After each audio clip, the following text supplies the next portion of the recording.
Good morning, Pickleball fans. Welcome to the Amber Valley Invitational for 2026. It's day 2 here at the Derby Arena. What a day it was yesterday on day 1. No end of drama, especially in the men's doubles final. James Lofthouse and Rodri Oliver won't need reminding that they gave up 7 championship points, only losing out to Jack Edwards and Nick Mays. And over in the women's division, it was a demolition job for Tracy Matthews and her partner Rachel McRae. They took away gold medal, and as a result, the elite club competition that's currently running means that the Slice girls currently sit top of the tree, followed only by London Pickleball and Champion Pickleball, who remain in the hunt to walk away with the grand title of Elite Club Champions this weekend. The action scheduled to unfold in just a few minutes' time here on Mixed Doubles Day, where each of the 16 teams have got 4 playing representatives to strike with. We can't wait to see how it all unfolds. Not only that, International Women's Day today in the UK. How will the women play their part in carrying the men through a mixed doubles contest? Stay with us because it is showtime.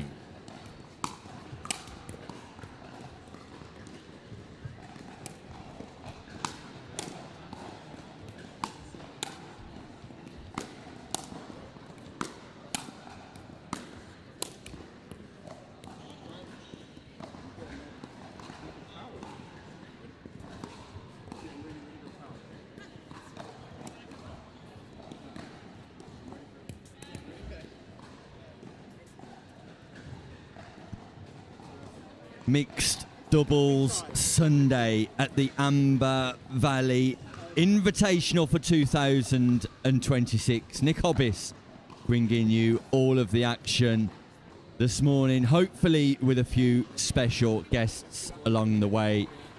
We appreciate your company as we settle in for a day of top class pickleball action here in the Derby Arena. Coming up first, our attentions focus on Group C, where Northumberland will take on Champion Pickleball. It's Jamie Ridley-Smith and Kim McLaren taking on Colin Hailstone and May Pan.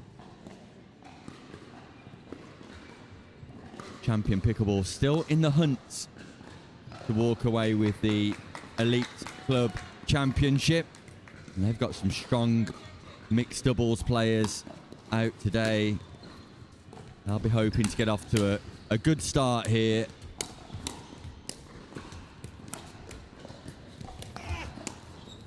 And a nice start from May Pan, playing with everyone's favourite baker, Colin Hailstone. Not just a World Cup international medalist, top baker, and a great guy too. With an effective double backhand drive down the middle to Ridley-Smith, who just fails to cushion that ball back into play. So a strong start for Champion Pickleball. All of the matches in the group stages, a race to 11, win by 1. So a fast start essential for teams here at the Amber Valley Invitational.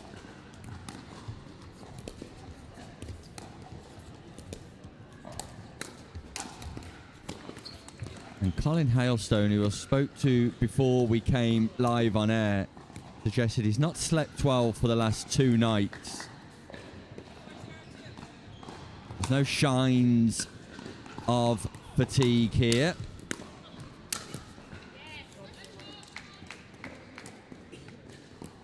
An opportunity to thank our broadcast sponsors, Taylor Emmett Solicitors, and also Picklebee for bringing the live stream today.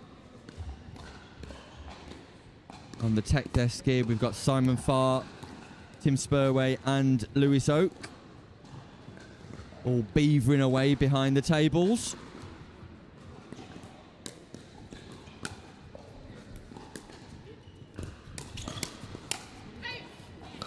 Now, yesterday we had great interaction with viewers at home who were tuning in. If you're new to Pickleball and have got a question, or you've got a question generally, feel free to type that in the comments box on YouTube. Say good morning, say hello. We'll give you a shout out wherever you are in the world. We had someone tuning in from New Zealand yesterday, which was great to see. Don't forget to like, share and subscribe. We're expecting knockout pickleball around 2 p.m. today.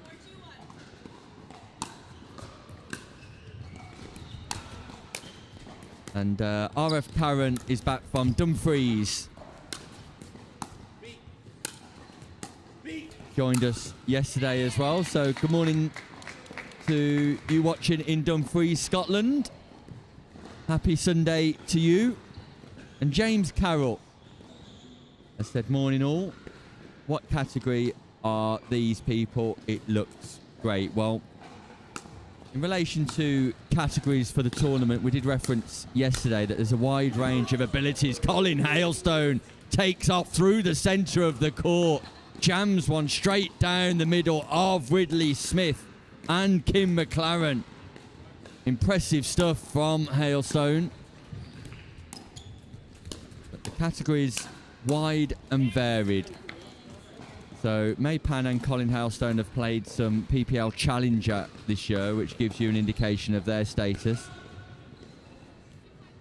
Ridley Smith definitely, and possibly McLaren were involved in the Northern League competition.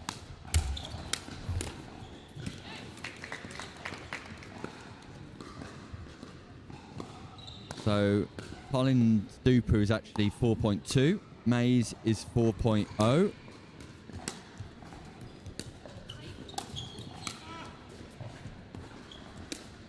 And for Northumberland, Jamie is a 3.9 and Kim is also a 4.2 in relation to their Duper rankings. But of course, I haven't got the background information as to suggest how long they've played and how that's authenticated in terms of the number of games they've played. That would be on the Duper platform for further information for viewers.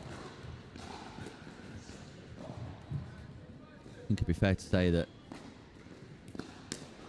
finals that were played last night, all players playing around the 5-0 level here in the UK.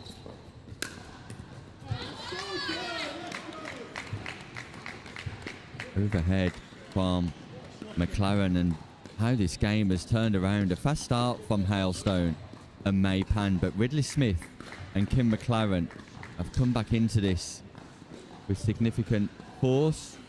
Elaine Shawcross is back, keeping her eye on the Northwest players and potential talent for the future, and wishes everyone a great day. Good morning, Elaine Shawcross. You are our favourite lady in Thailand today on Sunday. Words from Simon Farr. Shots fired. I'm sure we'll hear more from viewers in Thailand as the day progresses, but good morning to Elaine.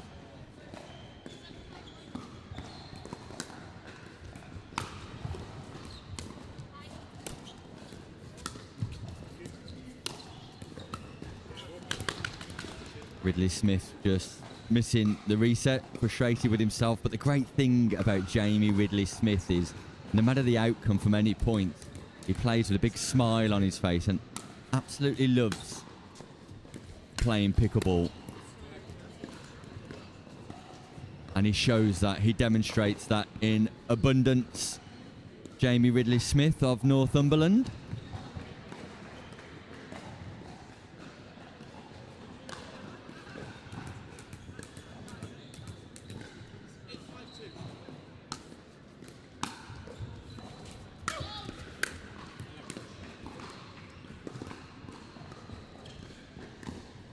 James Horn, the mastermind behind the Amber Valley Invitational for 2026.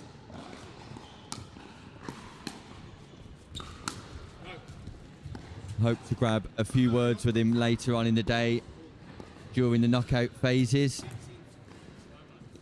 Really is a great concept, the Invitational team tournament.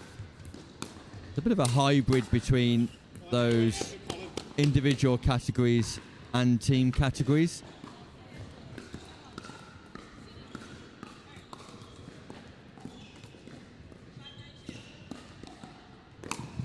So work to do for Pan and Hailstone here. And the counter from Ridley Smith is ferocious. Not just looking to defend or block the onslaught from May Pan, but generate a little bit of heat of his own. First crap ball of the weekend. Big thank you to Franklin Pickleball for providing the X40s.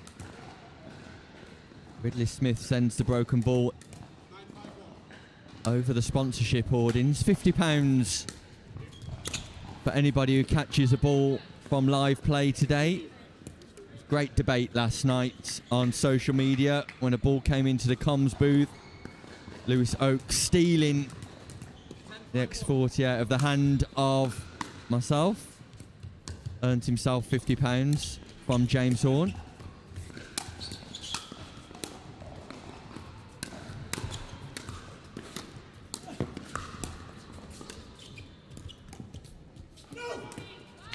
Ridley Smith with the big no call, and there it is. A fast start for Pan and Hailstone, a faster finish for Ridley Smith and McLaren. Success for the Northumberland duo. Defeat for champion Pickleball, and Colin's analysis seems to have been accurate. A rough night's sleep, meaning the impact on the pickleball court was evident. So let's have a look at our mixed division groups for today. 8 groups, 4 pairs going through from each group. Look at some of the names on screen there. You can see how competitive the action will be today. Skillicorn and Claremont taking on Feast and Maclay in that group.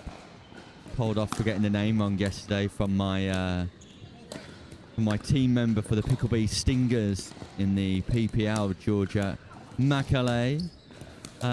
Group B, some big standout names there too.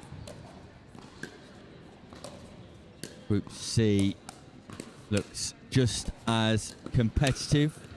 Ridley Smith and McLaren on the board. We cross over to Group D. Our very own Chris Beaumont in action there today, teaming up with O'Donnell for the Nasty Nelsons.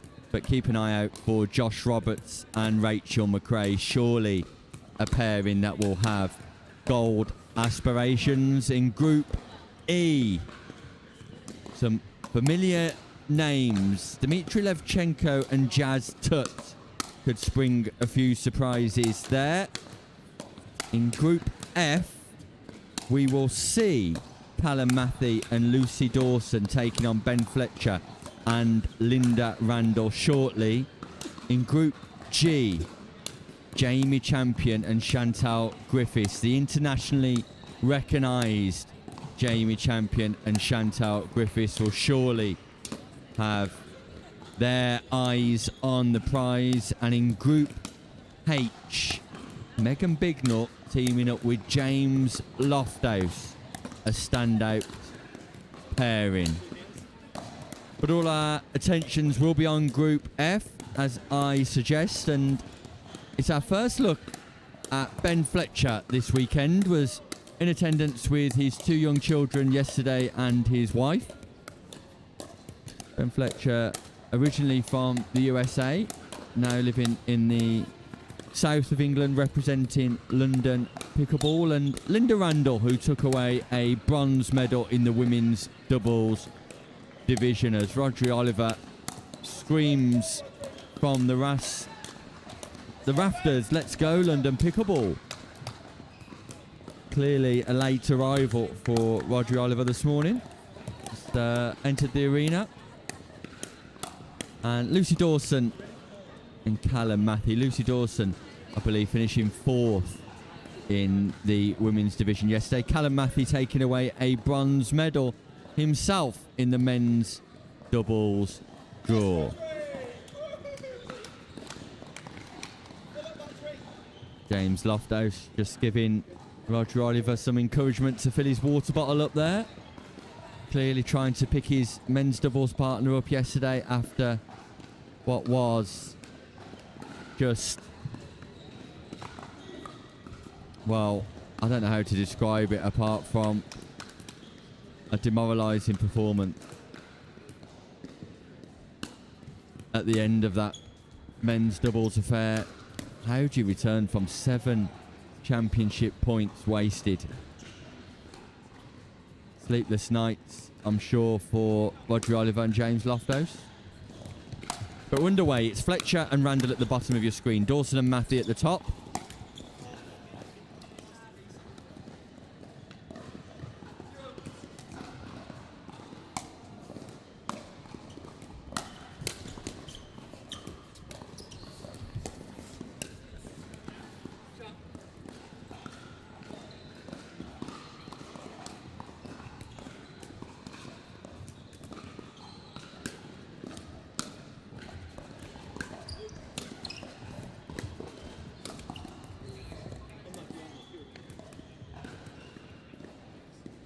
And joining me to call some of the action on this matchup is London Pickleball's very own James Lofthouse. Good morning, James.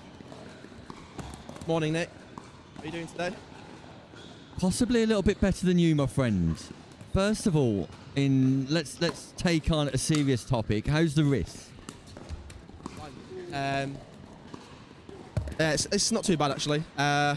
When I'm playing, the adrenaline keeps me going anyway, so it's not really too bad when I'm playing.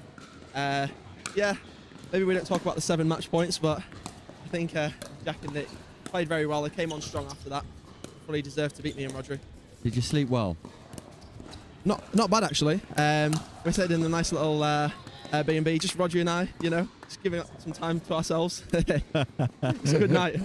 I would have loved to have been a little bit of a fly on the wall to listen to that debrief last night. Anyway, your teammates are in action here, James. Ben Fletcher and Linda Randall. You're currently sitting 2nd in the Elite Club table. Aspirations of success today?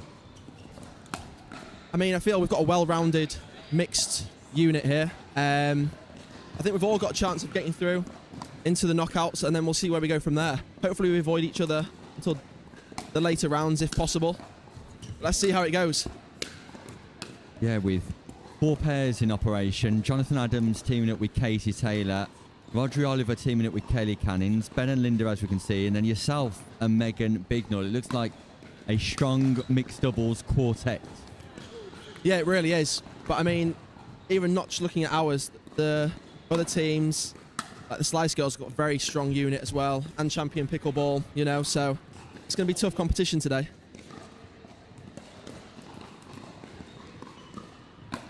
I believe I'm on the show court later. You'll see quite a lot of right-handed shots from me later, Nick. Cannot wait for that. James, you're always a showman. We love watching you on the show court. The ultimate show player when it comes to pulling out some of the big plays that keep us entertained. The Ernies, the tweeners, the switch your hands. James Lofthouse. As Linda Randall just gets tagged there, James. Yeah, I mean, very aggressive shot from Lucy there. She does have a lovely backhand. Yeah, strong start for Matthew and Dawson. They race into a 2-point lead. What's on the calendar for you coming up, James? Where can we see you after this?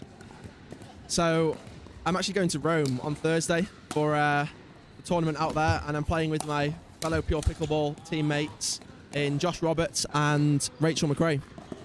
Fantastic. So international travels for Lofthouse before the PPL finals at the end of March.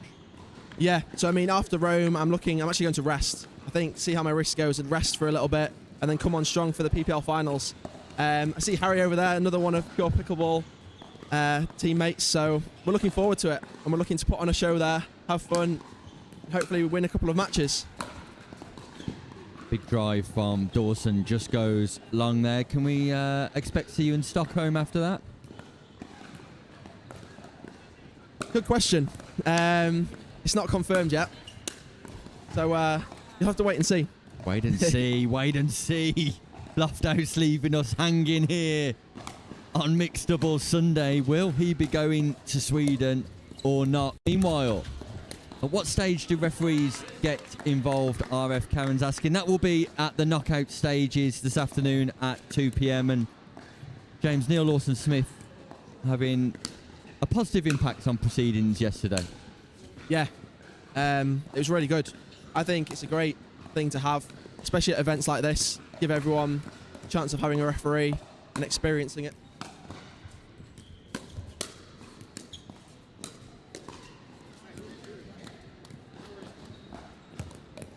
Good play from Ben and Linda there. Yeah, and Ben and Linda, Fletcher and Randall here have got a little bit of work to do to get back into this one, James. Not the start you were hoping for, and that's not going to help proceedings either, because that ball flops over the net and out of reach of Randall. So second scoring opportunity, Fletcher, Randall, and that will give them a little bit of confidence to try and close this gap further.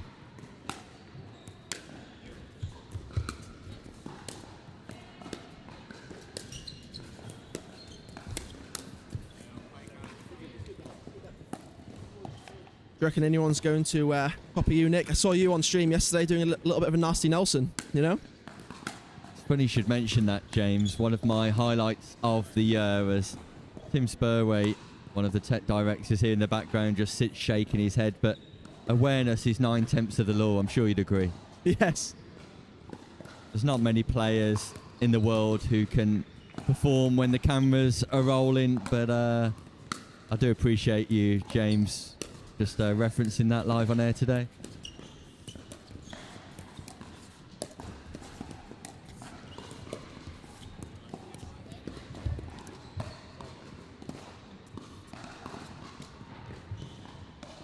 So a non-scoring side out, an important non-scoring side out.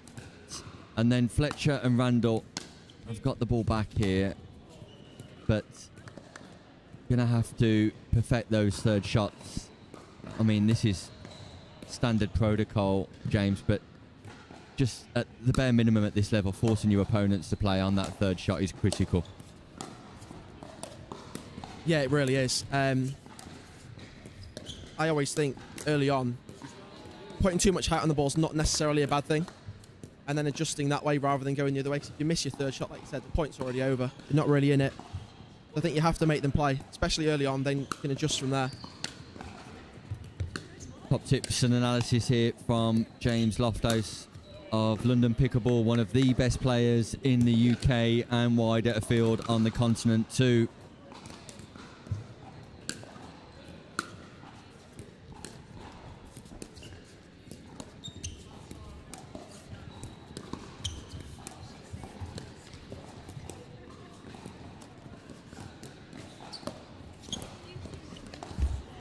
I like that from Randall and Fletcher, and perhaps that's the patience they need to show in order to try and close this gap and take the lead. Once they're established at that non-volley zone, James, they look to be the dominant pair, but it's getting to the non-volley zone that's been the problem so far. Yeah, exactly. So exactly like you mentioned, it's that third shot. Here we go. Here's another chance. It's better from Ben. There you go. Not often you see a third shot drop followed by a fifth shot drive, James.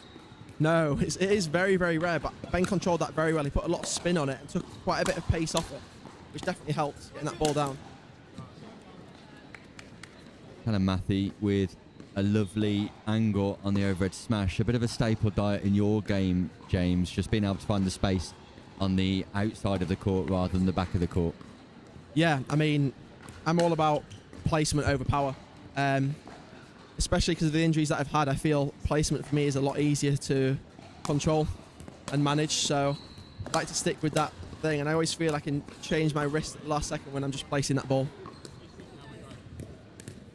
Bit of a technical question coming here from James Carroll in relation to refereeing. If the ball hits the net and it drops before bouncing, so the opponents haven't had an opportunity to play it, it drops and hits any of the metal bracket, then it will be a let and the point will be replayed, James, just to confirm that question.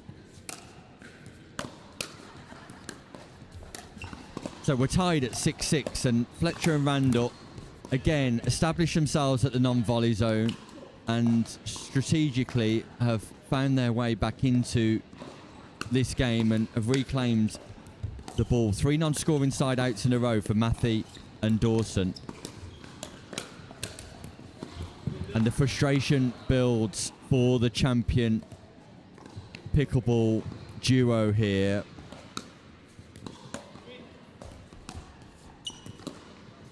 One of your particular strengths, James, we see on court, is your, what we describe as your court IQ, your intelligence, your strategic output, your ability to psychologically analyse the game and play the right shots at the right times.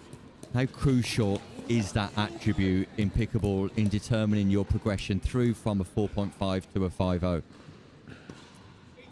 I think it does make a big difference, but I mean, I guess it comes with playing a lot and understanding the patterns of the game. So the more times you play, the more times you understand the patterns, and if you know you put a ball in a certain place, you know where to expect it, and then you can kind of move in that sense. And then always just being on your toes. On the rare occasion where they don't put it where you expect, you're then able to move and adjust yourself accordingly.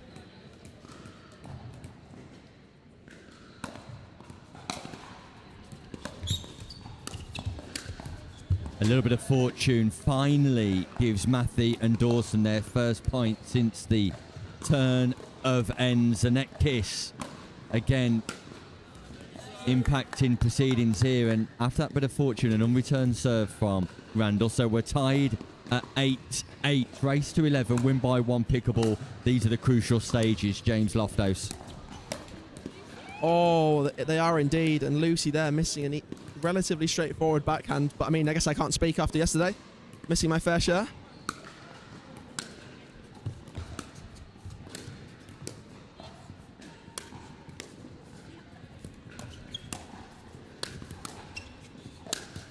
Oh, it's good hands there from Ben, but Callum putting that ball away.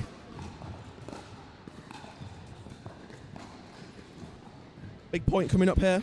Yeah, huge moments in the context of the outcome of this game. Fletcher and Randall were 6-2 down at the change of ends, got themselves a lead. We're tied at 8-8 again now, though, so this is crucial. I didn't like the play from Fletcher. The third shot drive to Matthew's forehand, probably not the best way to go, James. No, definitely not. Not in this situation. 8-all, it's a big point. I think the drop might have been a better idea there. Like you said, they've been winning a lot of the kitchen points in that non-volley zone when they get that ball down. Dawson a little bit too vertical in playing that cross court. Crucial to secure a solid foundation, get as low to the floor as possible in order to counter the topspin Fletcher put on the ball, and a missed third by Matthew. So ball goes back to London pickleball. What can Randall and Fletcher do here?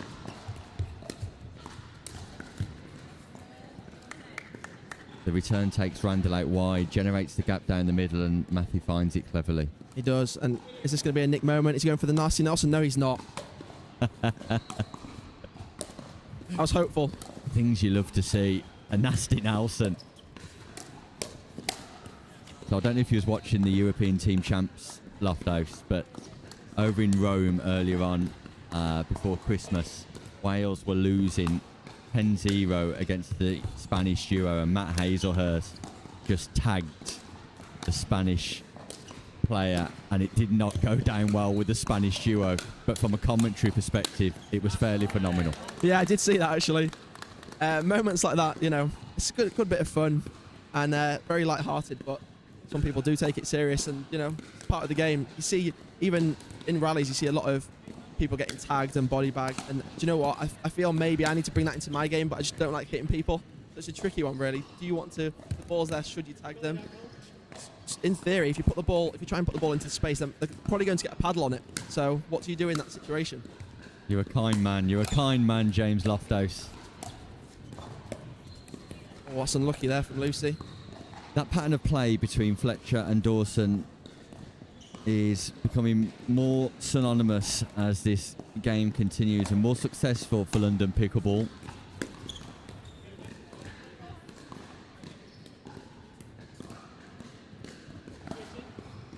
Two points required for victory. Tied at 9-9. Great shot. That stack and wind slowly though, James Loftus. Yeah, exactly. I mean, the depth on the serve there from Ben, and then it gave him time to really attack that third shot, go all the way across. And obviously, from a really deep position, was always going to be hard to get into that kitchen. Second match point here. Linda Randall on serve. Great return. Lovely from Fletcher on the third. The fifth's delightful too. Fletcher comes in for the seventh. Looks to poach across. Just misses the line, much to the agonising tones of James Loftus here in the comms booth. But champion Pickleball can strike back with two serves to come. So good from Ben Fletcher there. Linda setting up that point, lovely. Yeah, I'd like to see Lucy Dawson go to the inside foot of Ben Fletcher. Second scoring opportunity.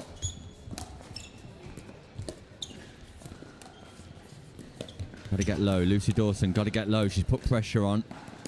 Changed the pattern of this rally. And I like the middle play. Attacking by location here, Lucy Dawson, but then doesn't get low on the volley. Backhand.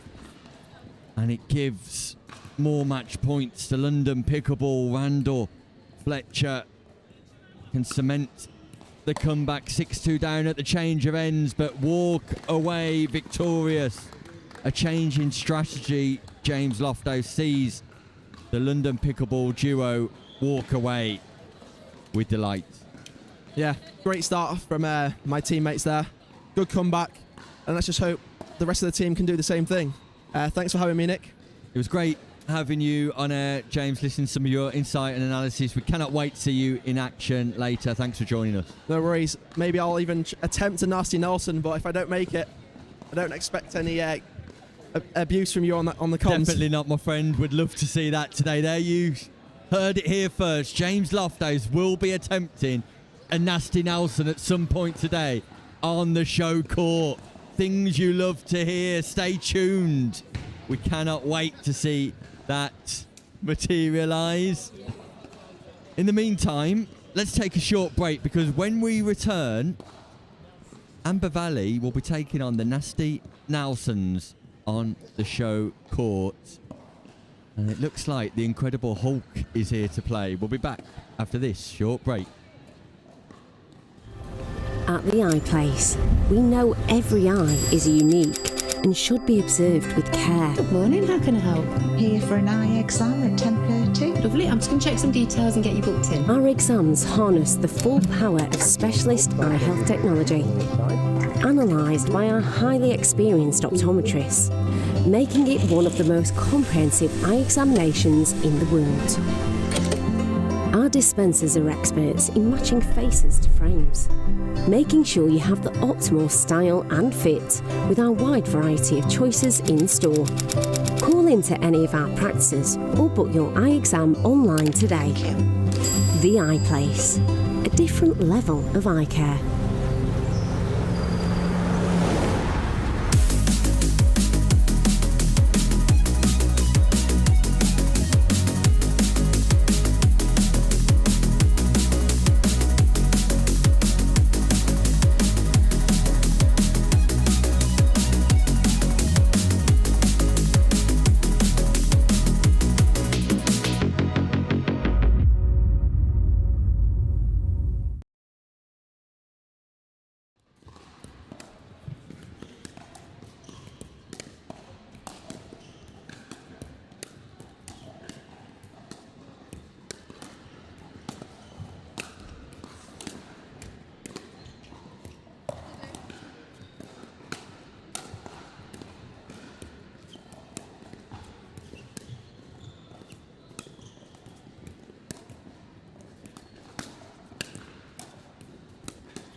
Welcome back to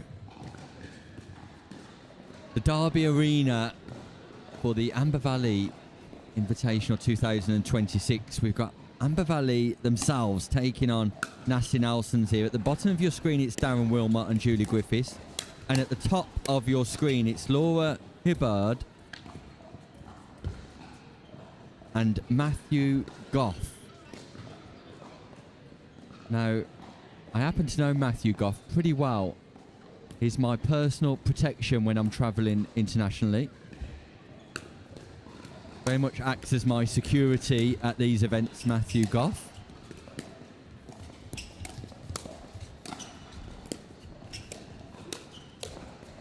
Keeps fans away from me.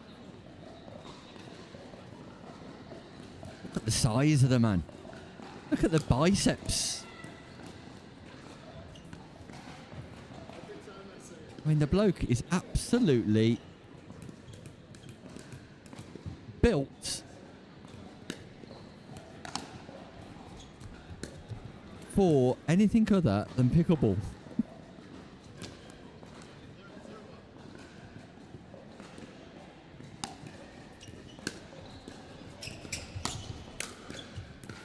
Steve Beale's been in touch from Pickleball, suggesting what a joy it is to be able to watch such high-level English pickleball. Great work, James Horn. I haven't really seen James do too much today, but we'll accept that. Great work to Amber Valley. And the streaming crew are doing an awesome job. The streaming crew are definitely exceptional in their work ethic today.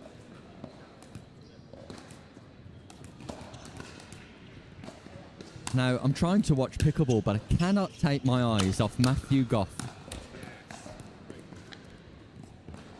It reminds me of a young Simon Farr.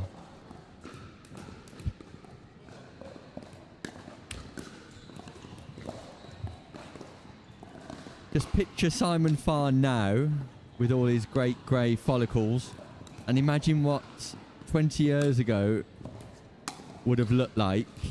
It's Matthew Goff on screen. Is that right, Simon? Mate, thank you for that compliment. It's very, very kind of you. Even back in the day, I wasn't built like Matthew.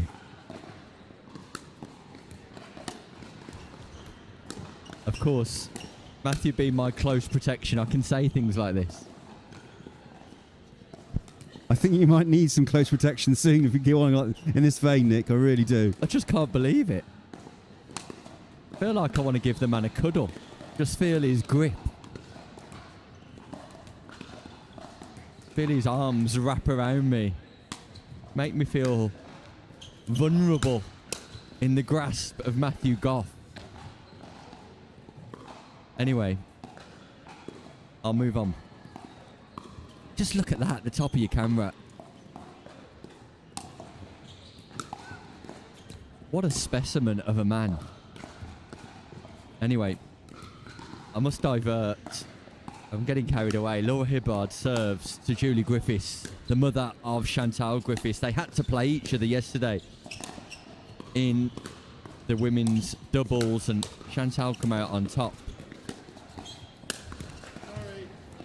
Now, I remember commentating on Darren Wilmot and Julie Griffiths at the English Nationals, and they performed miracles in defeating some top quality teams.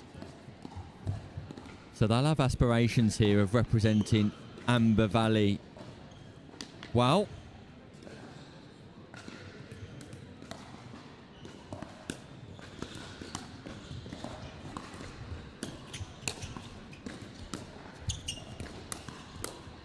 nice speed up from Julie Griffiths. Trying to get the attention of Jack Edwards, who's just sat in the corner munching on his breakfast. Who have just beckoned to me to say that he will not be joining me in the comms booth. He's tucking into what looks like a breakfast sandwich. The man from Wolves Pickleball, gold medalist from yesterday. He's actually making his way around now with a big smile on his face. Sure was out celebrating late last night.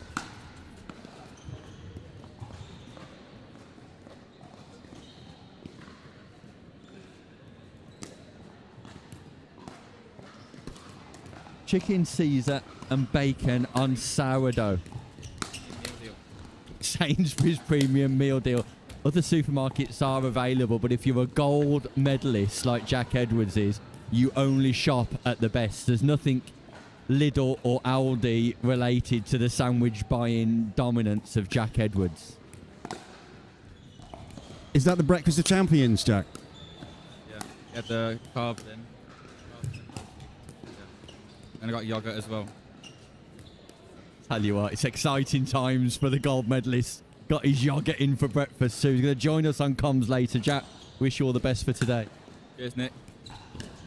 Enjoy that sandwich. It's about a foot-long sandwich. Looks impressive. Got to carb up if you're a gold medalist. Right, back here, Wilmot Griffiths, lovely cross court. And Hibbard tries the ATP.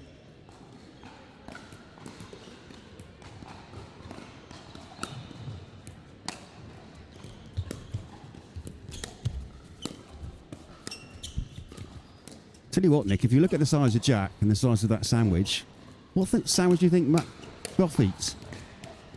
Tell you what, mate, he can eat whatever he wants. I reckon he's already tucked in at least 3 pounds of steak this morning, rump and sirloin, probably about 7 rations of bacon, 6 sausages, 17 eggs, and washed it down with about 12 slices of toast. Well, that is the breakfast of champions. Blimey.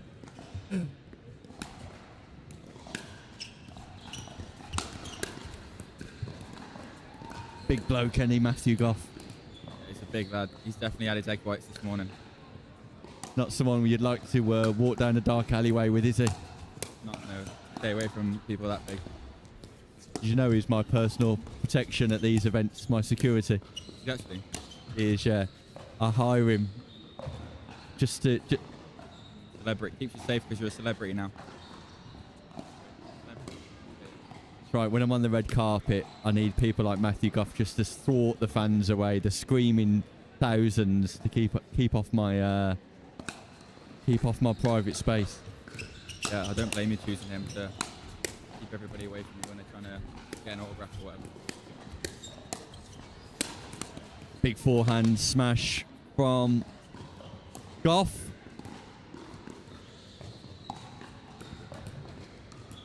And here comes Ray Claremont. Are you joining us, Ray?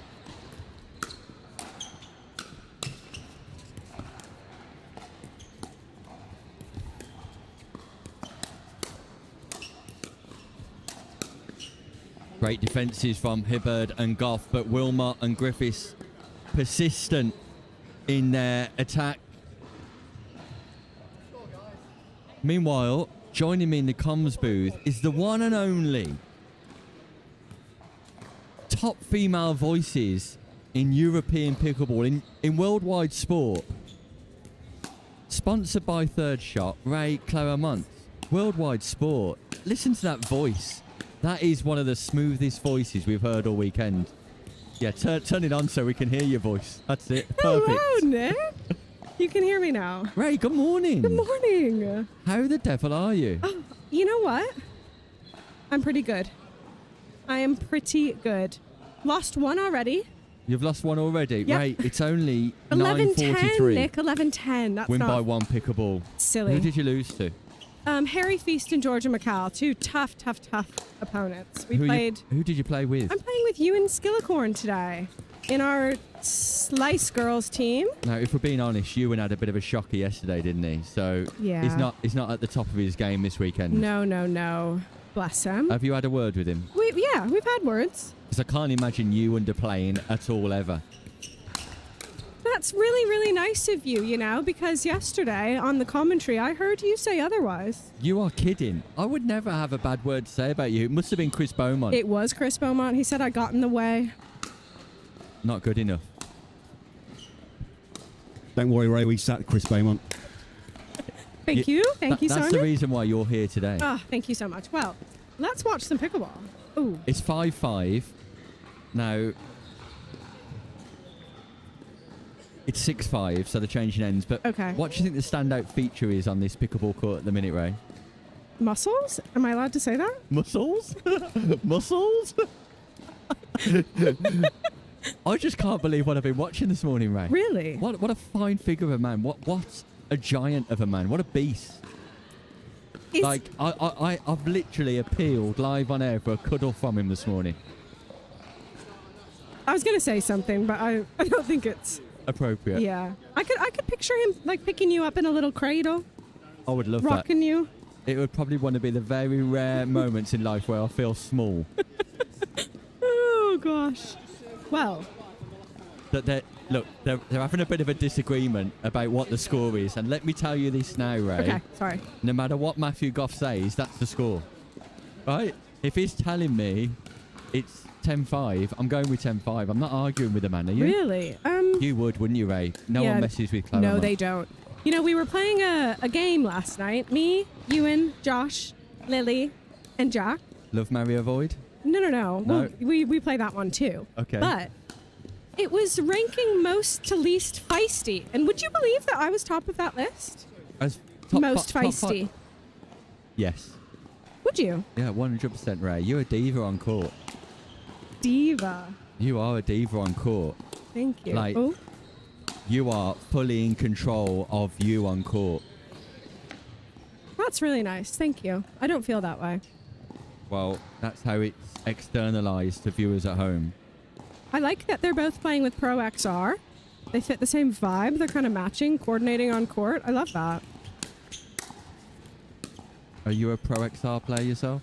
I was, but I'm now using the RPM, the James Ignatowicz. Is that his name? Yeah. Yeah. I'm using his RPM paddles. Nice. Yeah. I can see it here, Yeah, actually. you can. Yeah, that's got a nice feel to it. Oh. But listen, Ray, whilst we're talking about paddles, Yeah. and we'll let the action continue here, because we're not at the concluding stages yet, I had a hit with a new Fox wide Ooh. paddle this morning, a foam technology paddle. And let me tell you this, right? It's special. It's special. Even I have a backhand with that paddle. Oh my God, it's a miracle worker. Exactly. It is. Let's take. Oh! Did you know my favorite color is blue? That's stunning. You know, it's very wide. It's the wide Fox. Okay, it's the wide fox. 14mm wide Fox with foam technology inside. I will Probably have to launching say- around the end of April and May. And let me tell you this. I'm It's so going sorry to global. interrupt you. I have just had a sausage sandwich delivered by the one and only Jack Edwards. Gold medalist Jack Edwards. Gold medalist Jack Edwards. International You know what? Last superstar night, Jack Edwards. he almost wore the gold medal to the club. And I said, no, Jack. Can't be doing that. You should have done, To the mate. club. Which club was you in last night, Jack? I'm not sure. We went all over the place, to be fair. We went to Kaluna in Nottingham, and then we tried to go to Rock City, but Ray forgot her ID, so we didn't get in there. Ray, you did not get ID'd. I cannot believe it. Excuse me, Nick. How old do you think I look? 19? But Thank you. surely the doorman knew that you were age 19. He would not let me in. And I said, I'm literally almost 30 years old. That's outrageous. We finished the night in Beer Keller, so we came home at a sensible time. We did come home at a sensible time. That was Ray's decision to come home at a sensible time as well. Otherwise, I'd been out till 4 a.m. I could have left you there, hon. Could have. Do you know what? The only sad part of this story is that I Yeah. didn't get an invite. You know what, Nick? I'm slightly I hurt think you by would it. have made the night better and better and better. I'm slightly hurt by it. Well Nick done, Mays Nick. and Lily Respini Jones have beaten James Lofthouse and Megan Bignall 11-4. What a win for Mays and Up the Respini Slice Jones. Girls. I don't Are think there they're the seed seeds? one. No. Jack, can I just... Oh, sorry. This sausage Can I- sandwich is smelling delightful. I'm just going to pass my microphone to Jack Edwards very, very quickly. Oh, he's got to go. I need to eat. No, you carry on, Ray. It's 9-8. I'm just Okay. also slightly distracted by some of the bikes that are going around the track. It's remarkable. But they're not bikes. Look at that. That's a boat. That is like a canoe with wheels. Well, I was trying to ask you yesterday. How many alcoholic beverages it might take for you to get up there and get on a bike. And Mr. Simon next to me told me off because we were running behind schedule and we didn't get to finish our conversation. No, let's finish it shortly. It's Okay, that's fine. 9-9, so Wow. we probably All right, should yeah, let's reference this focus. game Yeah. slightly. Focus, and then boats, bikes, and then sausage sandwich. Goff and Hibbard, Griffiths and Wilmot Ooh. can get the job done here. A little bit of background noise coming in about the fifth shot frailties there. Thanks, Jack. Which team blinks first? Big drive from Wilmot. Goff responds, and then Wilmot sends the drive long past the backhand of Hibbard. So game very much still on here in this Group A mixed doubles encounter. Griffiths second serve at 9-9. Goff with a big forehand volley sends it long, berates himself, and it brings up match point for Griffiths and Wilmot as Claremont takes a bite of a sausage sandwich here live on air. Whoa, it's a big bite. It looks good.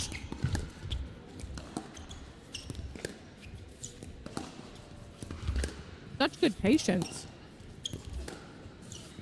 Griffiths is not blinking, and it goes wide. Goff calls wide, and it hands over the ascendancy to the nasty Nelsons, who require 2 points for success. Meanwhile, that sausage sandwich is almost gone.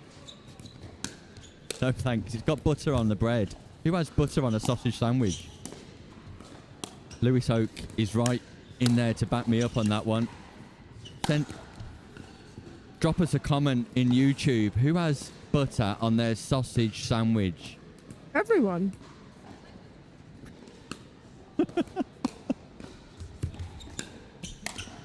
Does anyone know what time I'm meant to be playing next, I wonder? I have no idea, Ray. That's all right. Oh, that should have been left to go. Tell you what, though, you can get your own back on Beaumont because he's on this court next. See, I did tell him I would.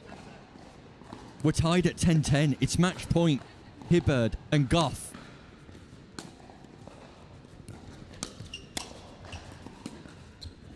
Ooh. Oh, Goff just can't get the ball over. And now the ball goes back to the Amber Valley duo. Match point, Griffiths and Wilmot. Can you believe it, Ray? No, I can't.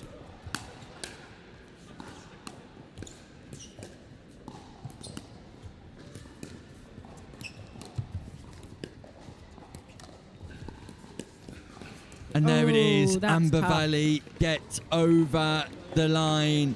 Wilmot and Griffiths defeat Goff and Hibbard in one of the great games of the morning. Matthew Goff walks away disconsolate, and he'll be taking up his position as my personal protective agent for the rest of the day, I'm sure. But coming up next, Ray, make sure you finish that sausage sandwich whilst we go for a break, because Chris Beaumont's going to be on court with Alison O'Donnell taking on Josh Roberts and Rachel McRae. Ooh, my team Slice Girls and team Third Shot besties. This will be fun to watch. Exactly. And you owe Beaumont a comment or two. I do owe Beaumont a comment or two. And I warned him this morning. I said, you really hurt my feelings last night.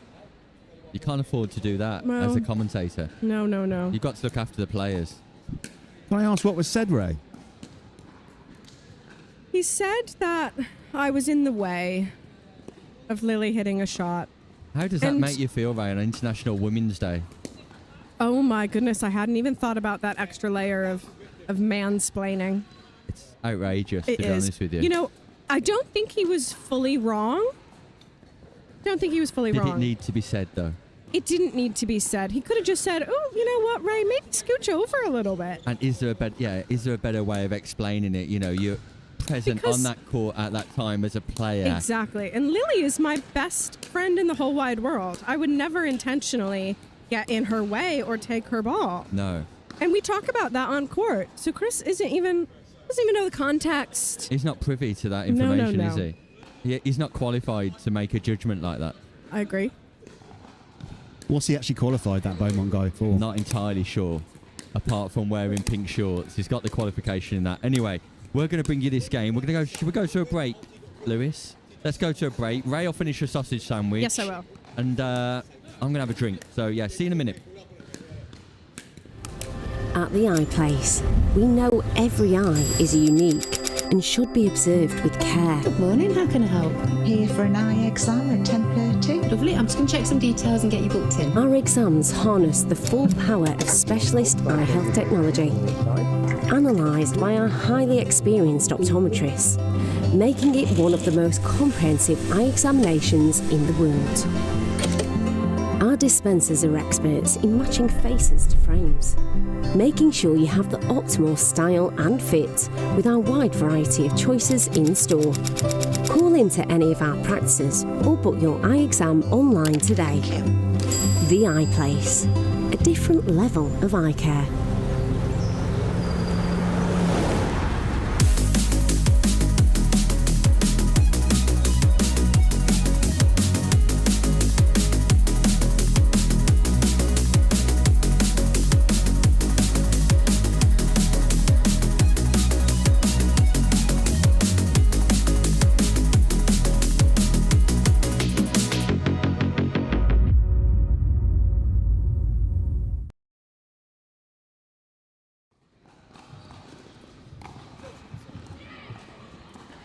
Welcome back to the Derby Arena. It's the Amber Valley Invitational for 2026. Big thank you to our sponsors, Taylor Emmett Solicitors. Nick Hobbis joined by Ray Claremont for this Group D encounter, which features Alison O'Donnell and Chris Beaumont of the Nasty Nelsons taking on Josh Roberts and Rachel McRae, who are, I believe, the #1 mixed doubles seeds. Ray. In all of the groups? Yeah, Or just, out of everybody. wow. They've got a combined duper of 9.7, which Oh makes them my. the top ranked team. That is just remarkable. We've got some latest news coming through as well, Ray. Would you like Oh, some news? I would really like some news. This is breaking news that the group leaders in Group A are JP Mauro and Chanel Lowe. In Group B, it's Jonathan Adams and Katie Taylor. Group C, Rob Salmon and Marley Trufanovich. And Group D, Sibi Raja and Rachel Kirk. Group E will cheer Kerry Wishart. Group F, Dan Busby, Barbara Kappa. Group G, Adrian Henley and Natalia Novikova. Group H, David Campbell and Danielle Fraser. I'm really sorry I missed that. Could you say that all for me again? Really, really quick. It's coming up. Much It's coming up faster, for you, please. So I'm a bit confused. Or let's go, Ali and Chris. Yeah, O Meadows 6226. Hey. Yeah, good morning to you. They're cheering on Alison O'Donnell and Chris. I'm Group A. I'm #3 at the moment. Ray needs to know if she's playing. Josh Roberts goes big on the forehand drive and goes long.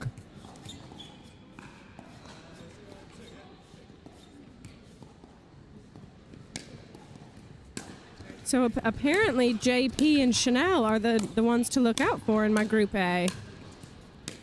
It might just be they've played more games than anybody else. Great shot, Josh. Lovely, lovely. These are your fellow Slice Oh, Girls was it out? teammates, aren't they? No, it was good. Okay. They are my Slice Girls.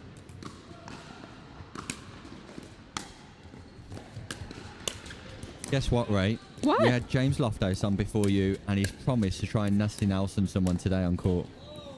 Wow, really? Josh is a little bit disappointed with himself. I don't like that they didn't tap paddles then. Come on, girls. Appreciation. Appreciation. Yeah, always tap paddles. Even if you're raging. Yeah, totally. Just allows that reset in between points. Yep.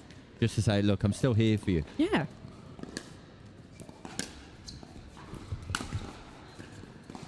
The side stack from Beaumont and O'Donnell there pays off.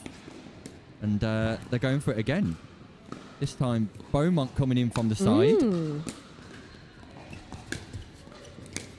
And that's the problem with the side stack. Alison O'Donnell walks right on the baseline rather than coming forward and getting forward. So Josh Roberts with ball in hand now. McRae and Roberts with the lead. Slice return. And that goes mid-court. And it's not a bad play, actually, from Beaumont. That slice return with pace off, forcing Roberts to come forward and try and hit up on the ball with no power to work with.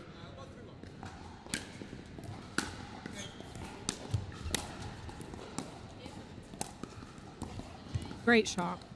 Great hands, hasn't he, Josh Roberts? Yeah. Really good hands. You want to hear something exciting? Yeah. Do we have time? Yeah, no, we've got loads of time. So would you like to guess what me and Joshy are doing Thursday night? Pub quiz. No. I'll give you like one more guess and then I'm just going to tell you. Okay, the local knitting society. No, sorry. Think bigger than that. One more bigger. guess. Thursday night. I've got one more guess. We're going to Rome. Well done, Simon. Farr gets it. Off to Rome. Good job. I don't know what your prize is, but you win something. Me and Josh are headed to the Rome Open, my first fully sponsored tournament by Third Shot. How have you got time off work for that, Ray? I have annual leave. Wow. I'm a full year employee for my trust. Oh, fair I'm enough. not a teacher, so. No, but do you want to give your trust a bit of a shout out? Sure. Three You don't have Spires. to. No, I already said half the name. Doesn't really matter. Three Spires. Is Three that Spires the Trust. Litchfield Trust? Correct. Yeah. Yeah. Good. Well, that's kind of them to give you annual leave. It and is. That is exciting. So you're Yes. flying to Rome Thursday night. Yeah, late Thursday night. Where and are then, you flying from? Manchester. So Joshy's going to drive to my house, and then I'm going to drive, and then I'm driving to Rome. All roads lead to Rome. They do. How long is it going to take? Do you know? To drive to Rome? Yeah. I think that would take you around 2 days? No, about 23 hours. That's a trip to Florida from Michigan. That's a drive from Michigan to Florida. I can do that. You can do that. I can do that easy. No, we are taking an aeroplane. You playing mixed doubles together? We are playing mixed doubles together. That's awesome. And are you playing female doubles? I am playing women's doubles with an Italian. I do not really know her name. We've never met. You don't know a name? It starts with a C and an H. Something. I reckon it's going to end in an I or an O. It ends in an A, actually. Okay. Fair enough. She follows me on Instagram, which is a good start. Oh, she does? Yeah. Everybody follows Ray on Instagram. Beaumont's calling it out. Josh Roberts is surprised by that.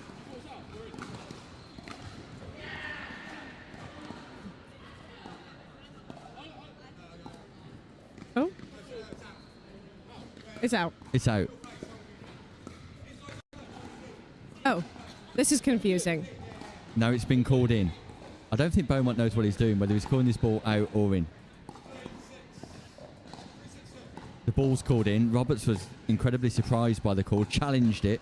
Yeah. And it seems like Alison O'Donnell has made Beaumont be a little bit honest there. Yeah, that's good. I like that. And his serve just went out. I Which know. He's that flustered, usually... isn't he? Look, he doesn't know where he's going. Look, No, he's he flustered. Beaumont's flustered. He's all over flustered. the place. Beaumont's lost his head. You know, I have it...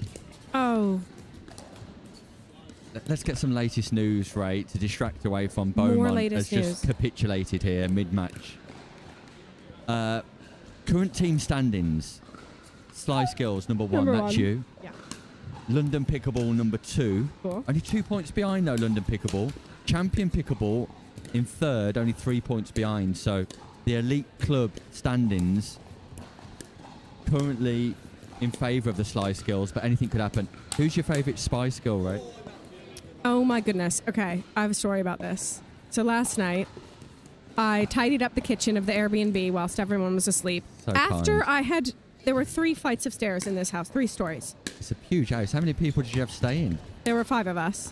I ran up and down the stairs. Were there any plus ones? No. Okay, well, just No, checking no. how things went in You know Nottingham. what? Carry You know on. what? Yeah. So I ran up and down the stairs constantly providing snacks for these children.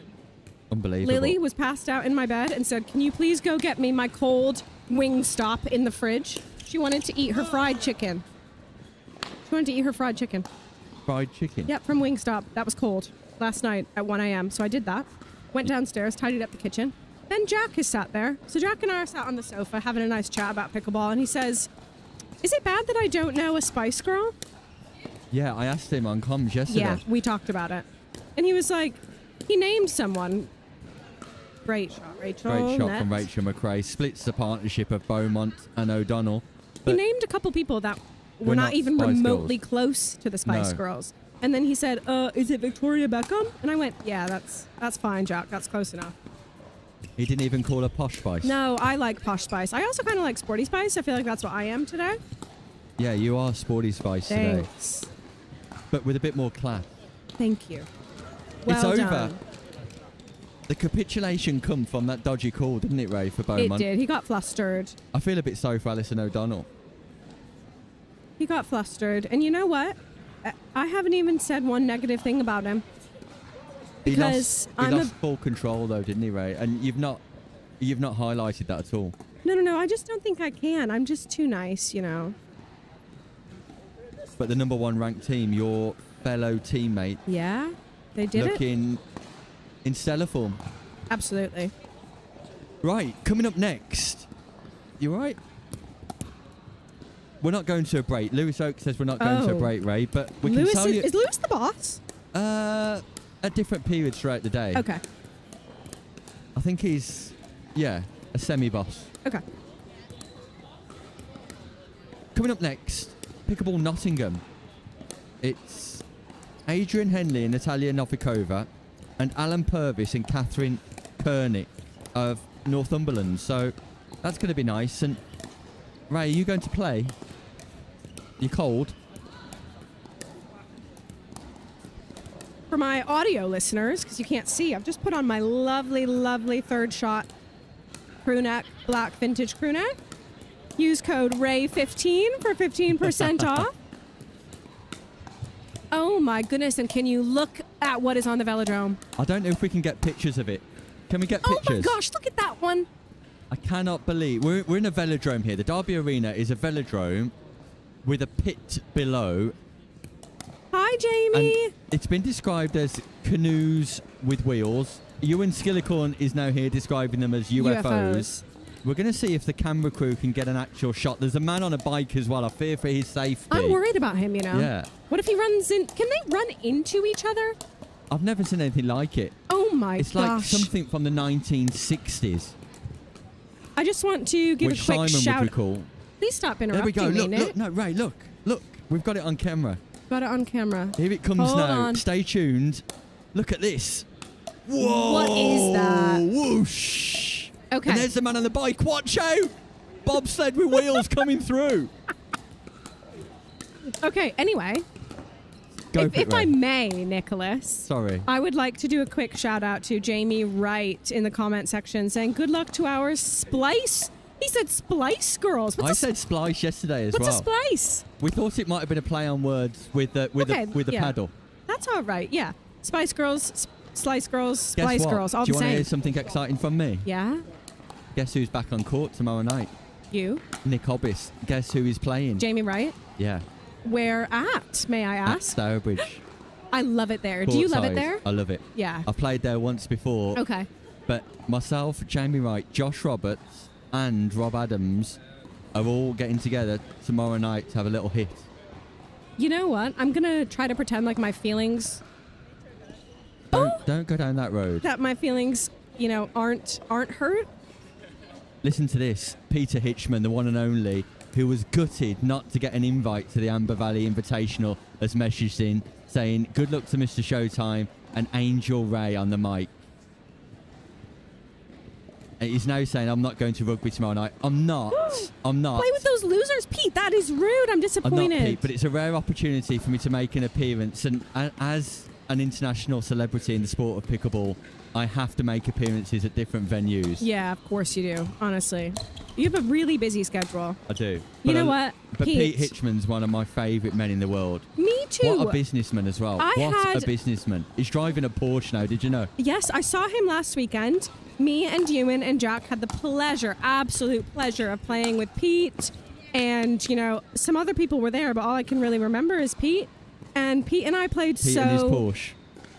We need forget Sam Basford's documentary. Sam was there. Docu-series. Sam was there. Of course, Sam was there. Forget Sam Basford's documentary. We need a documentary series called Pete and his Porsche. Yeah, but don't you see Pete's targeted ads like every day on your Instagram? I get like one a day. But I think he must target me specifically. But I prefer looking at Pete in the morning to my wife. When they flash up on Instagram, I get to see Pete every morning. Yeah. I can choose to just turn over and see the wife, or I can look at Pete on the phone. Wow, and it's Pete on the phone every single day. That's magical. It's yeah. just Anyway, I had the pleasure love. playing with Pete, which I've never played with him before. What a player, by the way. Yeah, we played really, really well once he remembered that we were not playing paddle. It took a little bit, but... Anyway, listen to this. Anyway. Because what a smash from Adrian Henley here, playing with Natalia Novikova of Pickleball Nottingham. They're at the top of your screen. At the bottom of your screen, it's Alan Purvis and Catherine Kernick from Northumberland. Ewan Skillicorn's in the background as well. Just adding a few words of wisdom in our ear. Wait, Jamie, why don't I deserve an award? What does Nick get an award for? Jamie Wright, what a guy. Jamie Wright, what a guy, right, what right. a player. I tell you this now, right? Jamie Wright. One to watch. One to watch. He has emerged. He's not even emerging. He has I know. emerged. He's a talent that everybody needs in the PPL next year. And do you know what as well? Regardless of pickleball ability, Rachel Kirk takes tops one. Oh, it's a sore one for Rachel Kirk in the crowd. If only she'd have caught that, she would have earned £50 from James Orne, but she's left licking her wounds. Okay. Anyway, regardless of Jamie's pickleball abilities, which are top tier, he's just a lovely, lovely, lovely human. Oh, what a man. Isn't he? He is a nice guy. Yeah. You know, I didn't like him when I first met him. And Did you not? No, and I was really mad at Jack for letting him into my little group. I'm quite protective of my little group. And I thought, who is this outsider? And then, you know, within 5 minutes, I was like, Jamie's great. Jamie's great. He's in, right? He's in. He's part of the Groovy Gang. Yeah. That's not what we call ourselves. What do you call yourself? Cheesy balls? Apologise for anybody under the age of 18 who's watching at home, or anybody who might be offended by Ray and her Cheesy Balls group. It's actually based off an appetizer that little Jack Edwards really, really, really wanted to order, and he could not stop going on about these cheesy balls. Ewan Skillicorn has said wrap it up in the background. He's quite right. Well, you know what? James Horn this morning said to me, I need someone on commentary with personality. And he said... As in, get Nick Hobbis off. Yeah, and he said, Ray, I need you. He ran and found me this morning and said, I need Ray on commentary. So I am just fulfilling... The request of the tournament director. Absolutely. For those of you who were tuning in yesterday morning followed a similar suit before Knockout Pickleball got underway. Then it got serious, right? Yeah. I'm looking forward to hearing your serious commentary, but this is a serious game that we have here. Also, if there anybody who's employed me previously or is looking to employ me in future, this is not my usual commentary style. Also, me too. Actually, this isn't too far off. Do you listen to yourself back? That's a serious question here. For professional purposes, Do you're you right, really? Ewan. Yeah. On occasions, I will listen to commentary back to take developmental notes. areas. So, I knew that I was nervous a couple PPLs ago. Yeah. You had me join you for the premiere on Sunday. I did indeed. And the first game, I knew I was nervous to talk. I'm a good talker, but I was nervous to talk on the microphone. Yeah. Boy, could you hear it. You could hear it in my voice. I hated it. I sounded so cringy and bad and nervous. It's sometimes difficult to listen to yourself back though, Ray. It is, because whenever you listen to yourself back, you don't quite sound the way in which you believe you sound. Yeah, well, okay. That's nice. But you did a great job. You were Thank awesome. you. I'm warmed up now, as you can tell. Do you have any pressing questions for me? Because I'm about to go on court. So, like, what's your last question? My last question is, will you attempt an ATP in this game coming up now? Nick, I'm not going to lie to you. I've never hit an ATP. Today's the day. I might hit one. This match is the match. Ewan needs to set it up for you. They need to go wide, and then you need to attempt it in this match coming up, and then come back and let us know how you got on. Okay, you know what? I can try to do that for you. I'd love it. Okay. Go Thank well. you so much. Play well. It's great having Lots you here. of love. We'll have you back soon. And I'm going to carry on talking about the pickleball that's on the show court, because Kenrick and Purvis from Northumberland are taking on Henley and Novikova of Nottingham. And Kenrick and Purvis are in the lead, 5-3, which is good for them.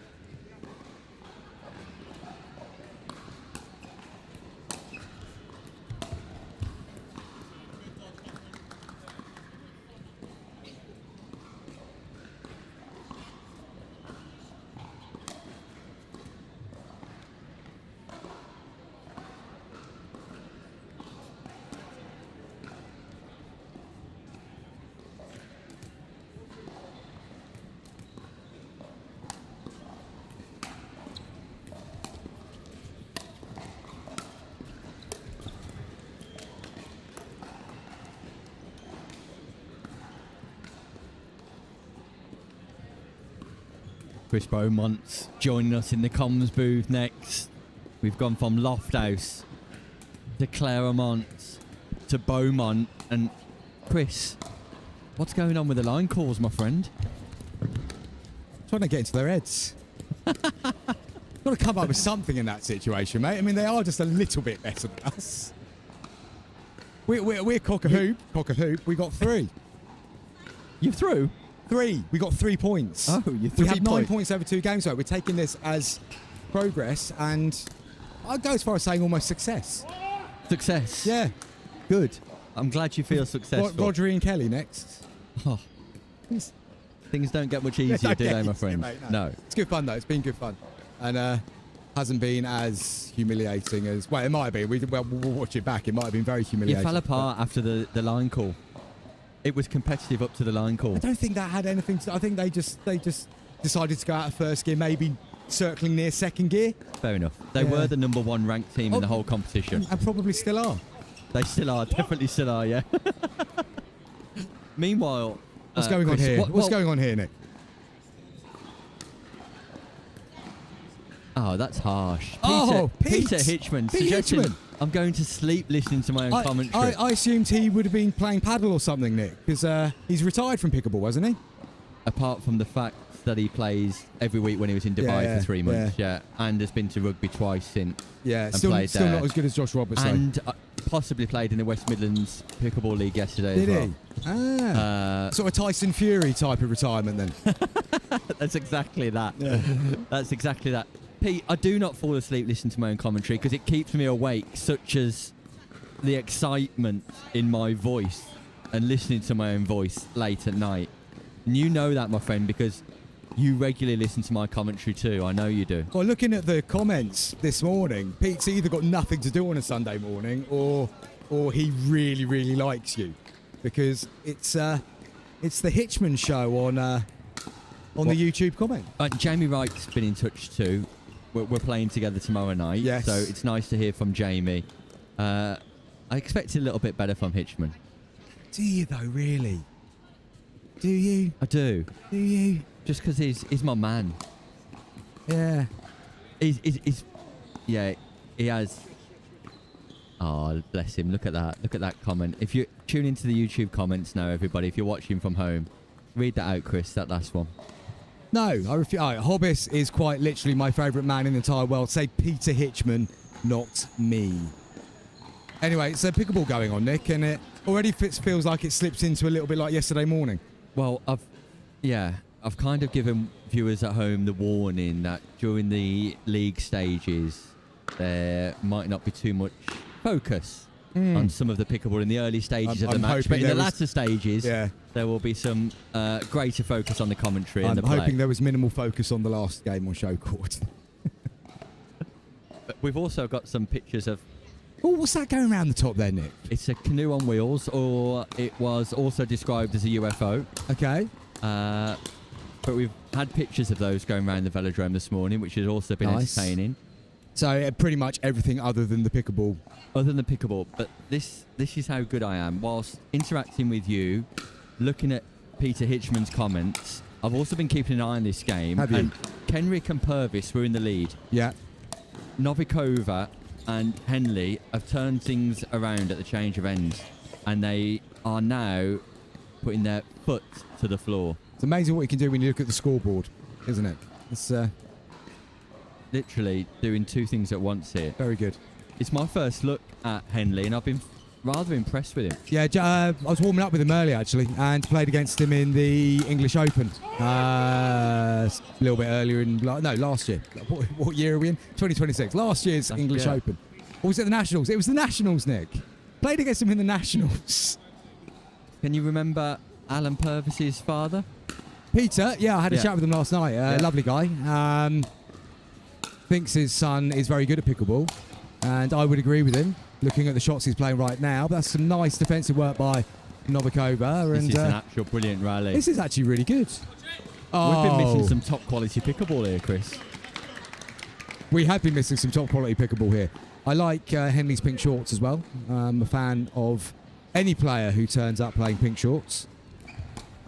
And It's a lovely drop. it is. And so is that reset. Oh, well played, Adrian. This is first class pickleball from Novikova and Henley, and they get the job done. Purvis and Kenrick will be slightly disappointed because they were in the ascendancy in the early stages of that match, but Novikova and Henley get over the line, and if the closing stages of that are anything to go by, Chris, we probably should focus on some decent pickleball Yeah. here. No, I think Novikova and Henley will do all right today, actually. They're both good players, and they seem to have paired up pretty well together there. Came through a sticky patch and did pretty well towards the end. Got the game closed out. What have we got next, Nick? Luke Fields and Katie Harrison of Northumberland taking on Artur Caltabiano Ooh. and Sarah Mitchell Arts Sarah. of Pickleball Nottingham. Yeah. It's going to be exciting. Let's go for a break, and when we return, we'll commentate on some pickleball. See you shortly.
Pro 4, I'm super excited to talk about this. This is my baby. 3S is and was a great paddle, but the 4 I think is even better. Our main focus going into the Pro 4 was fixing the overall solidity of the paddle, and so we added some supports near the throat area, and that has made the outside edge extremely consistent. Where you're going to see this really affect in real gameplay is you miss it when you don't hit it in the middle. And then it's extremely forgiving. You're really not going to make a lot of errors even when you miss hit it. It's a pleasure to play with, and I'm really excited for you guys to try it. At the iPlace, we know every eye is unique and should be observed with care. Good morning, how can I help? Here for an eye exam at 10:30. Lovely, I'm just going to check some details and get you booked in. Our exams harness the full power of specialist eye health technology, analysed by our highly experienced optometrists, making it one of the most comprehensive eye examinations in the world. Our dispensers are experts in matching faces to frames, making sure you have the optimal style and fit with our wide variety of choices in store. Call into any of our practices or book your eye exam online today. The Eye Place, a different level of eye care.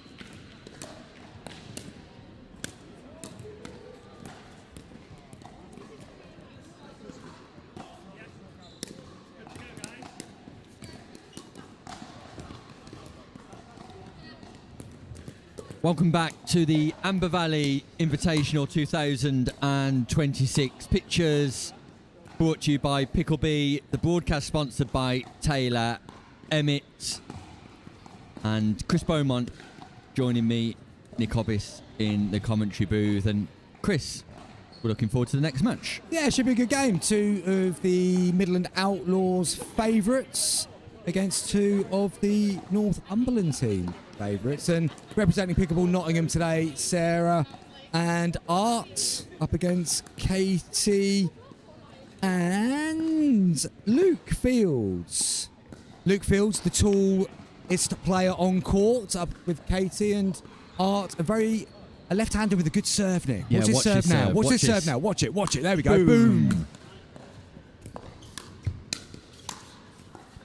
Now, Katie Harrison come across for a little chat before going onto the show court, didn't she, Chris? Yes, she did. Do you think that was a bit of a nervousness kind of be nice introduction? Yeah, please. Because we're always nice when we're commentating, Nick. And this reputation seems to have got out in the last 24 hours that, oh dear, the other serve Art has in his locker.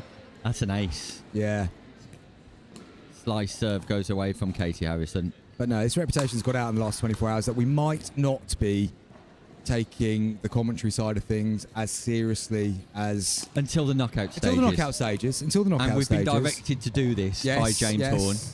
Yes, we are purely following our contractual obligations. And... but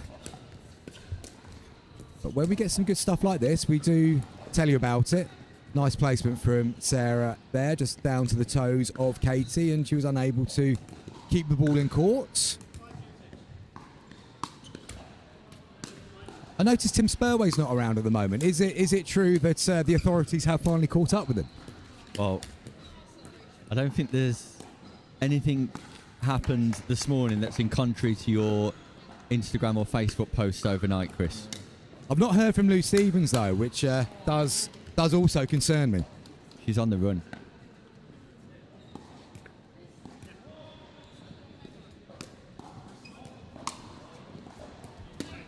Yeah, just wide there from Arts, looking to slice to Harrison's forehand, but just missing the sideline.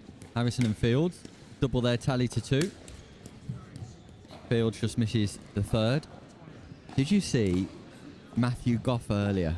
Do you know Matthew Goff? I do know Matthew. He's a nasty Nelson. He's a teammate. He is. We did have a chat at the in the team meeting of what would the team kit be. Matthew did put forward his choice, and we all went, no, mate. We're not doing that. You're a brave man disagreeing with Matthew Goff. Well, this is true, but we did do it on WhatsApp, so it was a little bit safer. Big lad.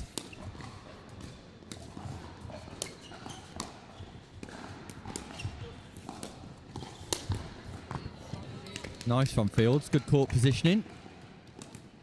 Did we get to the bottom of Luke Fields? Is it incredibly long legs or incredibly short shorts? It's the shorts, my friend. But he's a tall man, isn't he? 6'3"? No, he's tall. 6'4"? He's tall, but I mean, What are we going? 6'4"? I reckon 6'4".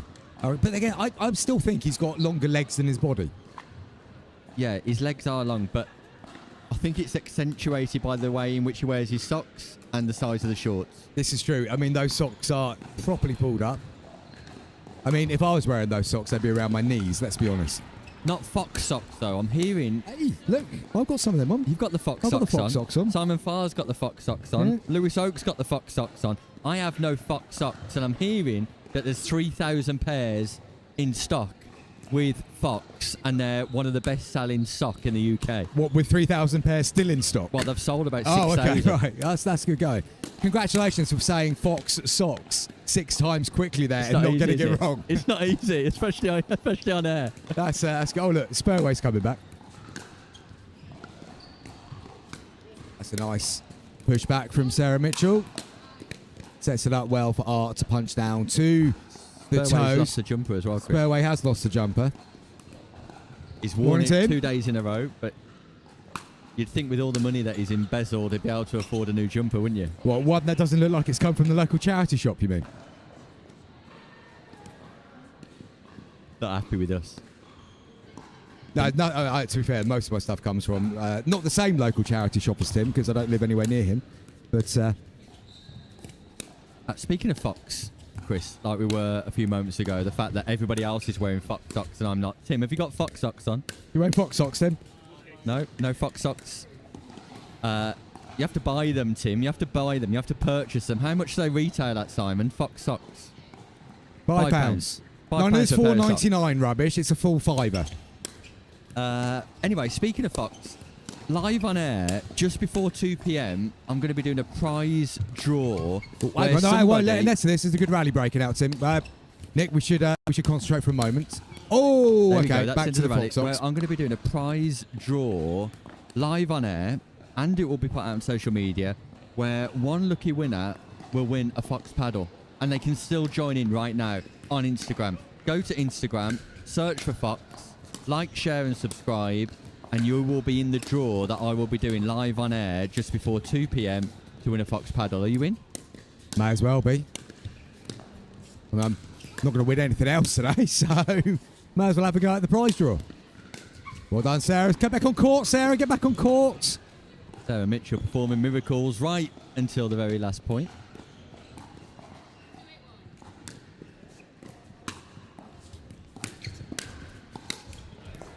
Good attack by Mitchell. Fields just coming through the transition zone. Mitchell and Caltabiano in control here.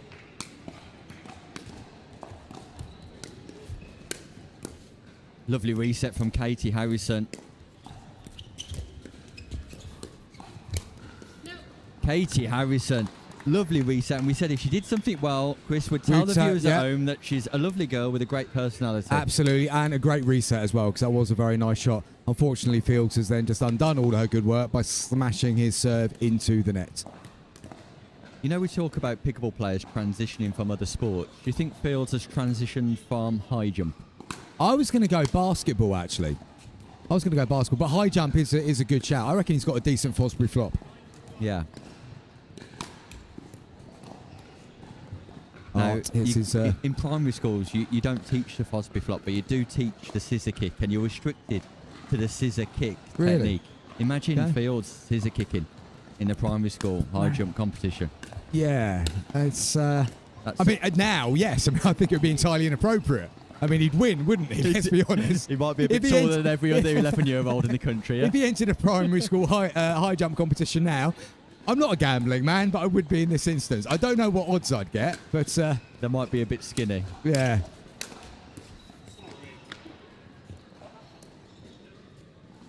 There's a lot going on today, but we've got some latest news coming through. It's not from Crufts. It's not from the Australian Grand Prix.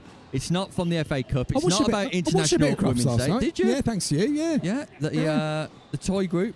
It's in Group B. Jonathan Adams and Casey Taylor have beat Duncan Fraser and Alison Donahue 11-1 to make it 3 out of 3 wins. Well, good for them. Yeah, well done. Johnny Adams and Casey Taylor going well there.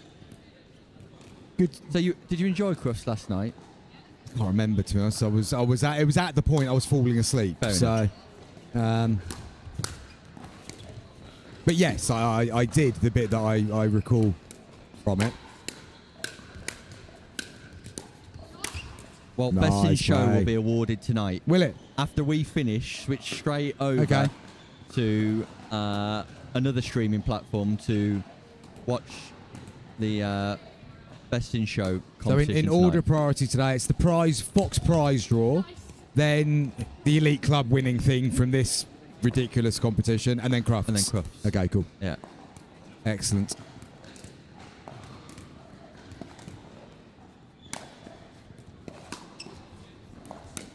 The Blimps has gone past again, Nick. Seems to be chasing two guys on a bike. That's a way to spend a Sunday morning. Meanwhile, it's match point here, Chris, Oh, for is it? Mitchell and Caltabiano. Okay.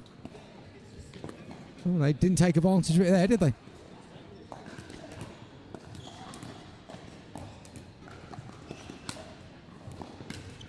Tim, you're such a lovely guy.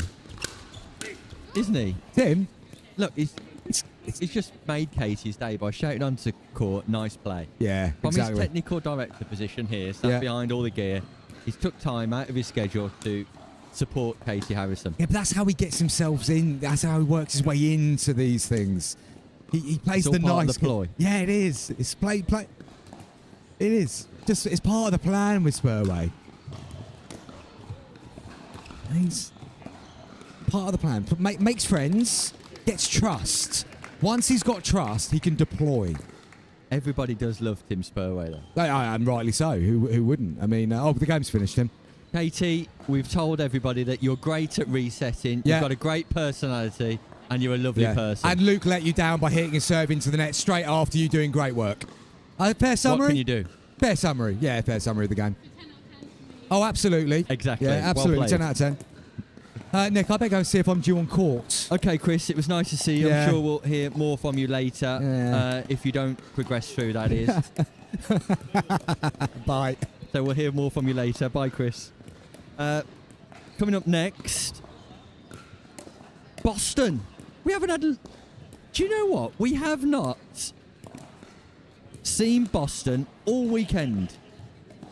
Are Boston even in this competition? Are they a reserve entry for today? I cannot believe it. 2 days of action, and our first look at Boston is today. Let's have a look at their club ranking. They're ranked number 11. They were here yesterday. We've not seen Boston. Shocking. But we're about to. David Cheer and Fiona Frost. Boston are currently 12th overall in the Elite Club Championship. And they're going to be taking on Will Cheer and Kerry Wishart from Amber Valley. It's a battle of the cheers. And we'll say congratulations to that. Now, I'm going to presume that these guys are brothers. Will Cheer and David Cheer. Now, I'm not going to go as far as twin brothers, but definitely brothers, because Will Cheer... Now, do you know what? They do look a similar age. Will, are you twin brothers? 7 years older. There we go. Can you believe it? Well, now I don't know if David Cheer looks younger or Will Cheer looks older. Nevertheless, well, they're joined by Fiona Frost and Kerry Wishart, and Tim Spurway's coming on to commentary. Tim, a regular as you are in the UK with a microphone in your hand, it's nice to finally hear you. How are you? Thanks, Nick. I feel like I've taken a bit of a beating this weekend. And it's not been fair, Tim. It's been very unfair. I've had no right reply. Well, so now you have. I'm setting the record straight. There is no monetary difficulties or anything clandestine going on with me and Lou Stevens. Just to set that one straight. Thanks for setting the record straight, Tim. As the Southwest Director for Pickleball England, we'd expect nothing less. But you are no longer chairman of Exeter owing to your role with Pickleball England. Is that accurate? That is absolutely correct. I'm taking the role seriously and looking to reduce some of my extracurricular activities related to the club. So that is the long and short of it. That this is a good match. It's a good lineup. We saw Will Cheer a few months ago in the Northern League, and he played fantastically there in some of the final games, he really pulled out the stops. So Will Cheer is definitely one to watch. And a first look at his brother, his older brother, on the other side of the court. If he's anything as a performer as Will Cheer is, this should be a good game. Sue Jones has been in touch to say that she's enjoying the commentary, which is grand. It's a different style of commentary for this event as directed by the tournament director, James Horn, or a different style at least until we get to the knockout stages. It's David Cheer and Fiona Frost from Boston at the bottom of your screen, and David Cheer getting the better of his brother, Will Cheer, there, who's at the top of your screen with Kerry Wishart representing Amber Valley. Tim, can you believe that's our first look at Boston after a day and a half of action? No, unusual that. Yeah.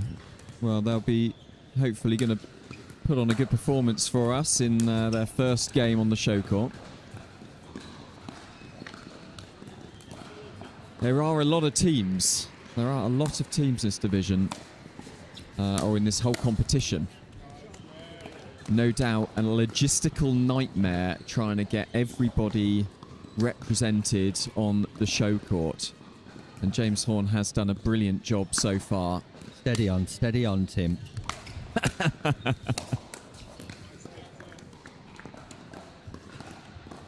We haven't been paid yet, Tim, so just be careful, mate.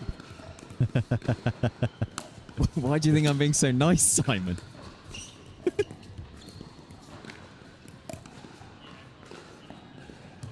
Would you like a voice suite, Tim? You're now talking, so you probably need a voice suite. Simon, would you like a voice suite?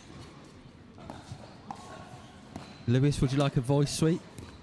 Now, I don't know where voice suites, what era voice suites originate from. They look a bit old-fashioned, I'm not going to lie. But they're sensational. They look like one of those... Simon's took it straight out of his mouth. What's wrong with you, man? Huh? Horrible. That is disgusting. It's like a menthol flavour. Eucalyptus style. It almost tastes medicinal. But Well, they look like something you get out of those tin sweets you get from the 1930s, Nick. yeah, indeed. Well, when you're the voice of Pickleball, you need things like this. And my wife regularly buys me voice suites to be the voice of Pickleball. Is that right?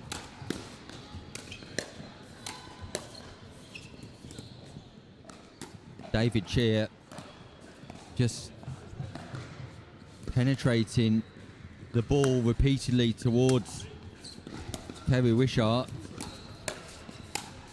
And this is impressive from David Cheer. There's a lot of blonde on court, isn't there, Tim? There is. Yeah. Very light blonde hair, the Cheer brothers. Great defence from Will Cheer there, though. Got to get this ball bouncing, you feel. Wishart and Cheer for Amber Valley.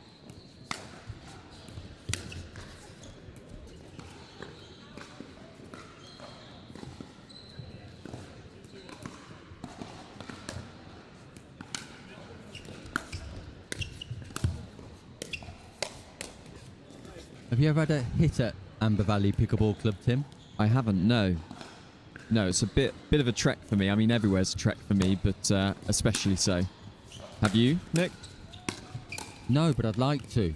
Full of personality.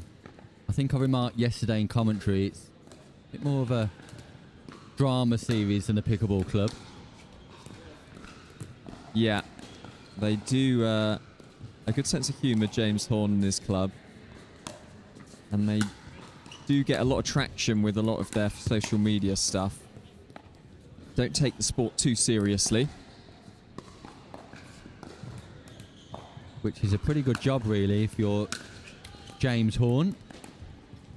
Remember the moment in the Northern League where he cost his team a free holiday to Antigua and Barbuda? I do. I'm sure he won't mind being reminded of that one, Nick. Well, I know that there's some people in the Midland Outlaws who've never forgiven him. To this day.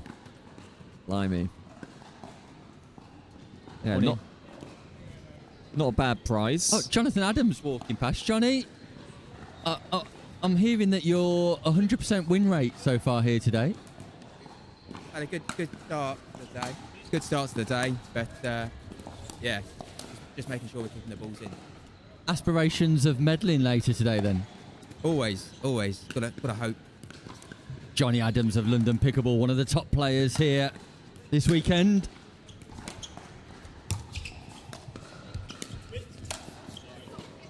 So good from Will Cheer. Yeah, that's what we were seeing a lot at during the Northern League. A lot of the Northern League. He was incredibly good at poaching, moving across the court and taking that one nicely. The poaching going on from his partner here as well. Wow, this is impressive stuff. Razor glass for Will Cheer.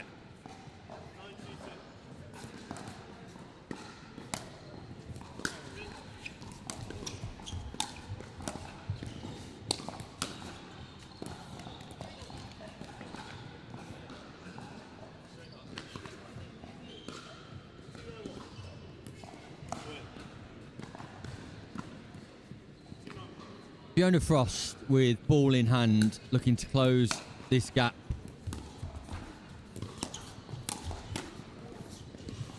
And these four players, Tim, are not hanging about with the speed ups, are they? No.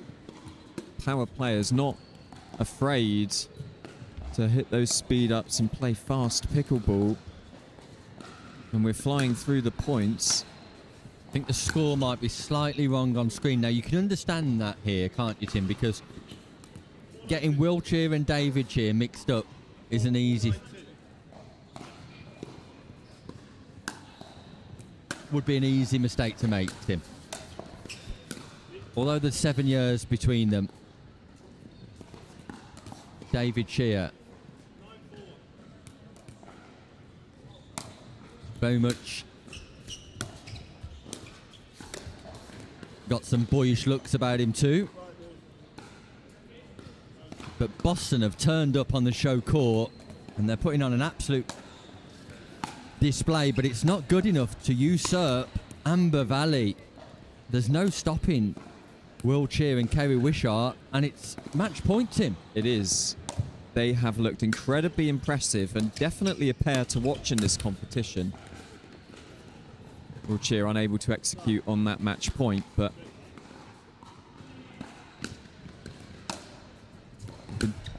doing well so far, and I expect we'll see them in the knockout stages if this performance is anything to go by. What are the chances, Tim, of you going to do a drinks run after this game? I could do with some hot water. Simon Farr's going to be on it. Brilliant. Sensational. Not doing that bad a job at commentary, am I? Oh, no, not... Well, it's not great, but it'll get us through until someone else decent turns up. Fair enough. You asked the question, Tim.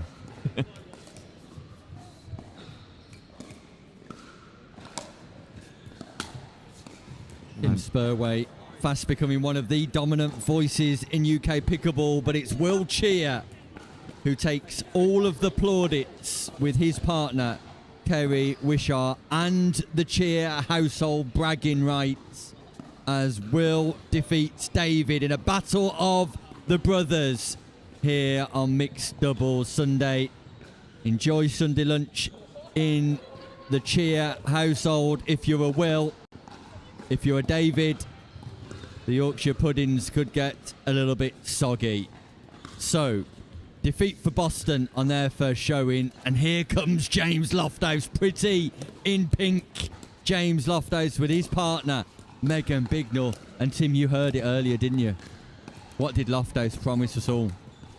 He did promise that he was going to hit a nasty Nelson at some point. Did he say he was going to specifically do it on the show court, Nick? I can't remember. He did indeed. Okay. Well, I mean, if he's a man true to his word... Oh, yes, he's playing Richard Smith as well. This is his opportunity. You might want to remind him, Nick. He's playing Smudger Smith and Milena Podeshwa. I can't wait. Lofthouse, your time is now, my friend. Let's go to an ad break. We'll be back in no time at all.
Pro 4. I'm super excited to talk about this. This is my baby. 3S is and was a great paddle, but the 4 I think is even better.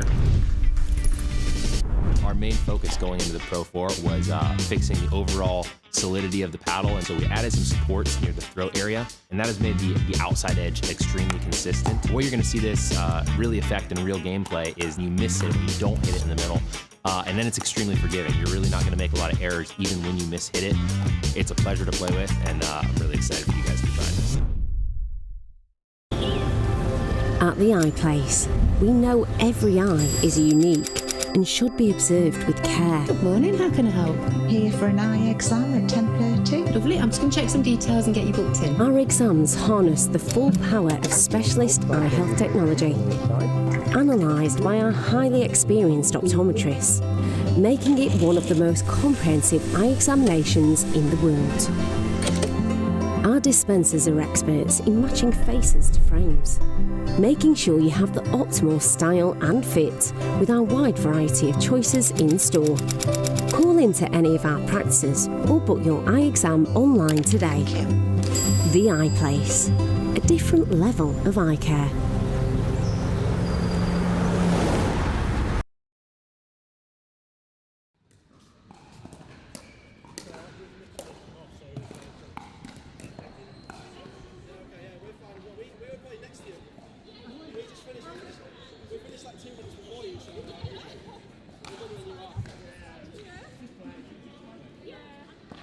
Welcome back to the Amber Valley Pickleball Invitational 2026.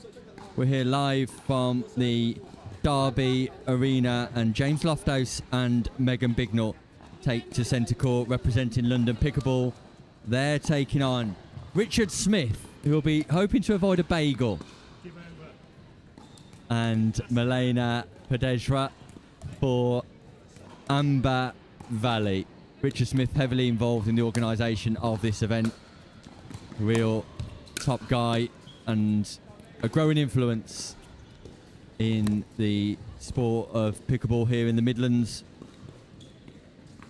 So Lofthouse, is it now that he strikes? It is indeed. He went for it. He went for it, and Richard Smith was aware. He was aware. So there we go. Lofthouse promised.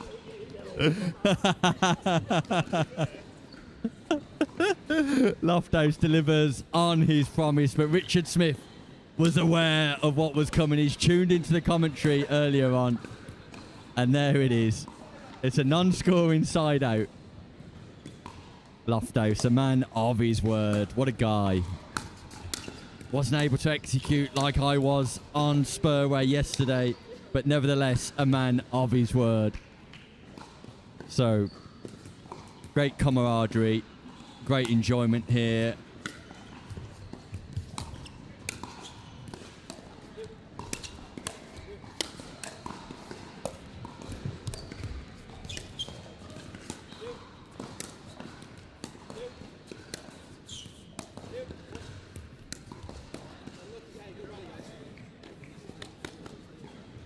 An opportunity to thank our sponsors here: Castlegate Chambers, David Shelley Construction, Franklin Pickleball, Gamma Pickleball, Taylor Emmett Solicitors, Fletcher and Company, Nightingale Solicitors, PDH Sports, the Eye Place, Third Shot Vooding, the Sporting Colours, also West Midlands, not West Midlands, sorry, World Pickleball Magazine and Fox Pickleball, who are providing the court this weekend.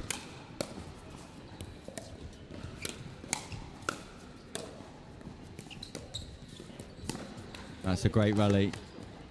Meanwhile, there's another sporting event, a really important pickleball event that's taking place down in Stourbridge this afternoon. If you're local to the Stourbridge area, get yourself across there. Pickleball England working with Invictus Games, promoting the mixed combination of pickleball of disabled and able-bodied players at the courtside venue this afternoon. I believe 12 till 4. So if you're in that location. Get yourself across. Invictus Games coming up next year here in the West Midlands.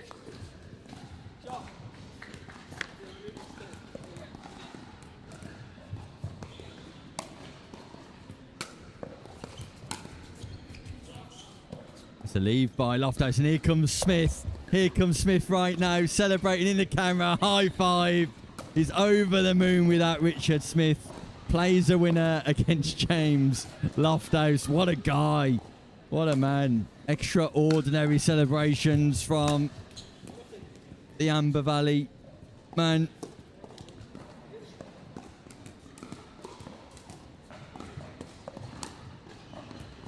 The most athleticism I've seen Smith show in all the time I've been watching him on a pickleball court. Leapt over the sponsorship hoardings like a salmon.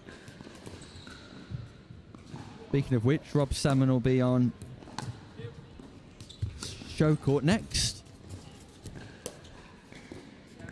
What a play from Loftus. Goes back in behind Pedesra. Finds the baseline.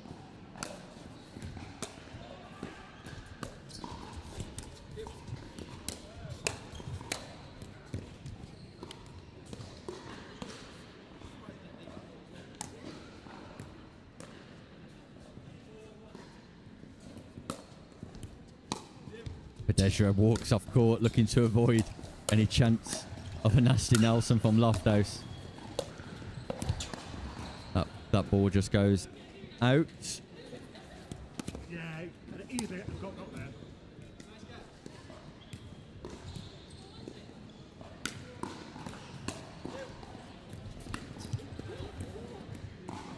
Big Nut just mistimes her swing.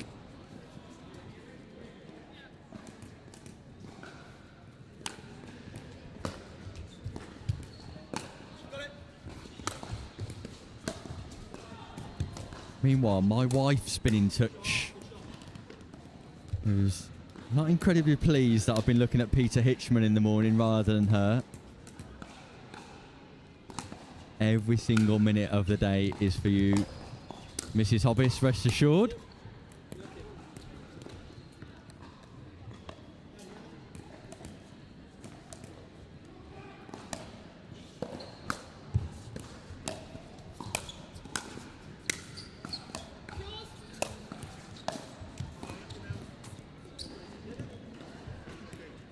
So, Pedesra and Smith have doubled their tally and are now on 2, which is 2 more than Richard Smith presumed he would get, hence the vast celebrations. But it would be fair to say that Loftus and Big Nut are just underperforming slightly today. Lost to Nick Mays and Liana Vespini Jones earlier on. Loftus carrying that injury that we referenced this morning. ATP from Loftus, defended by Smith. And then he misses the forehand drive. After the Lord Mayor's show comes Richard Smith.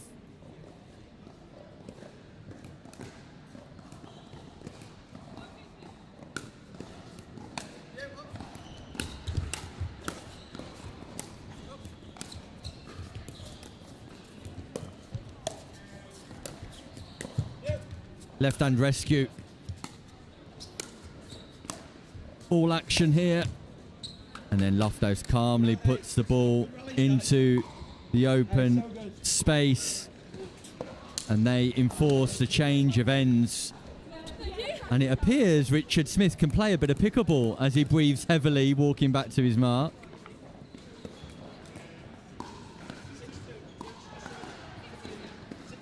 His partner, Milena Pedesra, with a big smile on her face too.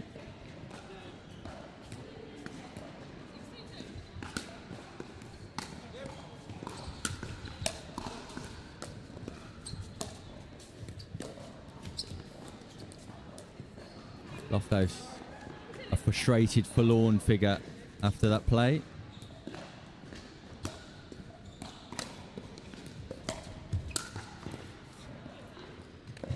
There's the power that Megan Bignut possesses.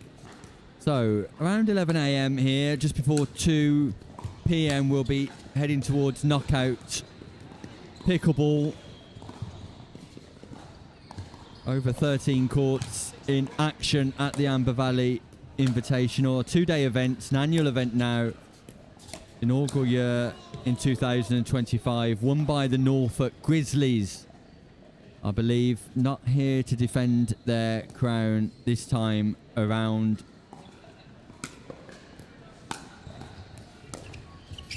But a real great concept designed by James Horn and a great showcase of pickleball up and down the UK. As Pedeshra looks to unleash a big forehand volley drive.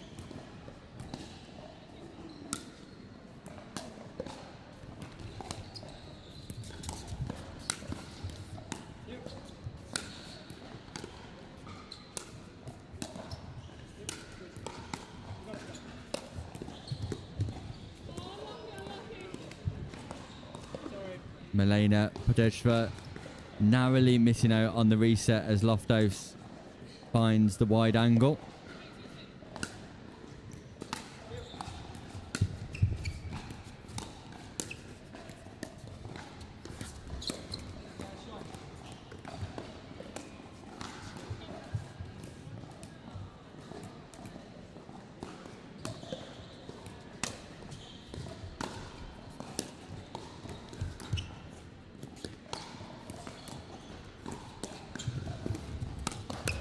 ATP from Smith, a little bit short. Lofthouse on the floor.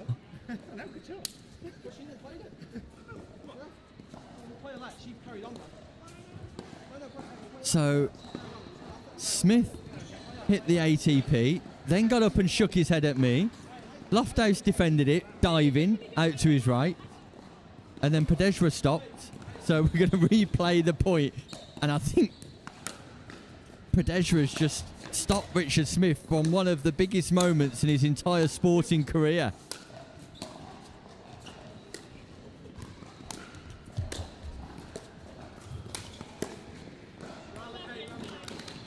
They played a let anyway, such is the sporting nature of the tournament here. But it was a nice ATP. That surprised even his partner, who stopped playing, as if to say, surely he's not got that in.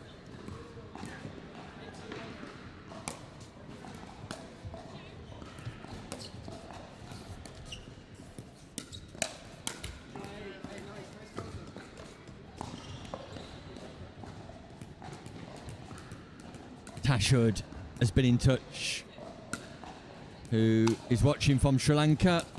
Absolute savage from Lofthouse. No longer the nicest man in pickleball. Ouch. Biting. Scathing from my co-NH broadcaster.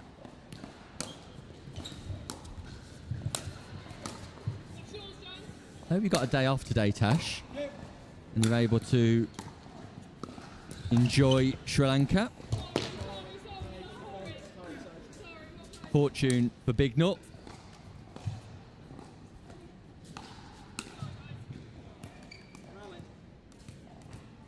Meanwhile, Matthew Goff walks behind me. I'm just going to quieten down slightly.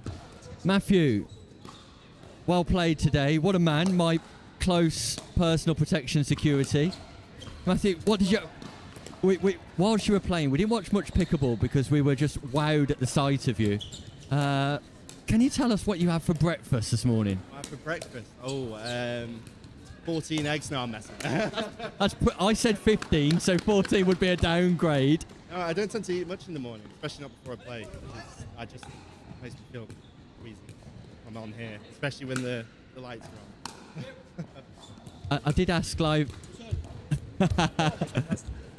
I did ask live on air if I could have a cuddle from you, just to make me feel small. So if you can just wrap your arms around me now, that would be grand. Thanks, my friend. There we go. I feel safe. I feel secure. Top man. Matthew Goff. Meanwhile, we missed a tweener. Lewis, what happened? Lofthouse got lobbed. He did a tweener drop and won the point.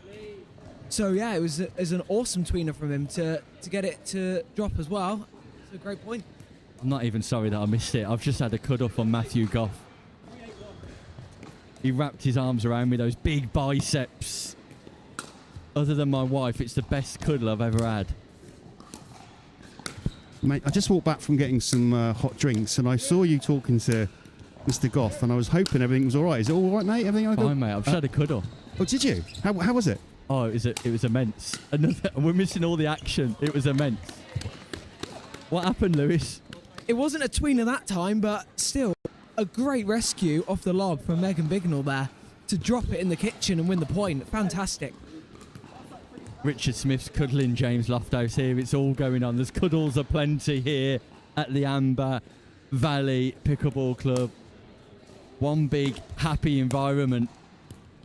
Let's see if something good happens now. Simon Farr's brought some hot water back for me, which is nice. Thanks, mate. You're most welcome, Nick.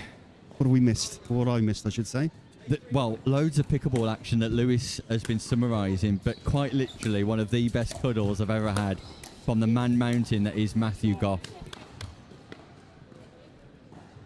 We're just having a quick look at the comments. So where are you up to here? You see... Nirali's been in touch. Nirali, good morning.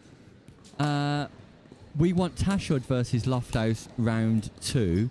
And Tash's response is, the UK pickleball scene has forever been changed due to the fact...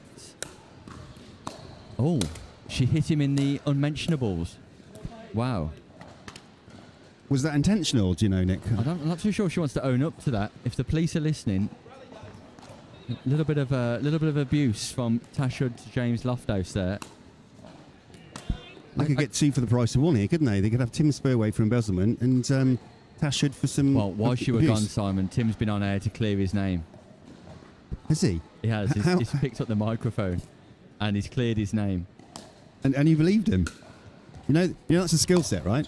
I know, but I started to feel a little bit sorry for him, and I don't think James Horn's budget extends to providing counselling. Ah, I see. Well, he's obviously King Counsel himself, so perhaps he can... ATP from Pedesra, defended by Lofthouse, who crosses over the line, and now Bignell's on her own. Lofthouse comes back. What a rally! It's a rally of the weekend. Smith keeps it alive. Lofthouse keeps it in play, and then Smith goes long, but phenomenal pickleball here at the Amber Valley Invitational 2026. Great action, entertaining action all the way. What a showcase. Fantastic point, that. Let's see what Mr. Lofthouse brings for the next one. What a pick up, Lofthouse. Oh. How has he managed that? James Lofthouse, the ultimate showman, picking balls up from all over the Derby arena, putting them back into irretrievable locations.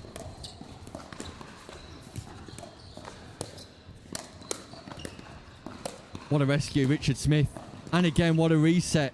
This is phenomenal pickleball.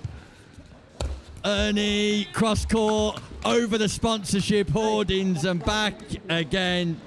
The man from the big smoke has set the Derby arena on fire. What a showman who almost took out the cameras at the same time.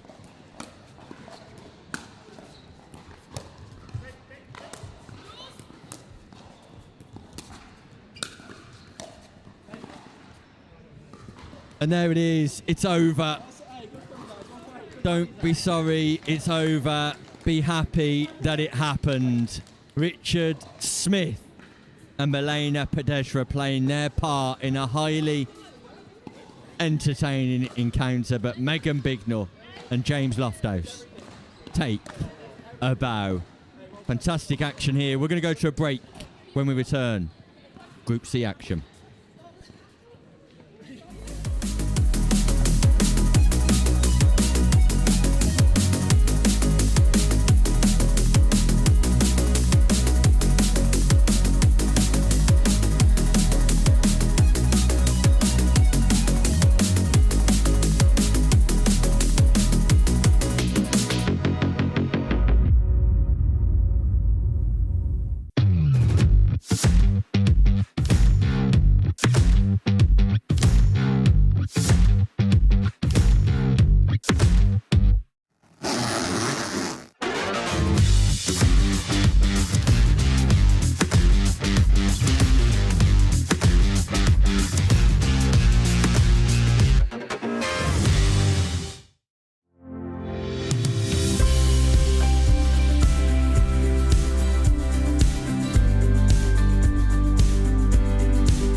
Pro 4, I'm super excited to talk about this. This is my baby. 3S is and was a great paddle, but the 4 I think is even better. Our main focus going into the Pro 4 was fixing the overall solidity of the paddle, and so we added some supports near the throat area, and that has made the outside edge extremely consistent. Where you're going to see this really affect in real gameplay is you miss it, you don't hit it in the middle, and then it's extremely forgiving. You're really not going to make a lot of errors even when you miss hit it. It's a pleasure to play with, and I'm really excited for you guys to try this. At the Eye Place, we know every eye is unique and should be observed with care. Good morning, how can I help? Here for an eye exam at 10:30. Lovely, I'm just going to check some details and get you booked in. Our exams harness the full power of specialist eye health technology, analysed by our highly experienced optometrists, making it one of the most comprehensive eye examinations in the world. Our dispensers are experts in matching faces to frames, making sure you have the optimal style and fit with our wide variety of choices in store. Call into any of our practices or book your eye exam online today. The Eye Place, a different level of eye care.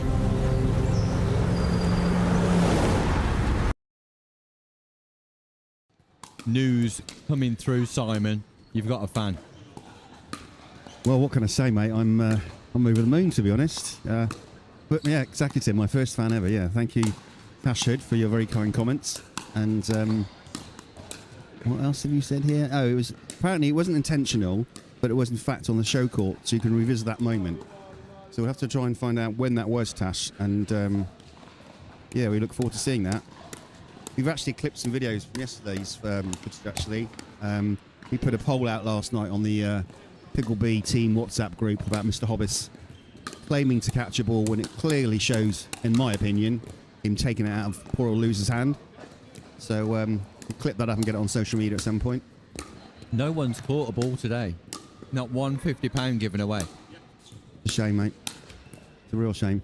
That's why I've moved from scoreboard to comms, just to see if I can catch one. Could do with 50, what I mean. You are not short of a few Bob Simon Farr. Yeah, but I'm not in the Tim Spurway stroke Lou Stevens kind of level of wealth. No, definitely not.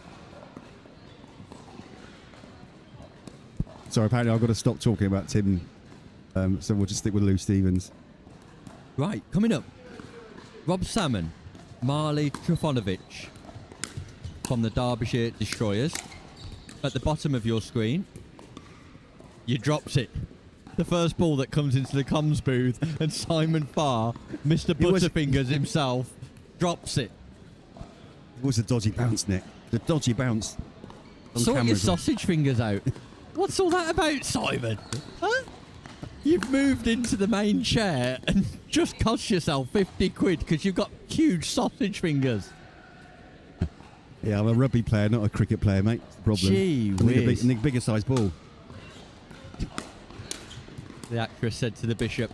So, May Pan and Colin Hailstone at the top of your screen. Rob Salmon and Marley Trifonovich at the bottom of your screen. It's Champion Pickleball versus Derbyshire Destroyers. And you can expect to see some topspin from Rob Salmon, Simon. Absolutely, mate. Playing with a Fox paddle as well. So it'll really will get some spin off that urban surface. We've got the live draw coming up, haven't we? Just before 2 p.m. We have, mate. Very excited for our first ever live draw for Fox Pickleball.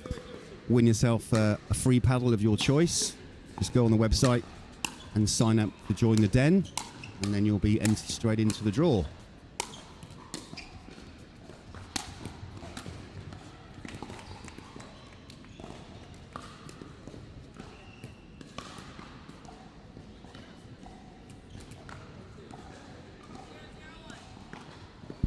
Tim Spurway's having a nightmare on the scoreboard, Nick. He'd already lost the score and then when he just started. Did you see the game yesterday on day one where on the screen it said 6-0 and we thought the players were changing ends and the game had finished? It was over. Shocking. Shocking. I don't like relinquishing the scoreboard, if I'm honest, mate. But apparently my fans want me on the comms. They do. They do. Tashud especially. Yeah, the Ukrainian cat story was a distraction for Tim Spurway there. Colin Hailstone just doing his Lacey's up here. Rob Salmon has a chat with Marley Trifonovich. And my drilling partner, love him, Phil Nash, is saying Simon Farr, one job, catch a ball. Yep, absolutely. Can't do that either, what mate. a guy Phil Nash is, though. What a guy. What a guy. What a drilling partner, mate. We're a really good drilling partner. Yeah. Really? Yeah. Never chooses to play with me, though. So we practice and practice and practice, but won't play a game with me.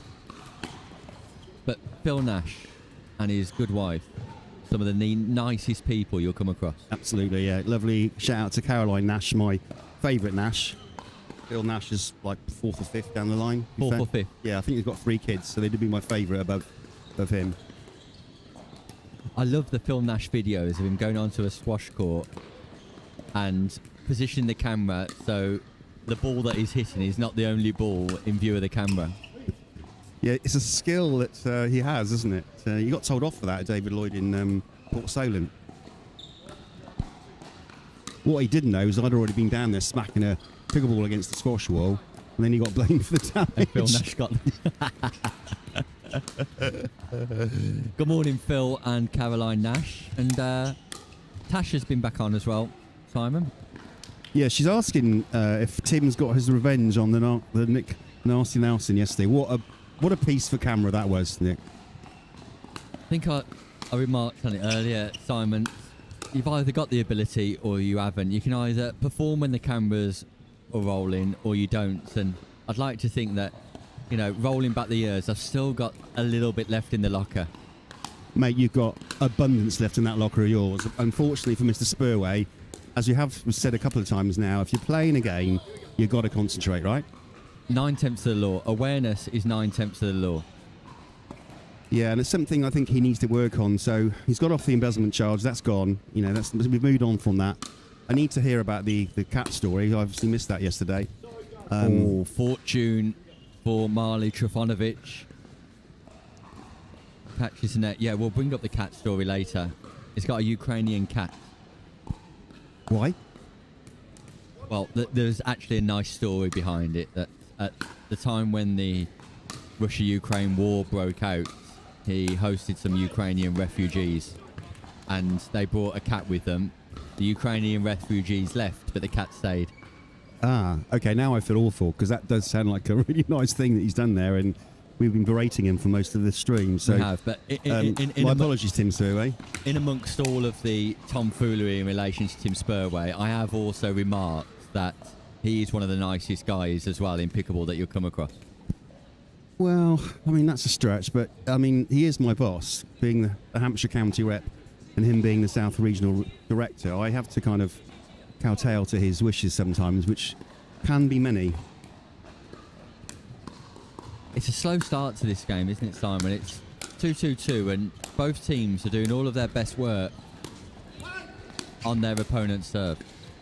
Yeah, they can't score on their serves at the moment, can they? So it's always a tricky one. I think sometimes coming to play on the show court as well does affect people. We've got us commentating on them, cameras, lights. Now, speaking of that ball splits Maypan and Colin Hailstone. Speaking of the £50 catch offer that has been put into place by James Horn this weekend, Gary, who sat on the far side there just watching the action for Derbyshire, didn't realise that was the offer and just was half asleep when the ball come past him. He said he watched it back last night. He was devastated not to be in the frame to win 50 quid. Well, it's not just to commentate, isn't it? You've got to be aware, Nick, haven't you? Awareness is 9/10 of the law, right? A bit like Ray Claremont just snuck up behind us. Oh God, she has. Hello, Ray. I have something to report back. Here we go. Did you do the ATP? It's not a yes and it's not a no.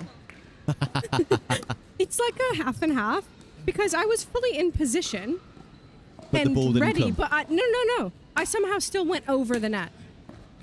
Oh, Ray. It was a beautiful shot, and I won the point. Oh, that's all right. But it's still not an ATP. It's like maybe we could call it the Ray, like the Ray hoodie. That's the Ray shot. The Ray shot. It's We'll like call you're it the Ray. so ready for an ATP. It's like everybody's expecting the ATP, then you disguise it and go back over the net. Yeah, and then you just you're just pathetic and can't actually do it properly. That's what the Ray is. Oh, there's a dispute on court. Okay. Marley. What's happened? Well, Marley Trifonovich is not happy with Colin Hailstone. She's suggesting that it skimmed his paddle. Colin's saying not. Rob Salmon and Marley Trifonovich reset. That's Rob Salmon? Yeah. And I think Rob was saying to Marley there, don't worry about a thing. Rob Marley? I mean, that's next level. That's a dad joke. That's next level. You know who Bob Marley is, right? That's next level. We've got Rob Marley here on court. Ray's so disgusted with that joke, Nick, she can barely speak, bless her. That's next level commentary, if I say so myself. Anyway, this is quite a serious game, this. Ray, well done on the on playing the Ray. Let's get back to this. This is quite serious. As it should be. In fact, all of the games have been serious, haven't they, Simon? We've just been a little bit more flexible in our tone. Yeah, if you follow Amber Valley on social media, or you know James Horn, he is hysterical, and he wanted a similar sort of style of commentary for the early stages of the tournaments. As we say, once we get to knockout pickleball, it all gets a bit more serious, but he did want some fun involved as well. So we're trying to keep our client happy. So, Pan and Hailstone are on 5. Salmon and Trifonovich are on 5. Team Rob Marley.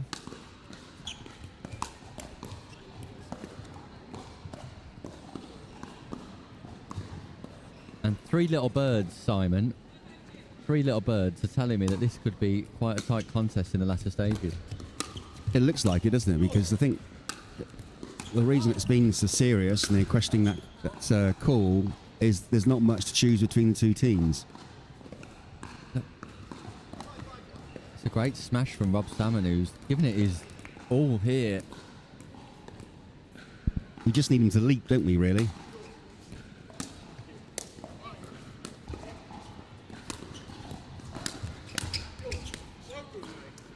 Oh, she's dropped it! No! 50 quid. 50 quid down the drain. I cannot believe it. It's a drop in the crowd. Oh my word. There was an opportunity there. It come off the paddle of Marley Trifonovich and the good lady of Colin Hailstone. Top baker, by the way, but terrible catcher. I tell you what, that chocolate brownie was to die for yesterday, mate. I don't normally eat sweet stuff, but that was top drawer. Needs some work on the catching, though. The baking is up there. It's up to scratch. The catching, it's just cost her 50 quid.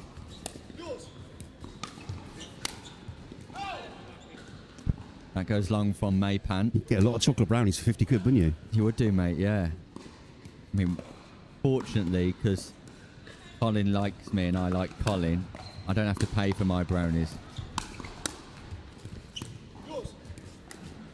It's a bit like your hoodies, isn't it? This is a nice hoodie that Fox have provided for me in order to do the draw just before 2 p.m. It's our pleasure, mate. And you look good in it. You do look good in it, mate. Thanks, mate. The Rod Stewart song, he wears it well. Like she wears it well.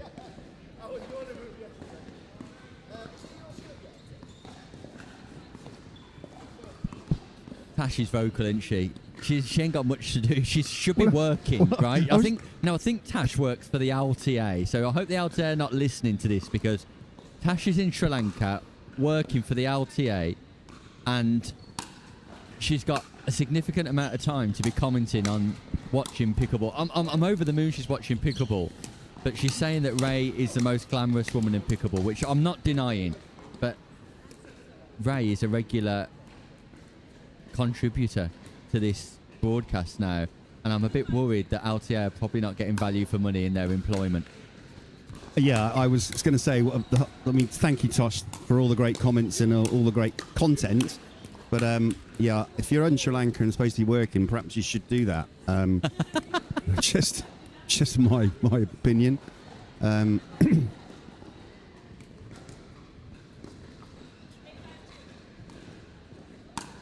Meanwhile, whilst we've been chatting, Well, there's a Pan and 3-point Hailstone, lead. yeah, Pan and Hailstone, Simon, are doing well here, aren't they?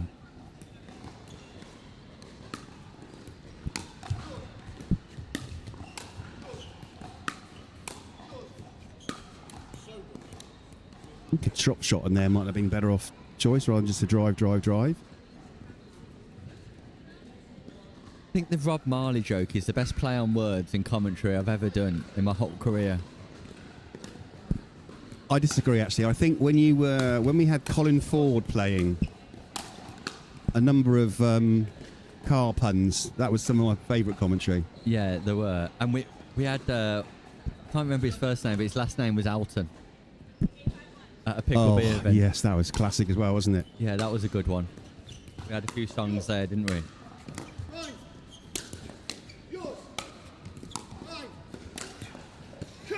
Lots of communication, and look at the energy coming from Rob Salmon after he destroys that ball for Derbyshire.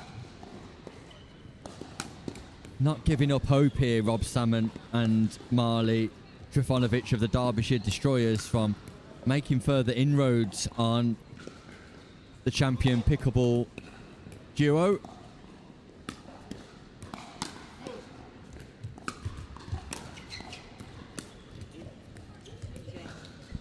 That's a delightful lob.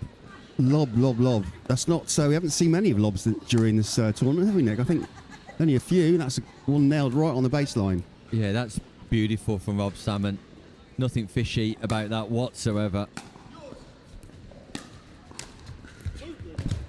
Oh, and he leaped then like a salmon. Just what I wanted, Nick. Leapt out the way a bit, my friend. Anyway, they closed the gap to 2, but this is an important exchange right now.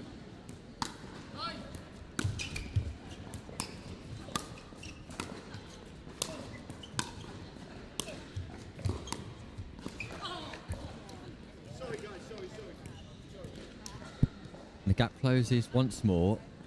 Rob Salmon giving lots of energy here on the show court.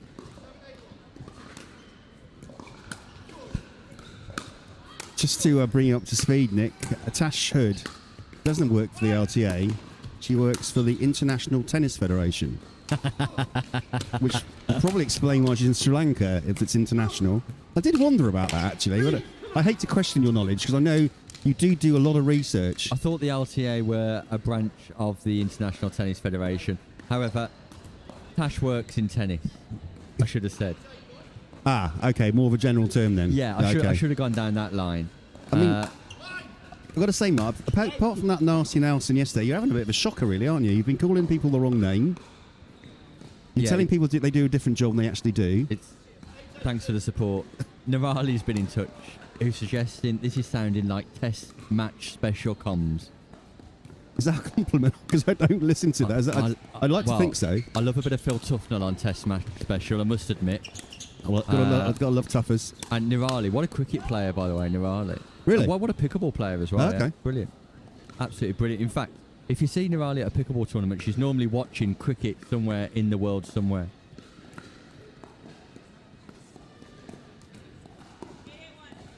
(881). Maypan serves. Rob Salmon responds. Gone wide, called out. Hailstone's not happy with the call. Hailstone is not happy with the call. No, didn't like and that he just at all, gives did he? Rob Salmon the eye.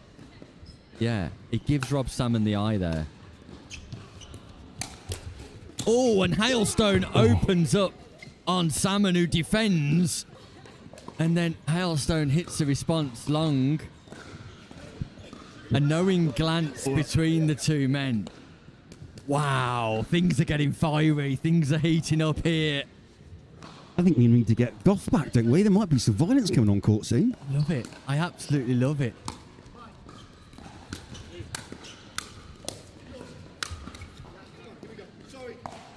And Tag there's some central. fire It's here. tag central. It is. There's some fire here. Body bag after body bag, attack after attack. This is a fiery clash. This is an exchange right here, right now. Drama unfolding. A thriller.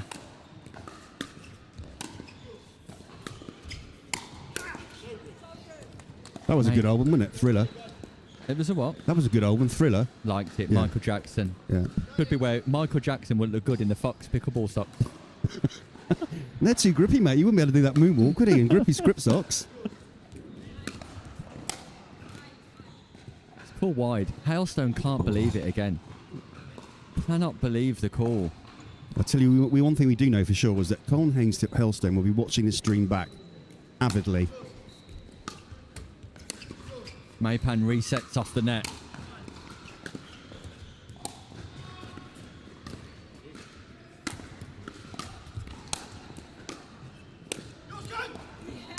Great drop from Hailstone. And now Maypan and Hailstone have got the ball. Can they make inroads? They've saved match points, Simon. 3 points required for victory. 2 serves to do it in. I'm glued to this. Oh, Hailstone's frustrated with that. He misses the third. I'm glued to this. Absolutely. And that was just a slight... I think he's just desperate to hit the ball, Colin Hailstone, isn't he? Still giving that ball to Pan.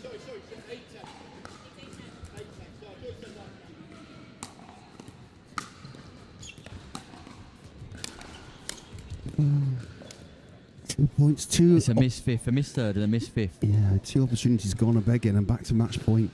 Match points here for Rob Marley.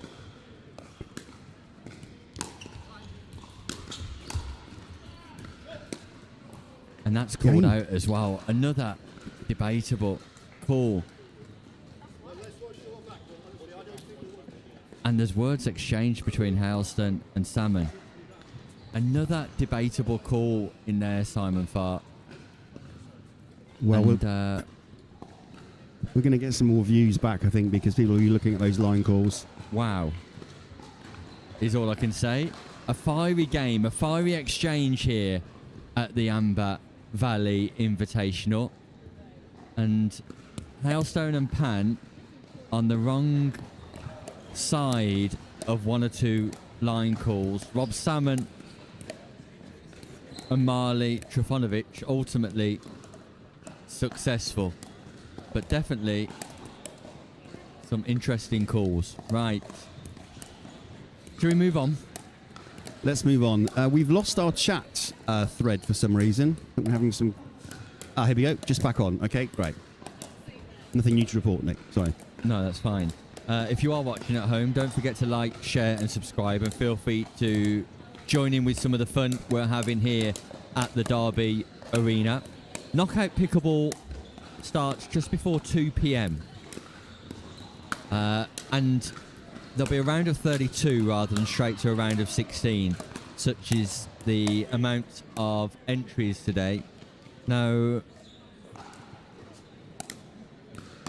we're going to our next match, which is Luke Whitfield and Katrina Donaldson, Dan Busby and Barbara Kappa. Pure Pickleball against Eden Valley, and the game will get underway shortly.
Welcome back to the Derby Arena, where Pure Pickleball are taking on Eden Valley.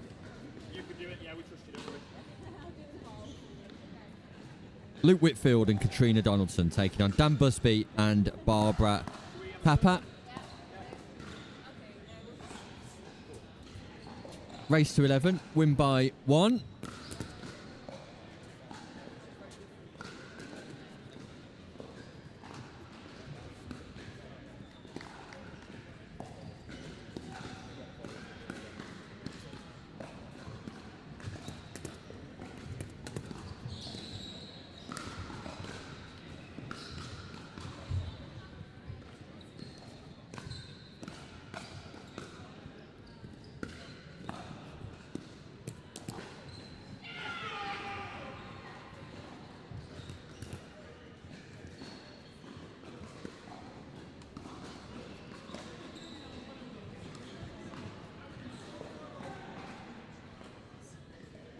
So it will be Pure Pickleball at the top of your screen with Dan Busby and Barbara Kappa.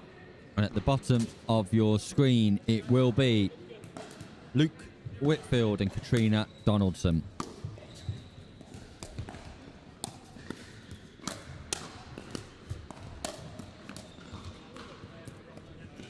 Left-handed Dan Busby and the right-handed Barbara Kappa, just getting each other's way down the centre of the court.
Big overhead smash from Dan Busby.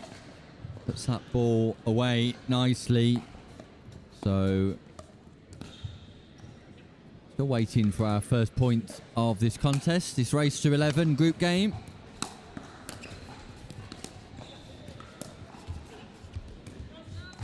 Barbara Papa tries a lob, but that goes long. Second lob of the day, Nick. Yeah, not as good as the first lob we saw.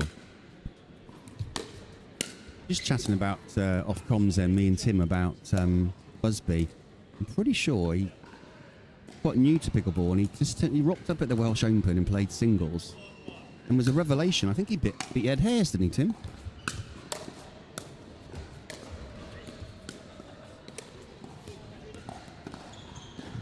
Tim's knowledge is amazing. He thinks he came fourth at the Welsh Open, having hardly played pickleball. You want to verify that? Anyone on the chat, please do.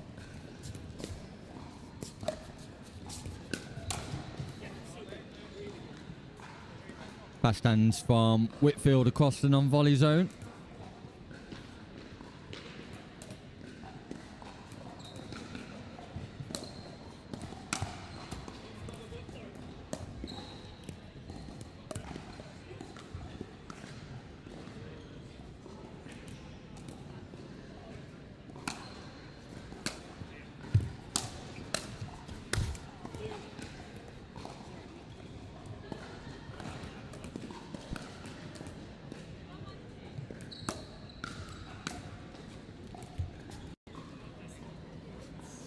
Swing and a miss, strike one. Katrina Donaldson. Mate, I don't know how you can eat those throat sweets. They are absolutely foul. What's in them? And voice sweets. Voice sweets. Yeah. But what's in them? What's the ingredients? You want to be a top broadcaster, mate, you need a voice sweet. Well, I've got a long way to go before I can be a top broadcaster, mate. Just a voice sweet missing, I think. like menthol eucalyptus stuff. Does not agree with me. They did one that tastes like lager. I'd be on them all day long, but.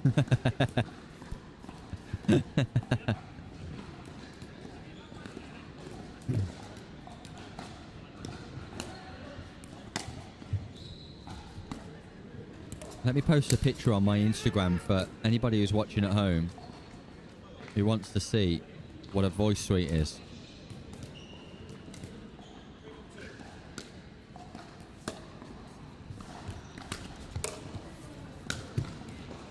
Oh, straight down the middle, solves the riddle.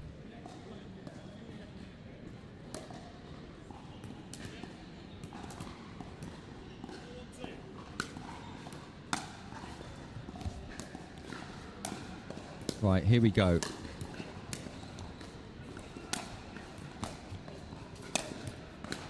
Going on Instagram. Great defense. Oh, this last one didn't quite go in.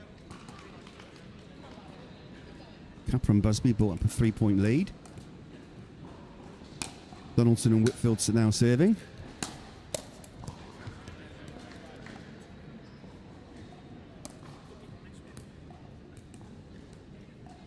Right, picture on Instagram, Simon, for anybody who wants to know what the voice suites look like. And if anybody who's in the arena wants to know what they taste like, they can come over and sample. Yeah, I'd like someone else to try one because, honestly, they are disgusting. Even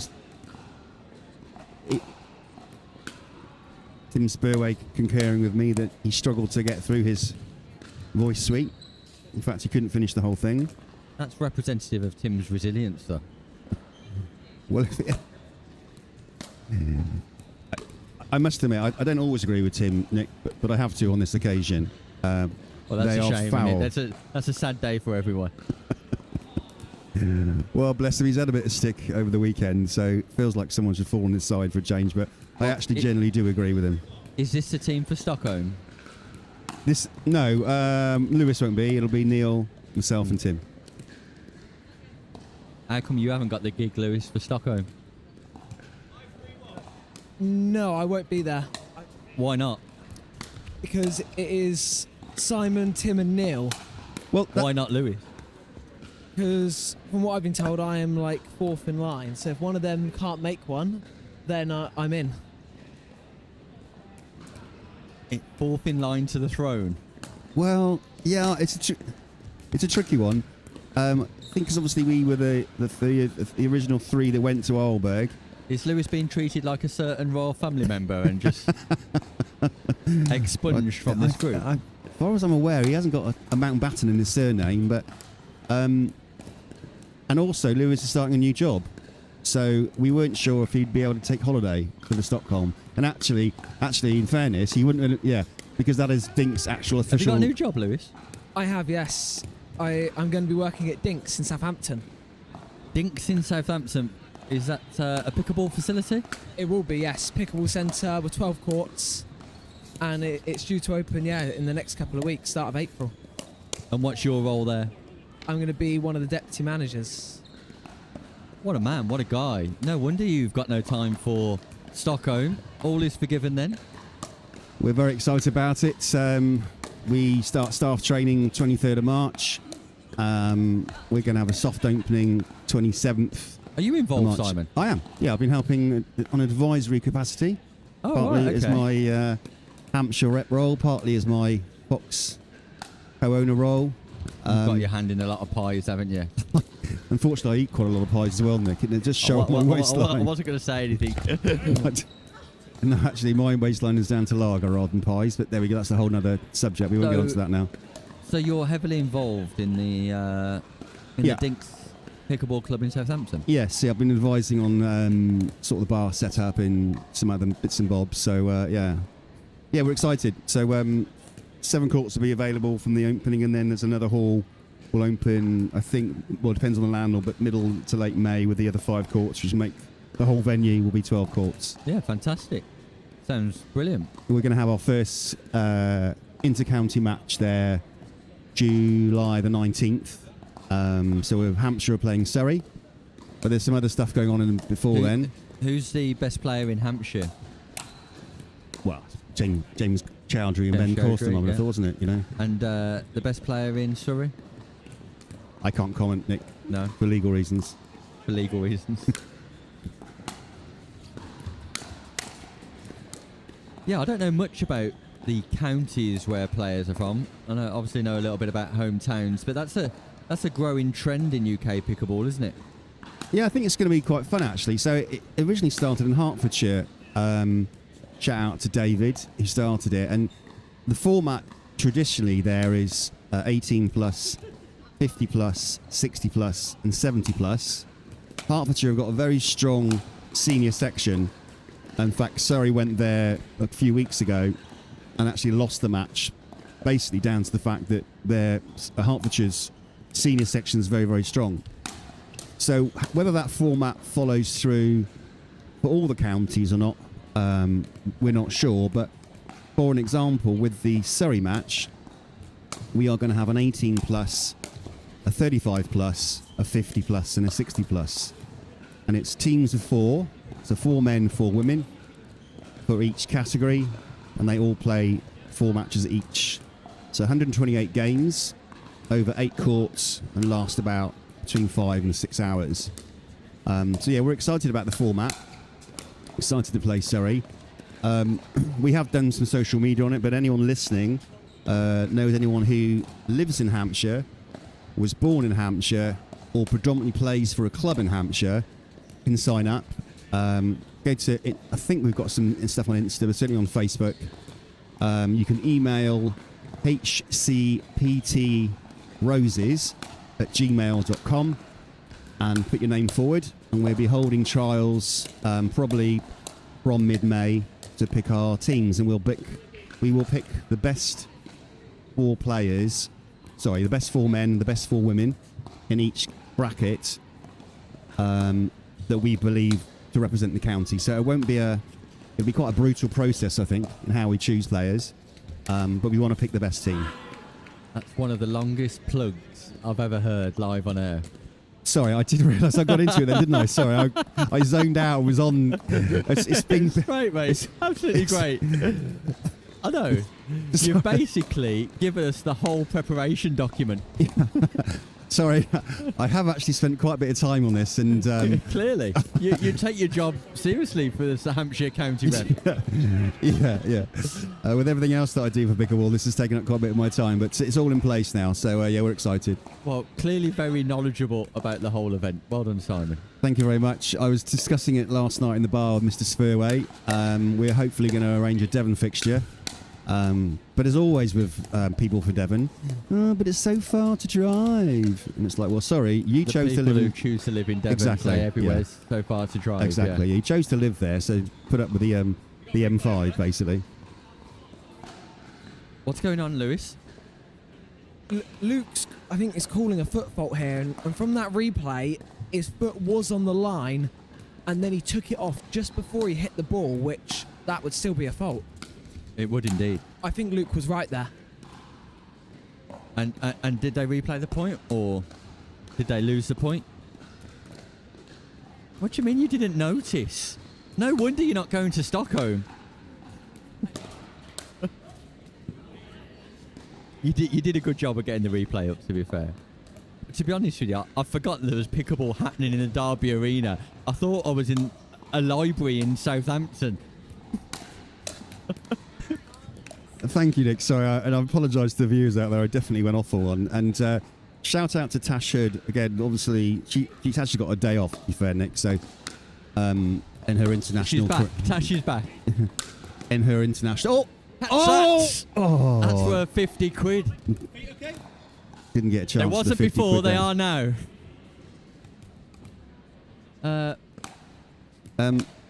I wish I was the Alan Sugar of pickleball, Tash. It's very kind of you to say so, but he's got as much money as Alan Sugar. Catch that, Lewis. No. Lewis almost died through the monitors then to catch that one. He's got as much money as Alan Sugar. I wish. I wish I was in Thailand when Lou Stevens and all them had, to be fair. Phil Nash is back on. The voice suites and the ability to consume clearly denotes commentary ability. Hobbits top gear, Spurway and Far second choice. Phil Nash, my man, my guy. My guy. Phil Nash is my guy. I'm actually pleased he's put me in your bracket, Tim. I Well, mean, Simon, you can... Joint second as well. joint second, Tim. Clearly, I mean, I thought I was, well, After fifth the down a last pecking 5 order. minutes monologue, to be honest with you, Simon, I'm not surprised that Phil Nash is putting me as the top dog here because, gee whiz, struggling to stay awake during that. Whitfield and Donaldson have got 10. Busby and Kappa have got 7. There's been some foot faults that Lewis Oak has managed to capture on camera, but not understand the outcome from. And it's match point.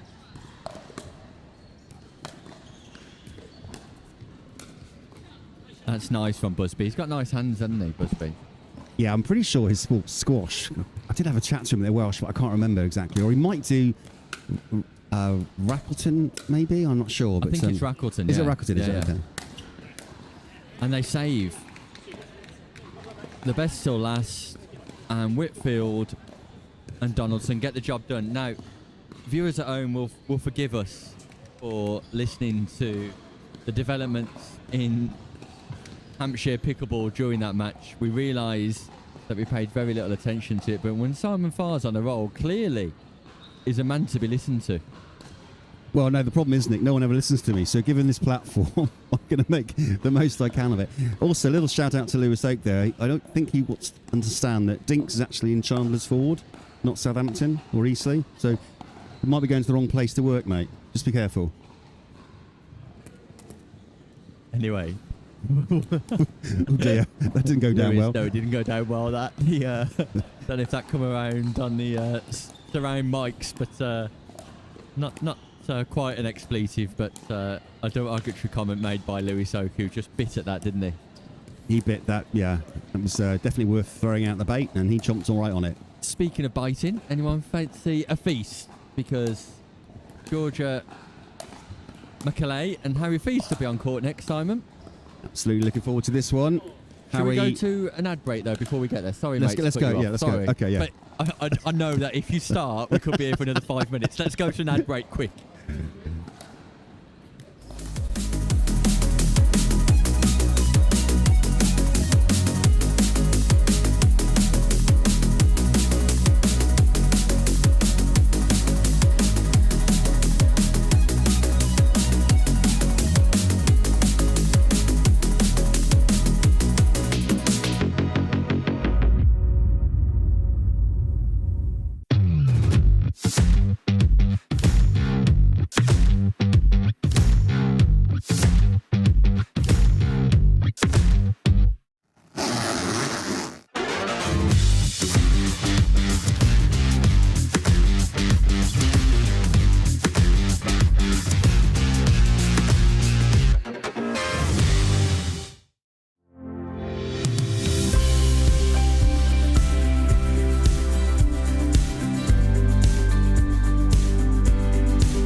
Pro 4, I'm super excited to talk about this. This is my baby. 3S is and was a great paddle, but the 4 I think is even better. Our main focus going into the Pro 4 was fixing the overall solidity of the paddle, and so we added some supports near the throat area, and that has made the outside edge extremely consistent. Where you're going to see this really affect in real gameplay is you miss it, you don't hit it in the middle, and then it's extremely forgiving. You're really not going to make a lot of errors even when you miss hit it. It's a pleasure to play with, and I'm really excited for you guys to try this. At the Eye Place, we know every eye is unique and should be observed with care. Good morning, how can I help? Here for an eye exam at 10:30. Lovely, I'm just going to check some details and get you booked in. Our exams harness the full power of specialist eye health technology, analysed by our highly experienced optometrists, making it one of the most comprehensive eye examinations in the world. Our dispensers are experts in matching faces to frames, making sure you have the optimal style and fit with our wide variety of choices in store. Call into any of our practices or book your eye exam online today. The Eye Place, a different level of eye care.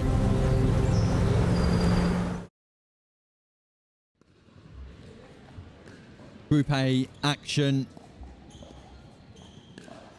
Take centre stage Georgia Macaulay and Harry Feast, taking on Matt Brindle and Lindsay Hammond. Matt Brindle, who watched from home yesterday, part of the Northern All-Stars. Harry Feast, who took away a bronze medal yesterday. Georgia Macaulay taking away silver.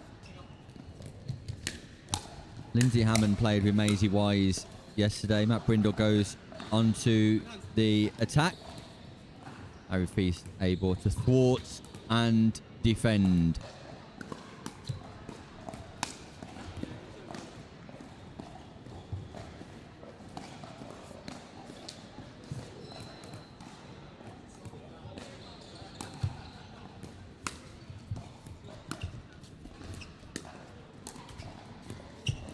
Net tickle. Yeah. Georgia Macaulay. One of her strengths is that soft touch around the kitchen. I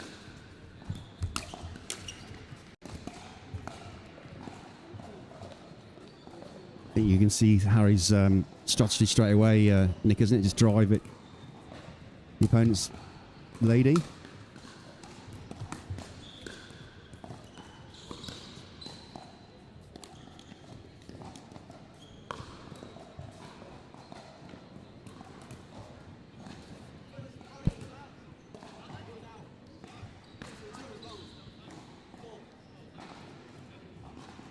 Matt Brindle, very honest.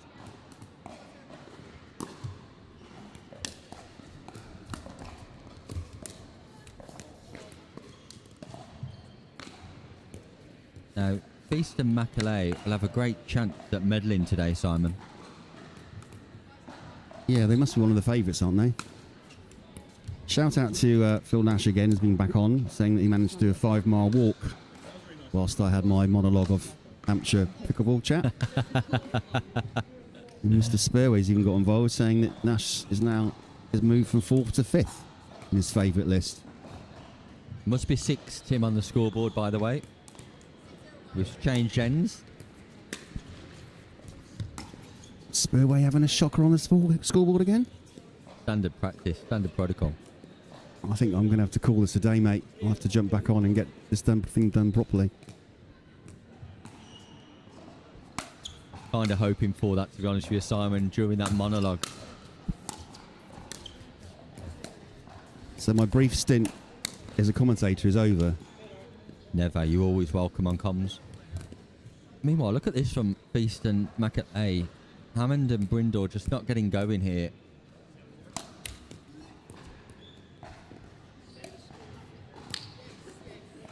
Can be the problem with a game when it's 11 win by 1. You go down 6 points really quickly and then it's hard to get back. Matt Brindle is a decent player. Better than decent, actually. He's a very good player, Matt Brindle.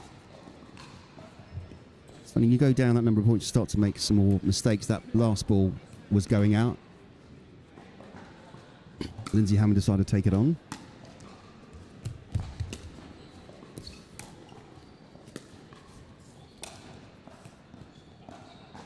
That goes long from Feast, and it gives Brindle and Hammond their first points of the match. Now we're pleased with that, no pickle.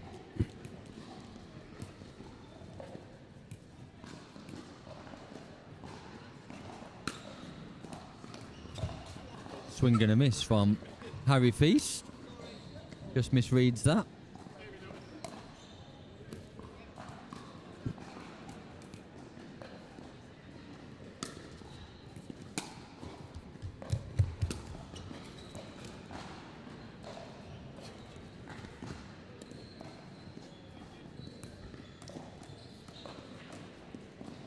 What time are we on, Simon? It's 12 o'clock, Nick, so I think, where are we in terms of the schedule? We are... We could still be around 2 o'clock for knockout pickleball here, couldn't we? Hopefully, yeah. Hopefully we'll catch up. So we've got There is a half an hour gap at 1:30. So if we're behind, we're about half an hour behind at the moment. So hopefully that'll bring us back onto schedule. Are we having a celebrity game on show court again at 1:30? Would love to be involved, mate. Well, actually, quite enjoyed commentating on it yesterday. Yeah. Yeah. So, but after my monologue, maybe I won't be allowed to. So we'll see. We'll see who's around for that sought after novelty game. Match point, Feast, Macaulay.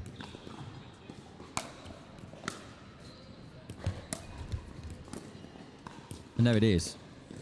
Feast and Macaulay in no time at all. Help us out with the slightly delayed schedule. Brindle and Hammond not able to make any inroads, but got themselves on the board. Meanwhile, Neil Lawson-Smith has arrived.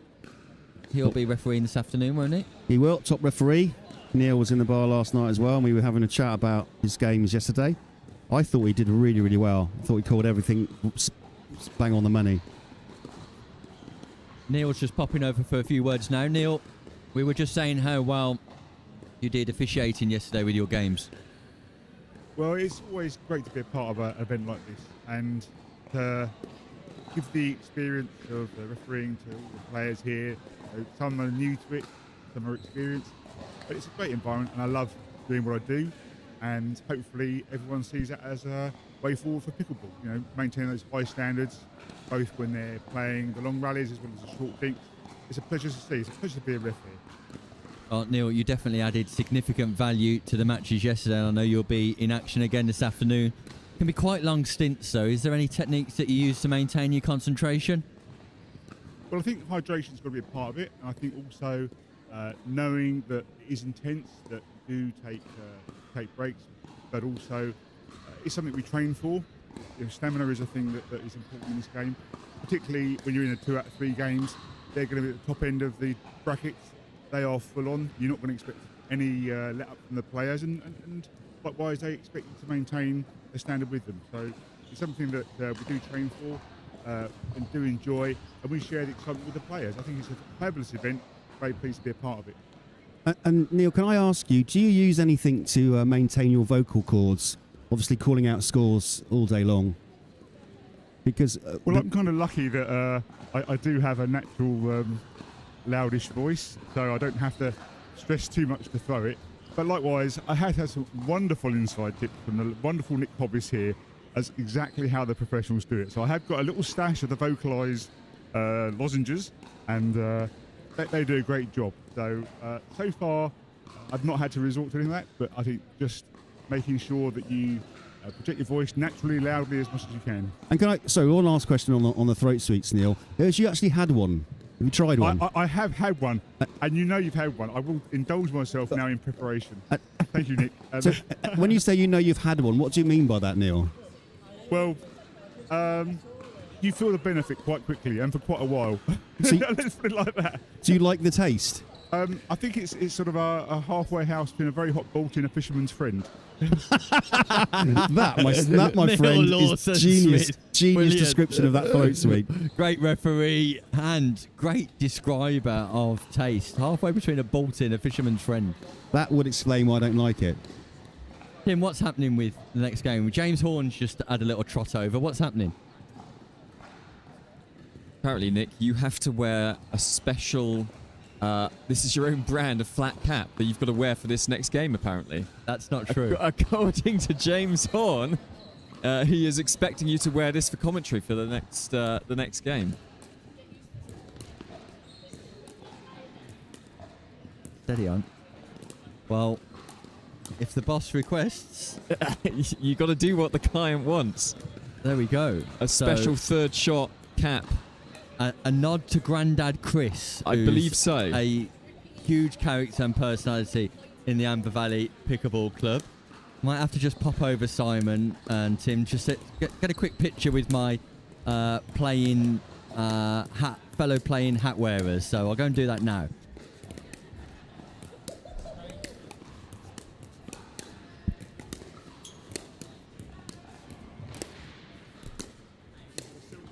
Can we get a quick picture, guys?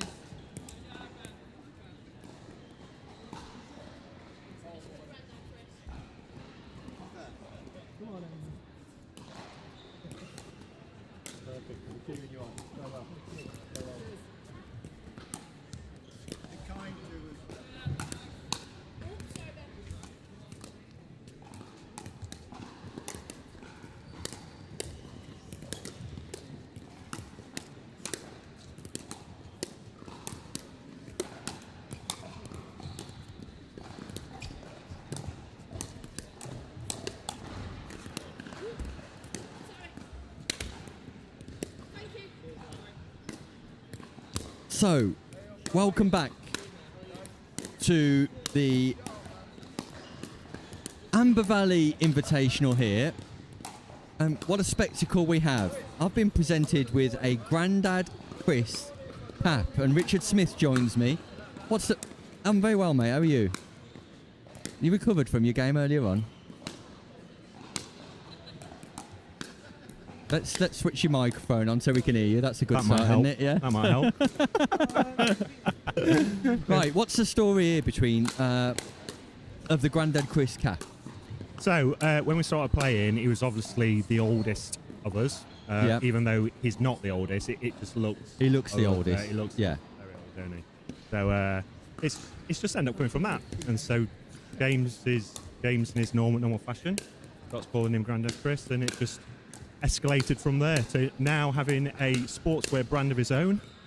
And is Chris his actual name? Chris. It is Chris.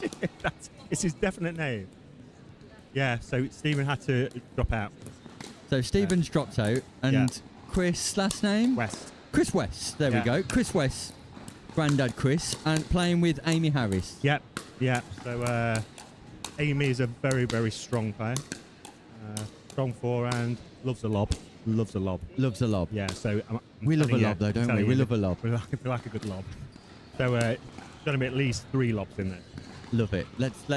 There's the target that's set for Amy. 3 lobs. They're taking on Lucy Bamber and Ben Phillips in the Northern All-Stars.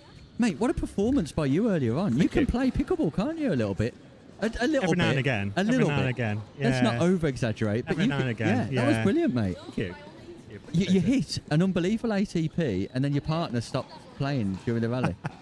She probably just wasn't expecting me to get it. She just blocked one of the most sensational moments of your whole pickleball career. Surely that was the SHOWTIME shout as well. Yeah, well, it would have been. What? It would have been. Still But didn't do it? No, she Even stopped though I did halfway. it? She stopped halfway in the No, rally. but I did it, surely. You got to win the point off it. It didn't happen. Didn't materialise. Anyway, the caps are out. Caps off.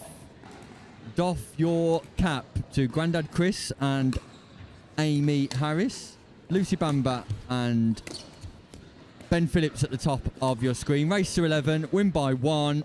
Richard Smith of Amber Valley Pickleball joined us to call the action here. And Richard, the weekend's going well. Going really well. I think it's one of those things that you spend 3-4 months trying to plan, and you just hope everything goes well on every day. And it seems to go. Seems to be going well. Yesterday went really well, so hoping for the same thing today. Good stuff. It's a long old day today, though, isn't it? The mixed doubles. I think it is, yeah. Even though it was yesterday, we were 20 minutes behind at some point, but all it takes is a few people to play me, and it's 11-0, and you soon end up getting it back. Doing yourself a disservice. Grandad Chris, look at the flexibility on the man. Just sends that ball long. I mean, James Horn's over the moon that A, Grandad Chris is on the show court, B, you're next to me, and C, I'm wearing the cap. What a trio. That's everything you asked for at Christmas, isn't it? Well, you know, when he came into this weekend, if there was a picture that he wanted, I'm sure it was up.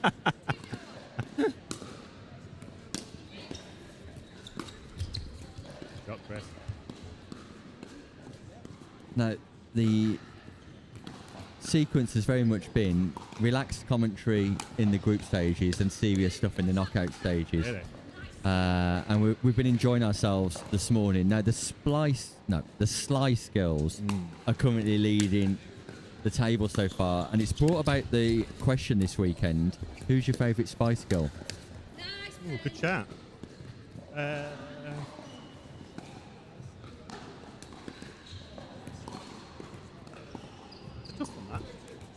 You're having to think about it. He's having to think about baby, it. Actually, You're going baby I'm going spice. baby. Your wife watching? Probably not. No. No chance. I do, to be fair. Baby No. Spice, Yeah, for Richard yeah, Smith. There we go. definitely. It's been a popular choice, to be Been fair. Baby Spice, yeah. We interviewed the gold medalist last night, Jack Edwards. He'd never heard of the Spice Girls. Embarrassing. Shocking, isn't it? So old. Shocking. It's like playing this day when we got through to final 16 and played against Josh and Ewan. Yeah. They had a Jupiter, a joint Jupiter of 10, and we had a joint age of 100. So it was close. Close. Well, Grandad Chris and his granddaughter Amy are struggling here. I'm sorry to say.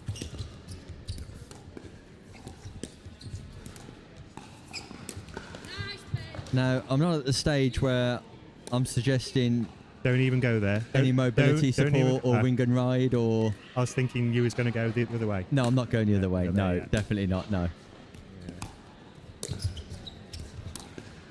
Oh, that's nice from Fletcher. So I good, mean, Ben. Fletcher Phillips. He's just pierced the partnership here. No, we don't want a bagel, do we?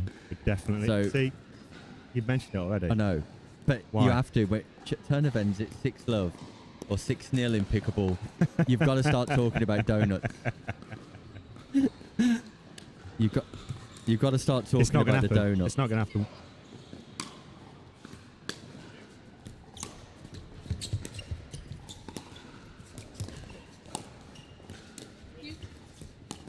Got to get back forward to the non-volley zone. Look, Just Amy. got stuck behind the non-volley zone there. Got to come forward. Do you want a voice suite, Rick? Oh, thanks, mate. You enjoy yourself? Lovely. Thank you very much. It's so kind. The food of broadcasters here. Oh.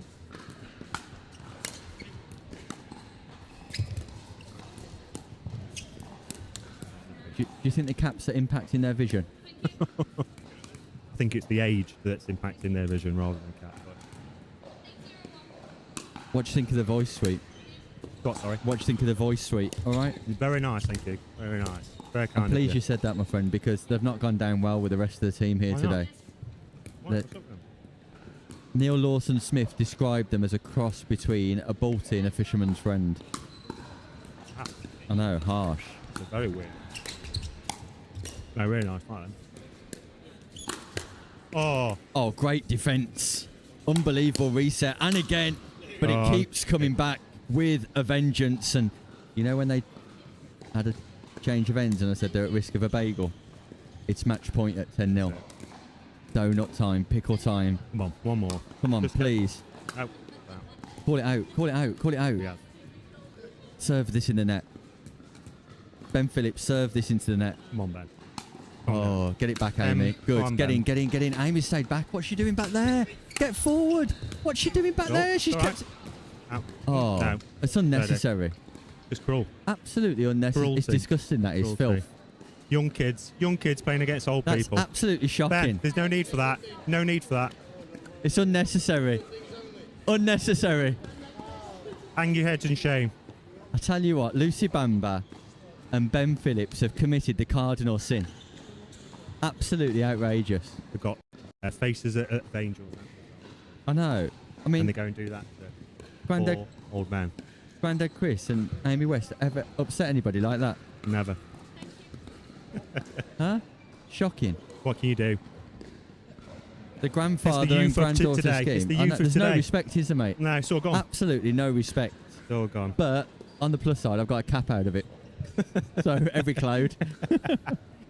Always the freebies. Always a freebie. If there's any spare shirts going, let me know that later, mate. Thanks. Right, we're moving on. Richard Smith joining us here in the comms booth. Thanks for joining us, mate. Appreciate welcome, it mate. and well played today. Thank you very much.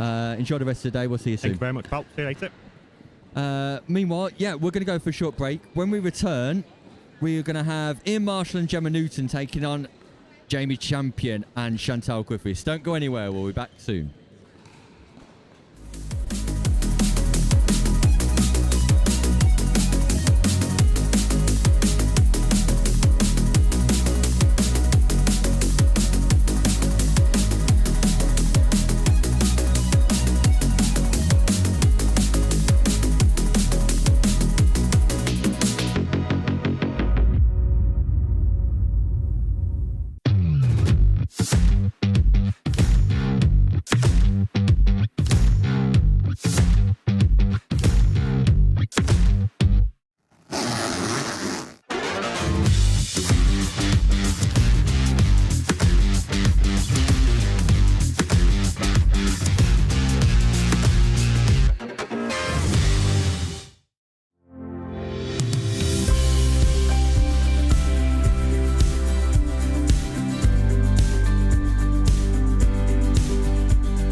Pro 4. I'm super excited to talk about this. This is my baby. 3S is and was a great paddle, but the 4 I think is even better. Our main focus going into the Pro 4 was fixing the overall solidity of the paddle, and so we added some supports near the throat area, and that has made the outside edge extremely consistent. Where you're going to see this really affect in real gameplay is you miss it, you don't hit it in the middle, and then it's extremely forgiving. You're really not going to make a lot of errors even when you miss-hit it.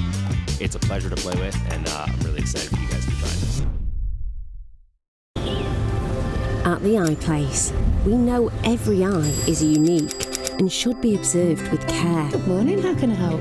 Here for an eye exam at 10:30. Lovely, I'm just going to check some details and get you booked in. Our exams harness the full power of specialist eye health technology, analysed by our highly experienced optometrists, making it one of the most comprehensive eye examinations in the world.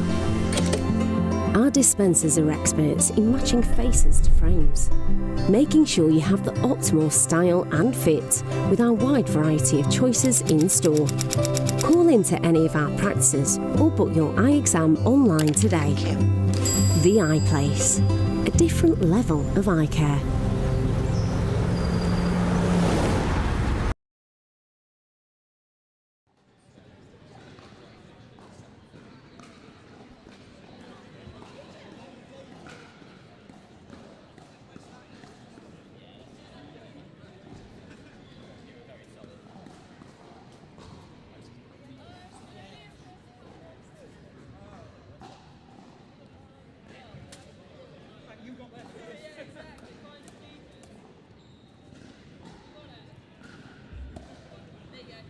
Thank you.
Welcome back to the Derby Arena as the Amber Valley Invitational 2026 continues. Jamie Champion and Chantal Griffiths of Champion Pickleball taking on Ian Marshall and Gemma Newton of the West Yorkshire Warriors.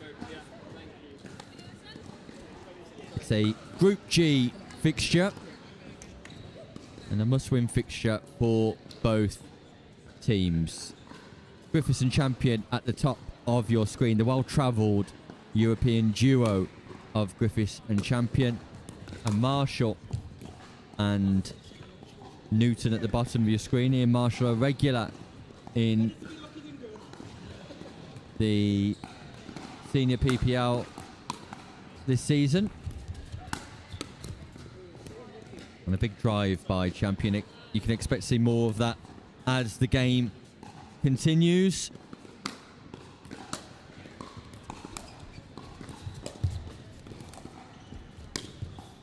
Lovely spin from Ian Marshall. His table tennis background coming to fruition and helping him out a lot when it comes to brushing through that ball and generating top spin in order for the ball to land before the baseline.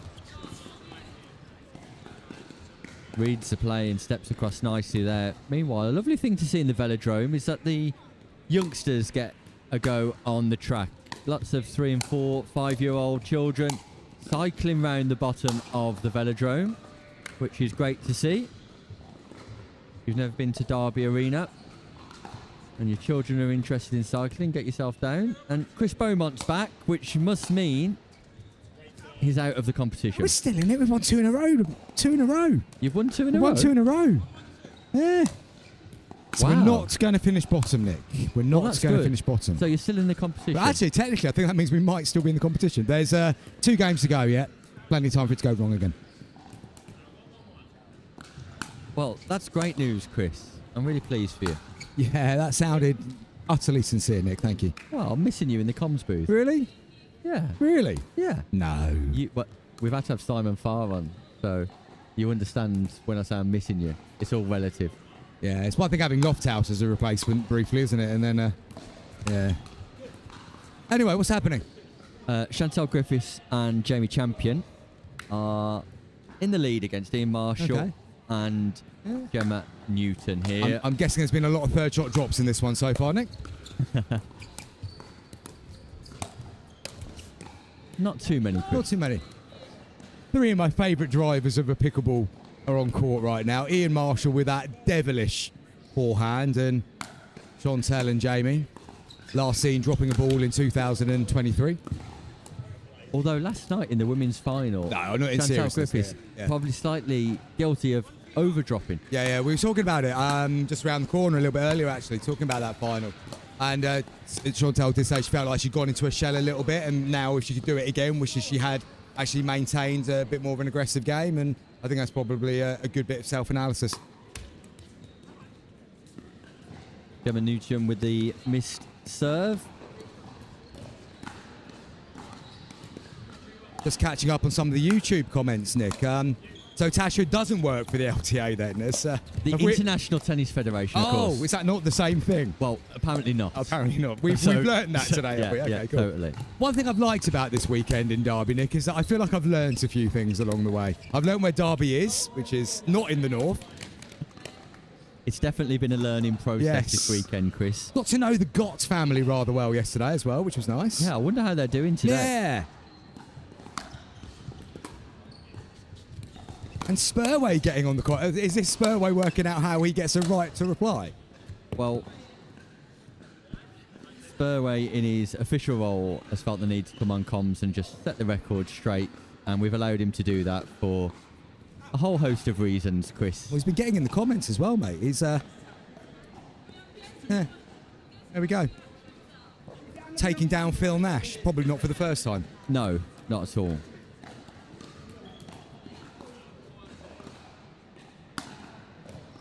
So you've come to the comms booth with 2 bananas, Chris. Yes, well, I'm taking it seriously now. There is a, you know what it's like. You're in a tournament that you know you're going to do badly in. Then there's that little sneaky bit where you think, oh Christ, we might actually get through here. There's always a little bit of fear in the eyes of opponents when they see their opposition eating bananas. They know they've just stepped it up a level. Have you bought any of your 55-calorie wafers today? I've had 1 wafer. Yeah. But the topic of conversation, both on Instagram and in the booth today, has been the voice suite. Voice sweets? Yeah. Is that what they're known as now, officially, the voice sweets? Well, they are voice suites, look. Oh, they are actually voice sweets? Yeah. That's incredible. Yeah. Neil Lawson-Smith has had one. International referee. Yeah. We'll be putting that voice to good use on court later, hopefully telling Josh Roberts that he's got a naughty serve. Exactly. Richard Smith has had one and enjoyed it, but Simon Farr spat it out immediately. Did he? Showed complete disdain when I look for at it. Simon, he looks like a guy that's a spitter.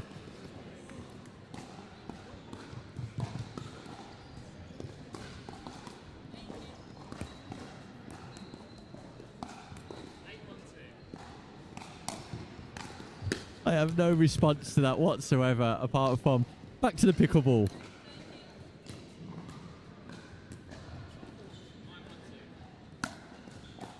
Griffiths serves. Newton responds.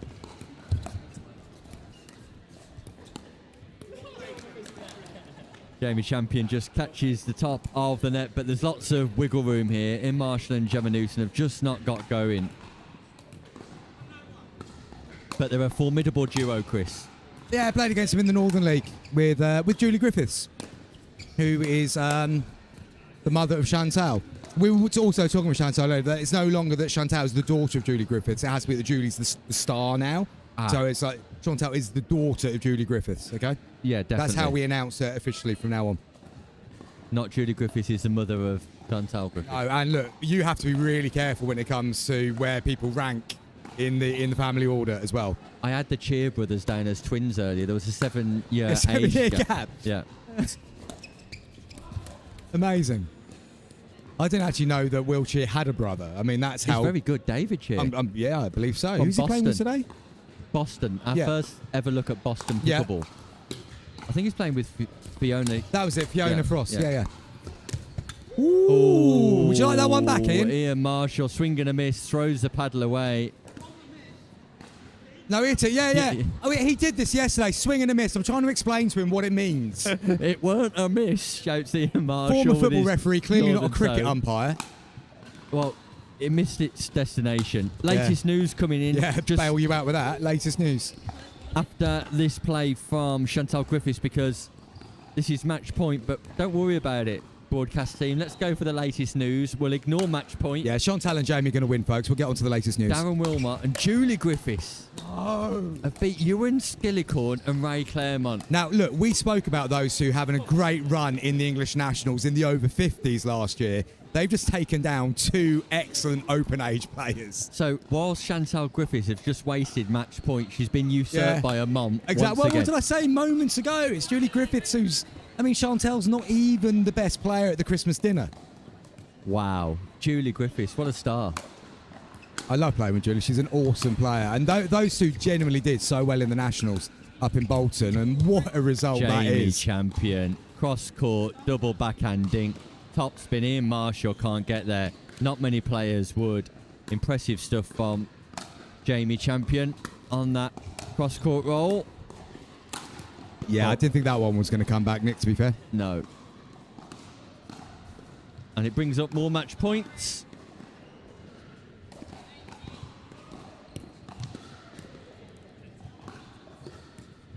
Chantal Griffiths, ball in hand, match point. Griffiths, champion. Incoming. And there it is. Job done. He went off pace there, Nick. Jamie Champion and Chantal Griffiths successful in Group G. Ian Marshall, Gemma Newton defeated, usurped by Champion Pickleball, which means, Chris, and you won't be fully aware of this, we're going on to page number 3. Page number 3, and at the top of page number 3 is Mark and Deb Finney. I'm hoping my game is still running late enough that I get to commentate on Mark and Deb. Yeah, they're your pure pickleball players. They are. Deb, basically, Deb dumped me, and I think the record needs to be set straight here. Deb dumped me after the English Open, and wanted to go and play pickleball with her husband for some reason. Outrageous. Terrible. Outrageous behaviour. They're playing Chesterfield. Have we seen Chesterfield this weekend yet? I don't know. Well, I don't think I have. I mean, you've not missed a ball. Well, you have, because you've not been watching a lot of it, but you've been here for each of the matches. We have seen Chesterfield because I remember Alison Donohoe yesterday. So Duncan Fraser and Alison Donohoe will be coming. Mark Finney and Deb Finney are also heading towards show court. We're going to a break, and when we return, Beaumont will hope to still be here. Hopefully. At the Eye Place, we know every eye is unique and should be observed with care. Good morning, how can I help? Here for an eye exam at 10:30. Lovely, I'm just going to check some details and get you booked in. Our exams harness the full power of specialist eye health technology, analysed by our highly experienced optometrists, making it one of the most comprehensive eye examinations in the world. Our Our dispensers are experts in matching faces to frames, making sure you have the optimal style and fit with our wide variety of choices in store. Call into any of our practices or book your eye exam online today. The Eye Place, a different level of eye care.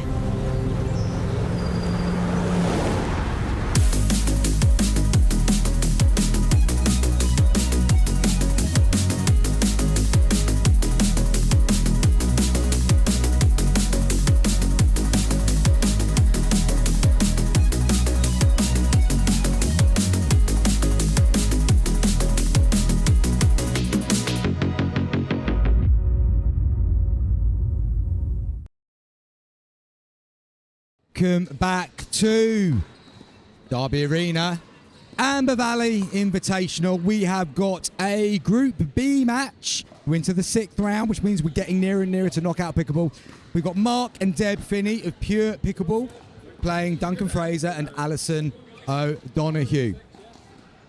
Deb and Mark are both wearing white t-shirts. Alison O'Donoghue in the black t-shirts.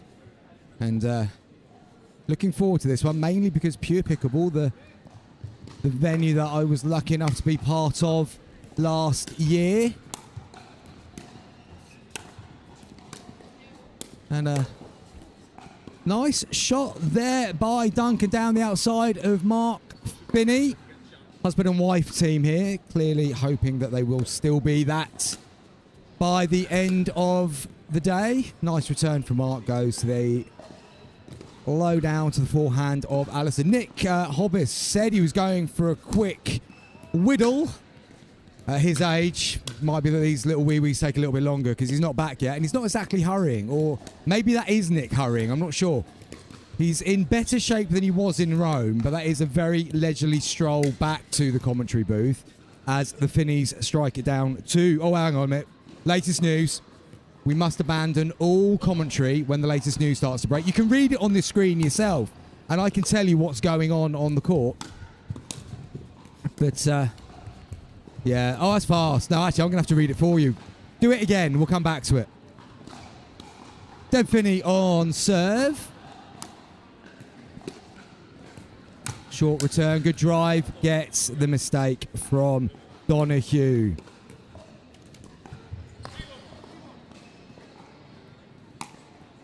Short serve from Finney. Oh, and there we go. Nice bit of communication there from the Finneys, and the gap opened up between them. We've got a slower ticker coming through, folks, now. So, Harry Feast and Georgia. I've lost confidence in saying her surname now. Macaulay did something. Josh Roberts and Rachel McRae. Oh, these are group leaders. Hey, Tim, do you mind running it through once again? Let's see if we can get it third time lucky. It'll keep going, will it? It'll keep going. I missed the first bit, though, Lewis. That's the problem.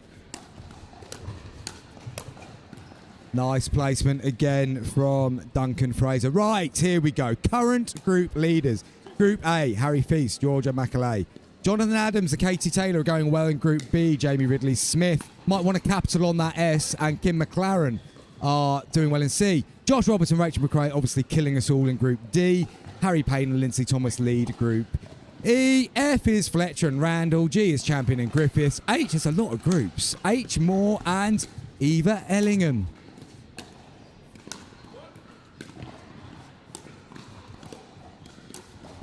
Yeah, just catching Donoghue and Fraser trying to work through the transition zone there and just pinned it down to their feet. Just been given a shake of my head that I'm not on yet. Better naughty serve than a naughty line called Chris Bowman. I think you'll find, Mr. Roberts Sr., that the right decision was given in the end there, and I was genuinely trying to tell Josh that the ball was in, but outs just kept coming out of my mouth. Brilliant. Is that Josh Roberts' dad? Josh Roberts' dad sticking up for his son on the YouTube Brilliant. chat. Chairman of Hinkley Town Pickleball Club. Chairman of the Hinkley Town, well, we know what we've said about chairmans of pickleball clubs this weekend, Nick, and they're all at it, really, aren't they? Say no more, Chris. Definitely say no more. I mean, if I was Josh Roberts in that situation, knowing full well that they're going to cakewalk this game in a stroll anyway, let's have it, Nick. Let's have it. Means more to us than them in that situation. Yeah, nice shot from Finney, forces the mistake from Fraser, and it's 3-3. Great that Neil Roberts is watching, though. It's nice that Neil Roberts is watching. We always give a shout out to Neil Roberts of Hinkley Town Pickleball Club, just because he's a great guy. We never mention Josh's mom, Terry. So we don't. Well, I've never met her, so why would I mention her? Because she's a great lady, and we need to mention her a little bit more. I feel on the live stream. Yeah. So, probably the glue that holds the Roberts family together. Would that be fair to say? She's probably the second best pickleball player in the house. Excellent. I've heard Neil is quite good. So, yeah. So, good morning, Terry Roberts. Ever been to Hinkley, Nick? I pretty much live on the border of Hinkley. Do you? I have no idea where Hinkley is. I know it's in Leicestershire, but I mean, you could tell me anywhere in Leicestershire. I'm on the Warwickshire-Leicestershire border. Okay. Pretty much, so, yeah. How was your lamb shank last night? The lamb shank didn't happen. There's breaking lamb. What? You didn't get a lamb shank. You drove home looking forward to this meal, and your wife did not deliver. I ended up with a jacket potato. I mean, that's not even a subtle downgrade, is it? What had you done wrong? But lots of things. This time, I mean. But the lamb shank's on the agenda for today. What do you have to do to get the lamb shank? Has there been a negotiation? Well, it's not gone down well already that I've suggested live on air that I prefer looking at Peter Hitchman than Mrs. Hobbis in the morning. So I'm still hoping the lamb shank will be there when I get home You told tonight. me that Mrs. Hobbis doesn't follow your pickleball journey. She tuned in briefly this morning. Oh, that's really bad luck if she tuned in at that time. I think the kids wanted to see me or listen to me or something like that. And that was unfortunate. But yeah, the lamb shanks today, if anybody is interested in that. Well, obviously people are. That's a nice shot by Deb Finney. Just got it down behind the right ankle of Duncan Fraser. Hobbis is determined to get the paracetamol on board. He's taking it with a Coke, I presume 0, because he's only allowed so many calories a day now. And paracetamol and Coca-Cola, not a winning combination, Nick. Bit of a headache as setting Chris. Ever since Simon Farr started talking about his pickleball developments in the south of the country, I have to admit. Also with a headache, Donahue and Fraser. They are behind here to the pair from Pure Pickleball. Oh, he's put it down. Bowman's dropped Jesus. Farr went for it. He Bowman did. went for it. Dropped 50 to quid. my right hand as well. I never drop it on my right hand. Ever. Deb Finney says you're supposed to be a cricketer. Supposed to be a cricketer. I can't believe it. It's just cost himself 50 You actually quid. have no idea how much that has upset me. I never drop one to my right hand, ever. Farr interrupted you, I I reckon. know he did, yeah. Lack of communication in the slip cordon there, but... Cannot believe it. An opportunity for 50 quid from Speaking James of which, Orne. have we beat Paige yet? Not yet. Okay. For anything. No, so, yeah. Add it to the invoice, Nick. I'll send you my bank details later. That was the biggest opportunity of the day so far. Ah. Although Simon Farr did drop one earlier as Did well. he? Did he? I'm disappointed. Colin Hailstone's wife dropped one in the crowd earlier. Yeah, I saw that. I did see that one. Yeah, I did see that one. Yeah, but she bakes a lovely cake, so we'll forgive her anything. 100%. Oh. Yeah, they got themselves out of jail there, I think, Fraser and Donahue.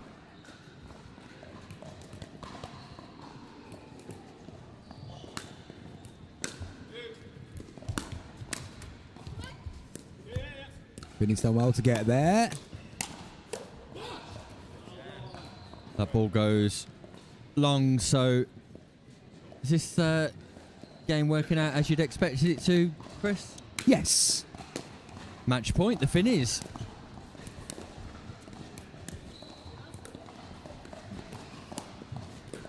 Yeah, nicely down to the ankle of Duncan Fraser there by Deb Finney. And the Finneys get the win. Husband and wife? Husband and wife, yeah. Yes, husband and wife. Definitely not any other combination. Tell you what, Mark's the Finney's son's a decent player. If he could actually spend a bit more time playing and not mucking around on a football pitch, he would be a hell of a player. Good. Great family dynasty of pickleball players, the Finneys. Good. Yeah. Success for them. And Deb Finney's happy with that, Chris. I'm not surprised. She loves playing on the show court. Yeah. Very good. Good. Excellent. Well, what's up next? Harry Payne, Lindsay Thomas of the Northern All-Stars play Ian Reid and Kerry Deathley. West Yorkshire Warriors, if you were wondering. Northern All-Stars versus West Yorkshire Warriors. Lewis, should we go to a break? Yes, let's do it. Let's do it. See you in a minute.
Pro 4, I'm super excited to talk about this. This is my baby. 3S is and was a great paddle, but the 4 I think is even better.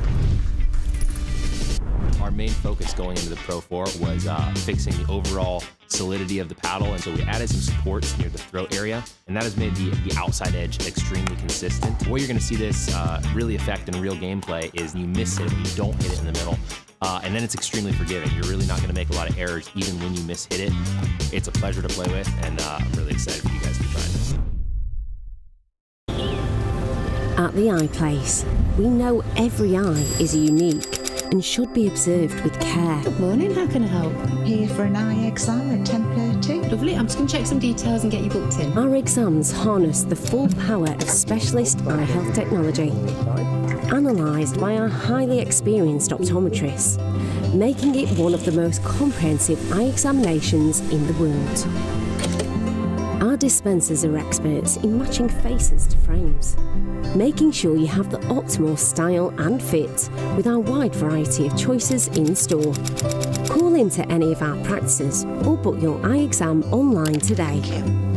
The Eye Place, a different level of eye care.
Welcome back to the Derby Arena. We're a slight change in schedule because the Nasty Nelsons are taking on Pickleball Nottingham.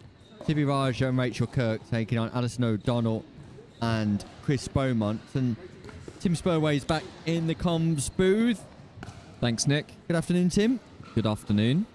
It is afternoon now, right? It is afternoon. Yeah, we're getting there. We're getting through these matches. A lot of matches playing out throughout the course of this weekend. This is the 6th of the group stage. So one more round after this one and we'll be into knockout pickleball. What's your thoughts on the concept of invitational tournaments, Tim? Well, I'd say it's a great concept. It's unique. I don't know of many invitational tournaments around the country, and I guess it creates a little bit of an aura. So everybody wants to get invited if they're if there's a invitational tournament going on and it's high profile. You asking a question, how does one get invited to this? Yeah. Well, were you invited to play, Nick, or? Oh, definitely. Nobody ever invites me to play, Tim, ever. Not even in social. Rec. Yeah. No. So, listen, Terry Roberts has been back in touch with us. She's absolutely made up for the shout-out. And we're right. She is the glue and the second best player in the house. I knew it. Great to have you with us, Terry. And Angela Payne was a little bit worried because she was asked the question, where's the coverage gone? We're back. After a slight hiatus, we're back, Angela. Worry no more. Thank you for joining us too.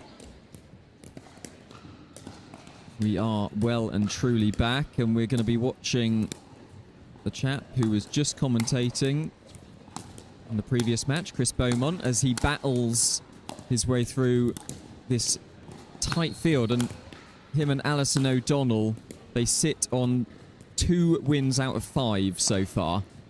And with 2 more games to play, they're going to need some good results off those last 2 ones if they're going to have keep alive their hopes of qualification, because they are sitting in 6th at the moment, Nick. Tell you what, Tim, we put a microphone in your hand and straight away the standard of commentary just goes through the roof. It really does.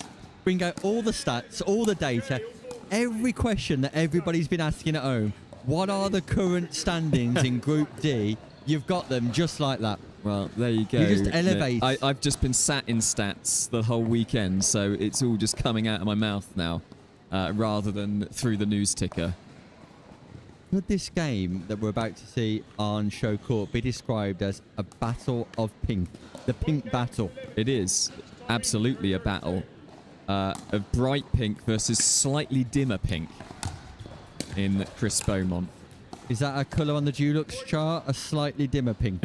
It is now.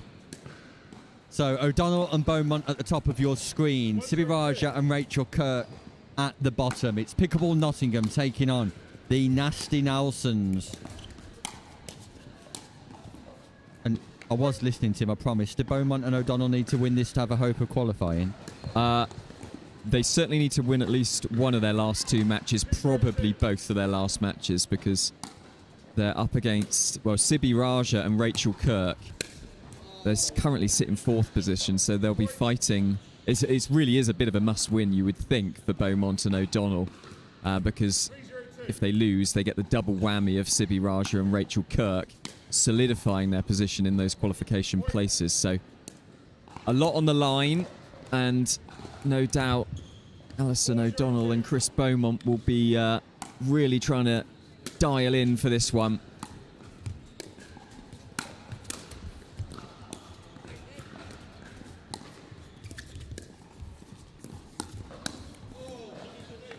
Beaumont read the speed up down the middle after being taken wide, but couldn't counter. Sibby Raja made his intentions fairly clear and was able to capitalise on the space. Rachel Kirk just misses the third, slightly off balance, moving backwards. So a critical game, therefore it deserves some top-notch commentary, hence Tim Spurway's presence. O'Donnell and Beaumont need to score, and that's nice hands from Sibby Raja. I've been impressed with Raja this weekend, Tim. You? Yeah, Raja. I never seen him before, actually. You have? No, I've never seen him before. No, neither have I, no. And he's showing some lovely touch, some lovely little shots. And, yeah, Kirk and Raja shutting the door so far on Beaumont and O'Donnell. And that is exactly what they don't need. Missed third there from Beaumont.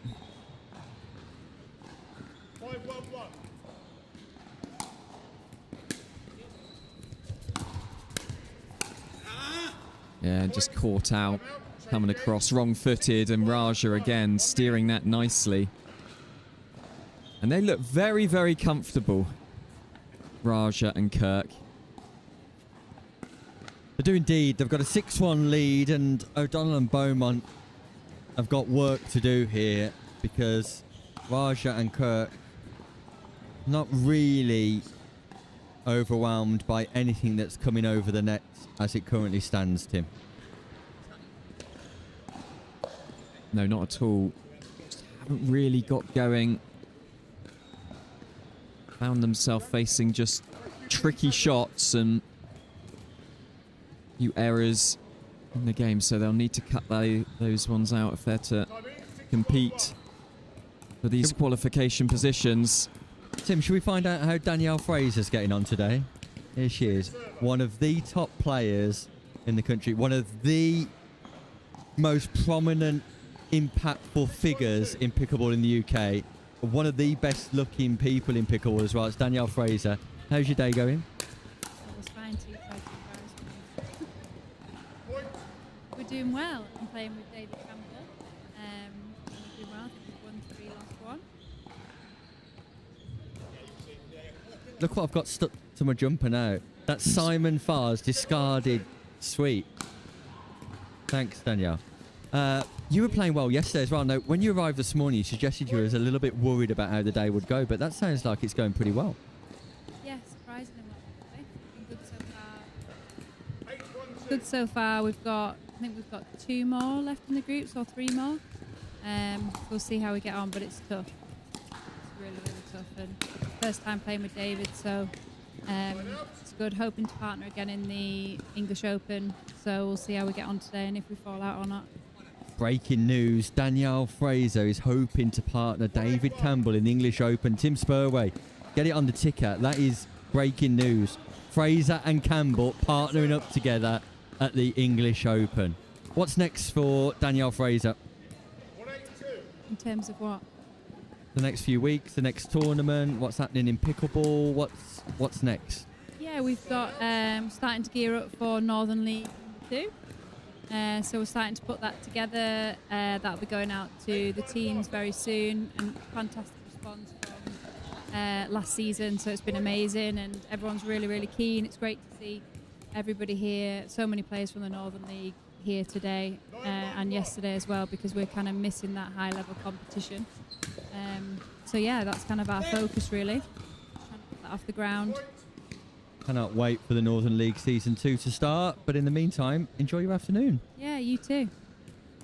Danielle Fraser joining us here live from the Derby Arena. Meanwhile, Tim, what's happening on court? Oh, Kirk and Raja are running away with it. They are. There has just been a few too many errors from Beaumont and O'Donnell. And some frustration clearly showing from them, not putting on their best performance. But that was a better point. That was more promising. That was right down at the feet of Rachel Kirk and couldn't steer that one back over. But they need... Well, it's a long way back in this game, you would feel.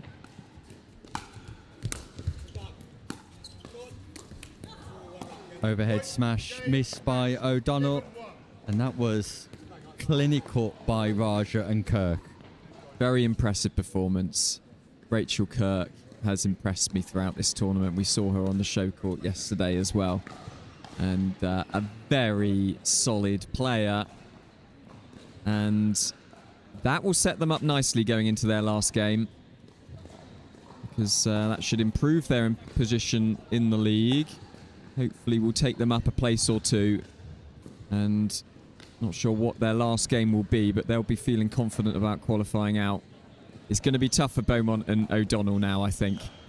11-1. That's a heavy points defeat as well, so you can't really rely on points difference as well if you're losing that heavily. So disappointment for them, but no doubt they'll be back and they'll put on a good performance in that last game. We know Beaumont saves his best for the show court, as we've seen twice today already. We're going to go for a short break while we wait for the next 4 players on the show court here at the Derby Arena. Don't go anywhere. Action continues. At the Eye Place, we know every eye is unique and should be observed with care. Good morning, how can I help? Here for an eye exam at 10:30. Lovely, I'm just going to check some details and get you booked in. Our exams harness the full power of specialist eye health technology, analysed by our highly experienced optometrists, making it one of the most comprehensive eye examinations in the world.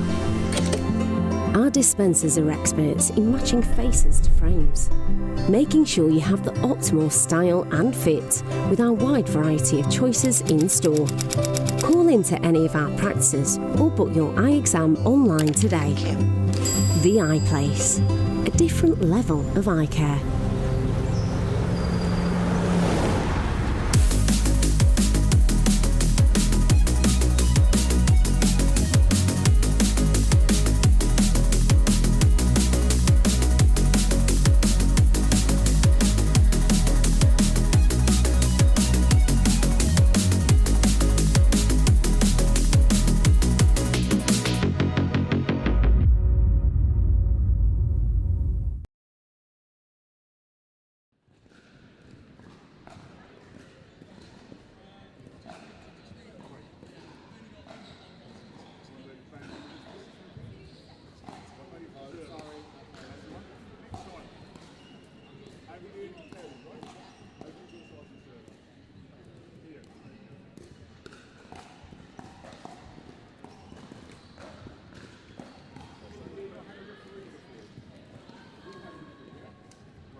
So we're scheduled for our next match on Show Court, a Group E match featuring Lindsay Thomas, Harry Payne, Ian Reid and Kerry Deffley. The Northern All-Stars taking on the West Yorkshire Warriors.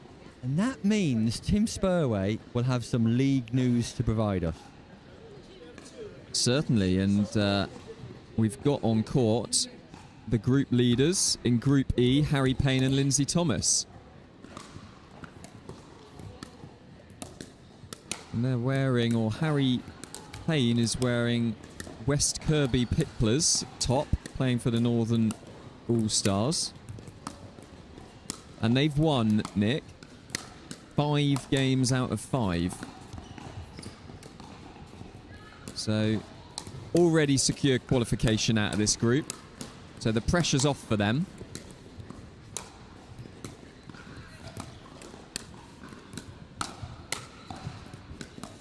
Ian Reid and Kerry Deffley on the left-hand side of your screen, just warming up. The pressure's certainly on for them They've lost all 5 going into this match. So, form would suggest that Payne and Thomas are favourites here. Let's see how this plays out as referee Neil Lawson-Smith calls 1 minute, and Neil Lawson-Smith suggesting that he wanted to warm up before the knockout stages, Tim. Yeah, just honing his technique before the all-important knockout stages.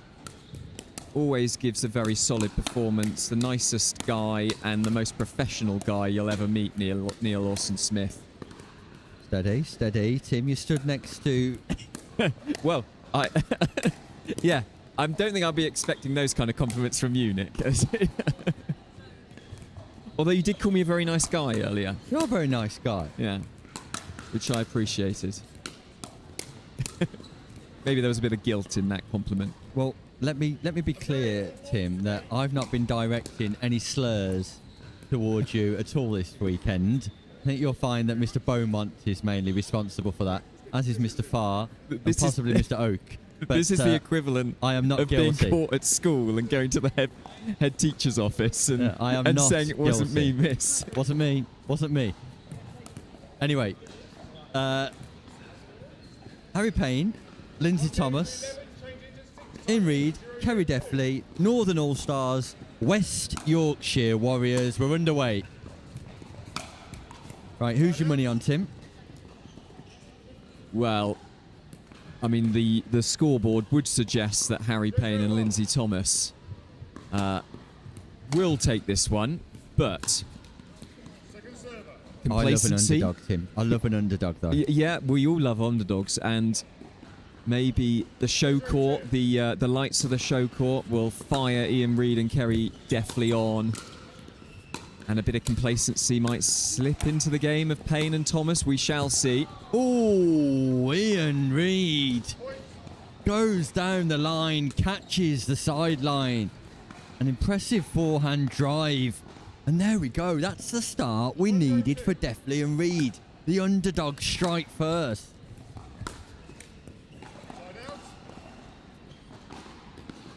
Yeah, they'll want to try and get that third in as often as they can. And just to miss there, a bit frustrating for them. That serve was close to the line, called in. And it's the first point on the board for Payne and Thomas.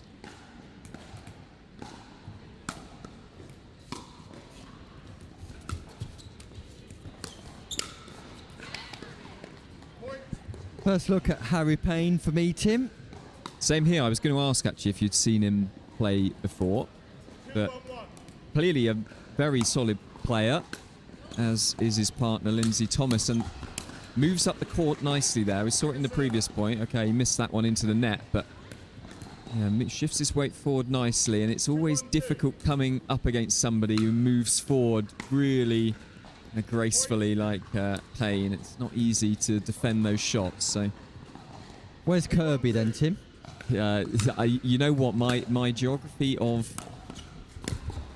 just in general isn't the best.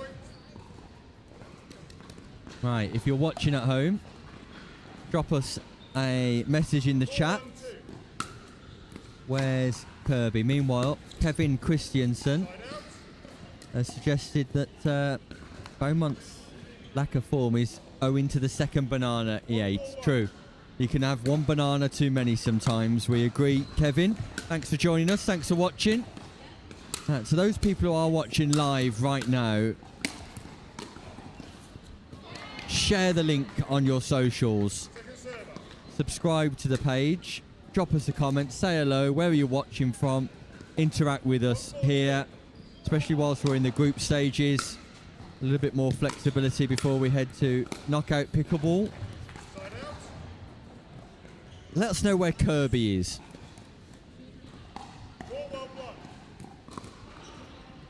Oh, here we go.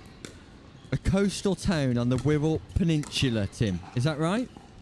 Well, that's what Google has said. In the Wirral.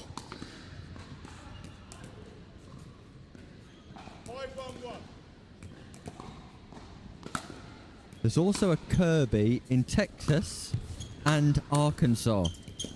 I think I know the international appeal of these events, but I think we can be fairly confident it's not those two. Well, either way, Harry Payne wearing the Kirby t-shirt is either from the Wirral, Arkansas or Texas. Put your bets in the chat, please. Do you know what? I'd love to interview him after this game and for him to have an American accent. Flown over just for this event.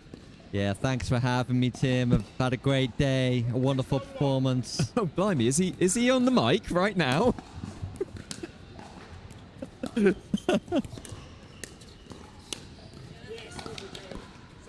Good finish there, though. Steered past Harry Payne.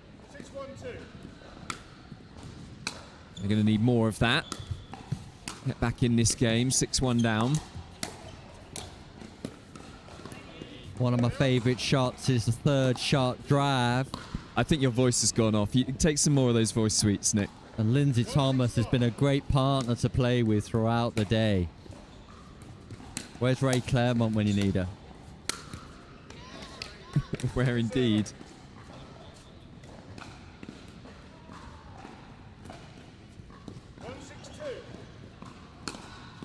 Oh, here we go. Yeah.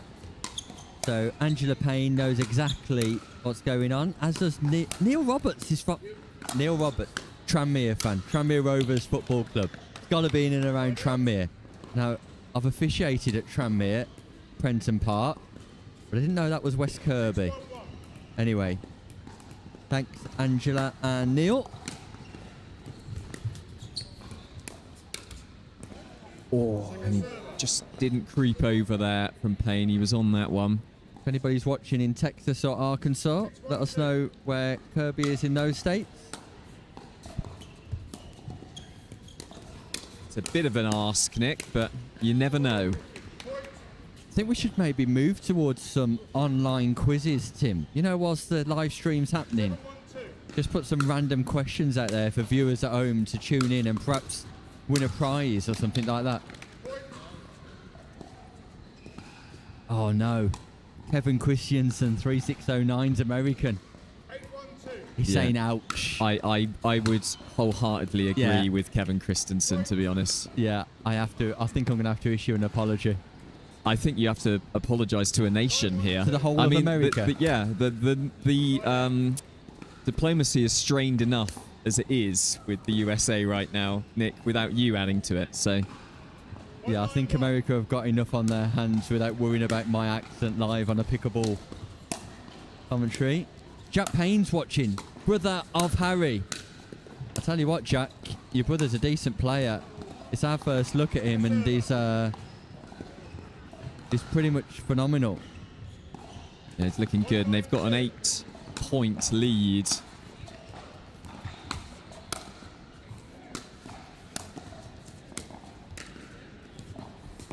I wonder if Jack plays pickleball. That'd be a great partnership, wouldn't they? Well, I'm sure he will tell us. San Antonio, Texas. Kirby is. American viewer knows. Great barbecue and Tex-Mex. Tell you what, could do with Kevin on commentary, couldn't we? We could. He's watching from a little town called South Ken.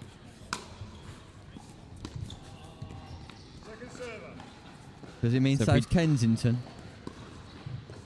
Or is he actually watching from South Ken in America? Is that South Kensington?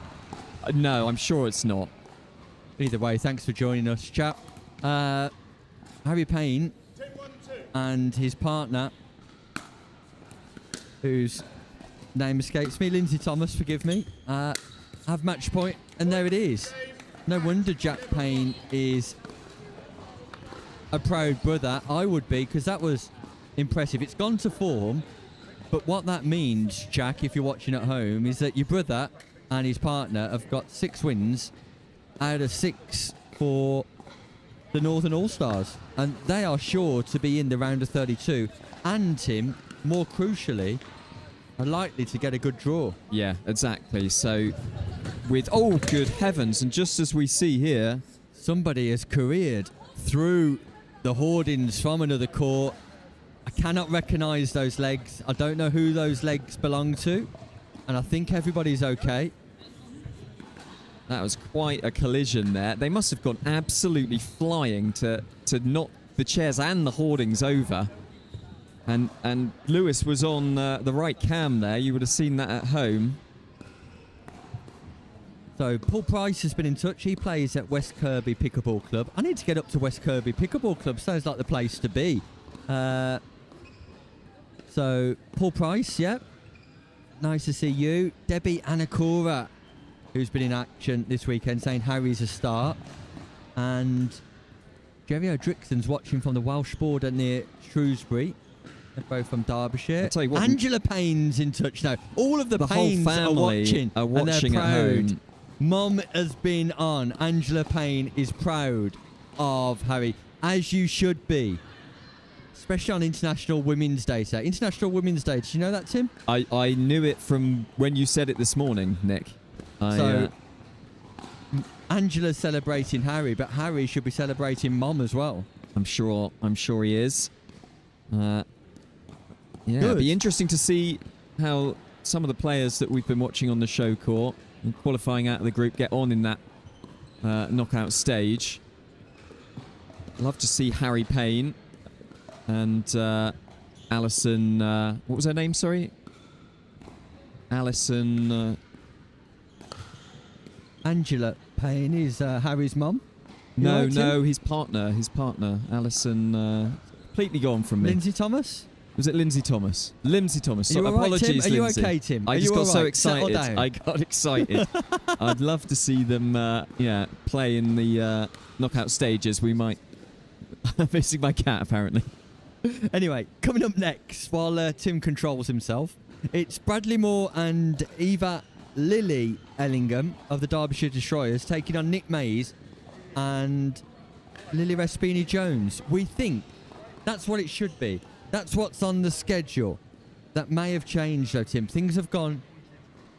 That's definitely not them. Oh, no, that is Bradley Moore, yeah. That's Bradley Moore and Eva Lily Ellingham on court. We're waiting for Nick Mays and Lily Respini-Jones. We've got even more news from West Kirby Pickleball Club. It does sound like it is completely the place to be, and the place for you, Nick, as well, because they are hosting International Women's Day with special guest Molly Nags. They could have had Nick Hobbis. They got Molly Nags instead. Can you blame them? Yeah, indeed. Can you blame them? Well done to West Kirby celebrating International Women's Day in the right way with Molly Nags. That's great news for them. Nick Mays, Lily Respini-Jones, the Sly Skills. It's Group H, Tim, if you want to get some data and information on that one. As Brad Moore and Eva Lily Ellingham warm up on court. And just looking at the warm up here, Tim, again, Ellingham's a new player to me. She's playing nicely. Well, yeah. Well, Lewis Oak's gone. Lewis Oak's usurped you. Put you out of a job here, Tim. I know. Both of these teams are on 4 wins and both with 1 loss, apparently. Yeah, and Bradley Moore and Eva Ellingham are leading the group currently, but it's an incredibly tight group.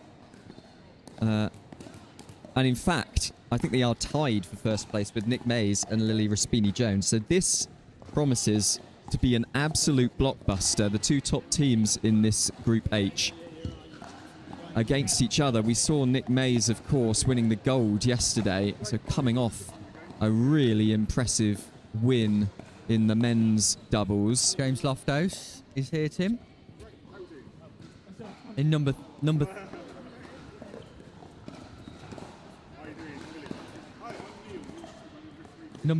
3 at the minute in the league. He's the number 1 player in the UK, but number 3 in the league. Yeah, is that what we're suggesting? Right. So, the Sly Skills against the Derbyshire Destroyers. Nick Mays, Liliana Respina-Jones, Bradley Moore and Eva Lily Ellingham. My first look at Ellingham. Tim, you? Same here, yeah. This is going to be... Oh, yeah, I'm really looking forward to this one. I can't say I've seen Bradley Moore play either. I think I've played against Bradley Moore in rec play at David Lloyd Derby. Ah. Well, he is playing in a Derby top there, or a Pickleball Collective Derby. Yeah.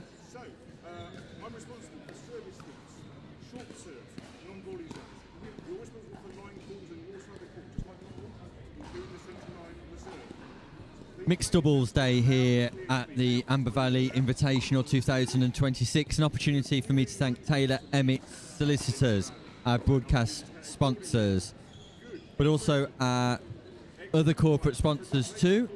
Castlegate Chambers, David Shelley Construction, Franklin Pickleball, Gamma Pickleball, Fletcher and Company, Nightingale Solicitors, PDH Sports, The iPlace, Third Shot, Vooding, The Sporting Colours, the World Pickleball magazine, and Fox Pickleball for providing the courts. We appreciate all of your support in allowing the Invitational for 2026 to grow from small shoots into 2025 into a mega competition in 2026. Question is, Tim, what does 2027 hold for Amber Valley Pickleball Club, James Horn, and this Invitational tournament? Maybe a question for James Horn if we can get him on interview at some point. Because, as you say, Nick, has grown considerably in stature in the last year. And so, no doubt, the ambition will be to go even bigger. What a really great event. And got some really top players to play in it, which I'm sure you're all appreciating watching at home.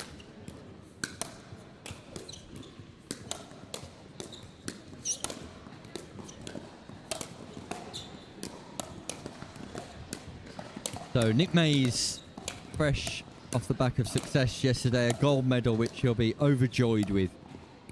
He and Jack Edwards save 7 championship points, come back in the third to win fairly comfortably.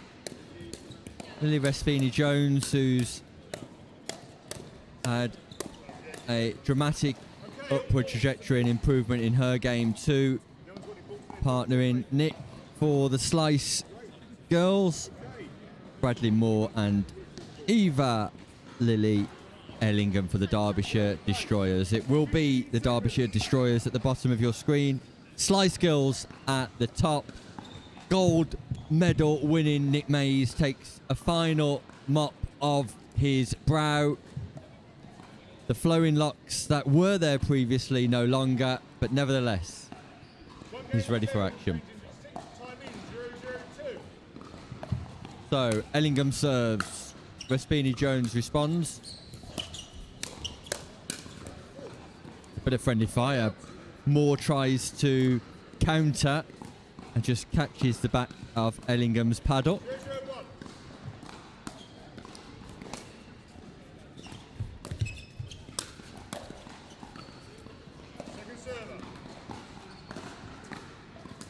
Now, you can tell Lily Respini-Jones has been on a night out last night, Tim, because those earrings look rather flash, don't they? Well, I wouldn't know about that, Nick. I had a nice chilled one. Well, you were never an earring wearer when you were younger? I can't say I was. No. And last night, certainly what was not the that size. What was on the agenda last night for Tim Spurway? We just went to the Merlin pub and then back to the hotel for a few drinks. A pleasant evening? Well, I was with Simon Farr and Lewis and Neil Lawson-Smith, so it's all right.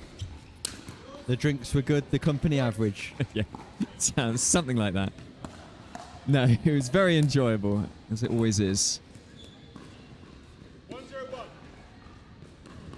Ellingham and Moore on the board. Great return from Mays. That ball just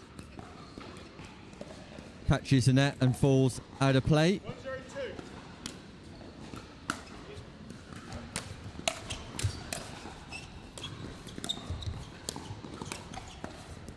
shake and bake from Ellingham, and Moore, the bake, not executing the point, but sets up the opportunity to win the exchange. Yeah, and you can tell they're going to be a handle for any team, I think. Moore and Ellingham. Backspin from Moore, catches Raspini Jones out. Yeah.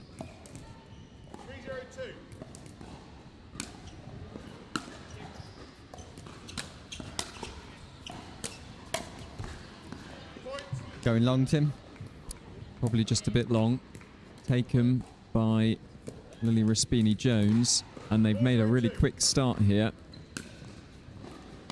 4-0-2.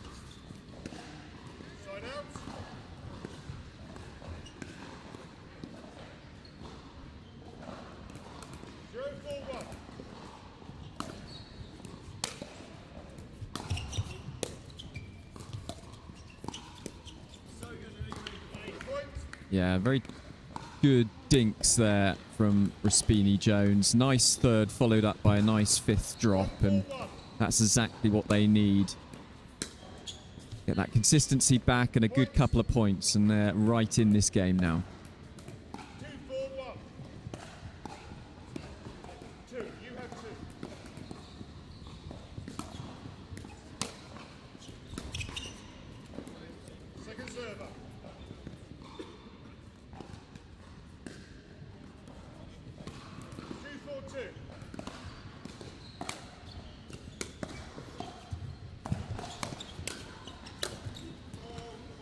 That's a play Nick Mays will be frustrated with, because form we showed yesterday, a ball that high above the net would have been put away with consummate ease, and a little bit of rust from Nick Mays in that ball.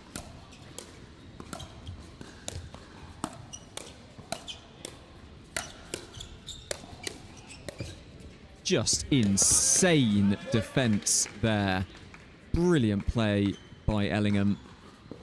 And looked like she was out of the point 3 or 4 times, but steered nicely back low.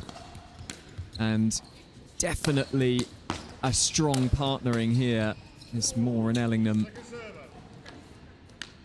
Raspini Jones and Mays just guilty of not getting this ball bouncing in the non-volley zone, Tim.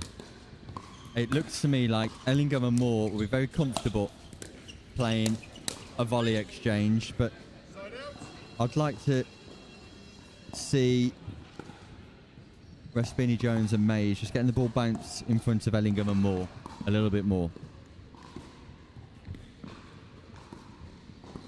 Yeah, still a little way to go in this contest, so not too late certainly to turn things around.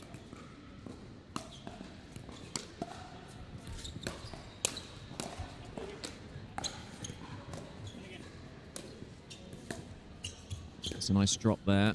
Raspini Jones.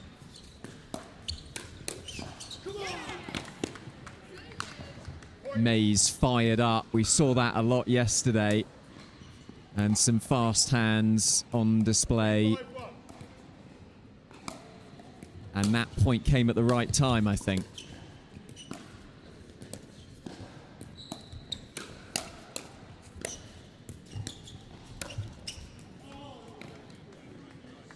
Excellent leave there from Moore. That one not easy to judge at all. Nick Mays so competent with the backhand flick. It is his signature shot from his extensive table tennis background. One of the top players in the UK at table tennis at one point. He was ranked in the 50s, I think. Although I'm sure he'll correct me at some point if that's untrue.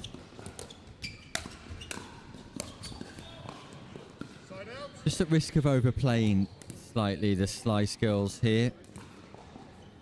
Instead of putting pace on this ball, they need to be taking pace off and looking to construct with a bit more quality. And Brad Moore plays a volley that was going out too, so all 4 players just looking for a little bit of pace control in this match.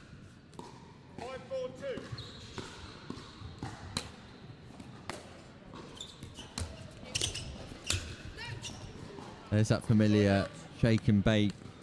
Bit more of a hybrid drive from Ellingham on that occasion. That ball dipping below the height of the net rather than hit into the opposite side of the court with power. Slice return more. Ooh, and that's a bad miss at a potentially important point in this match and evening things up. Oh, and that's a very similar miss, this time from Ellingham. And so 2 fairly cheap points handed over there. Not cheap, Nick Mays says.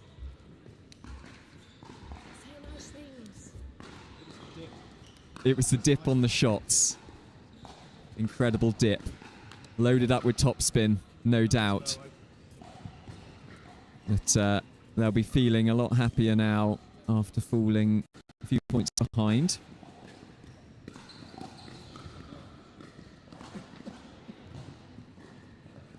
And Neil Lawson-Smith will be getting play restarted in a second. Has been flawless since he's come on. The last few games, reffing. Although we are running slightly behind now, Tim. We're expecting knockout pickleball around about 2 o'clock.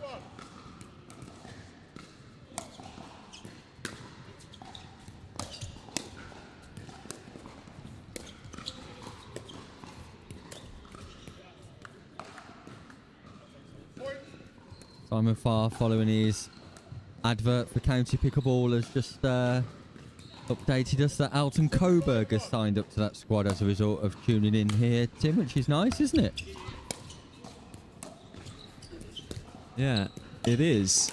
The reach of this stream. Supporting Simon Farr.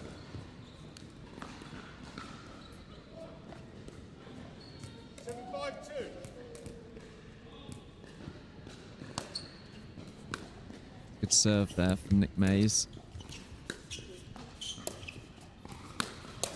That ball's going wildly long and Nick Mays plays, but they have arrested the lead back. Mays and Raspini Jones. So work to do for Moore and Ellingham here.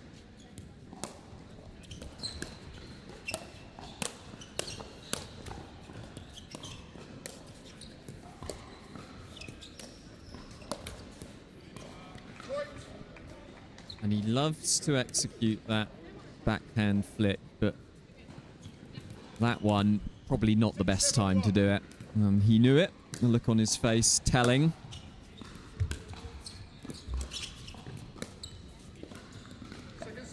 After every point that's played, Tim, Nick Mays has got an expression that he likes to advertise. A mannerism. He is an expressive player on court and often jokes about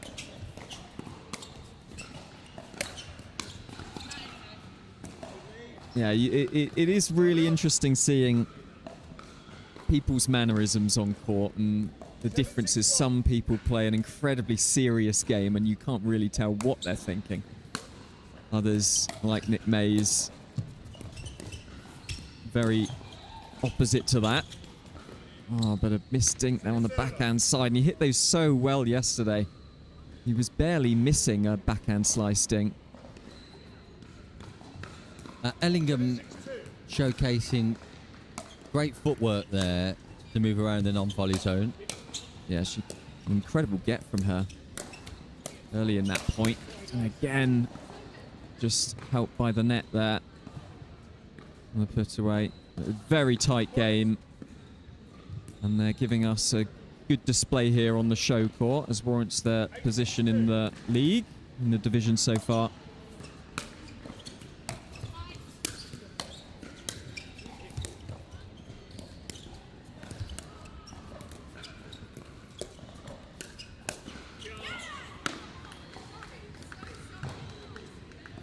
Nick Mays, special cross court there.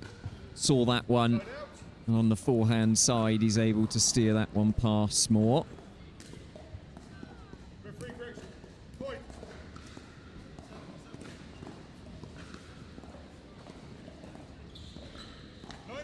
So they're edging their way now, Nick. 9-6-2.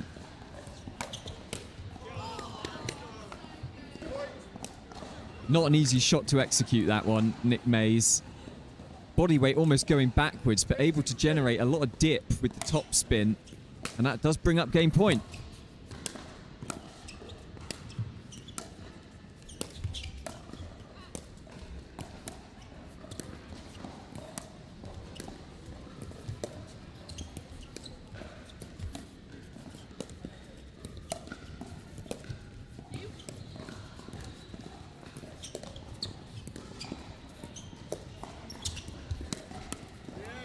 ATP from Moore here for the Derbyshire Destroyers. Showtime at the Derby Arena as Brad Moore goes around the post. Regains the serve as well. Saves match point with an ATP. Impressive stuff from the Derbyshire player. Yeah, and this is could be a real game changer, that ATP. They were under a lot of pressure and they managed to pull it out, and now 7-10-1.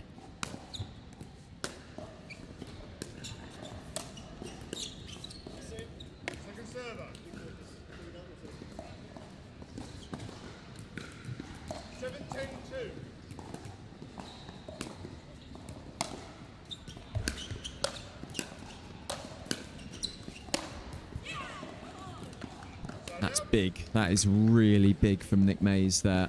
Deep into the court as well. So, steadying the ship there. And they've got another couple chances to take this one. That one just didn't dribble over. Third match point for Respini Jones and Mays. The Slice Girls can get the job done here. And that's exactly what they do. Ellingham tries to go big on the return, sends it long, but impressive from Eva Lily Ellingham. Remember the name. Could yet become a dominant force in the female division of pickleball here in the UK. Bright future, a great prospect, Eva Lily Ellingham, as is Brad Moore as well. But success, experience matters most here for Nick Mays and Liliana Respini Jones. We're going to move on to a Group C match, which will feature Jamie Ridley-Smith and Kim McLaren taking on Aaron Baxter and Georgina Fellows. And I believe that they will be pretty much ready to begin in no time at all. Again, we're just slightly behind schedule here. Stay tuned for that Fox Pickleball paddle giveaway. Still time to enter the draw, be part of the den. You're in Derby Arena. Also, a few vendors to go and check out. Third Shot, Voodink, I believe, present here today.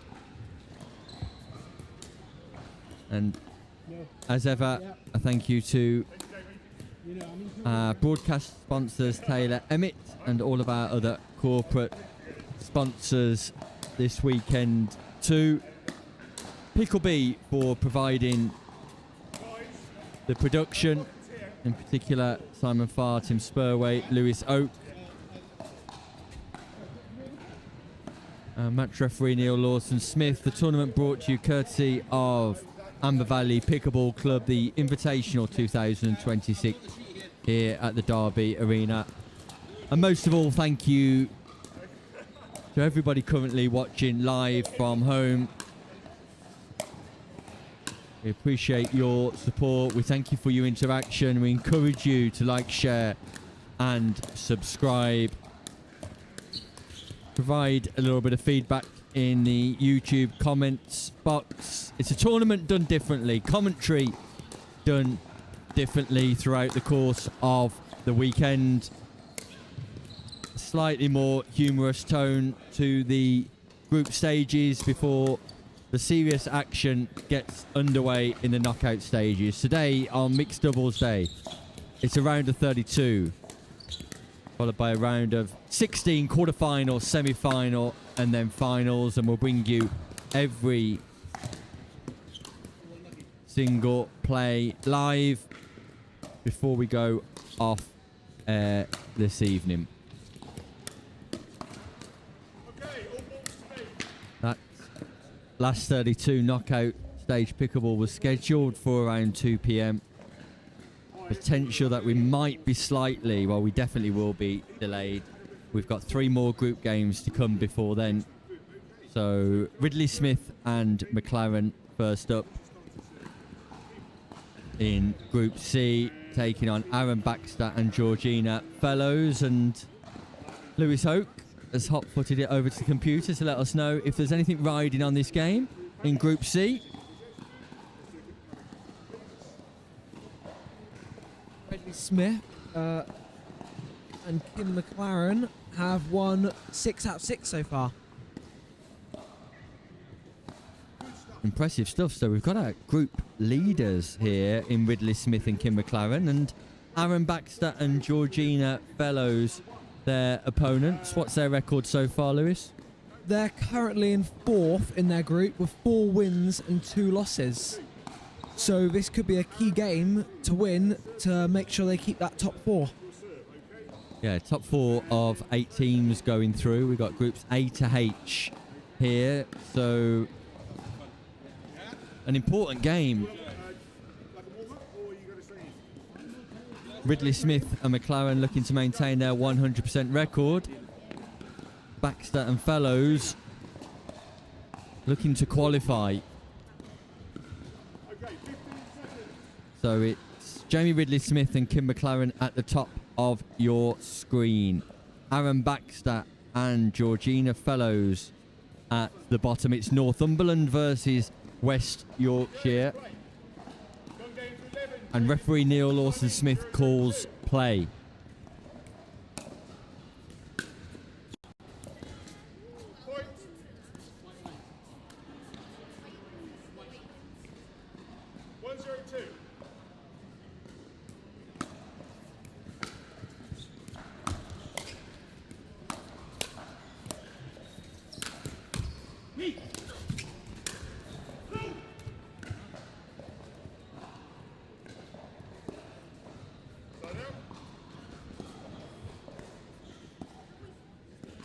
Ball was called out by Jamie Ridley Smith. And possibly the experience of Baxter and Fellows not to ask the referee to see if he had a view on that line call. And the ball hits Neil Lawson-Smith on the shoulder. The referee tagged, tattooed, body bagged Neil Lawson-Smith. Sees the funny side of it. Where's the Franklin X40? All over the shoulder. Second server.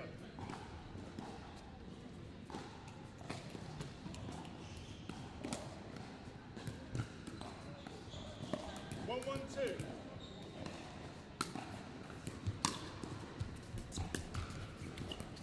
Side out.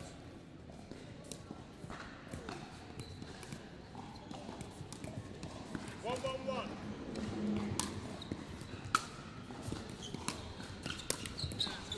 Point.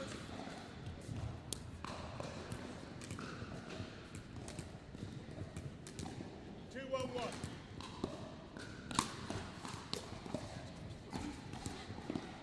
Point. 3, 1.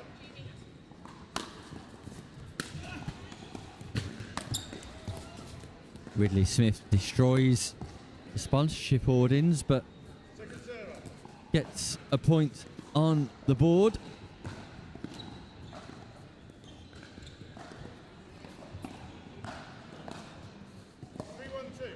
Wins the exchange, rather.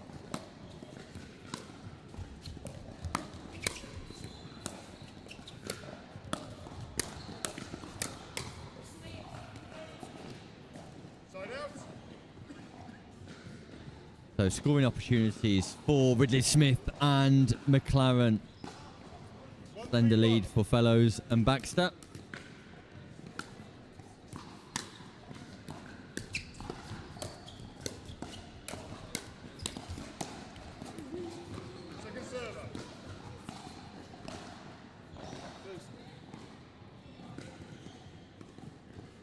Still to come, Ben Fletcher and Linda Randall taking on Jack Edwards and Tracy Matthews of London Pickleball and the Slice Girls. And then Bradley Moore and Eva Ellingham will be back taking on David Campbell and Danielle Fraser. So 2 more games and then we'll be bringing you the mixed doubles last 32.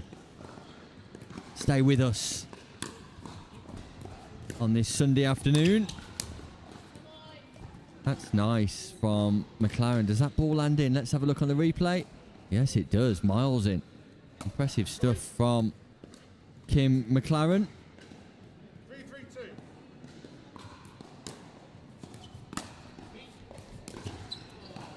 Side out.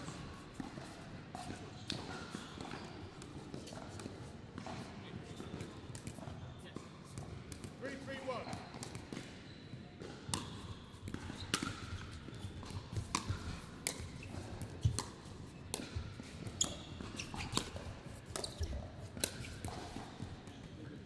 Second server.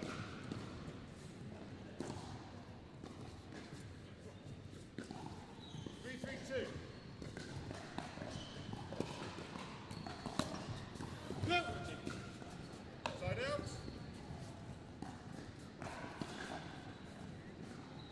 3-3-1.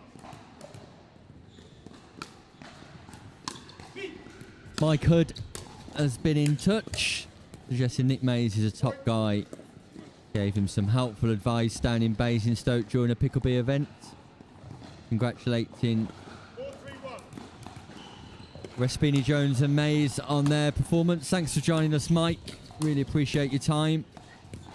Hopefully you're enjoying the coverage of the Amber Valley Invitational 2026.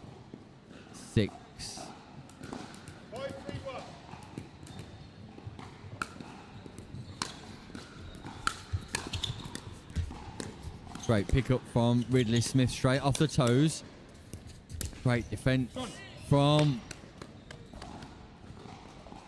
Georgina Fellows too. The speed up from McLaren.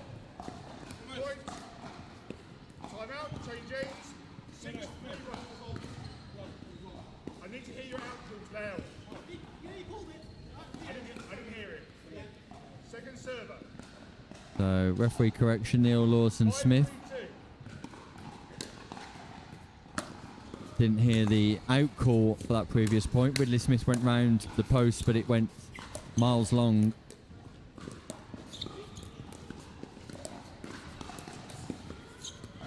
That ball goes wide from McLaren.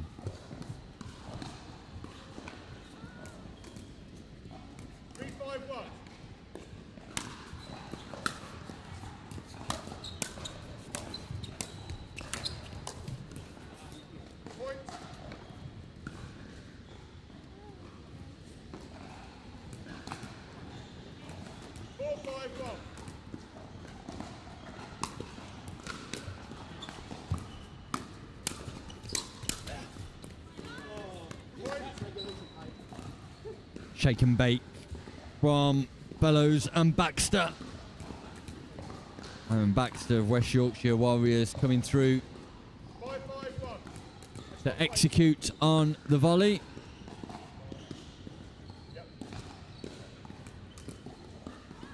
Neil Lawson-Smith just making sure that we're in the right position.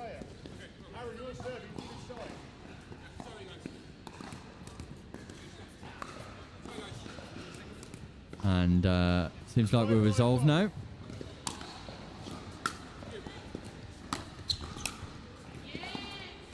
Second server.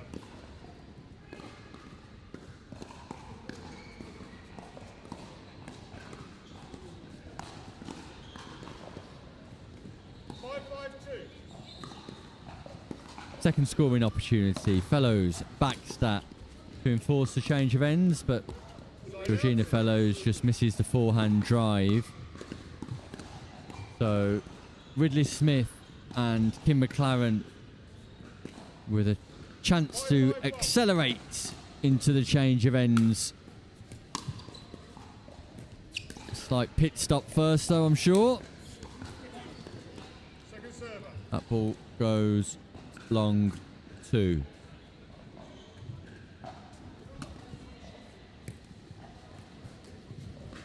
Stay with us. Ben Fletcher, Linda Randall, Jack Edwards and Tracy Matthews coming up. That will be a cracking game in Group F.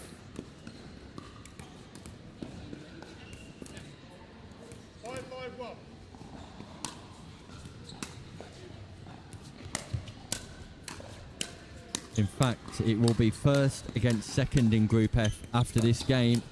A fantastic exchange, and Kim McLaren comes out on top. Aaron Baxter frustrated putting that ball into the net. So next match on show court will be the number 1 pair against the number 2 pair. Jack Edwards and Tracy Matthews taking on Ben Fletcher and Linda Randall, both currently with 100% win records.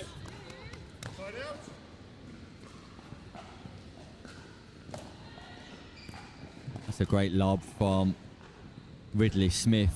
That ball catching the baseline.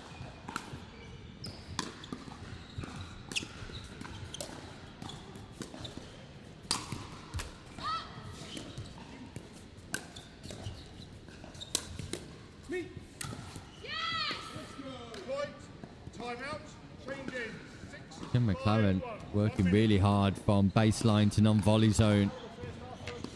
Turning defence into attack. And it's Baxter and Fellows who face a deficit at the turn. McLaren and Ridley Smith looking to maintain their 100% record in Group C. Just as a quick note, you can follow the live scores and league standings for the tournament. Have a look at the Amber Valley Instagram account. There should be a link to the live scores on there through Pickle Plan. 15 seconds. Also on the YouTube description as well, in the link for live streaming. If you're interested in what's happening across any groups here today, before we get to the knockout stages.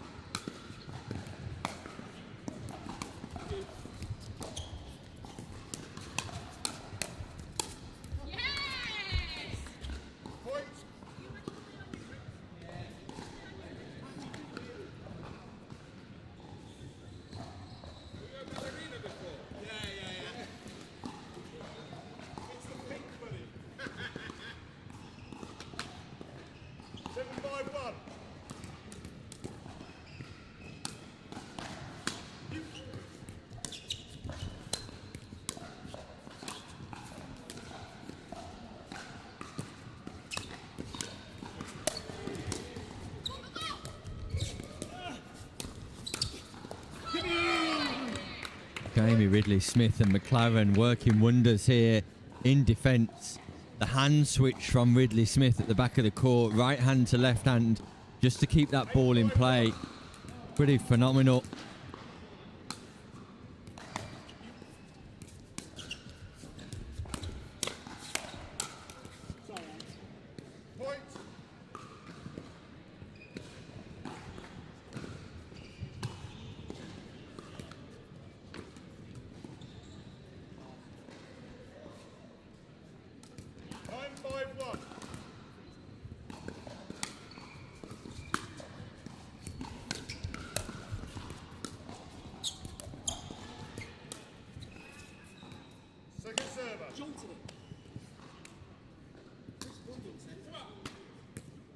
Second scoring opportunity. McLaren, Ridley Smith. 2 points required. That lob went long from Ridley Smith.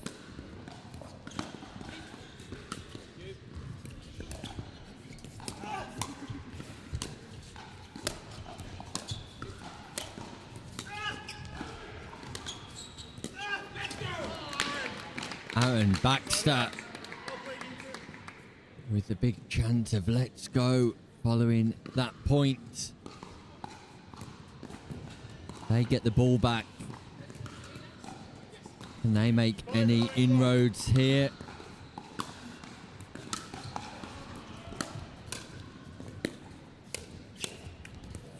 Second server.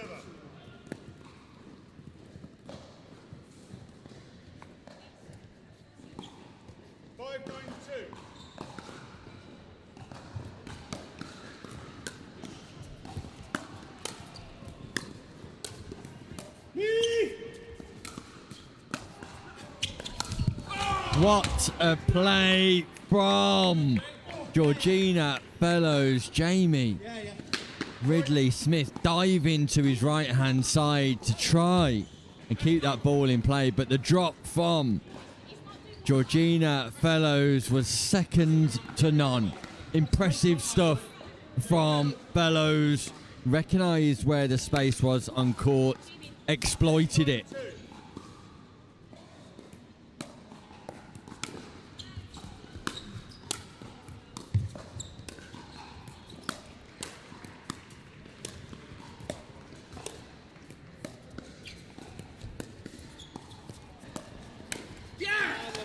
Here come Baxter and Fellows. Here they come. The West Yorkshire Warriors battling on here on the show court. 7-9-2.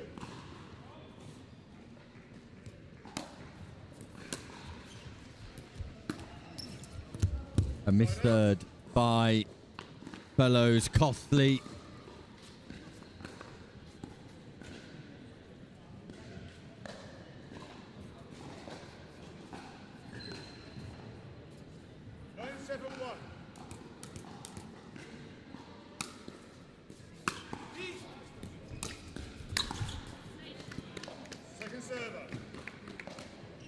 Big play from Aaron Baxter, just when he needed it most. That forehand roll straight down the line, back in behind Ridley Smith. High pressure, high stakes. 100% record on the line.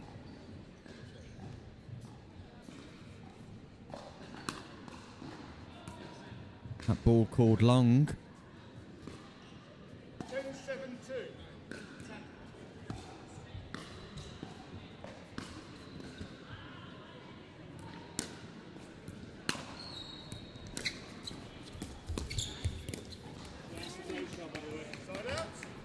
Aaron Baxter, delightful cross-court dink right to the base of Kim McLaren. So, 7-10-1. one match point saved here. What can Baxter do? Second server. Meanwhile, Simon Farr's returned with some lunch. What we got, Simon? The panini. Sadly, they were out of cheese. They're out of ham, believe it or not. So I didn't fancy a cheese one. So I've gone for the Mexican chicken. Mexican chicken panini. With a little side salad. So I'm just going to... I'm a bit weird with my food, Nick. I like to eat the good stuff first. I'm going to eat my salad, and then I'm going to eat the panini. Bit weird, isn't it? You enjoy it, my friend. I will. See you later. See ya. Baxters and Fellows are here and not giving up. But Kim McLaren splits the duo.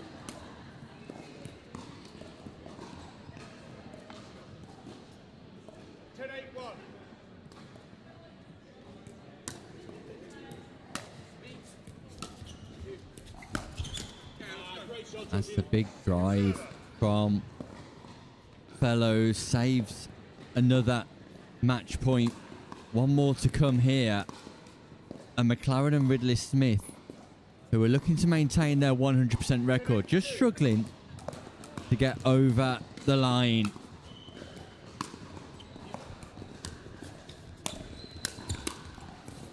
But now they do so. Ridley Smith and McLaren continue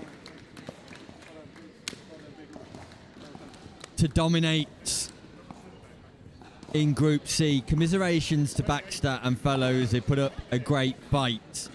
Coming up next, that Group F encounter.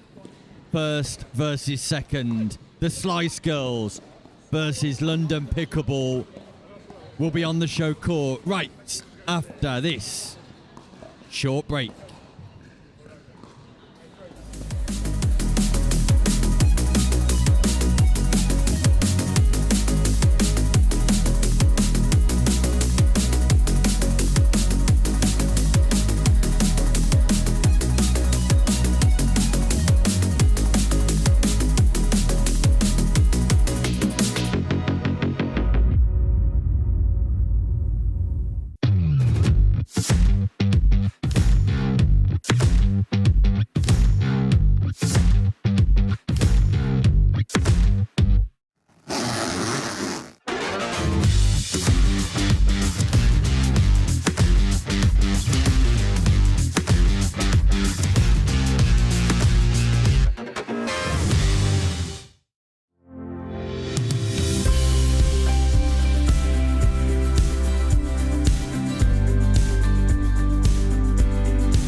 Pro 4, I'm super excited to talk about this. This is my baby. 3S is and was a great paddle, but the 4 I think is even better.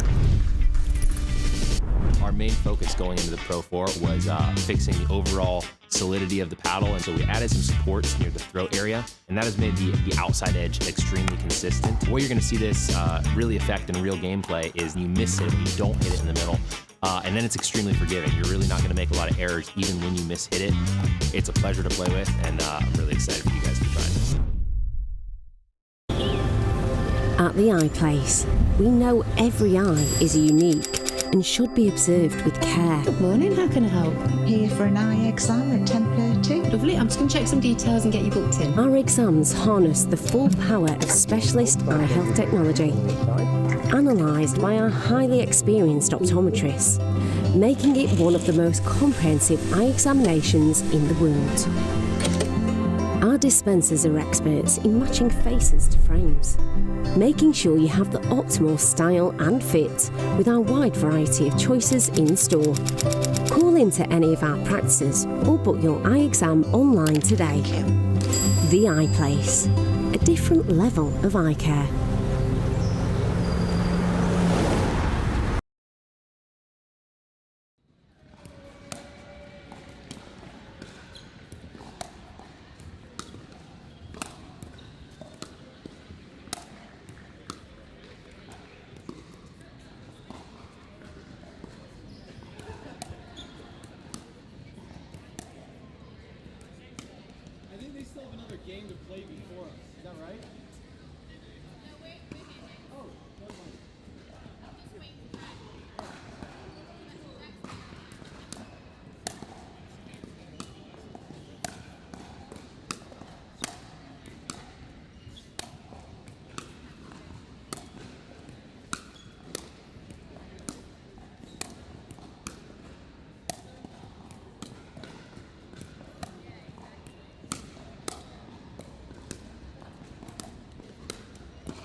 Welcome back to the Amber Valley Invitational 2026, where we've got a bit of a treat for viewers at home now, because joining me on commentary is the one and only Zoe Now I'm going to try and pronounce your last name. Van Kemp, is that right?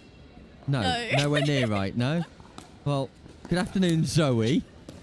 Zoe, give us your last name. It's Van Kempen. Van Kempen. I was close, wasn't I? Yeah, close enough. To be, I just didn't finish it really, did I? Yeah, almost there. Zoe, it's great to have you with us. You're not in action this weekend. No. Why not? I don't know. Just here for the vibes. Here to watch. Watch some good pickleball. You love coming to pickleball events, don't you? Yeah, it's lots of And fun. You're a vastly improving player yourself as well, aren't you? Thank you. Like, you've played some impressive stuff this year. I'd like to think so. Yeah. Definitely. Do you manage to get on court with Harry Feast and drill a lot? Yeah, no, definitely. Harry is my main drilling partner. So we play at least, I think, 2 times a week. Try to anyways. Oh, that's brilliant. Yeah. What do you think of the Amber Valley Invitational? It's so nice. Like, the community here is amazing. Like, everyone's smiling, walking around, all happy. So it's a great place to be. It's a different vibe for a tournament feel, isn't it? Yeah, it's a lot more, I don't know, more team vibes. Like, everyone's just, yeah. A bit more relaxed. Yeah, definitely, yeah. Not as serious. Well, what a game to come and commentate on, because we've got the number 1 and number 2 in the league from Group F. It's the Slice Girls and London Pickleball. Jack Edwards and Tracy Matthews taking on Ben Fletcher and Linda Randall. And this game will mean something to all 4 players because it will give them an easier route through to the last 16 with their round of 32 games, Zoe. Okay. Be a good one to watch then, definitely. I don't think referee Neil Lawson-Smith is doing this game, so we could probably give them a G up and get them starting, maybe. Yeah, sounds good. There we go. Where Simon Farr has told them to begin. And we're underway. Well, we will be underway. Teams just high-fiving each other. What a men's final last night. Did you watch the men's final? I did. It was really good. A really good one to come and watch. How good was Jack Edwards? So good. He is such a good player. No, definitely. A nice guy too. So nice. So nice on and off court, 100%. And your better half, Harry Feast, walked away with a bronze medal. He did. Adding to his collection. Harry's had a great season. 100%. He's like always improving, but always with a smile on his face. And how Very deserving proud. is he of a place in the Prem? So deserving. He's worked so hard, and I think that is his highlight of the year so far. So it should be. So it should be. So we're underway. It's Matthews and Edwards at the top of your screen. Randall and Fletcher at the bottom of your screen. Zoe Van Kempen and Nick Hobbis in the comms booth. And Jack Edwards just misses that forehand drive. Zoe, this is your commentary debut, I believe. 100% it is. It's great to have you with us. Now, I'm interested to see how this plays out, Zoe, because Tracy Matthews is on my Pickleball Stingers team where I do a bit of coaching, and when she plays with a left-hander, sometimes, not often, but occasionally there can be some frailties when she's playing on the left-hand side. She's been working on it hard, so we're going to see during this match how she's getting on that left-hand side, on her backhand in particular.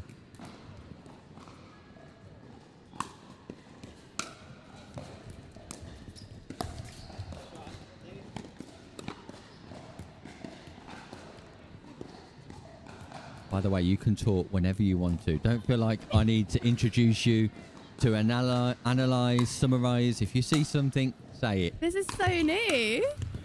I'm a bit nervous, to be honest. Are you? Yeah.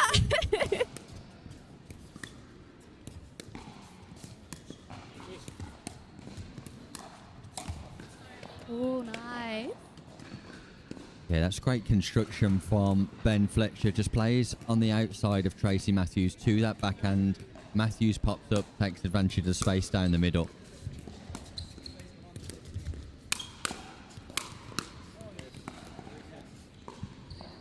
Powerful player, isn't she, Tracy Matthews? Yeah, she's such a powerful player. You can definitely see her tennis background pulling through. You staying in Derbyshire all weekend, Zoe? I have been, yeah. I ventured out yesterday into the city centre. Great place to be. Last night you were in Derby Town Centre, is that right? In the day. In the day. Went and played mini golf. You went? Did you win? I did. I got 2 hole-in-ones. No way. Yeah. Is there any extra special prizes for that? No, unfortunately not. Just a claim to fame. Was there that special 19th hole where if you get a hole in one on the 19th, you get a free game? Yeah, I couldn't quite pull through with that one though. Oh, well. Travelling back home tonight? Yeah. Where's home for Zoe? At Basingstoke. Oh, Basingstoke, the home of the Pickle Bee tournament. Ooh, What a reset rally. from Fletcher, wow.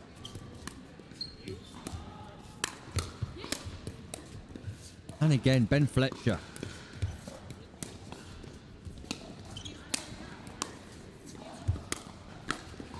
Wow, superb pickleball. Ben Fletcher with 2 amazing resets during that rally, but just not enough. And Jack Edwards and Tracy Matthews, a strong start here.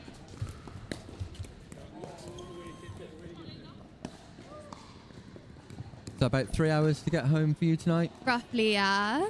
Sunday dinner waiting? I'd hope so. That'd be But nice, I don't wouldn't think it? so. It would be so nice. Ah, it's a shame.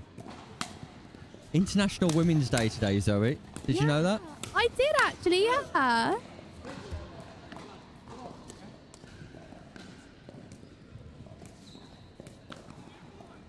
Any female role models you particularly follow?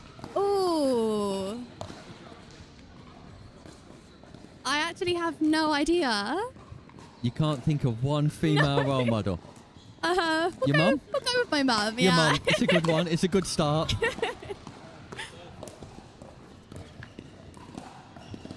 What's next for Zoe in relation to pickleball playing? When can we see you on court next? Okay, so the next pick will be in April, playing with Emma Rickson and Harry Feast. You and Harry in the mixed doubles, Emma in the gender. Yeah, lovely. And then after that, we'll be going to Rota in Spain. Oh, wow. Yeah, my first international tournament. Simon Farr's in Spain as well. Everyone's going to Spain. It's a very popular one this year. I need to have a word with Ernesto. I'm not too sure if he's invited me to commentate at that event yet. Be good if you could. Be a lot of fun. Be nice, wouldn't it? 100%. So your first international tournament. Yeah. Wow. The debut. Looking forward to it.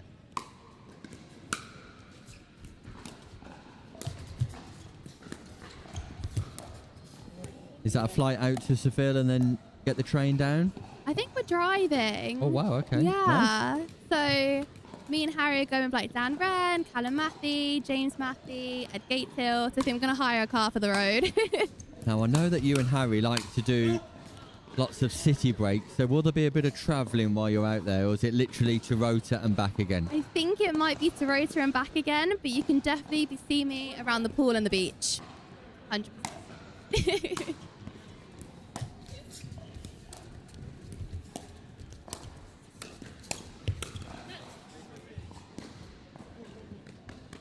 Now, even though Jack's a left-hander, I like that setup a little bit more with Tracy and Jack. There's no forehands down the middle, but Jack's backhand is suitably capable of attacking down the middle. Yeah.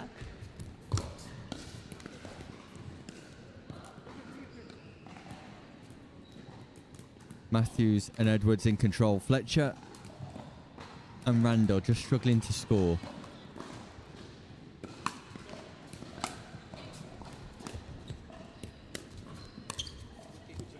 Now we're waiting on a comment from Harry Feast in the YouTube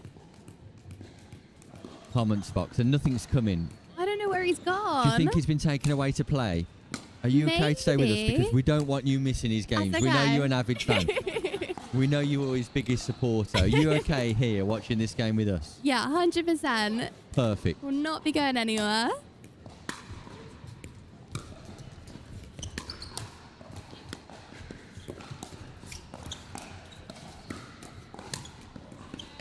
Tracy Matthews misses the double backhand again. Nick Mays and Lily Respini-Jones. Their magic act of lifting the curtain up and interacting with the people watching. Huge power on that Such a good forehand. forehand. The weapon, isn't it? Yeah, I'm so scared of it. It's powerful.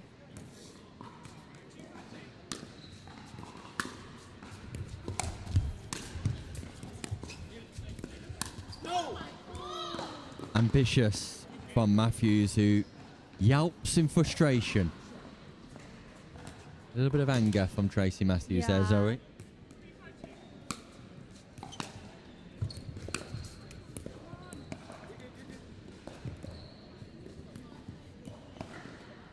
Randall and Fletcher just scrapping away in this one, trying to hang on to Edwards and Matthews. Knockout pickleball coming up. It's going to get exciting this afternoon, Zoe. It's going to be intense, 100%. That elite club competition trophy up for grabs. Currently going to the Sly Skills on 31 points. London Pickleball on 29. Champion Pickleball on 28. Derbyshire Destroyers not too far away on 23. That elite club trophy could be anybody's. It's very, very close. It seems like it's all to play for still. Yes, indeed.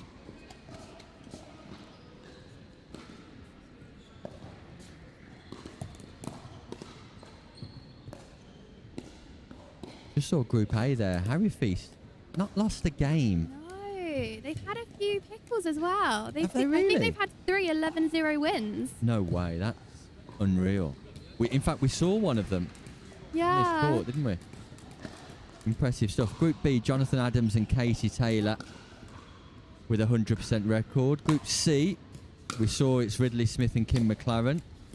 In Group D, Josh Roberts, Rachel McRae, undefeated. Group E, Harry Payne and Lindsay Thomas, undefeated. Group F, is this game now somebody's O has got to go? No, in fact, forgive me, Randall and Fletcher have lost one game. In Group G, it's Jamie Champion and Chantal Griffiths who have a 100% record. And everybody's lost at least one game in Group H. But Lofthouse and Bignell sitting top of the tree. Danielle Fraser and David Campbell, who are on this court next, played 6, won 5, only lost 1. Impressive stuff. Very impressive.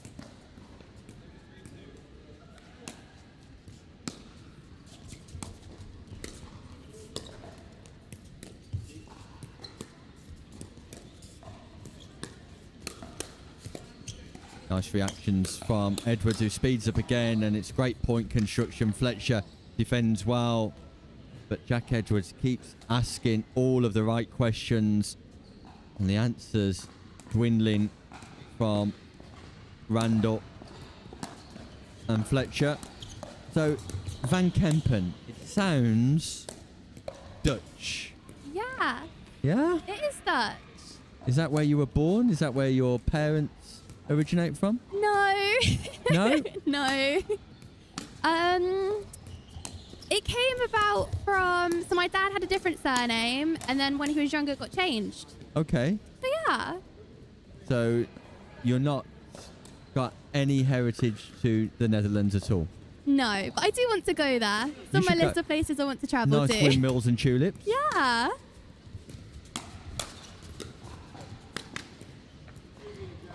Not too sure how vast the pickleball scene is in the Netherlands, but some top players come from there. Rose Yeah. van Rieck, of course. Yeah, I saw she recently got signed in the APP. She did indeed.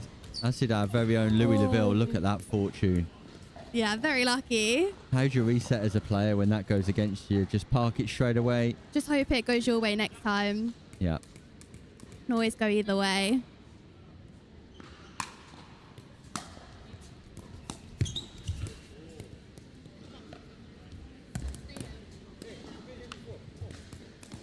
Ben Fletcher just letting Linda Randall know that they've been in this position before and they can claw this one back. Not giving up hope here, Zoe. That's good. There's always a possibility you can turn it around. And that draws the error from the paddle of Jack Edwards. So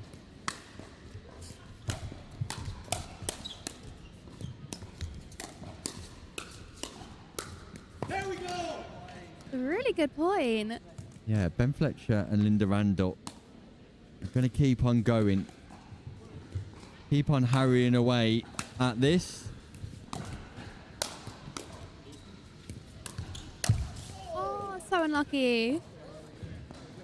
Just advance probably a little bit too quickly to the non-volley zone.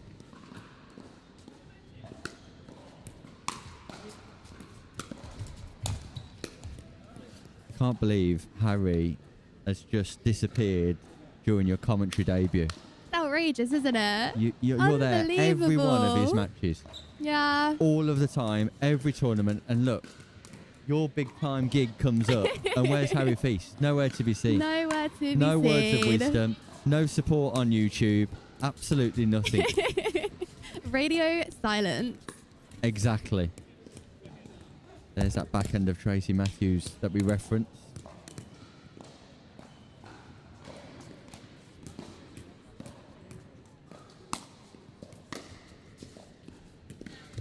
Big serve. Yeah, it was a big serve, Zoe, from Jack Edwards. It brings up match point.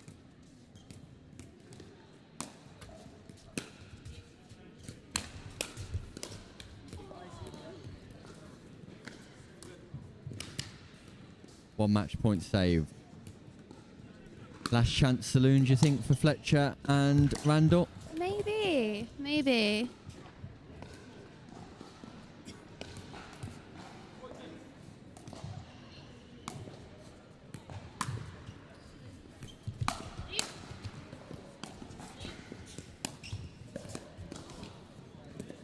Non-scoring side out. Randall and Fletcher. It's just not happened for them during this game. Edwards and Matthews comfortable, never really challenged. Second match point. But some uncharacteristic errors. Perhaps some complacency, Zoe. Maybe, yeah. See if they can do it this time.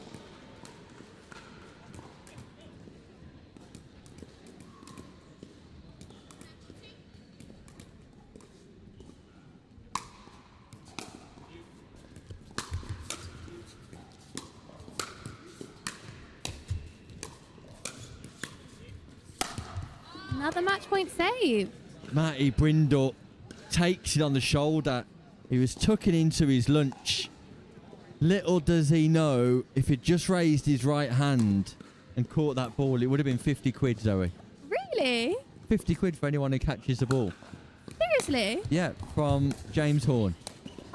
Did you not see Instagram last night? I did, but I didn't know if that was serious or not. Lewis Oak took the ball right out of my hand, stole it. Oh, do you feel like you got scammed then? 100%.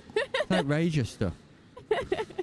Absolutely outrageous. Was it not a joint effort? Well, I actually caught it, then he stole it out of my hand. Oh. I don't think Lewis is having any of this. No. Chris Beaumont's dropped one today. Colin Halestone's wife, I believe it's called Erin, dropped one. I think it's Kirsten. Kirsten. Was I'm close not- though, wasn't I? Yeah. She's dropped one. She makes some really good brownies. We spoke about their baking already. Yeah, so good. We had a taste yesterday of some Austrian cake and the brownies, second So to none. So good. Match points again here for Tracy Matthews and Jack Edwards. And there it is. Job done, Zoe. Your first game comes to an end with Tracy Matthews and Jack Edwards successful over Linda Randall and Ben Fletcher. So top of that table will be Edwards and Matthews of the Slice Girls. Ah, amazing. We'll see where they go next time. Sounds good to me, Zoe. Sounds brilliant.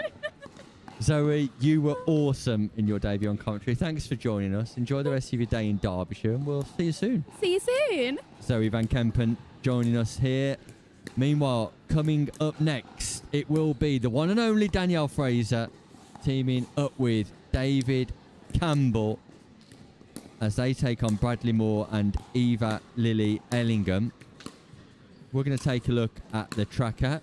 Zoe's going to go and try and find Harry Feast and say, where were you? Where were you?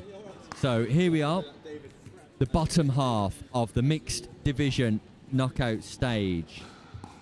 Skillicorn and Claremont will play the Finney husband and wife partnership. Ridley Smith and McLaren will play Phillips and Bamba. Levchenko and Tut are through. We don't know who they'll play yet. Maro and Lowe through. Caltabiano, Mitchell through. Hailstone and Pad are through, but they will face Roberts and McRae. And Will Cheer and Kerry Wishart also through. So big news in the bottom half of the draw. We'll bring you news of the top half now. Feast and Macaulay through to play Fields and Harrison. Salmon and Truvovnovic through to play Raja and Kirk. David Cheer and Fiona Frost also through. Wilmot Griffiths through. Adams Taylor they'll be taking on. Mounsey and Pierce will play Oliver and Cannings, and Payne and Thomas also through. We await the outcome of one or two divisions, but in the meantime our attentions are drawn towards this Group H game, which will have a significant impact on the finishing positions. Which team will finish third? Which team will finish fourth? We know that James Loftus and Megan Bignall will finish second in the division. Let's see where Campbell, Fraser, Moore and Ellingham will finish.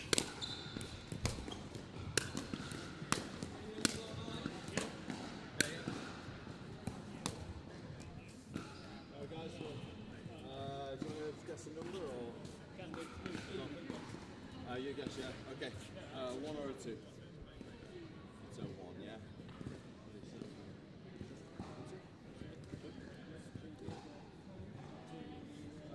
We'll go. So Danielle Fraser,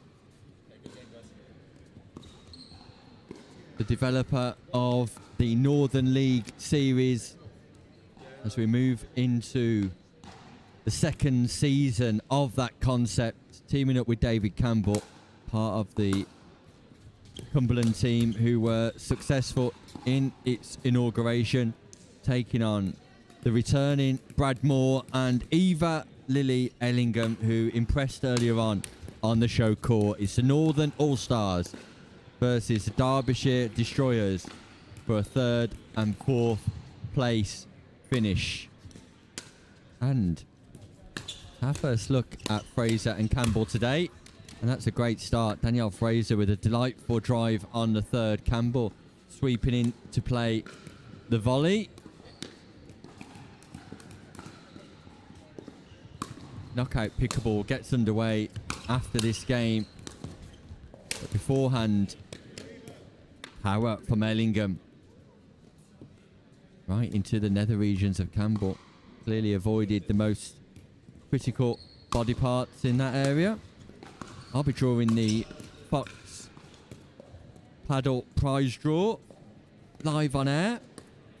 And that comes up at the culmination of this game. Few final moments to get your entries in.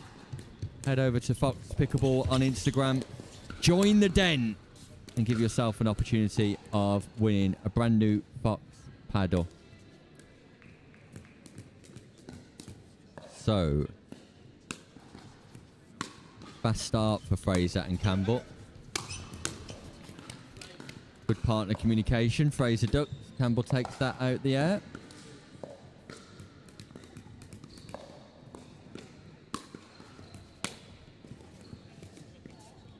And an unreturned serve from a despondent Ellingham. Slightly frustrated with herself there.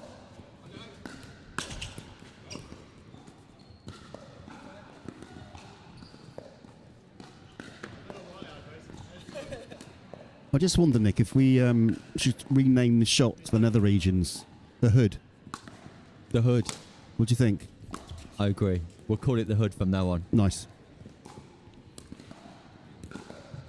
Wonder if Tash Hood is still watching or she's actually gone to do some work. She said she had a day off, so perhaps Of she's having a course little- she did, didn't she? Yeah, she did. Yeah.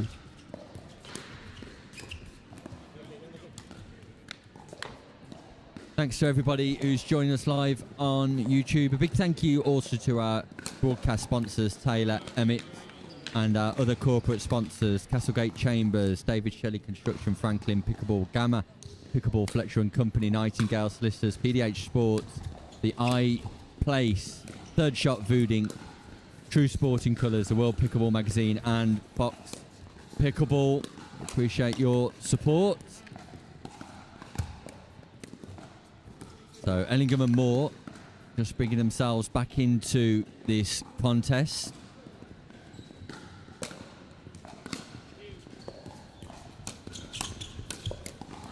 Shake and bake from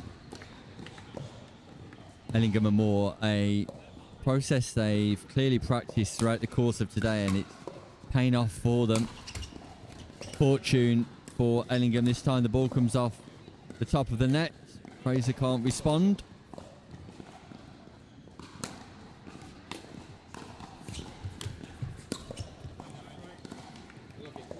And Simon, you'll know this from the work that you've done with Danielle Fraser, but she's a growing influential figure here in UK pickleball. Yeah, she's obviously working with Sam, as you know. She works with Fox for social media. She's the driving force behind the Northern League. And I think she's just going to do great things. She's a really nice person, actually, and not in it, and only in it to promote pickleball, which is great. Yeah, also a top pickleball player, Danielle Fraser. Really giving prominence to players in the north of the UK.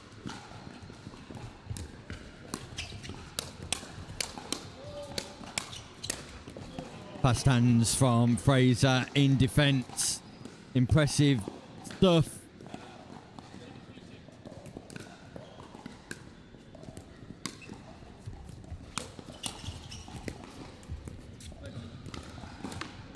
So scoring opportunities now for Campbell and Fraser. Moore and Ellingham have got themselves into a decent lead here. But what a third shot drive from Fraser. That ball dipping below the height of the net. Moore not able to pick up. Feels like Sam has been giving Danielle some coaching, Nick. Do you think? Would appear that way. A vastly improving player.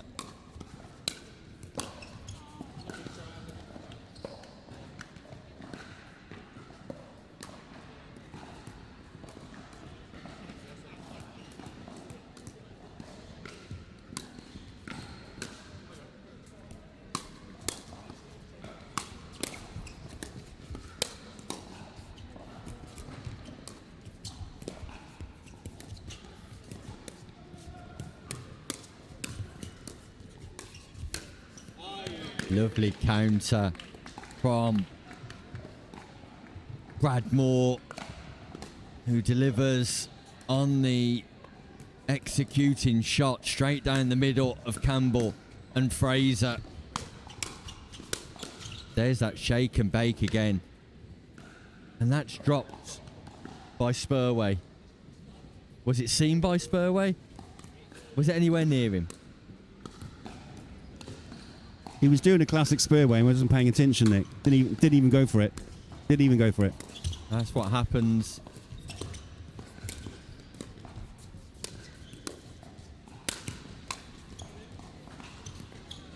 Rescue from Moore after the swing and a miss.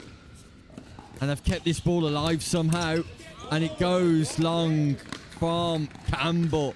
Ellingham and Moore left it to each other, but Moore quick to rescue the play.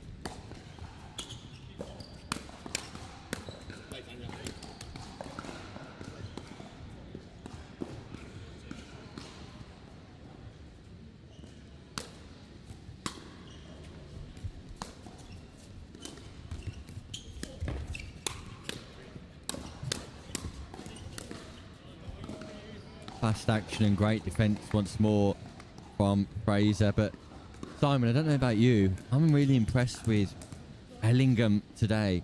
It's a definite name to watch for the future. Yeah, I've not seen him play before either, but yeah, really good around the court and really great hands as well.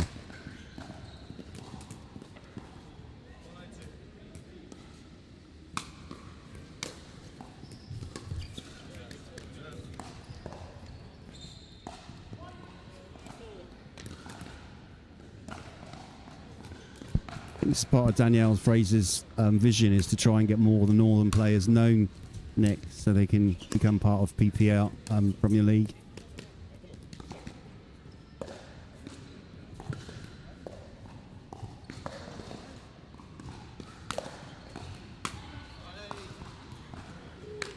Return of serve goes long. It brings up match point for Moore and Ellingham, who can secure third place here in Group H. Our last group game of the day before we move towards the last 32. And that will be that. Impressive from Moore and Ellingham. Danielle Fraser and David Campbell will need to settle for fourth place, which means they'll have a trickier round of 32 tie in the knockout stages. But for Ellingham and Moore, further success. When we return, we will have the Fox Prize Paddle Draw and Knockout Stage Pickleball in the round of 32. The real action set to unfold here in no time at all. Don't go anywhere. We'll be back after this short break.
Pro 4, I'm super excited to talk about this. This is my baby. 3S is and was a great paddle, but the 4 I think is even better.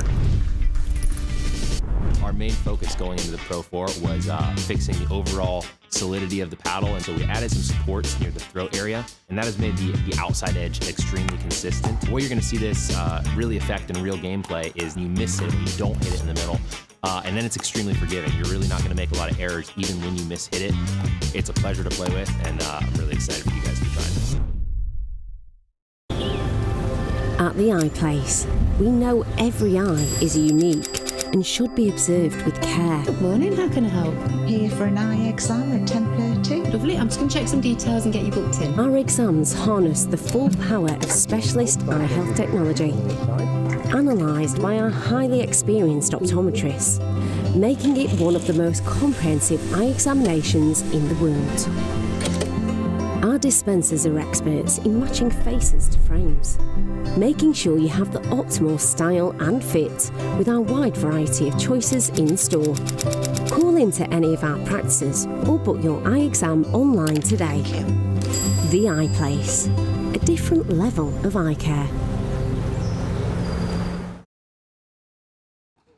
Welcome back to the Derby Arena, where the excitement builds, not for the knockout stages, but for the Fox Prize giveaway. A paddle of your choice. If you've been on Instagram and liked, shared and subscribed and been part of the Fox Den, you will now have the opportunity to be in this draw to win a paddle. Simon Farr, director of Fox Pickleball, will email the winner. And without further ado, we're going to find out who that lucky recipient is now. We're going to dig deep into the Fox bag and pick one name out. Here we go. Just one lucky ticket, one lucky winner. Let's drop this down here. But the winner is none other than you, Kelly Anderson. You've won yourself a brand new Fox paddle. Simon Farr will be in touch with you via email. You get to choose any paddle you like. That is the Fox prize giveaway. Be sure to follow Fox on Instagram for the next giveaway coming up soon. And in the meantime here, the action continues with the last round of 32. We're going to cut to a short break because when we return, the pickleball action continues.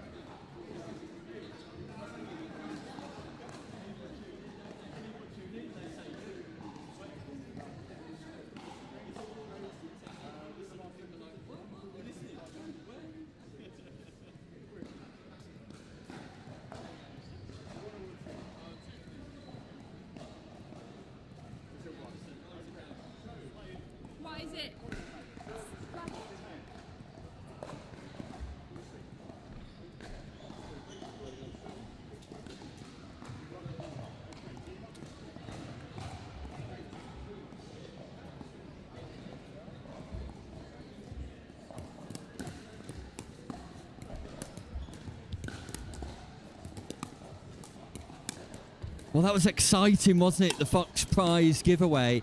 I believe that the Amber Valley raffle is going to be drawn later on today. And tickets for Harry Styles' concert to be won. So not quite as big as a Fox paddle, but huge prizes nevertheless. Let's have a look at our knockout stage right now. Feast and Macaulay will play Fields and Harrison. Salmon and Trifonovich will play Raja and Kirk. Cheer and Frost taking on Edwards Matthews. Henley Novikova, Lofthouse, Bignor. It's Wilmot Griffiths taking on Adams and Taylor. Mounsey and Pierce taking on Oliver and Cannons. Payne and Thomas taking on Whitfield and Donaldson. Braze and Gary taking on Moore and Ellingham for a place in the last 16. That's the top half of the draw. In the bottom half of the draw, Skillicorn and Claremont will take on the husband and wife Finney partnership. Ridley Smith and McLaren go through as winners, taking on Phillips and Bamba. Levchenko and Tuts have gone through our dark horses from this morning. They'll take on Ben Fletcher and Linda Randall, runners up in Group F. Sankey and Wood taking on Feast and Macaulay. That's an error. We can't have Feast and Macaulay in the top half and bottom half, so there will be a slight amendment to that. Morrow and Lowe taking on Caltabiano and Mitchell. Colin Hailstone and May Pan taking on Josh Roberts and Rachel McRae. That's coming up next on the show court. And Chia and Wishart taking on Matthew Dawson. Champion and Griffiths taking on Campbell and Fraser. And Nick, I can bring you something from the last 32. Harry Feast and George. I'm going to get in before the latest news ticker. Harry Feast and George and I've lost the name already again. Macaulay. Macaulay, that's the one. Luke Fields, Katie Harrison, 11-1 to Feast and Macaulay. So they're through to the round of 16 already. Feast and Macaulay. Perhaps they've got to play another round of 32. That's why the bracket was wrong. Hey, it's knockout pickable, Nick. Knockout pickable.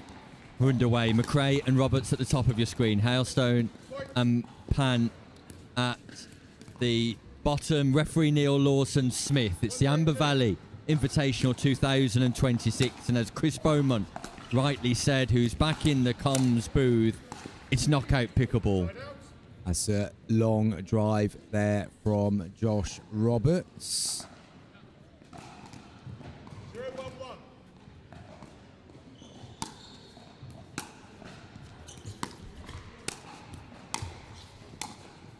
Oh, just pushed wide again there by Roberts. Just leaning all the way across McRae there, and he likes to open the wrist there, doesn't he, Nick? And just sort of flick it towards that outside wing and just overextended a little bit there.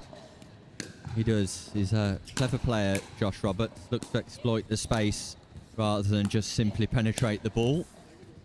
Nice roll again from Rachel McCray. That's a bit of a signature shot from Rachel McCray as well. Just getting that short angle and rolling across, and very difficult to defend. Yeah, tough ask this for May Pan and Colin Hailstone. Their third time on show court today. So I'm not even going to try and catch those anymore, Nick. I mean, my confidence is still very much dented from the one that I put down earlier. I mean, Simon Farr literally looked over his shoulder at me there as if that was mine. But Catches win matches, Chris.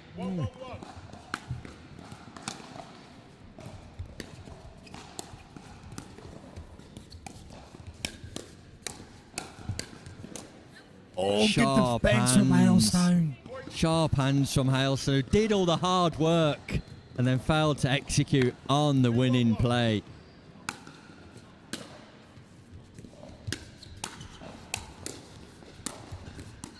Good get from Pan. Oh, not getting that one though.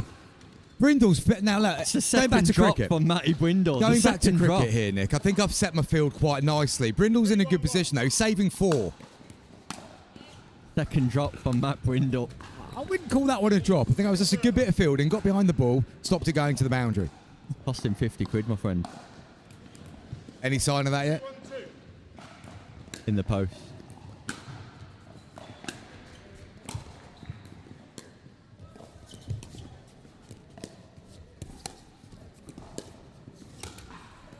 That's great play from Colin Hailstone. That cross-court dink low, just caressing the top of the net. Rachel McRae pops up and Hailstone takes full advantage. Didn't punish the advantage though. So Pan on the second server. Still a race to 11 in this round of 32.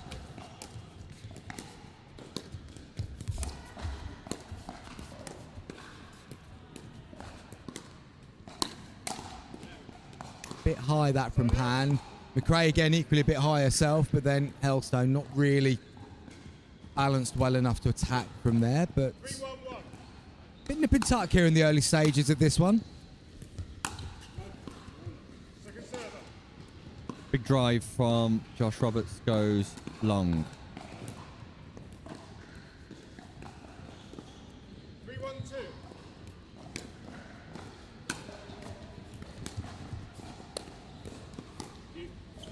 Yeah, I like that change of depth there from Hailstone. He just drops it into the mid-court and ball's a little bit slower here. And when you've been playing on the outside courts, you're used to it skidding a little bit more. So it's quite a good tactic just to drop it in short once in a while here.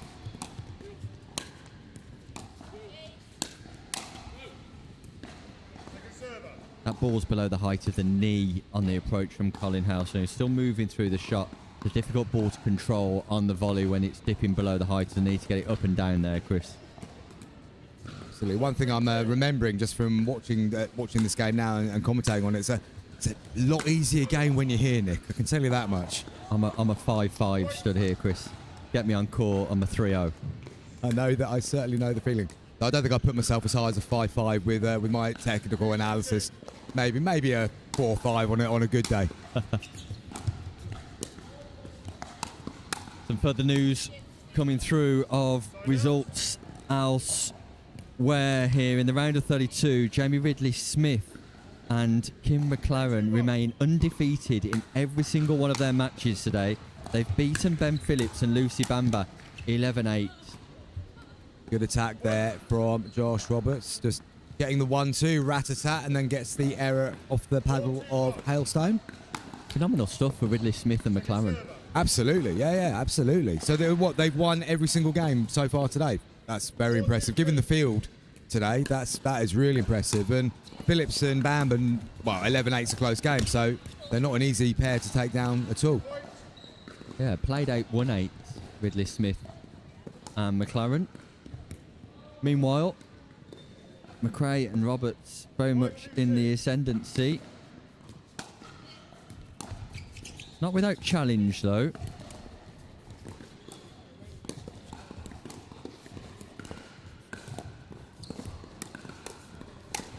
Yeah, I love that from Josh Roberts. Just gets the pop up, puts it away. Rob Marley are out, Chris. They've lost 11-0 to Rachel Kirk and Sibby Raja of Pickleball Nottingham. So You know what? I feel a little bit better about my game on show court against Sibby and Rachel then. We got a point. You did indeed.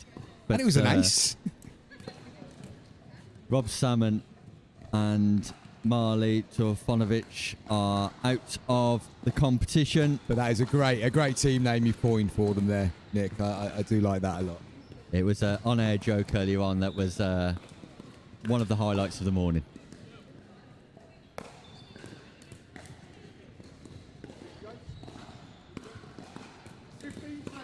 Chris, just don't ask him to do an American accent.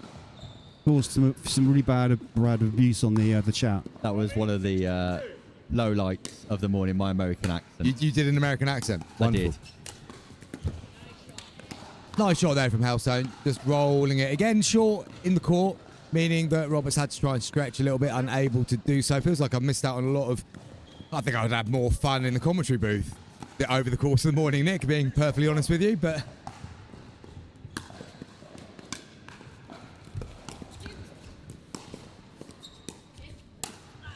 Nice from Roberts. Yeah, splits the partnership of Pan and Hailstone. Great location on the forehand volley. Got a score here, Hailstone and Pan. Got to keep the scoreboard pressure on, but you referenced it earlier, Chris, the staple diet of Rachel McRae, that cross-court forehand roll. Yeah, can't give her the opportunity to do that. Very consistent, very solid player, Rachel McRae, and had a good weekend so far, and looks like it's going to continue. Chris, even more so with the top players, how important is it in a race to 11 just to maintain that scoreboard pressure? I mean, it's really difficult when you're coming up against the likes of McRae and Roberts, because it's not just what they're about to do. It's when you go on court, there is an element of they're really good, and you do just tense up and tighten up, and the things that you can normally do if you're playing not so good players, you do that quite comfortably. You just find yourself making mistakes. You think, I haven't made mistakes like that in weeks. It's reputation pressure as well as scoreboard pressure, I think. Hailstone and Pan just coming up with a couple of errors of their own now, but as you suggest, Chris, that challenge just adds to the pressure players feel.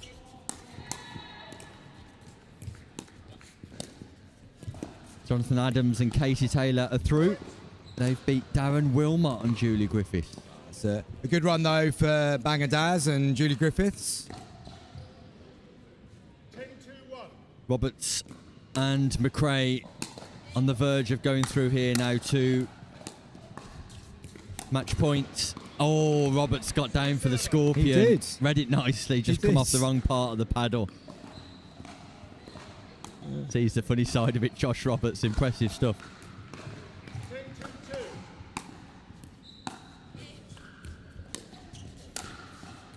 Just long there from Hailstone, leaning in, and that'll be game.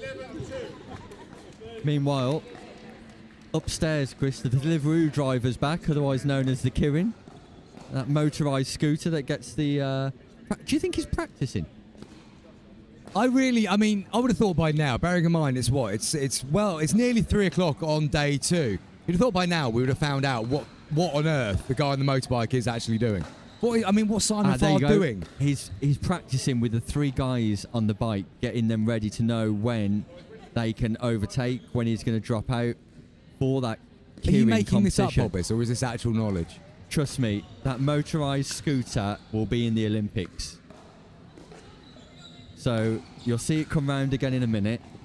And well, obviously it's going to come round again. He's on the track. But there's a certain amount of laps, and the motorised scooter drops out, and then it's race on for the other riders. Is that actually how it works? Yeah, he sets the pace. So he's a pace setter, is he? He's the pace setter. You can see them following now. Yeah. Okay, so he's speeding them up.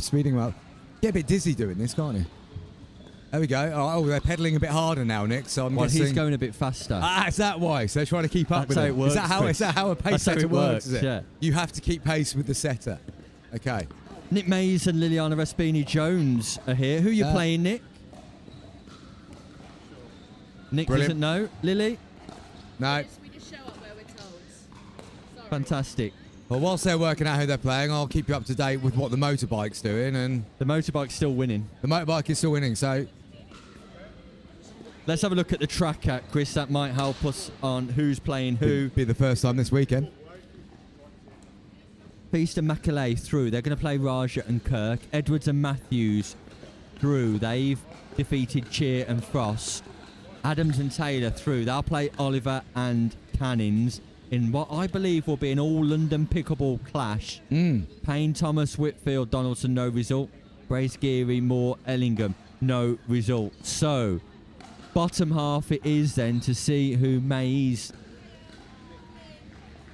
Where's Nick Mays? Oh, there we go. Mays and Raspini Jones are playing Sankey and Wood. Sankey and Wood from Pure Pickleball. From Pure Pickleball? From Pure Pickleball. You'll know them well.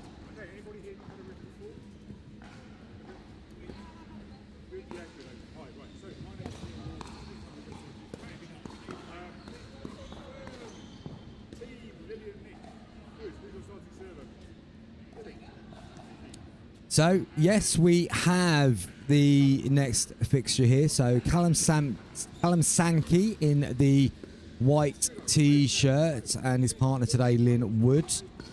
Left-hander Lynn, good player. Has medalled quite frequently in the 50+, in and around the 4.0 category at the moment. And I think with the amount of work she's putting into her game at the moment, it won't be long before we see her playing at a high level in the Masters category.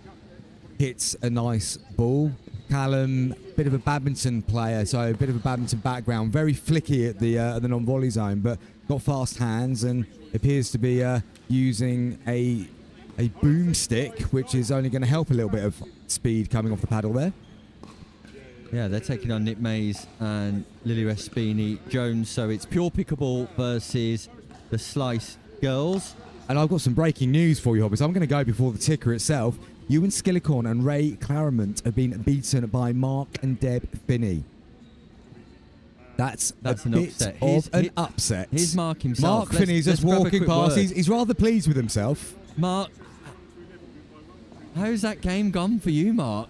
After getting beat off him 11-1 yesterday, it's an absolute pleasure today in comparison. That's all I can say. No, we were absolutely thrilled with that. That's a huge win. Between them, we're probably giving them 60 years as well. That's the biggest upset of the weekend, genuinely. You must have played some phenomenal stuff. Just aggressive. We work on lots of things, keeping it tight, not giving shots away. And I think they just felt the pressure, but I think they thought they'd, again, as they probably would 9 times out of 10, beat us. And I think because it wasn't going to plan for them, I think they just tightened up a little bit. You're leaving, yeah. So. And you're through to the round of 16. That was it, yeah, brilliant. Yeah, made up with that because again, the aim was just to get out the group. So to go one more than that, we're absolutely thrilled. Very impressive. And as I said for Deb, for many times, she'd be a really good player when she gets a decent partner. And finally, she's done that. And look, her career's going off the charts. So. And who would have known that a decent partner was right around the breakfast on table? her own doorstep? I know, exactly. Congratulations to you, Mark. Well Top man. Great stuff. Yeah, that's a huge win for Mark. I mean, genuinely, that is a massive win.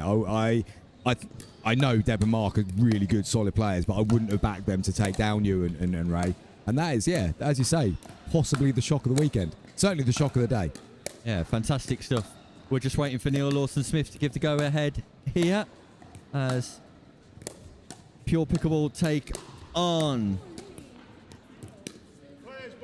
the Slice Girls. News coming through elsewhere. Chris in the round of 32. Callum Matthey and Lucy Dawson are through.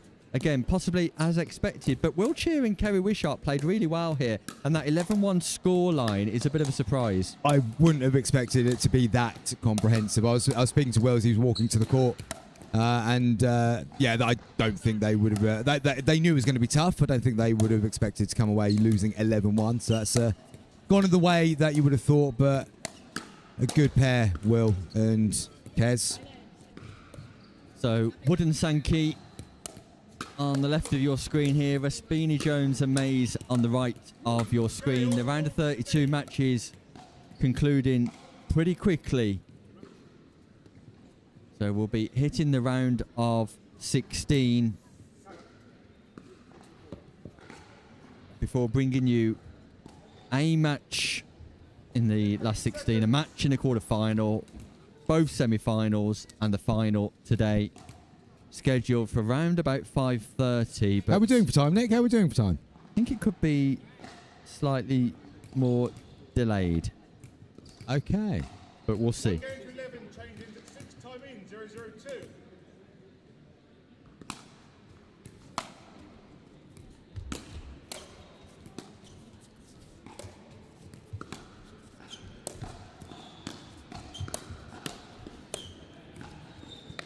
Yeah, we're just moving through the transition zone there. May's just waiting for the right time to pick her off and does so efficiently. I like the control and composure from Nick Mays there. Not looking to overplay with any of those volleys, just keeping it in play. Nice return that from Sankey. Can you follow it up?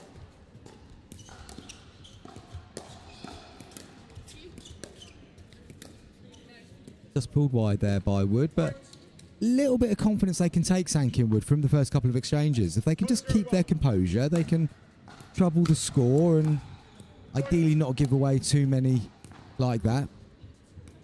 Luke Whitfield and Katrina Donaldson are through.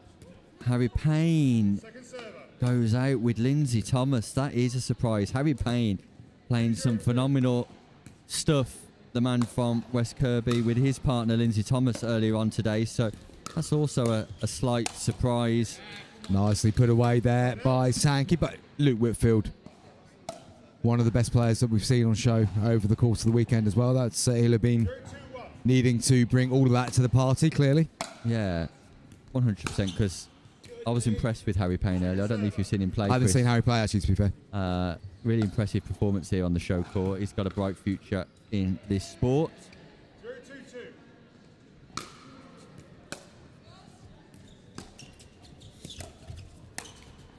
Nice shot for Sankey, but then still moving through the transition zone as he wanted to try and be aggressive and just needs to get balance there.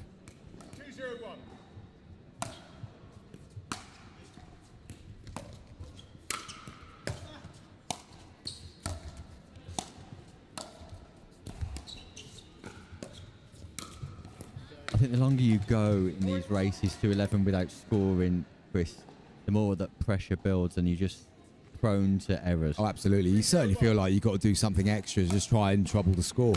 And again, when you're playing a higher ranked team, you feel like you've got to do a little bit extra anyway. So scoreboard plus that makes it even more difficult.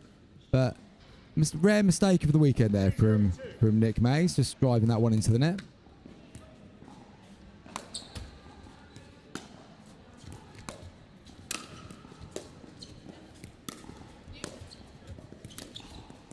And we're just struggling a little bit on that forehand side on the left, just not getting low enough and trying to be too flat in the shot. Just needs to get under it and lift it a little bit more.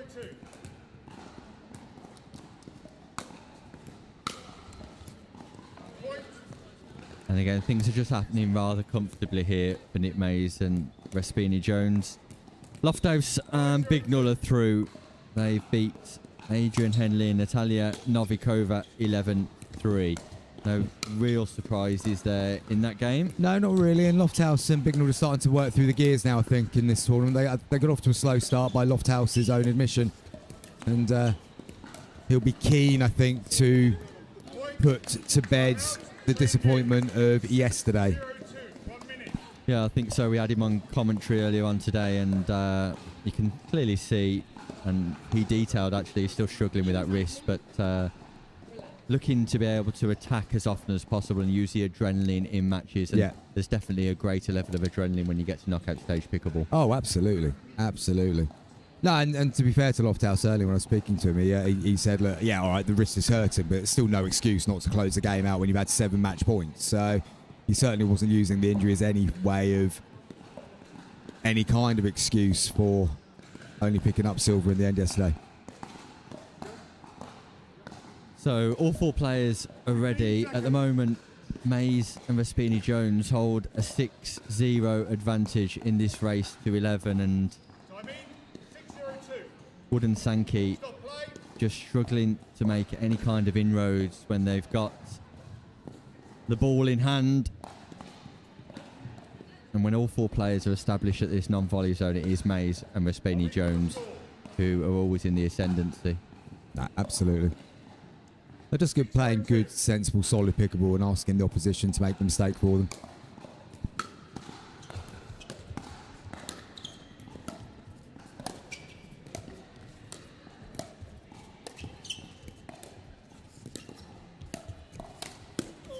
That was good that time. That's the time they both got established. They were both reaching in and taking the ball at the right time, waited for the right moment and got it down. So a chance to get on the score board for Sankey and Wood.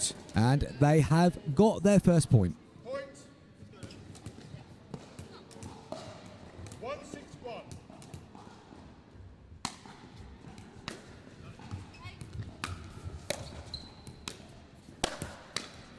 Defense from Wood, not... Oh, no, go see, look. By Brindle, Yeah, 50 again. quid. One hand, one bounce, Nick. No, that's a catch, my Oh, friend. that's well, it's not because it bounced. But, okay. Good fielding position again, though. I'm quite pleased with him in that mid-on area. Great hands from Brindle, though. Got to be a catch. Come over the sponsorship hoardings without bouncing. Look, definition of a catch. It bounced before the sponsorship hoardings, though. Doesn't matter. It's no bounce from paddle to hand. That's one hand, one bounce. I mean, 25 quid. You can have 25. Yeah. James Horn owes him 25 quid. Couple of points for Wood and Sankey during that scoring round.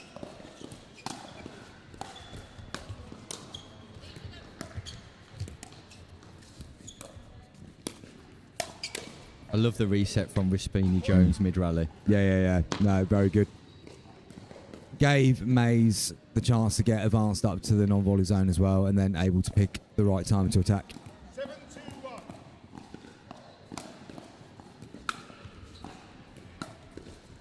What a That's drop another shot. from Raspini Jones.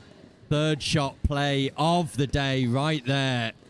Delightful inside in drop, dipping low.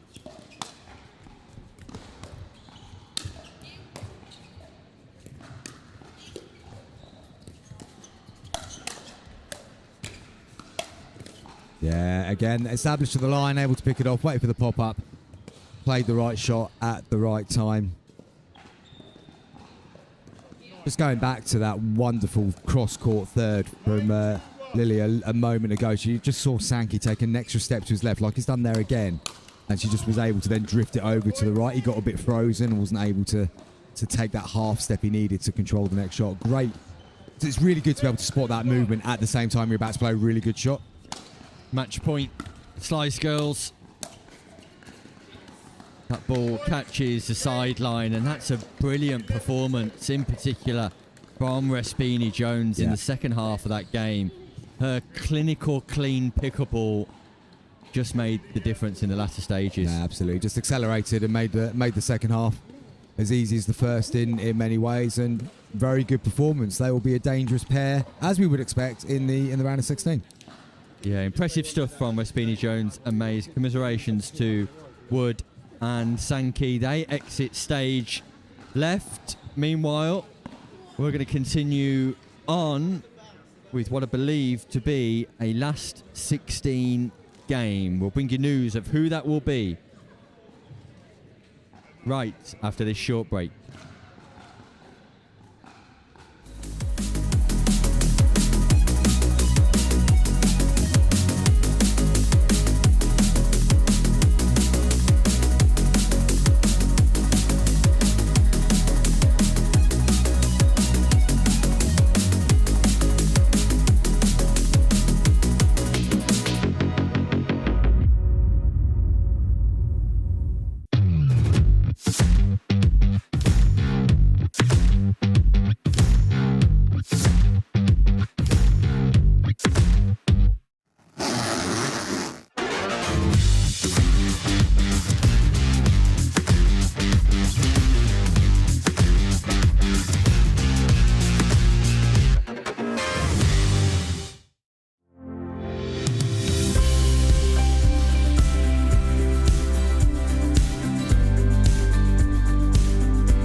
Pro 4. I'm super excited to talk about this. This is my baby. 3S is and was a great paddle, but the 4 I think is even better. Our main focus going into the Pro 4 was fixing the overall solidity of the paddle, and so we added some supports near the throat area, and that has made the outside edge extremely consistent. The way you're going to see this really affect in real gameplay is you miss it, you don't hit it in the middle, and then it's extremely forgiving. You're really not going to make a lot of errors even when you mishit it. It's a pleasure to play with, and I'm really excited for you guys to try this. At the Eye Place, we know every eye is unique and should be observed with care. Good morning, how can I help? Here for an eye exam at 10:30. Lovely, I'm just going to check some details and get you booked in. Our exams harness the full power of specialist eye health technology, analysed by our highly experienced optometrists, making it one of the most comprehensive eye examinations in the world. Our dispensers are experts in matching faces to frames, making sure you have the optimal style and fit with our wide variety of choices in store. Call into any of our practices or book your eye exam online today. The Eye Place, a different level of eye care.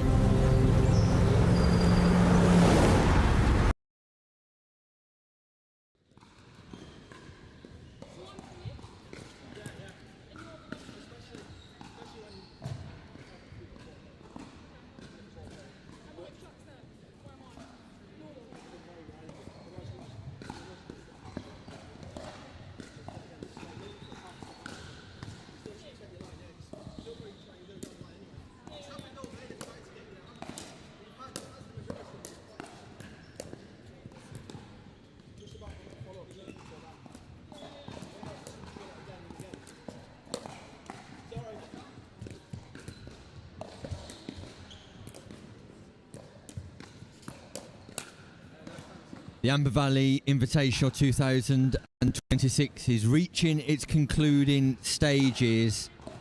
Let's get some news of where we're at in the knockout stage. The top half of the draw, Feast and Macaulay playing Raja and Kirk.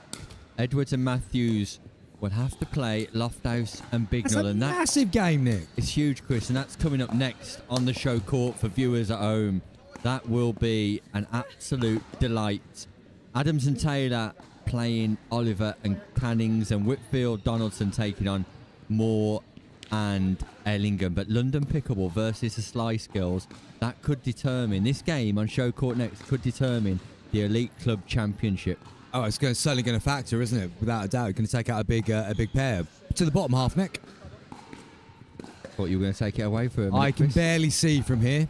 It's the Finneys, as we heard from Mark, taking on Ridley Smith and McLaren. And I tell you what, Mark and Deb Finney have got a chance there. I know Ridley Smith and McLaren are undefeated today, but after taking the scalp of Claremont and Skillicorn, Mark and Deb Finney could have a chance to get anyone. through. Yeah, they'll fancy taking anyone on from that position now. We just heard from Nick Mays and Raspini Jones off air, actually. They're taking on Ben Fletcher and Linda Randall. Artur Caltabiano and Sarah Mitchell taking on Josh Roberts and Rachel McRae. Callum Matthew and Lucy Dawson taking on Jamie Champion and Chantal Griffiths. All of a sudden, the round of 16 games look absolutely stacked. Oh, they really do. They really do indeed. I mean, Art and Sarah against Josh and Rachel in that second to bottom game there. Although, yeah, look, there's obvious favourites in there. I mean, Art's a good player. If he can get going, and they could cause some problems there. You never know. So many other games that are pretty close to call, in fairness. Yeah, it shows how exciting the pickleball is going to be in the latter stages of this afternoon, going into this evening. Meanwhile, this one. Feast your eyes upon this, Chris Beaumont. I mean, you wouldn't. You could have said this could be a final. I mean, 100%. It's such a good matchup, and almost a shame it's in the round of 16. But there you go. That's how a draw works, and a chance for Lofthouse to get revenge over Edwards from yesterday. Is indeed a repeat of the men's final, but this time with in the mixed doubles contest. A slow start for Lofthouse and Bignell, but they've definitely picked up, and as we referenced, that adrenaline that Lofthouse requires will be there in abundance in this game. Tracy Matthews and Jack Edwards, with Matthews playing on the left-hand side because of Jack's left hand down the centre. Megan Bignall and Lofthouse of London Pickleball. Matthews and Edwards of the Slice Girls. And the bigger context, not just this mixed doubles gold medal, Chris, is that elite club trophy. Yeah, absolutely. When the draws were being put together today, I think, again, both teams would have looked at their respective pairs here and go, okay, there's a chance for gold. Of course, there is still a chance for gold for one of the two, but one is going to be finishing up at the end of this game. The points throughout, there's four mixed doubles from each club playing today. So, yeah, all right, okay, there is a chance of taking out one of the big names in one of the other teams here, but equally, there's still the other chance that the others might have fallen by the wayside earlier in the tournament as well. Every way you look at this round of 16, it's competitive stuff all the way. Absolutely, and look, guys have had to fight tooth and nail to get this far. I mean, seven group matches, then a round of 16. This is the 9th game for them. Sorry, round of 32. This is the 9th game for them now. It's brutal today.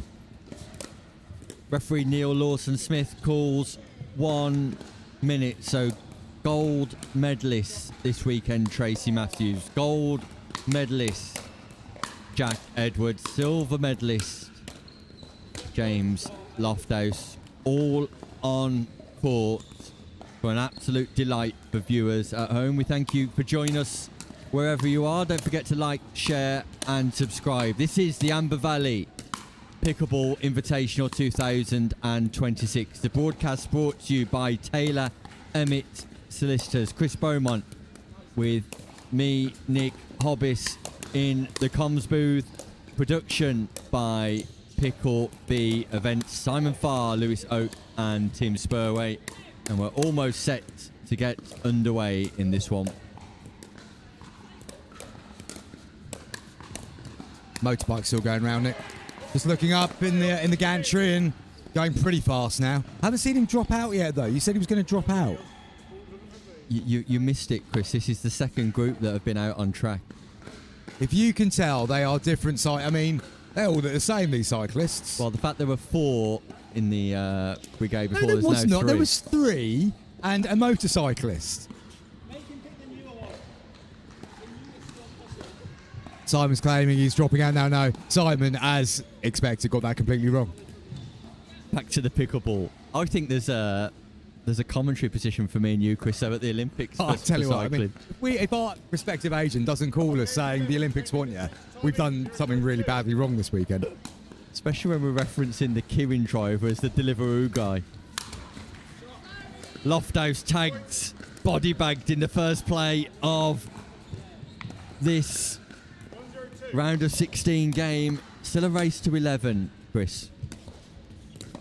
Oh, that's a nice placement by Edwards down to the toes of Bignall.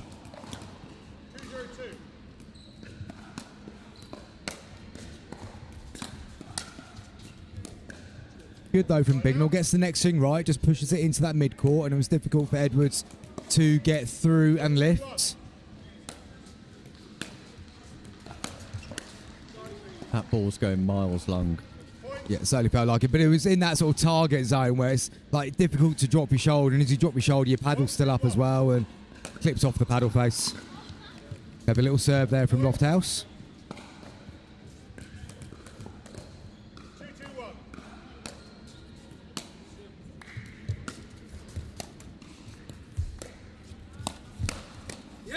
Yeah, that's what James Lofthouse can be so good at. He sets the trap so often in that way. First misfield, though, from Matt Brindle down there at mid-on. Might think about making a fielding change down there. Good little run this from Lofthouse on serve. Yeah, 4 points in a row. 4 unanswered points for Bignall and Lofthouse.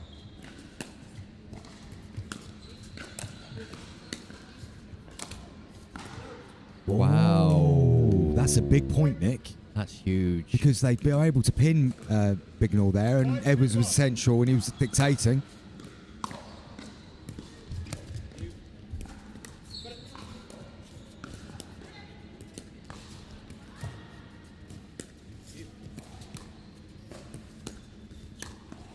Lofthouse.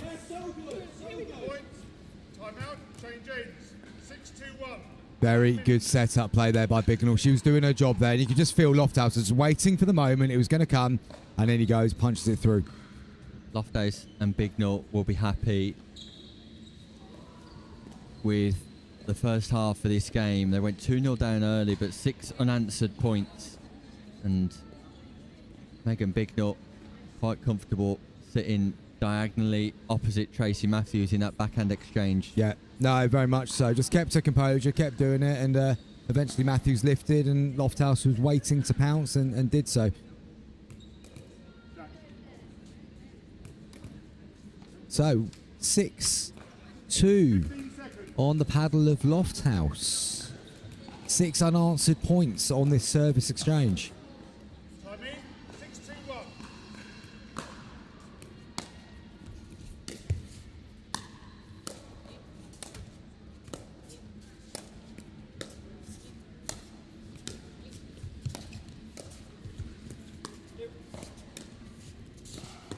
Tracy Matthews dancing around that backhand now.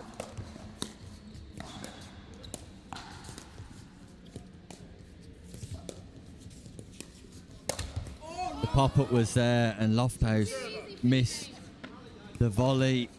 Right, but the way the point was constructed was still so good. All right, the final execution has let him down there, but they were working it exactly how they wanted to there.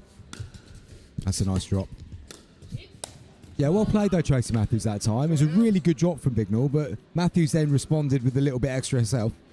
Yeah, she cushioned that ball nicely. Just took the power away, put it into a tricky location. Bignell popped up, and Edwards took advantage. So Edwards and Matthews have got to make a move, and that's helpful. That's really helpful. An unreturned serve at this stage is really helpful. Oh, now Edwards will want that one back. He got the response he wanted from that serve. It was sitting there beautifully in mid-court. Got to make the most of that. I was expecting a big drive from him, Chris. Yeah, he sort of just almost pulled out of it, didn't he?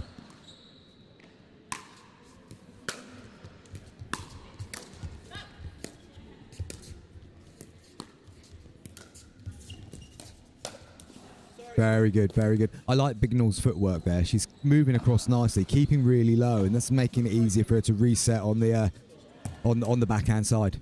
Edwards feeling like he needed to protect Matthews in there as well. Goes to the body of Lofthouse. Lofthouse got all the right answers. News breaking here. Oh, that's a good shot from Matthews though, Nick. Right down to the toes of Bignell. Ridley Smith and McLaren have beat Mark Finney and Deb Finney 11-3. Yeah. So the 100% record continues. That was a good run for the Finneys. They'll be delighted with their day's work. They've represented the name of Pure very, very well indeed. And yeah, they'll go home buzzing over beating Claremont and Skillicorn. So they should too.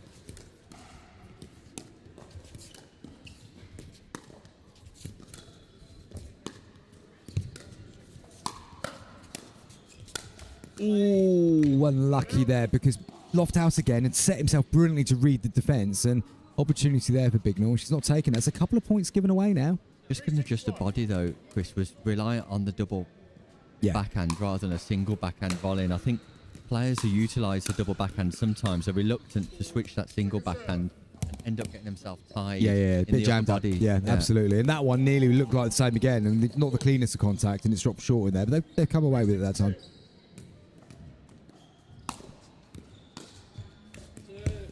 Johnny Adams and Katie Taylor have beat Rodri Oliver and Kelly Cannins.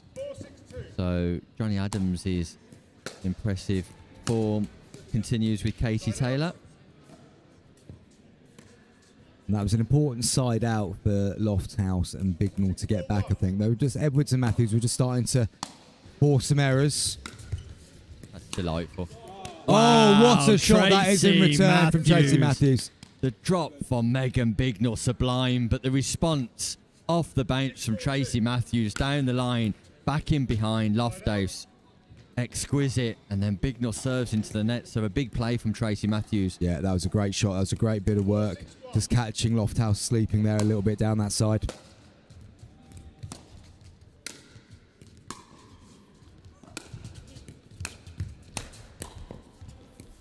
Work by Matthews again.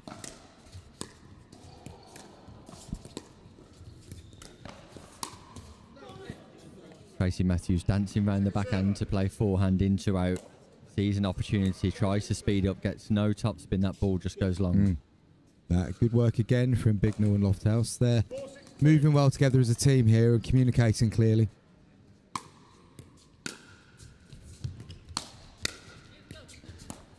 That's good from Bignell. Just nice little block volley. Took the pace off it. And again, it means Edwards has got to do all the work to get there and then lift it up and over. 6-4-1.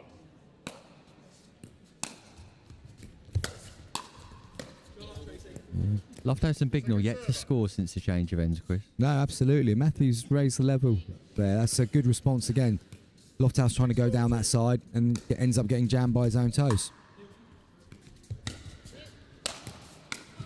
Oh, if that goes in, that's amazing. That's unreal. It has. Oh, and then Edwards picks. Yeah, that was a really, really impressive get there from Bignell. 4-6-1. Another non-scoring side out inflicted by Matthews and Edwards. There we are. Good play again by Jack Edwards. This feels a little bit familiar, Nick. Yes, indeed. Edwards just maintaining his focus. 5-6-1. Lofthouse reminding Edwards to wait for the score to be called. It's kind of him. Return goes wide from Bignell. So Bignell and Lofthouse just need to really reset here. It's been a tough period for them since the change of ends. They've got to get their focus back and get back to what was working for them. Yeah, if they could, they'd love to call a timeout right about now.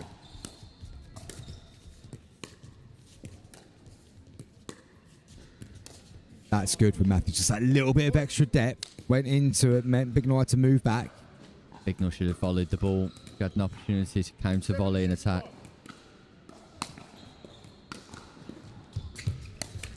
Oh, and Edwards has missed another one from a short return, and he's clipped it into the net again.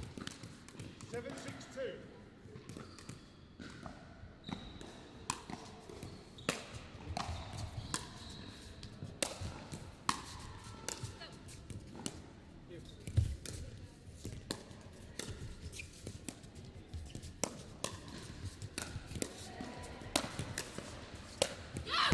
Matthews did so well. Great angle from Lofthouse in the punishing shot. Matthews great in defence there, but the speed up from Lofthouse just catching Edwards unaware. 6-7-1. And Lofthouse and Bignell score, Chris. Yes, they can. It's a nice shot from Lofthouse. Goes down the backhand wing of Edwards. Point.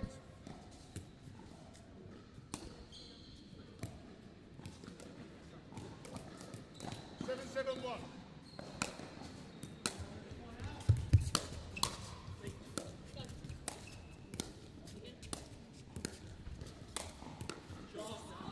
Good patience again from Edwards. It would have been very easy to try and flick the foot previous to a little bit harder. Then got it down to the toes again. 7-7-2. Oh, drive, James Lofthouse. Lofthouse and Bignell 8-7-2. take the lead.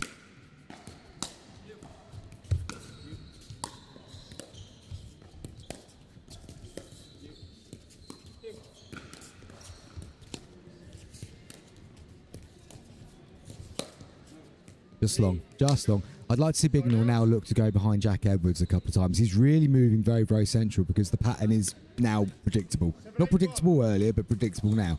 Just going behind to the right ankle a little bit might just open the court up again for them.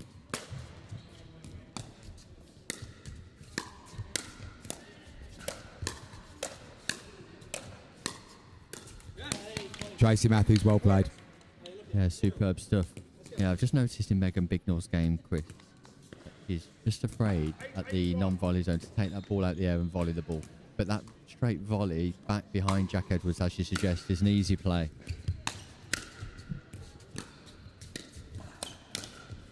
Great defence, Bignell. That's really good, though. Really good. And Lofthouse comes down the middle, but shaking that wrist again, Nick. He's clearly in discomfort.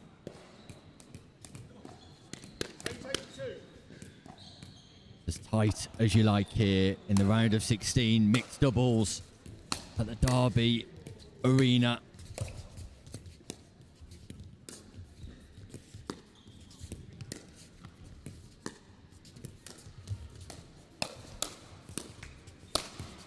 Yeah, and it's, as I said a moment ago, it is now becoming predictable. Edwards knows that he can just sit in there because there's going to be no danger down that side, and he just only has to wait for the right ball, and he can attack at will. 9-8-2. Edwards and Matthews regain the lead in this topsy-turvy encounter. Big Nut comes up with a big error again, looking to go cross court. Jack Edwards was positioned ready and waiting in the centre of the court. It brings up match point for Edwards and Matthews. Ooh, but there's a surprising miss by Edwards. A chance for Lofthouse and Bignall to turn this one around.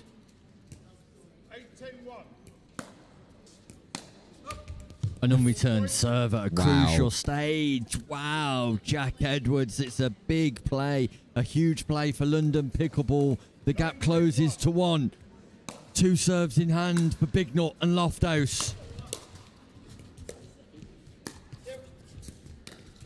And Bignall struggles to pick up on that backhand side. Second scoring opportunity though. 9-10-2. Got to play the third, got to make the third, does so. Pressure's on the Bignall backhand.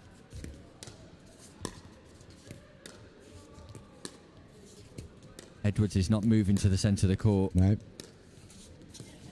Tracy Matthews dances round hers, and that's where Bignall's got to play a volley, but she gets away with it. What a great speed up from James Lofthouse. Heavy disguise, waits, and then pounces. And that brings up match point now for Lofthouse and Bignall. They've saved one match point. They've got this match point of their own to advance through to the quarter-final. Oh, and he's gone for the big one. Lofthouse went on the for back it, foot. Chris. Big drive off the back foot, leaning back. It was going to have to dip, and it hasn't. And it's a chance for Edwards and Matthews this time. 10-10. Match point. Edwards, Matthews had one, save one, have now got another.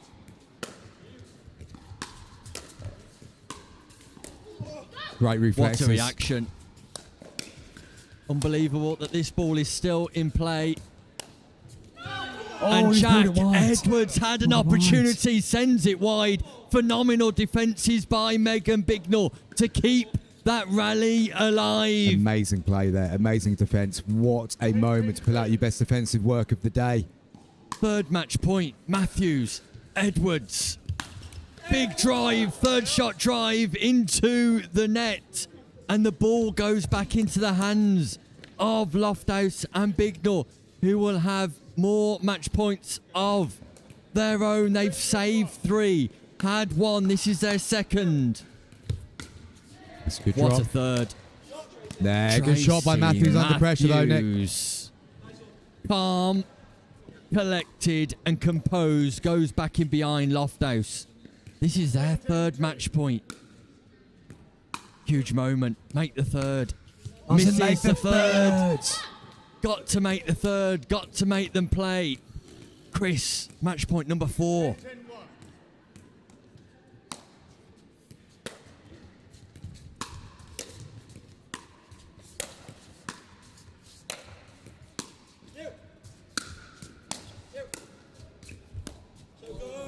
Yeah, Bignall does well there because suddenly everything was going to be on her, and she's just managed to keep that low enough so Edwards can get through. Another chance for Matthews and Edwards to close this one out. It's tense, it's tight, it's thrilling. It's match point number 5. And Lofthouse saves it. Both teams have had numerous opportunities to get over the line here. The slice skills are now back on the back foot. It's London Pickleball in the ascendancy. Match point number 4. Lofthouse Bignall deep in conversation. Can they make a third?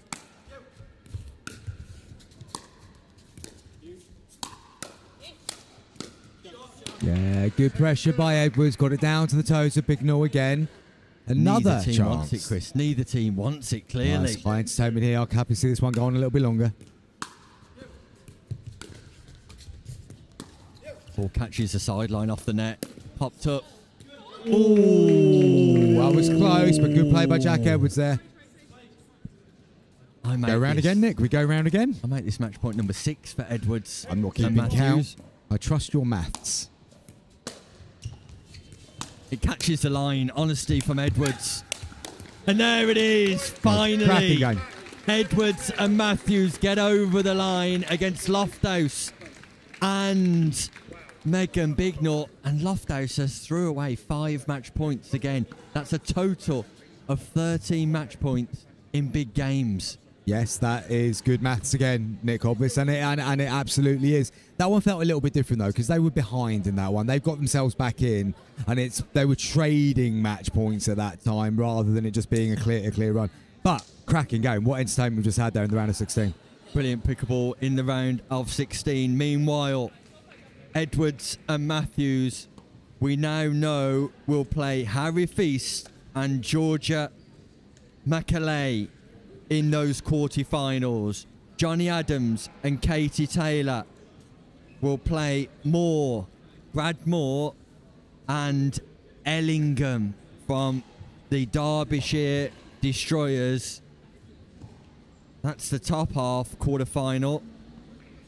In the bottom half, Ridley Smith and McLaren will play Ben Fletcher and Linda Randall. Josh Roberts and Rachel McRae will play Callum Matthey and Lucy Dawson. So, top quality pickleball every which way you look here at the Derby Arena. Elite team points up for grabs. Gold medals up for grabs. You will not want to miss a single shot. We'll be back with quarterfinal action right after this short break.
Pro 4, I'm super excited to talk about this. This is my baby. 3S is and was a great paddle, but the 4 I think is even better. Our main focus going into the Pro 4 was fixing the overall solidity of the paddle, and so we added some supports near the throat area, and that has made the outside edge extremely consistent. The way you're going to see this really affect in real gameplay is you miss it, you don't hit it in the middle. And then it's extremely forgiving. You're really not going to make a lot of errors even when you mishit it. It's a pleasure to play with, and I'm really excited for you guys to try this. At the Eye Place, we know every eye is unique and should be observed with care. Good morning, how can I help? Here for an eye exam at 10:30. Lovely, I'm just going to check some details and get you booked in. Our exams harness the full power of specialist eye health technology, analysed by our highly experienced optometrists, making it one of the most comprehensive eye examinations in the world. Our dispensers are experts in matching faces to frames, making sure you have the optimal style and fit with our wide variety of choices in store. Call into any of our practices or book your eye exam online today. The Eye Place, a different level of eye care.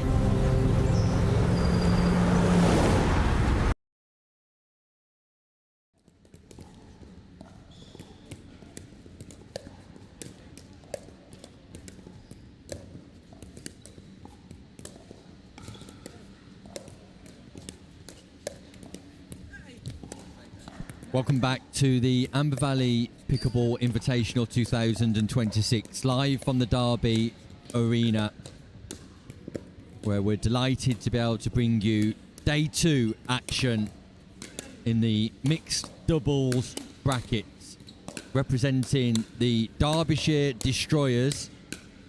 We've got Moore and Ellingham, Brad Moore and Eva Lily Ellingham.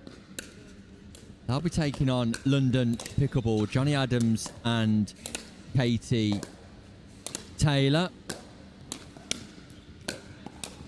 And Chris, I remarked on commentary earlier on, Eva Lily Ellingham, an unknown to me personally. The first time I've seen her play today, watched her in 2 games this morning.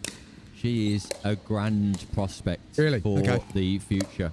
Oh, great stuff. Well, one of the beauty of this sport at the moment is how many new players just appear from nowhere and pick it up really, really quickly. So good to see another one coming through, paired with Brad Moore today. Impressed us a little bit yesterday, didn't he, Brad Moore, in the men's doubles, and obviously having a good run here today as well.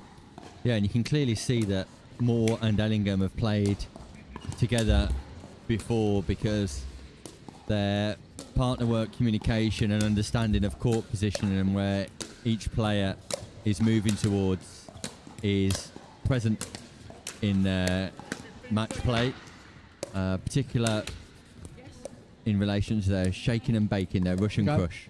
Cool. So predicting a fast-paced tempo of match here. I think so, because Katie Taylor, we know, has got a big booming drive on that left-hand, forehand side of hers, and Johnny Adams is pretty flexible and adaptable to both a soft game and a fast game as well. So, not a player we see lots and lots and lots of is Johnny Adams. I mean, but he's very, very talented player, isn't he? Yeah, he is indeed. Both on the singles and doubles court. So it will be Ellingham and Moore at the bottom of your screen for Derbyshire. At the top of your screen, it's Adams and Katie Taylor for London Pickleball. A change of format too in this quarter-final. It's a race to 15. Win by 1 if we're tied at 14 points each. Bit of fortune there for Moore. Just kisses the net and rolls down, misses the barrier at the bottom and hits the court.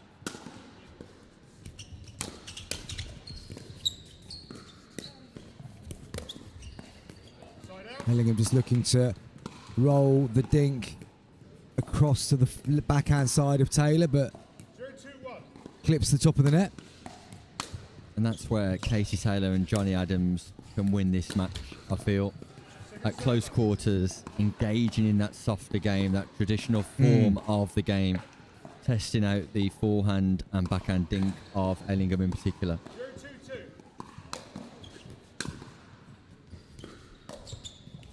Nice return though from Moore there. Forced Adams to shuffle and get low, but unable to respond. So Adams and Taylor not threatening the scoreboard in that rotation. That Ellingham, who will be playing under conditions that are new to her, I'm sure.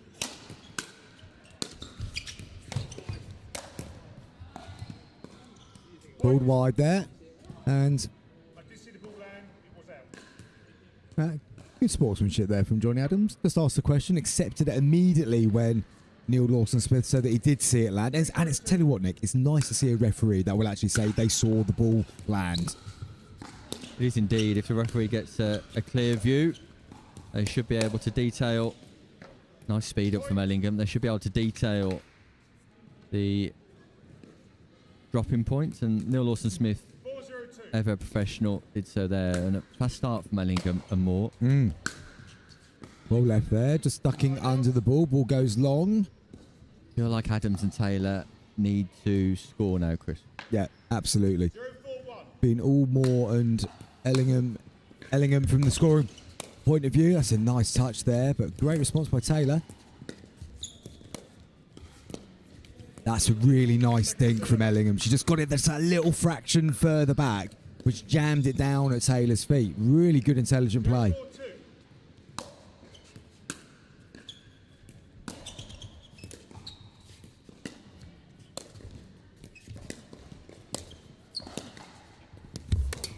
ATP attempt from Ellingham. Just Bucks catches off the post. bracket. Yeah.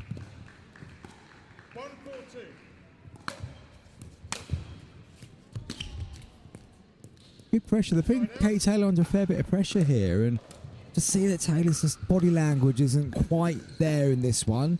I think she's frustrated with herself, and I know she's a better player than what she's shown so far in this matchup. Second miss serve from Ellingham though there.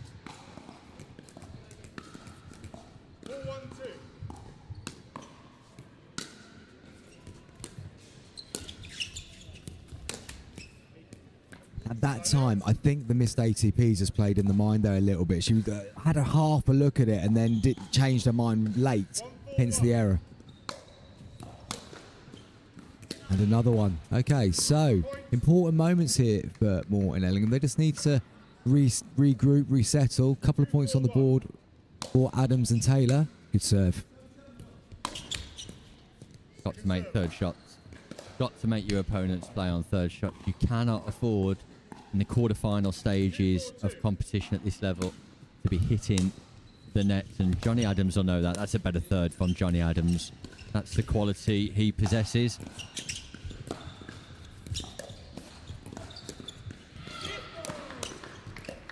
It's well played, Brad Moore. He wasn't in the best body shape there, but he relied on his reflexes and was able just to deflect the ball down. 4-2-1.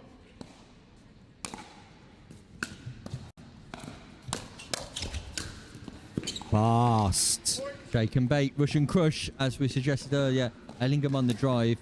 Adams not able to control the volley defence, and Moore able to capitalise on the overhead smash. Good speed up from Moore as well. Good bit of play here. Impressive stuff from Brad Moore. Can Ellingham get a serve in? Let's have a look. And indeed. Good return from Taylor. Forces the attack. Oh, and Moore just running forward when he didn't need to be there. Wasn't the right time to advance through the court.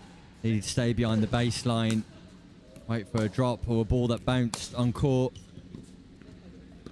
It's getting a little bit scrappy, but they've got a 4-point cushion at the moment. But this is a crucial phase of the game, because if Taylor and Adams can have a little run of points here, the momentum really does shift. You can see Ellingham just battling her nerves somewhat. Nice shot by Adams, just punches it down through the gap, and point on the board. Gap is now 3.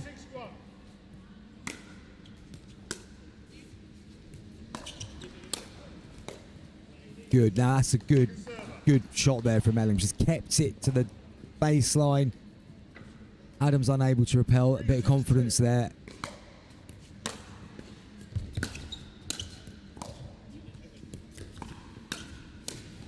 Nice, Bradley Moore. Just holds his paddle at varying angles, open face, closed face, able to apply backspin and topspin at ease. He's got real good paddle head control, Brad Moore. Until that point. Until that point. But on the second serve, so they've kept that gap to 3, now a chance to extend it.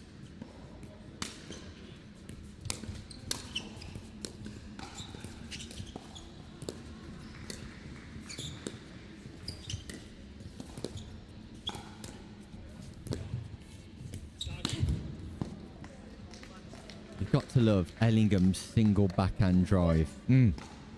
Really is a thing of beauty. And not really seen too often nowadays. Everyone's going 2, aren't they? Everyone's playing with a 2E, but there's definitely room in the game for the single third shot lob. Oh, nearly Brad Moore. Read that well, but jammed himself. So Adams and Taylor need to put their foot down here.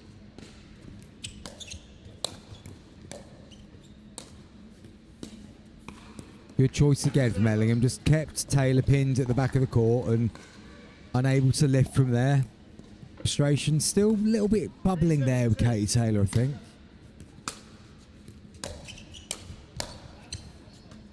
Jonathan Adams overplaying 2. It's a non-scoring side out, and the body language from Katie Taylor is just showcasing her frustrations at the minute.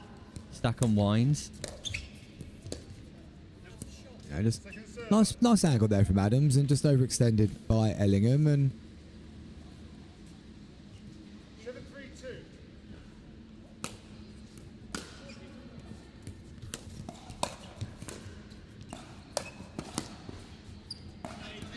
yeah, nice play, Johnny Adams. Just kept asking different questions there, forced an error, get the ball back in their hand.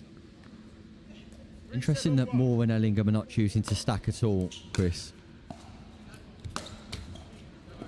Off the top of the net, just kisses the shoulder on the way through. Yeah, absolutely. And again, you feel like at this level everybody would be stacking, but it's not necessarily a bad thing not to. If you've got complete confidence in each other's abilities on both sides, then it's not compulsory to do it, and removes one element of potential confusion. Oh, bad choice that time from Ellingham. Yeah, shot selection not great from either Ellingham on that occasion. I'm not too sure about Ellingham on that left-hand side. The gap's closed here. Katie Taylor needs to increase her consistency levels, but Adams in particular just creeping back into this contest.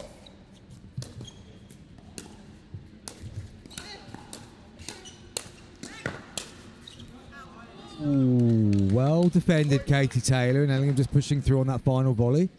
Just get the impression with Ellingham on the left, because she feels like she has to attack every ball. Yeah, no, it's a fair point. It's a fair point.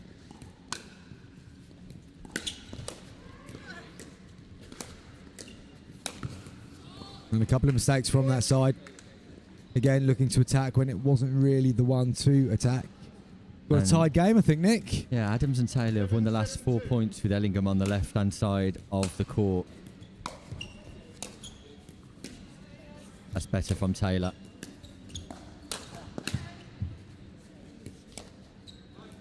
Really good from Katie Taylor. Yeah, very good indeed.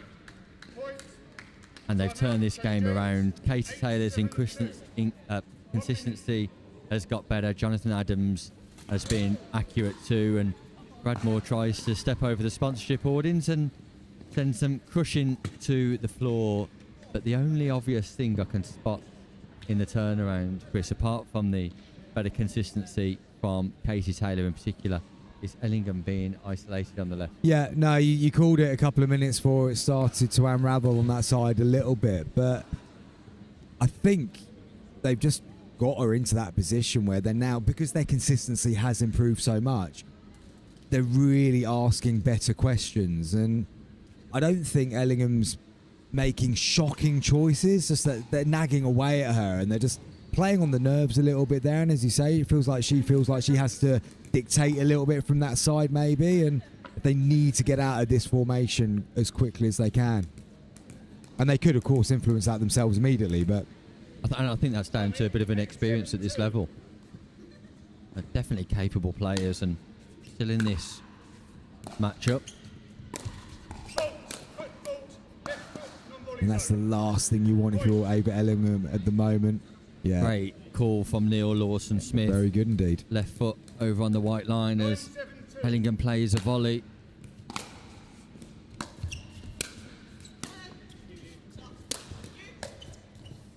What a reset, Johnny Adams. Well played, Johnny Adams. Impressive stuff. Katie Taylor on the baseline, but Johnny Adams with one of the reset plays of the day. That ball dropping into the kitchen.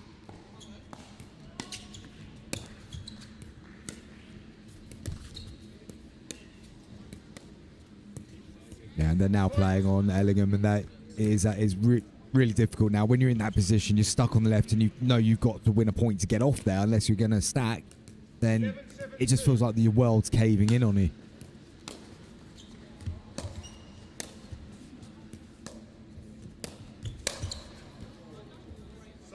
It's a good read from Adams. He wanted to get there on the first drop. The second drop was definitely good enough. He just doesn't execute the volley. Yeah. Just moving through the ball, Chris. Absolutely. Chance now for Ellingham and Moore to change the dynamic, and that's a good strike by Brad Moore. First chance he's had in a while to really get through the transition zone, and he does so well, straight down the middle. There's the thrive and drive. There's a Russian crush. The drive, the volley.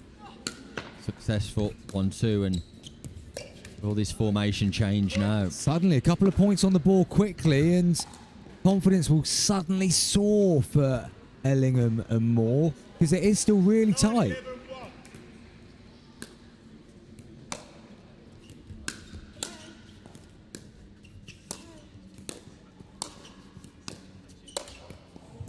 And Adams, after all his good work recently, to miss that is a surprise.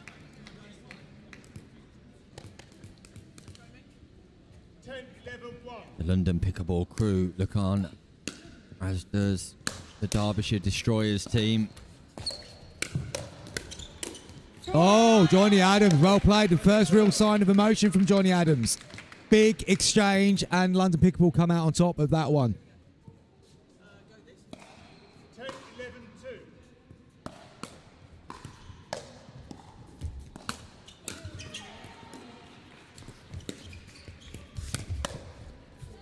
ATP from Brad Moore. Showtime here at the Derby Arena. But let me tell you this, Chris. I don't think London Pickleball will mind conceding that point if they can win this exchange. No, fair point, fair point. Let's see what happens. That ball was going out, miles out. Moore's ball was going out. Katie Taylor walks away in disgust. Well, she and walked now away it's before costly. the point was over, and that's why the ball nearly hit on the back of the head, Nick. And that's costly. 12-11-2. Ellingham and Moore are back in the lead. Moore's picked that up nicely. Good footwork.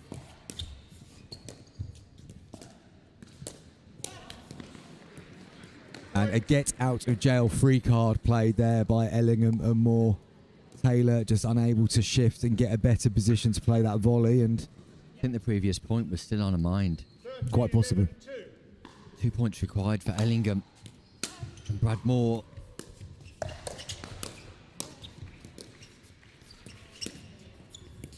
London Pickleball have got to win this point. Got to win this exchange. Katie Taylor just needs to stay there. Ellingham's playing consistently. Don't change it up. Don't change it up. Gets away with it. Yeah, gets away with it for sure. No need to change that, and Moore so close to getting them to match point there, but now it looks like it's completely different again. Look at the formation as well as the Derbyshire Yeah. duo.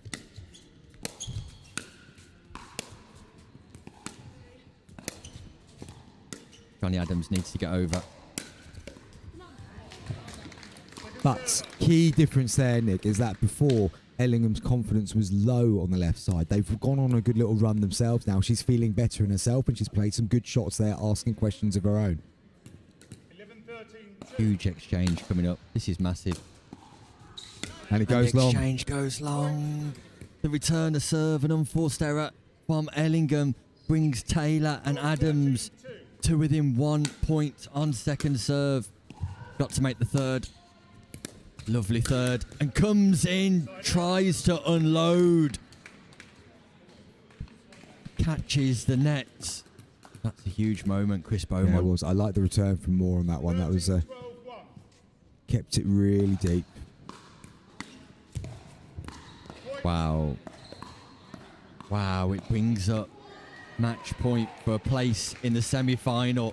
Brad Moore and Eva Lily Ellingham can go through to the semi-finals of the Amber Valley Invitational right now. Yeah, good shot, Katie Taylor, though. Took the aggression out on from that last mistake. Punches it right back down. Second opportunity.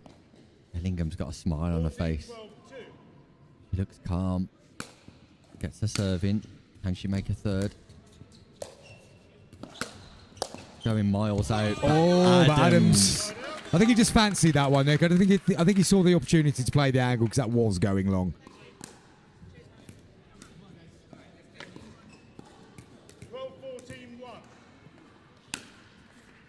It's win by one pickleball, Chris. It's win by one pickleball. It's now 13-14 with 2 serves in hand. They've saved 1 match point. Katie Taylor and Johnny Adams. There might be a couple of other twists and turns yet.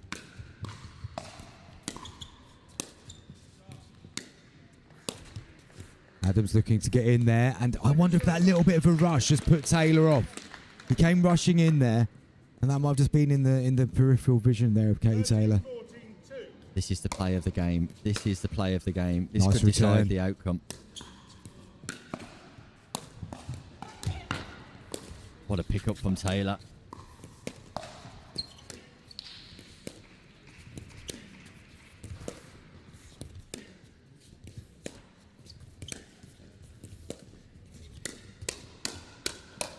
Oh, Johnny what a Adams! point! Unbelievable action here at the Derby Arena. Katie Taylor fired. Brad Moore defended, but Jonathan Adams at the non-volley zone penetrates. It brings up match point for Adams and Taylor.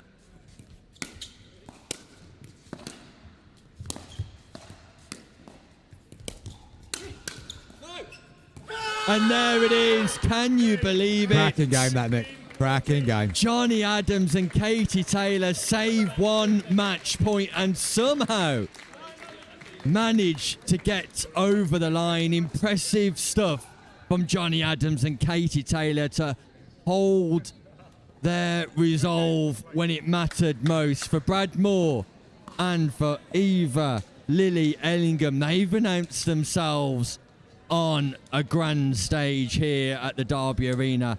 But Chris, a thrilling match. Yeah, absolutely brilliant. That point before the winning point, so the game, the point that took it to the level, for me was the best point of the weekend. It was great patient exchange and a proper hands battle broke out. Real firefight. And it went through, and Adams clipped the top of Moore's paddle. Some exceptional pickleball there. And I thought Ellingham and Moore were going to get that over the line. They did so well to come back from that really duff spell they had in the middle. Got themselves into the box seat. Looks like they were going to take it. Yeah, Taylor and Adams just had that next gear themselves. Went again, took themselves through. London Pickleball celebrating. Taylor and Adams go through to the semi-final. Let's take a look at the lower half of the bracket to see where we currently are.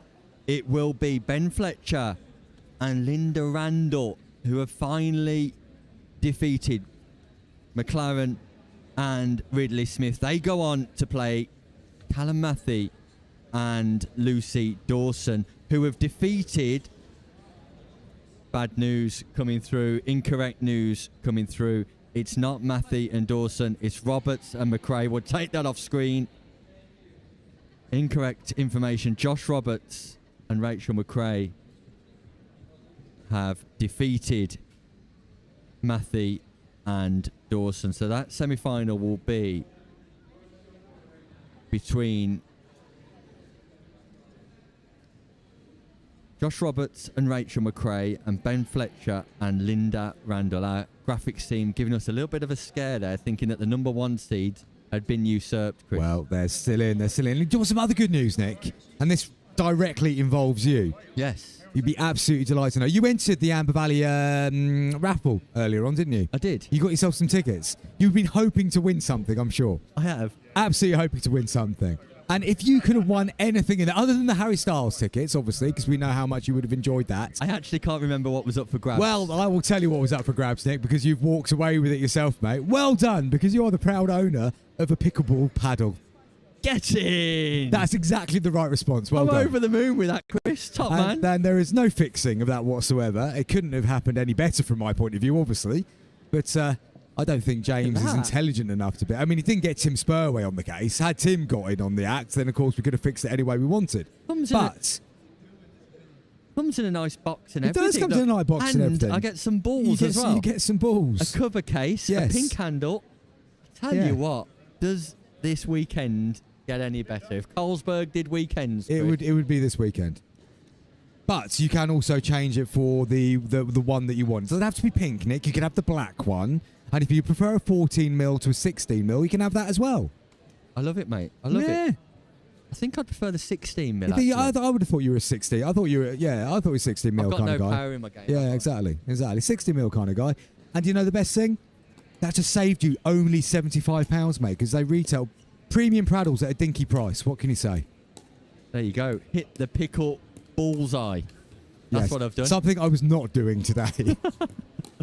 Well, that's brilliant news. I was on camera then for a second as well, Chris. Hello, everybody look at home. at that, look at that. Put us back on camera. There we go. People Look at see that. what the setup is. There we go. Hello Very to nice everybody. Hello to everybody at home. Yeah. We're, Doesn't Lewis look nice and small in the corner Look at there? this. Look at this. There you go. Prize winner. Prize winner. Let's get the paddle out. Oh, I do. So in the Amber Valley raffle, this is what I've won.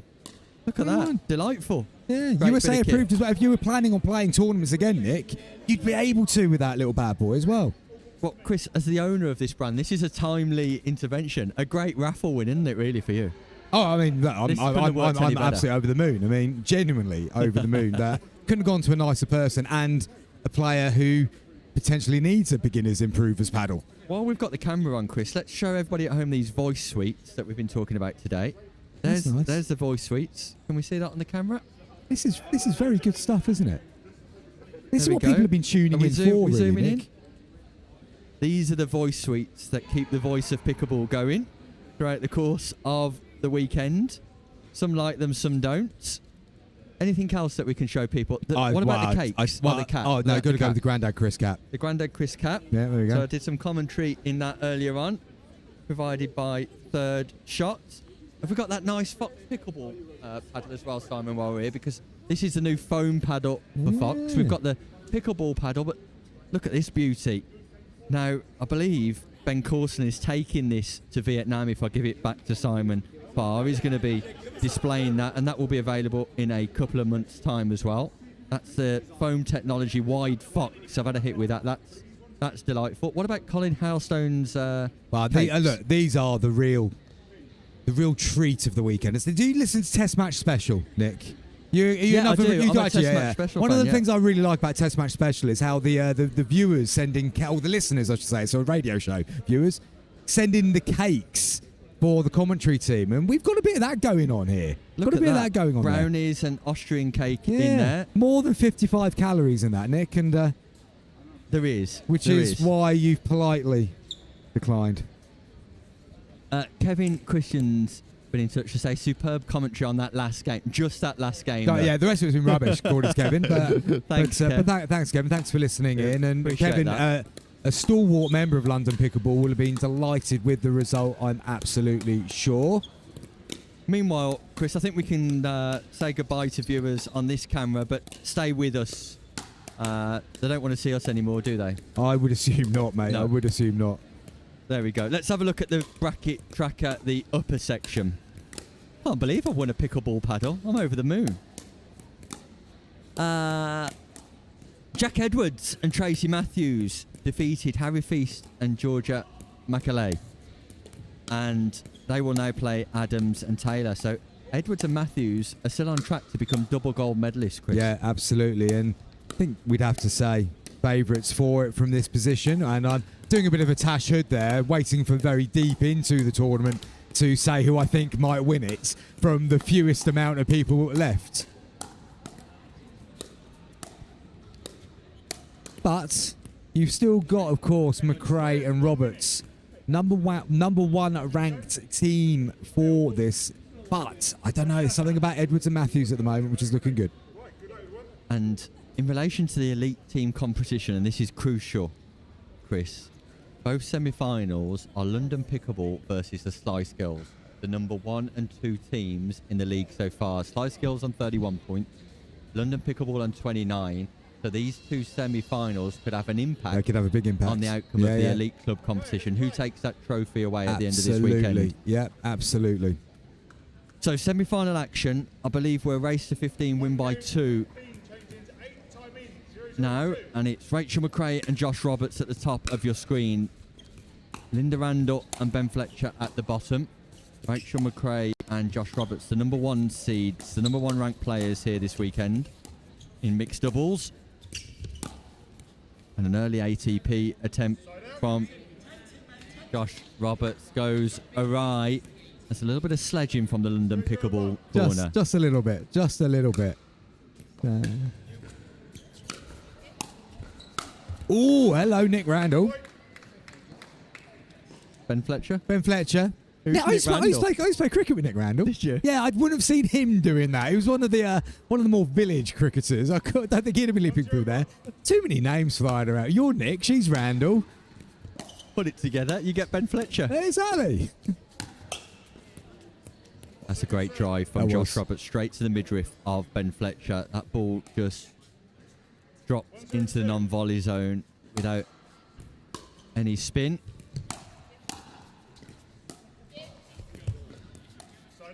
And they're the plays on the 5th and 7th shots that Randall and Fletcher are going to have to execute with great consistency if they're to usurp McRae and Roberts here.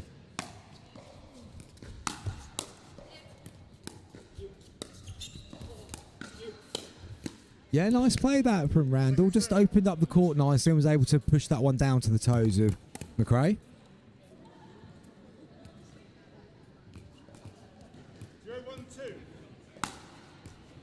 Huge serve from Josh Roberts. It's an ace.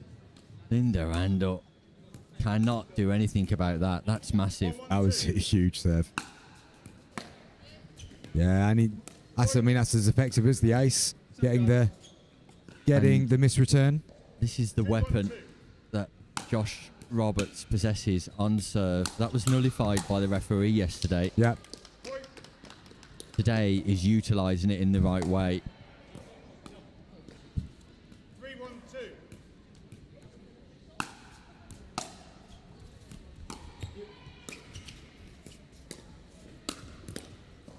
Great reactions. Oh, and they missed the slightly more easy shots. 1-3-1.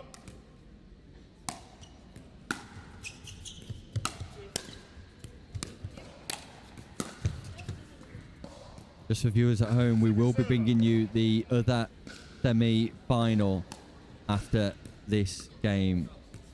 1-3-2.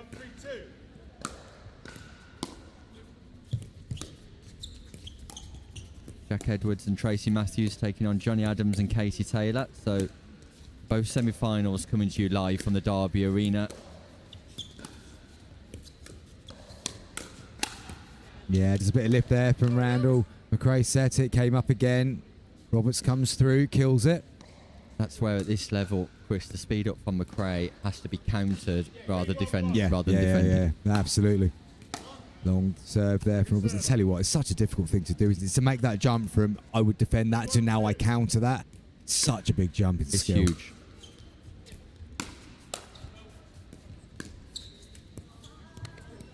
Rare miss from that sort of position from Rachel McRae.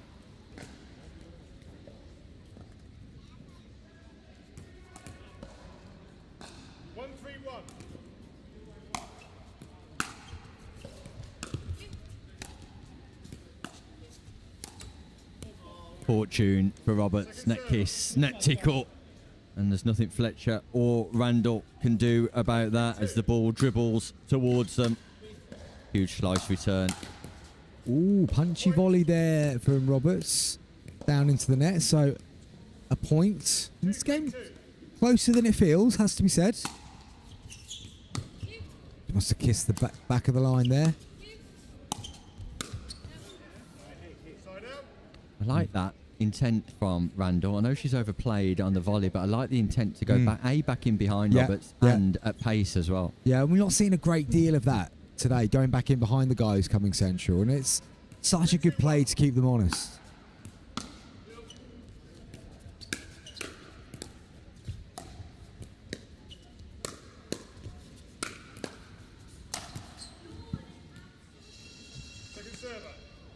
McRae frustrated with herself. Ben Fletcher makes no mistake with the overhead volley.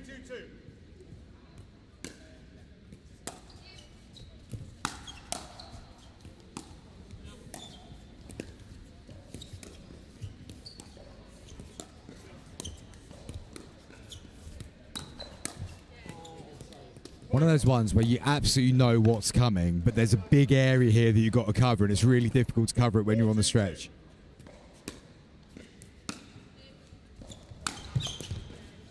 Fletcher will be frustrated. Fletcher will be frustrated with that. That's the bread and butter play for Ben Fletcher. And now he's missed that one down the line as well. It's starting to unravel a little bit, and it happens so quickly.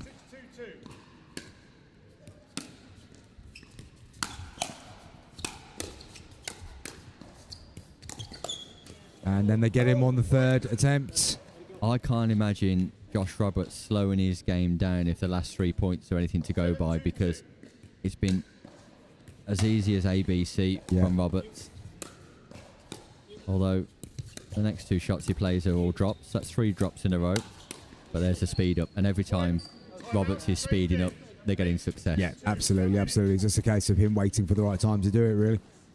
Good play there from Roberts and McRae. And as you say, Fletcher will just be a bit disappointed when he looks back at those. That's a little spell, 3 points in a row, quick from errors, and can't afford that in this game at all. And it's one of those ones where you make one and it's almost like a magnet. Suddenly another one can, and another one can come, and such a big step up, and where you cannot be the player that does that. He talks about being able to counter certain balls, but also being able to not. I mean, we do drills pure where we try and do not 2 mistakes in a row. Forget the points, just don't make 2 mistakes in a row. Just to try and get into that mindset of you lose if you make 2 mistakes in a row. And that is a mindset thing. It's a psychological attribute. There's nothing physical or technical about that. It's about resetting your mind and being able to go through a process in between points where you understand that the next point is the most important point that you're going to play. Absolutely.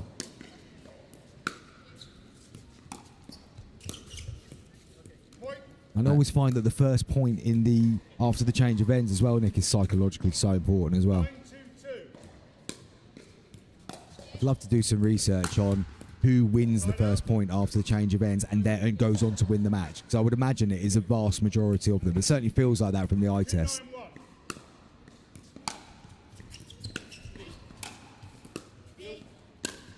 Oh, and there we go again. There's that angle we were speaking about earlier. Just rarely misses that. Yeah, early preparation from McRae to find that inside-in angle. Huge slice on the return. Yeah, good placement again from Roberts, and they get the ball back in hand nice and quickly. 9-2-1.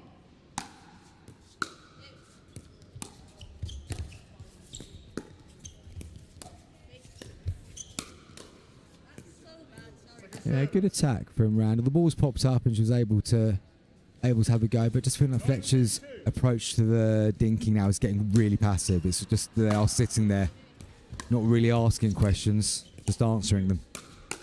That's a good attack though from Randall. Yeah, Randall's consistently trying to show the right intent in this match. Just needs to execute now on serve. 2-9-1.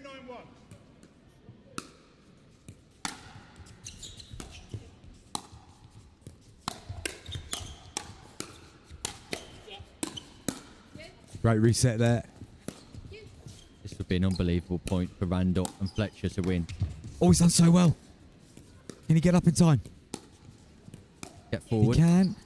Oh, great point. extraordinary action here in the semi-final of the mixed doubles bracket. Phenomenal defences by Randall and Fletcher.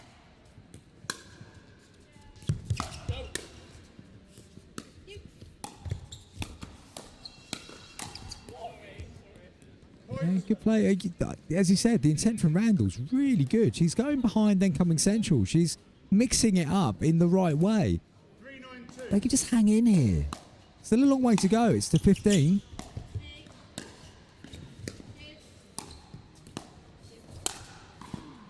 Ooh, Roberts freezes at the non-volley zone. And so as the referee says at the start of each game, make sure you make your out calls nice and clear, otherwise I will assume it was in. Linda Randall stating the obvious to Josh Roberts. That's out. Roberts quite cheekily replies, was it?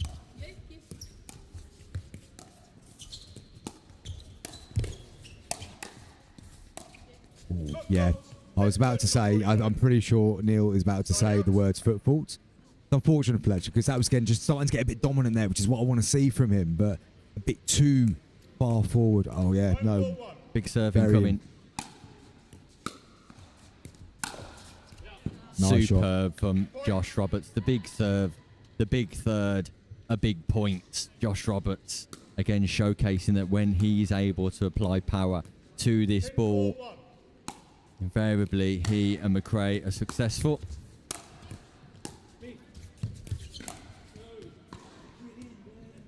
Yeah, and Ben just saying to himself, get it in, and...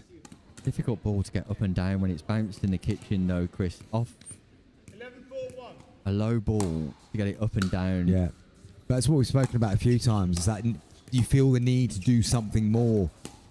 You're under the cosh, and feel like you've got to, like that one again, exactly the same thing, feeling like they've got to do something, and ask the question one more time. It's so easy to say when you sit standing up here, it really is, but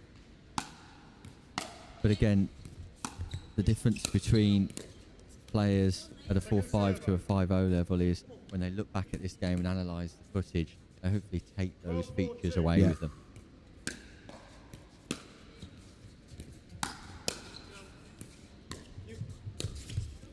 Great play from Randall, back in behind. Great intent once more, and she has attempted this game to keep Roberts honest, and invariably when that softer component of the game has been on show, she's been successful there. well, I actually like the fact she's varied the pace of it, to be honest with you. It's not just always been soft in behind, she's pushed it in behind a few times as well, and I like that. ATP from Rachel McRae. Showtime at the Derby Arena. She goes around the post and leaves a right smile as well. Waits and pounces delightfully, Rachel McRae, and again just enforces a non-scoring side out. 3 points for victory. McRae, Roberts dominant here.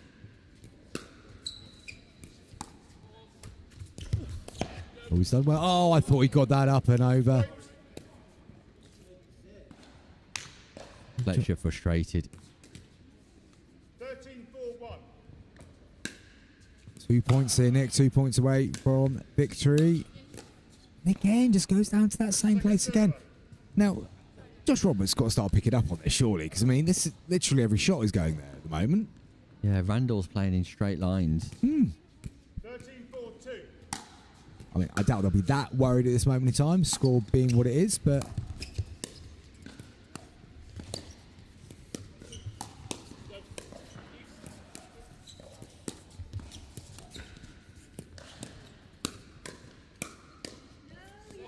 Brave attack there from Randall, and comes out on top of it. Look, notwithstanding the scoreline here, Chris, all the dominance from McRae and Roberts, you've got to be impressed with Linda Randall. Yeah, very much so. Really has played well and has been got the balance of defence and attack really nice, I think. And there is the commentator's kiss of death once again, but that doesn't sum up the entire game, that one mistake. It was a nice shot down to the toes.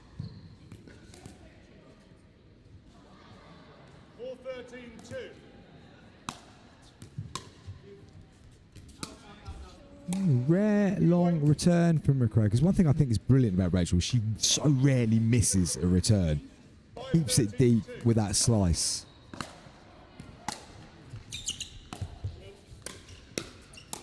Oh, good again from Randall again. Here we go.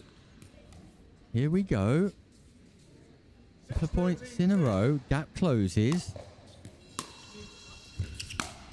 Oh, wow. Josh Roberts, what are you doing? Matt Brindle in the deep there was just starting to move to his left. He was going to be taking a glorious catch. 7-13-2.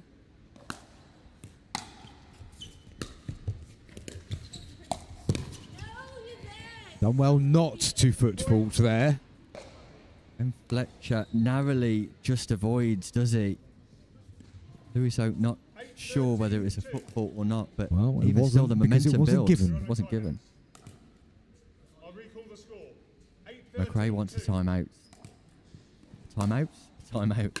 She can have two, or she can have one. I don't think she can have either. Here we go. Here we go. We've got a little bit of a shift here. The momentum is building. A sequence is building, and Vespini Jones just shouts from the sideline, "Come on, Splice Girls." Roberts resets.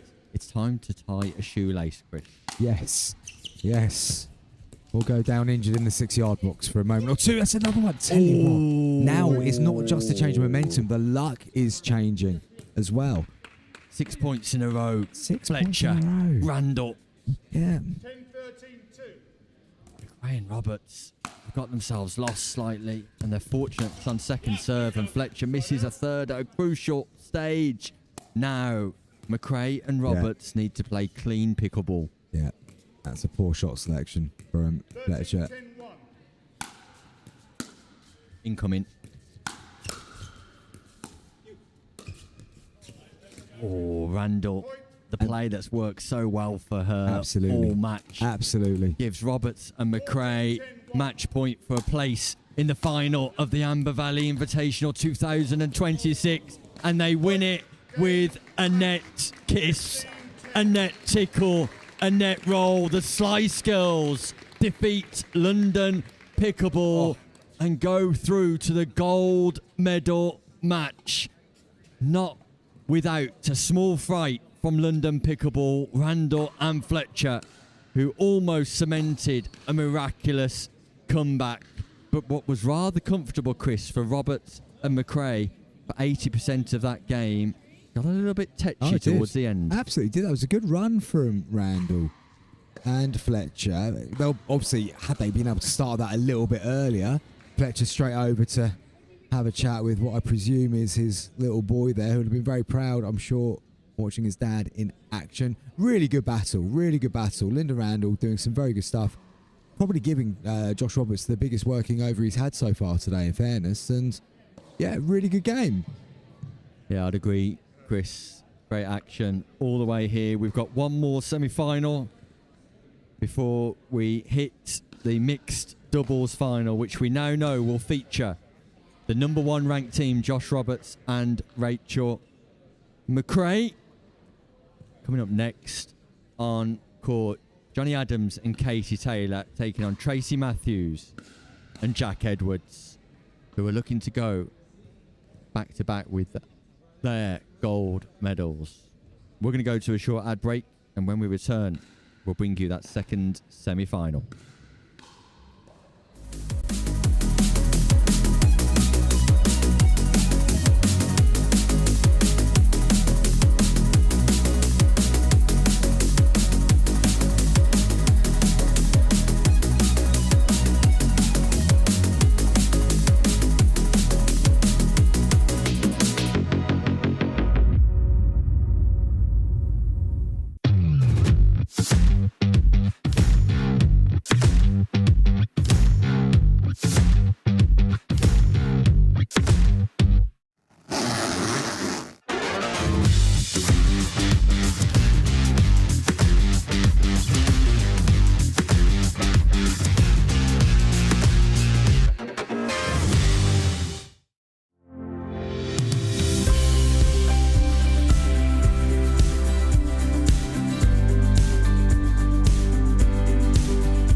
Pro 4, I'm super excited to talk about this. This is my baby. 3S is and was a great paddle, but the 4 I think is even better.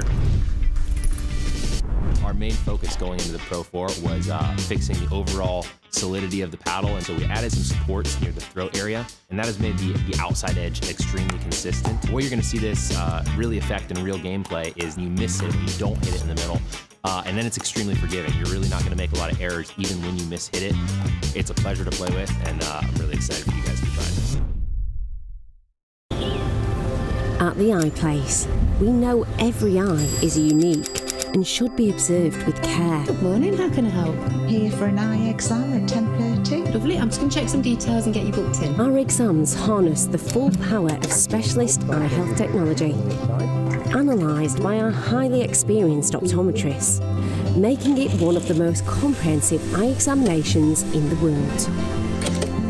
Our dispensers are experts in matching faces to frames, making sure you have the optimal style and fit with our wide variety of choices in store. Call into any of our practices or book your eye exam online today. The Eye Place, a different level of eye care.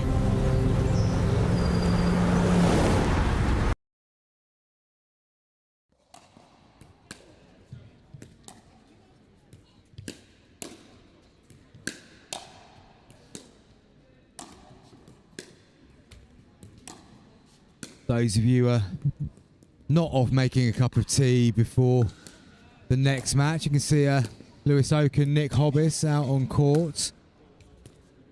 Hobbis keeps threatening some kind of comeback into pickleball. I don't think he's decided whether it'll be competitive yet or not, and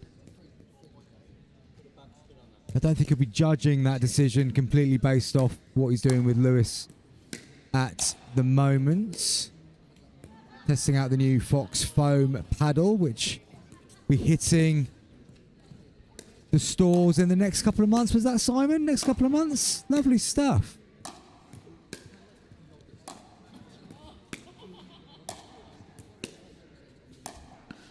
And it's certainly making Nick look like a better player than he has done for a while already, so value for money there.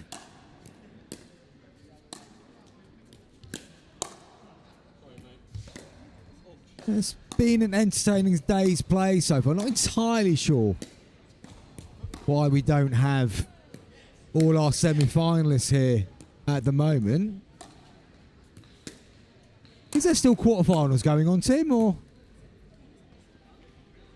no quarterfinals going on? So absolutely no reason whatsoever for the players not to be here on court and pushing us forward to home time.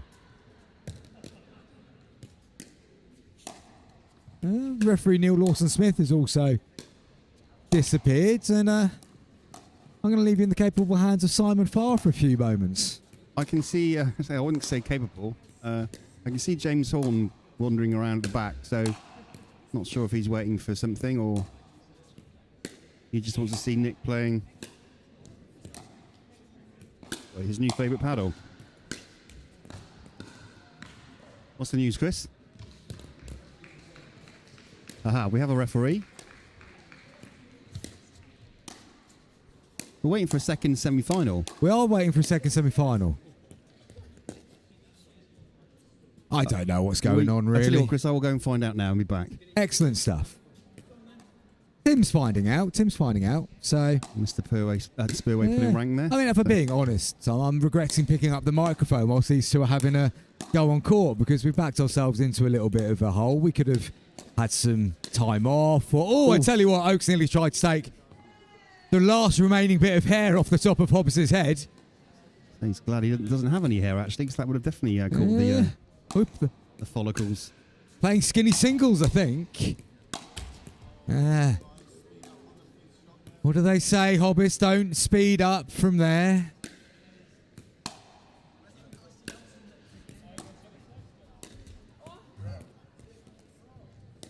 It's thrilling stuff, this has to be said. I'll tell you what, Spur is coming back with some information. We're about to find out what's going on. Are we about to find out what's going on? Tim, do you know? Oh, yeah, Tim knows. But Tim knows. It's now whether he's going to tell us or not. Tim wants to use the microphone. Tim wants to go. Of course he does. Here we go. Of course he does. What's going on, Tim? So the semi-final, the second semi-final, happened on the outside Oh, did it? courts. Yeah, and Tracy Matthews and Jack Edwards. Jack Edwards, sorry, made it through 15-6. 15-6. So we are going to Straight to the final. Straight to the final. We are going to have Jack Edwards and Tracy Matthews up against Josh Robertson, Rachel McRae. Yeah. In the final, which should be getting underway shortly. It Jack should Edwards be, is although already we on are- court. We are ahead of time now. Now that is music to the ears of anyone who has a bit of a journey back, and London Pickleball people will be looking to get off early as possible. People from Anglesey How won't be long- too disappointed. Well, true. People from Exeter also went to Exeter. see How long did it take you to get from Exeter? It's about 4 hours. 4 hours. So that's we've got to the- pack up after this as well. Well, I would have thought you had staff to do that for yourself. now by yeah, 10. I mean Simon normally he's Yeah. the staff, but you know, every now and again he heads off and Oh, he heads off. He leaves heads us- off, does he? leaves us to do. Yeah. the- Who's the rolling heavy up? Who's labour. rolling up the court? Right there you go. Yeah. Yeah, true enough. Yeah. So Simon's rolling up the court. Simon is rolling up the Yeah, courts. okay. I have offered to help with that in the past. One thing I've noticed with Simon in the short bit of time that I was around the Pickleball scene was that the minute you suggest helping with anything to do with the court, Simon is very quick to go, no, Oh, yeah. I've got... Mainly because he knows exactly what he's doing, and the rest of us are mere incompetent idiots. True. But, Yeah. No, he's very. He's a possessive person. Is Simon? He doesn't like people. You know. Getting Well, no, I involved think you in can stop the things. sentence there, Tim. I think you can stop the sentence. He doesn't like people. Stop the sentence there. Yeah. It looks like Nick Hobbis is back off after having a nice little. Biggest challenge for Nick at this point of the day was getting over that barrier without making a complete fool of himself. It's a great paddle, is it? It's a Good great stuff. paddle. He just can't put the paddle down. He can't. Have to enter next year, Nick, and you might be playing with that paddle in the final. Yeah, absolutely. He's just Absolutely. saying a tough decision to give it to Ben Corsten or Nick Hobbis. Well, you can petition Simon Farr about that, Nick. Corsten's still clearly touting himself for a paddle brand, and looks like Fox might be the lucky people to snag him. Can we have that as an exclusive, Simon? No, he's shaking his head. No, okay, that won't be happening. Is he purely taking it to Vietnam for you, and you've let him play with it just to get it into the country? Oh, yeah, okay. Staff discount for Ben, or does he have to pay full price like the rest of us? In negotiations. There you go, Nick. They're in negotiations. Good. Where are the players going? What's happened to? There's no the semi-finals not happening. Oh, sorry, you weren't listening, were because you were busy mucking about on court. So the second semi-final has already taken place. Who won? Jack Edwards and Tracy Matthews. Jack Edwards and Tracy Matthews were then on court, and Niels told them to go away for some unknown reason. And Lewis is quickly doing some maths in his head, which is a really interesting look on his face when he's trying to calculate things. He's saying that probably means Slice Girls have won this. Well, Slice Girls will get 22 points. And they were top going into this. They were. However, there are 8 Yeah, of teams course, for each club playing, so it would depend on where It would do. all of the other Slice Girls and London Pickleballers. I tell you what, and if have Spurway finished. was rather than mucking about with a bit of foam and a box, doing something useful like totting up what's been happening so far and bringing us some kind of live league table so we could actually go, tell you what, there's still a bit to play for, then we wouldn't be just floundering around not really knowing whether there's anything left to ride on this or not. Oh, we've got a live table seat. Give it to Simon. What It's a job on this doing. game, Chris. It's on this game. It's all on this game. Slice Girls are top with Yes, 60. 3 points difference. London Pickleball on 57. So it's on this game. I mean, we'll say it's on this game, really. There's 11 and 10 points available. It's not in this game. It's not on this game, is it? It's not They're Slice both- Girls versus Slice Girls. It's Slice Girls are the club winners. But Slice Girls versus Slice Girls. Look- They have a 3-point advantage. London Pickleball aren't playing in this game. But London, yeah. No, you're right, yeah. Yeah, I thought so. Yeah, just wanted I to mean- keep making the point until the penny dropped. But there's an element of me that would like to keep the suspense going to retain the viewers. Yeah, but this is a live table. People can see it. It's like you can have suspense when the public are in the dark. Do you remember when we were trying to maintain the suspense that Spain were team champions in the Europeans? Oh, God, tell you what, no, that was maintaining suspense. Yeah. I mean, it was clear all day long that Spain were going to win. Pretty much clear from the first gold medal match of the tournament. Yeah. Anyway, nothing to play for here other than Slice Girls' pride. Who is going to go with gold? Who's going to go with silver? It's one of the two teams here will be a gold medalist. Before we get on to the final, Chris, one of the most disappointing things this weekend is we've not managed to capture an interview with James Horn. We haven't. And instead of watching me play we could have been doing something. Yeah, we could have been doing that. Could have been interviewing James Horn. Yeah, absolutely. I mean, I'm sure the viewers at home really appreciated tuning in to watch me play some skinny singles with one of the top players in the country, Lewis Oak, and barely destroying him. But at the same time, it would have been nice to hear from James Horn. In your jeans as well, it's important. Lewis is wearing shorts, you're wearing jeans. Still took him down. Fox Hoodie. Yeah, Fox Hoodie. No, you're right, Chris. Still took him down. It was that paddle. Oh, now Tracy's gone for a run. They've done the sheet wrong. Yeah, apparently it's a semi-final. 1 going to 15. Look, we're fans of a 1 to 15 final in the commentary booth. It's been a long weekend, boys. Gold medals. Gold medals. Josh Roberts just asking if there's anything to play for. Tracy's back. Yeah, exactly. For Jack, it's there's a lot playing for it. Yeah, and for Tracy as well, indeed, and for Rachel, basically Josh, mate. Josh was just like, well, you got a medal, mate. Well done. No, there is nothing else to play for, as we've worked out. It's a Slice Girls Cup, which I don't know how to explain this, Chris. Last year we knew that an actual club, had won it. Had won the tournament. This year it's an amalgamation of players that have won the elite club Isn't competition. every team an amalgamation of players when you go down into the deep bones of it, Nick? Bit of a philosophical question there after a long weekend. Say, Isn't life an amalgamation of players? Was it not Shakespeare that said something about merely something to do with play? I nearly had the quote in my head then. It's completely gone again. Was you going to quote Shakespeare? I was going to quote Shakespeare, but then I completely forgot Chris. the quote. Wherefore art thou quote, Chris? No, it wasn't that. So, life is something, and we're all merely players, or something along those lines. Right. The bigger question being, are we not just players in this video game of life? I'll tell you what, it's got really philosophical, but let's see if anybody at home knows that Shakespeare quote. Yeah, please, just to see if there's anyone still watching, Nick. If they can come up with the Shakespeare quote. Well, this is the showpiece of the day, so I hope they're still watching. Exactly. And we'll formally introduce it shortly. In fact, let's do that now. Here we go. Professional mode on.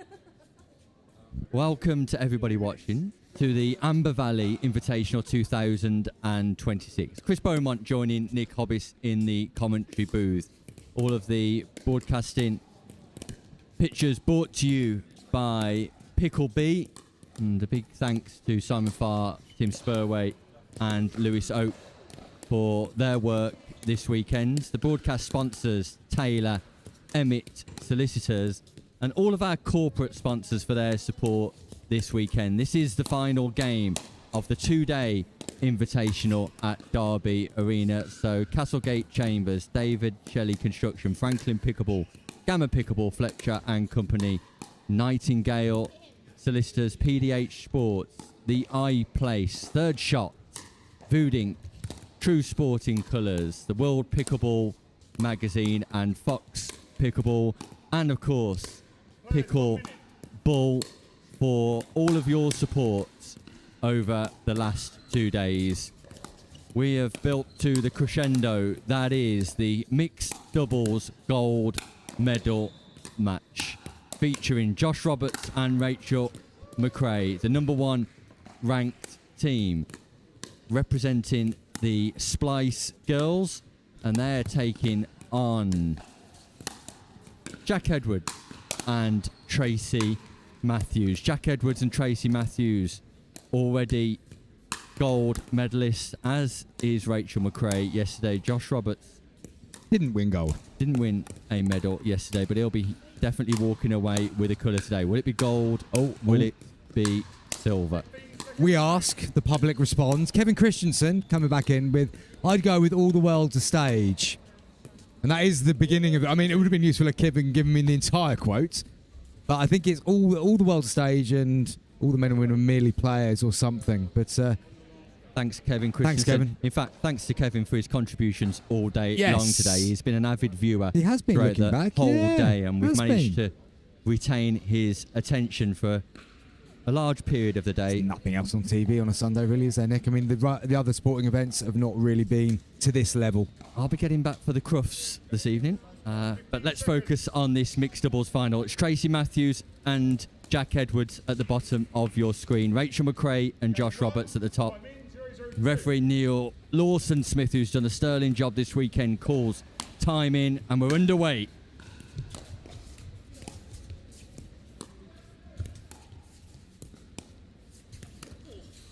Format for this game, Chris, is the best of 3 games, first to 11. The first 2 games will be win by 1. If we need a deciding third, it will be winning by 2 clear points.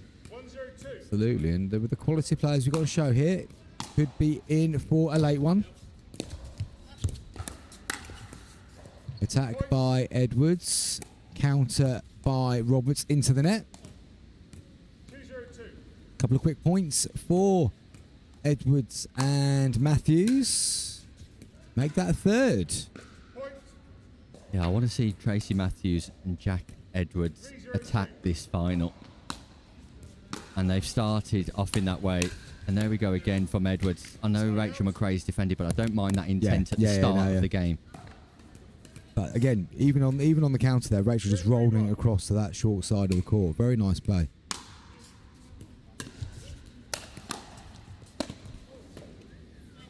That just catches the top of the paddle. But At this stage in the proceedings, I mean, I know we want to catch as many as possible. We just let that one go. Let that one go. Yeah, it was. We've cost James Horn enough money this weekend. Indeed. But that intensity at the start of a final, Chris, is critical for me. And Jack Edwards and Tracy Matthews have come out that way, looking to play deep, looking to play quick, fast, hard pickleball.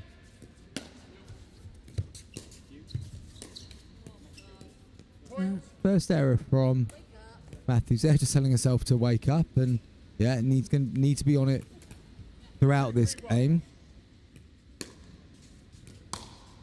Serve looked long, but they played it.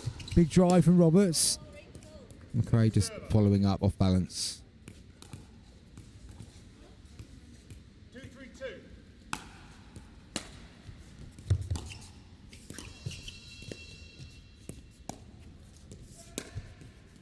ATP Has she attempt pulled from it off? Rachel McRae wasn't really on.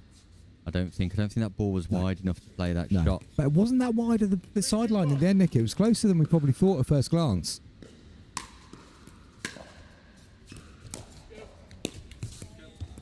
Good from Jack Edwards. Just asking the question, going cross court there. Things are a little bit tight here, Chris, in the early stages of this gold medal match. Wild swing from Matthews, leaning back on the back foot. Just came through and up.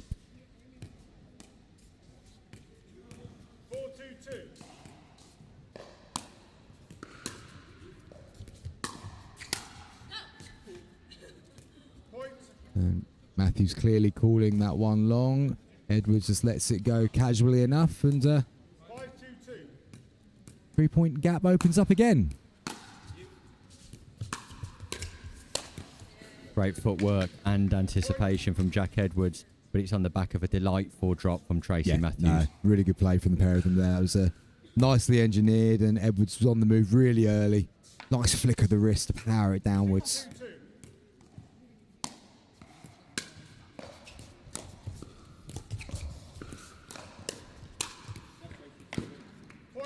Again, Matthews dominant against Rachel McRae, causing the pop-up. Yeah. Something didn't quite look right in the speed up in the first place, but she got the lift and good put away.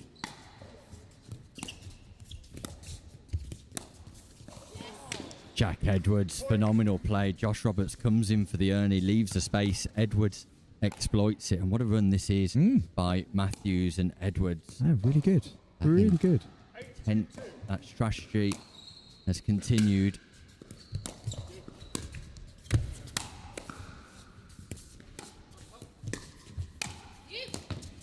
Is it dropping in? No, just long. Good effort from Edwards. Good effort. Off of the cheeks from Edwards. McRae and Roberts have got to score here. 6-point gap. The right play from Matthews. Yeah. It was a dead drop. That ball sat up nicely for her. It's the right play to keep going hard in straight lines. Yeah. Edwards just a bit too forceful on that forehand, and a couple of points picked up. Half deficit.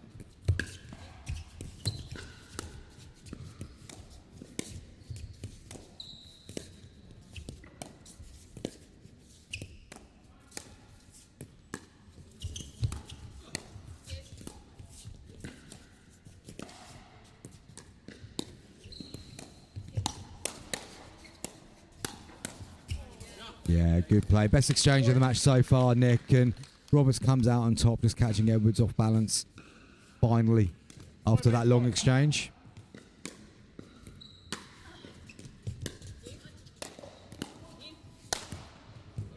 Huge power from Jack Edwards. Josh Roberts just remarking to himself, no chance there. And that was a crucial play for Matthews and Edwards.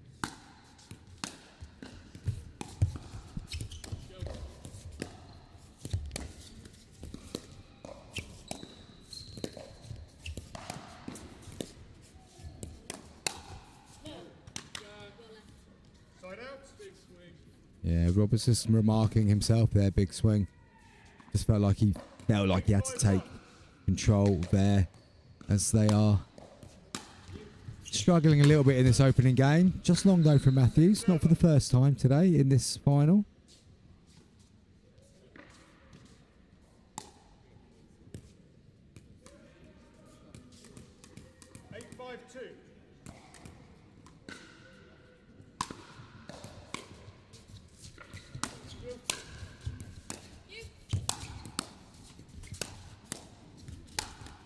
Oh, Jack Edwards tagged by Josh Roberts. It's off the knuckles, that one, I think, Nick. Yeah, that'll be a sore one, Chris.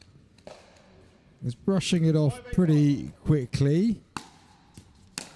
Chance for McRae and Roberts to do something here. Well played again, Jack Edwards. Dominant at the non-volley zone line.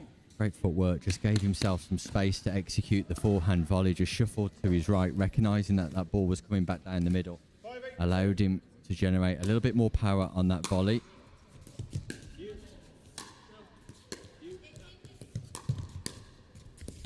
Great communication from McRae to Robert. Yeah. Oh, but so good from Jack Edwards again. And Not so McRae. much just the topspin that Jack Edwards manages to get on that ball. It's topspin and power, Chris. Yeah, exactly. And but one thing I've seen with Jack recently is that he's a lot more controlled with that backhand flick. He's pushing it and controlling it a lot more than he was doing a little while ago. But that time he did let it rip a little bit more, and I think that's what surprised Rachel.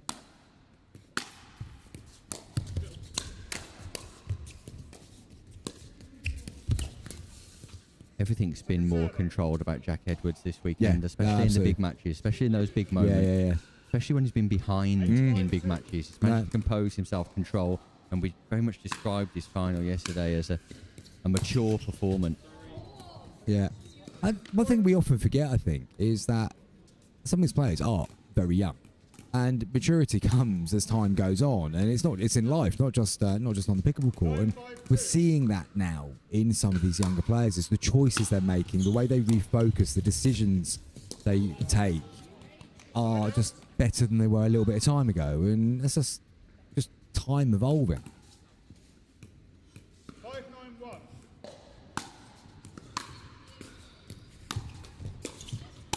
Yeah, Roberts and McRae in the last 2 points have exploited the backhand of Tracy Matthews with success. Wonder if they've bottomed on to an area in which they might want to work for a few balls.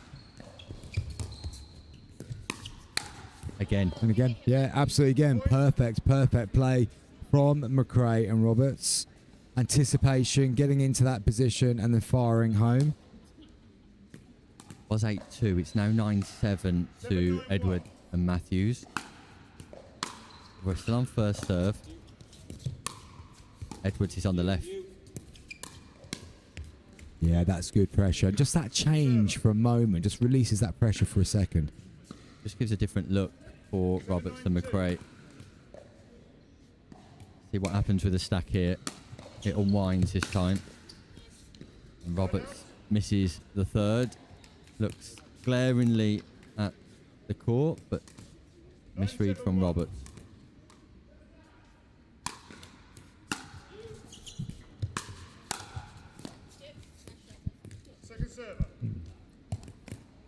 Onto the second serve, Edwards. Feels like a huge moment in the final. Ooh, and McRae was struggling to get across there. I mean, that was the right play from Jack, but just clipped the net as it went through. 7-9-1.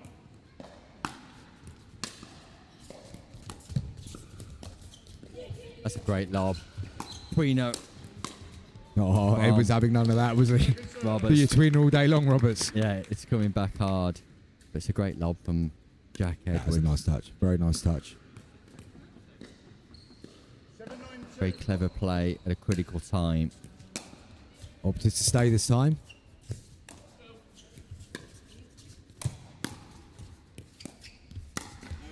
I just prefer the setup, Chris. I prefer the setup with Matthews on the right.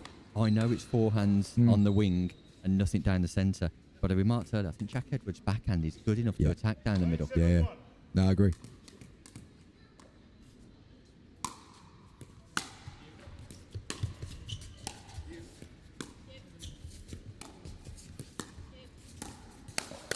Oh, nice attack from Edwards again. That brings up game points for Matthews and Edwards. 10-7-1.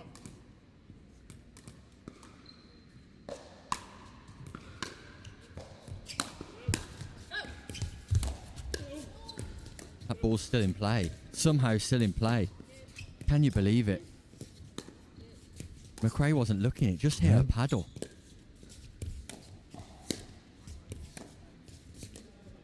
Oh, and then Tracy Matthews and Jack Edwards win the first game of this final, courtesy of a strong start, courtesy of a strong middle. But the end, Chris, was a little bit more equal. Yeah, absolutely. And you just see the benefit of getting off to a good start, because you then do allow yourself that opportunity that if it does get a bit bitty, then you're okay. You've got that in the locker already, points on the board and all that. So, but again, enough there for Josh and Rachel to feel like, okay, all right, we lost the first one, but we got a bit of momentum towards the second, so we can take that into the second game. But I think the key change, had they still got momentum and Tracy and Jack were still lining up the same way every single time, I would think that Josh and Rachel have found something they can really do something with. They've reacted really quickly to that. They've changed their tactics themselves there really quickly. And I felt that it was more even for the last couple of points rather than that momentum going back to Josh and Rachel. Yeah, good strategic understanding, in particular from Jack Edwards, who switched in the first game there towards the back end, recognising that Tracy Matthews isolated. They'd lost 3 points with Tracy Matthews playing on the left, Jack playing on the right, and just gave a different look, a different feel to that first game. And it's a good strategic awareness. Yeah, good play. James Lofthouse just giving a bit of advice to Rachel and Josh there, pure Pickleball Premier League team mates. And then disappears around the curtain. So obviously feels that whatever he said was going to be enough. They'll just deploy that instantly and all will be good. I think the London Pickleball bronze medal match is ongoing next door. That Chris. would make sense. That would make sense. So game number 2 underway of the Amber Valley Invitational 2026 mixed doubles gold medal match. And it's a game Robertson McRae must win. But look at the counter from Jack Edwards. We referenced it early. Not a defensive play, it's a counter. Yeah, it's absolutely. an attacking response to an attacking speed up. So quick. So quick. 0-0-1.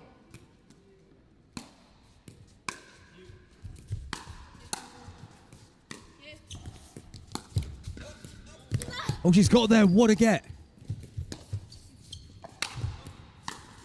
Oh, misses the double backhand reset, but Tracy Matthews picking up a ball. And what a get that was. At this time of day, when you've played, what is it, 9, 10, 11 matches? Phenomenal. And rare miss from Jack Edwards in this final. Things are just a little bit tighter again at the start of this second game. Both teams yet to score. Serve goes long. 0-0-2. Oh, incredible. Side out. Fortune for Matthews. 0-0-1. And that serve goes long from Edwards too. So both teams errant, unforced errors at the start of game number 2.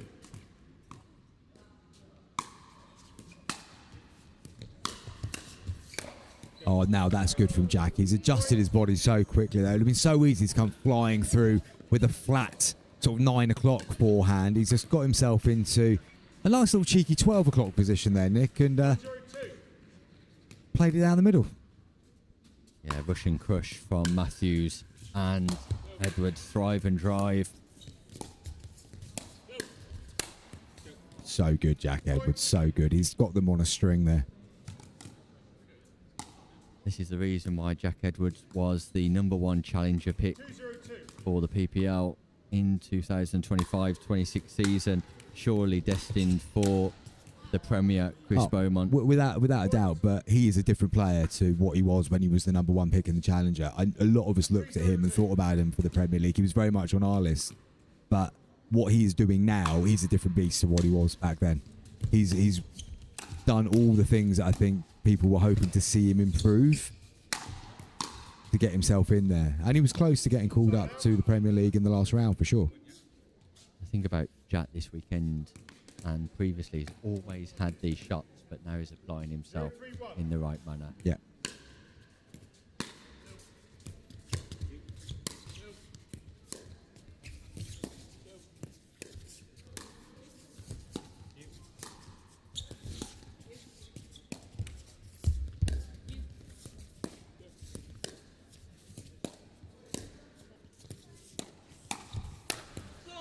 Brilliant from Jack Edwards again, but that goes down as an error from Poor Josh Roberts. Yeah, no, exactly. That was far too. I mean, you got to go low in that situation. If you're going around there. It's unleashing. Wow, Oh, Jack Edwards. The defence of Tracy Matthews, sublime. The defence of Jack Edwards, exceptional. Impressive from the Splice girls. Is that an official rebrand? Is it? We've gone Splice Girls.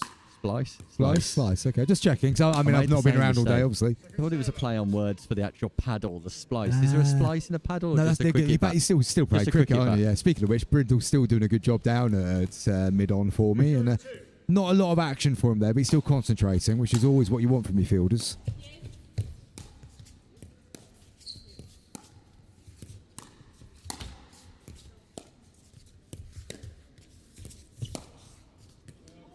That was so close. Let's look at that work. Let's look at that one. Absolutely marginal. Oh, So close. Great effort. Great effort. Centimetres away from success.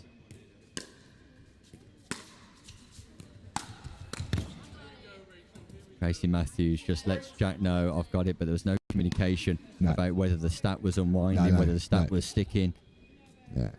Now, I find that interesting because Matthews is giving a bit of gentle stick to Jack there, but given how well Jack is taking control of the game there, I think just let him keep doing it. Don't start making him think, oh, maybe I won't do that next time. I mean, it was the wrong call, but he's done so much good dominance of the court. Just let him do that. Don't call him out on it. Yeah, I'd agree, Chris. It's important to maintain that team morale. And again, Especially, so this time, especially Jack leaves now, it. exactly that. Especially when you've just made a big thing about I'm there, I'm there. Next time you're not there, Jack could have got across there and covered. That could be costly. There has been some communication this time.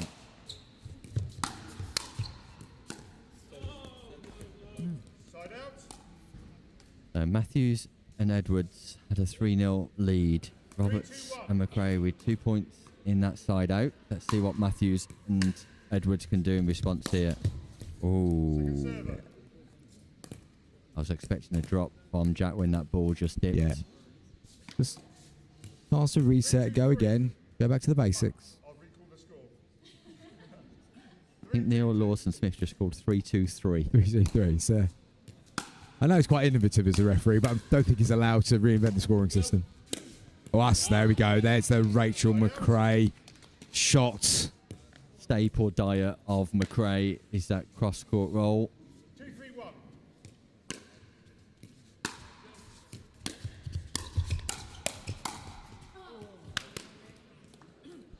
Edwards readjusts his glasses. That ball just goes out. Yeah. Now that was good for Matthew. She did get there. She was stable. She played it well. That was much better getting to the non-volley zone line that time. Nice return from Edwards. Good job, Roberts caught that paddle. Might have been a paddle abuse warning coming again from referee Lawson-Smith.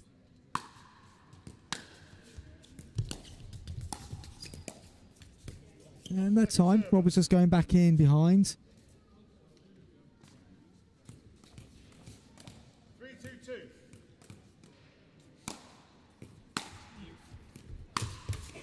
Oh, right off the net cord there. Leapt up at Rachel McRae. Frustration for McRae. Big serving coming here, Chris.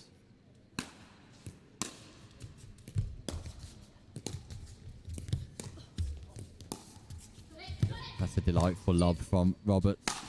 What a play from Josh Roberts. Unbelievable point construction.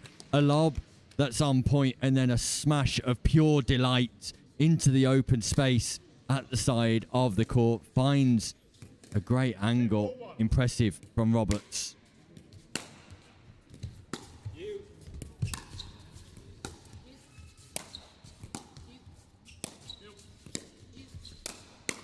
Yeah, that's good again from Edwards. Goes the same way twice.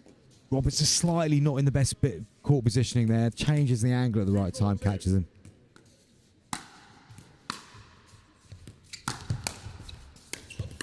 Yeah, good play, good play.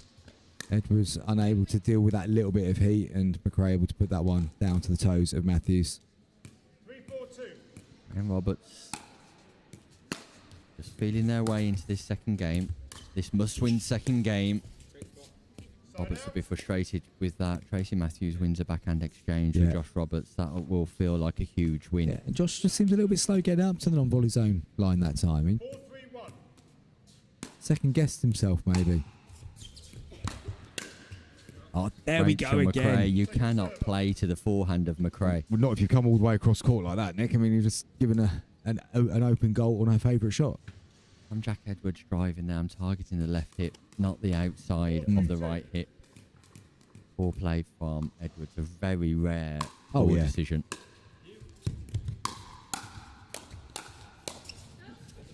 And then they've got another mistake from him. Non-scoring side out. Matthews. Look at the body language, Chris. 3-4-1. Big puff for the cheek from Tracy Matthews. Shoulders down. Just muttering to herself, and that's not going to do her any good whatsoever. We're tied. Yes. McRae and Roberts just chipping away. Yeah. They can turn chipping away into a quick mini run. Roberts just goes wide. Space was there, though, for the forehand drive. Things are just tense in this second game. Yeah, and definitely. you don't feel like all four players are playing to the best of their abilities. No, at the minute. no. It's a little bit of a lull in this one. 4-4-2. Big crowd watching.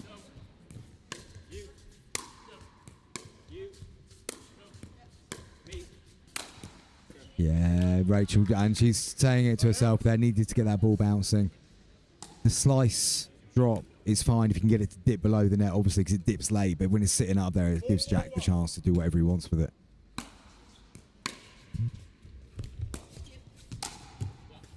Brilliant angle from Josh Roberts. Look at the footwork. Just gives himself all the room in the world to be able to execute that off a tight line.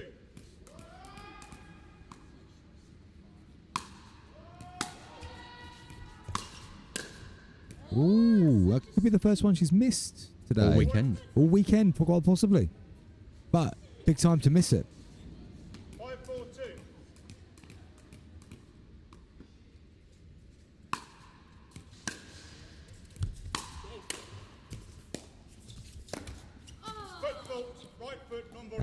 That did look like one, I have to say. Referee, and it's another great spot Great from spot, referee Neil. Neil Lawson-Smith. The toes of Josh Roberts just over the white non-volley line. Yeah, that's good, Jack Edwards. And again, it's exactly what we're talking about. It's the counter now, isn't it? There's that counter there, and it's a fast counter.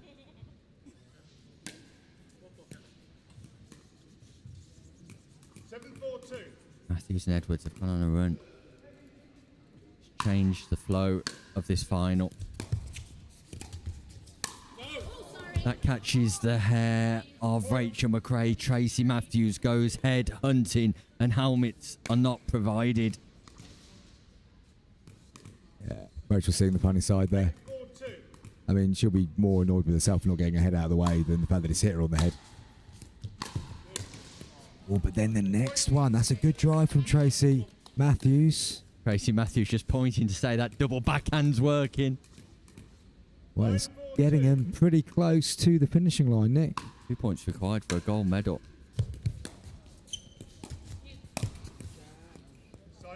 Edwards to be frustrated with that because that ball was popped up and there for the taking. It was. Would have taken them to within. Would have taken them on the hill. Match point as it is. McRae and Roberts can get back into this final.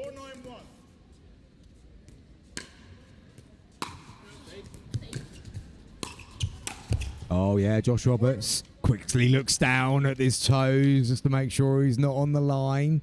That's a nice bit of play by Josh Roberts. Yeah, it's great reaction.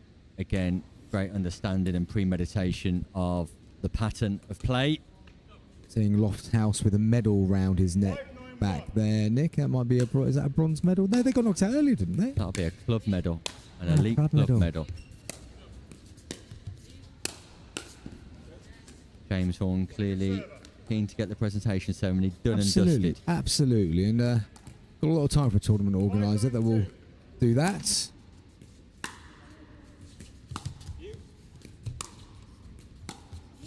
That's a great reset from Roberts. Can he get up, though? Can he get up? Doesn't need to because Edwards has gone long. So, some momentum building for Roberts and McRae. 3 points in a row. But then a missed third. A costly time because Edwards and Matthews are 2 points away from a gold medal. A second gold medal each here. And they could usurp the #1 ranked team. Good return from McRae. Just that slice again keeps the ball low.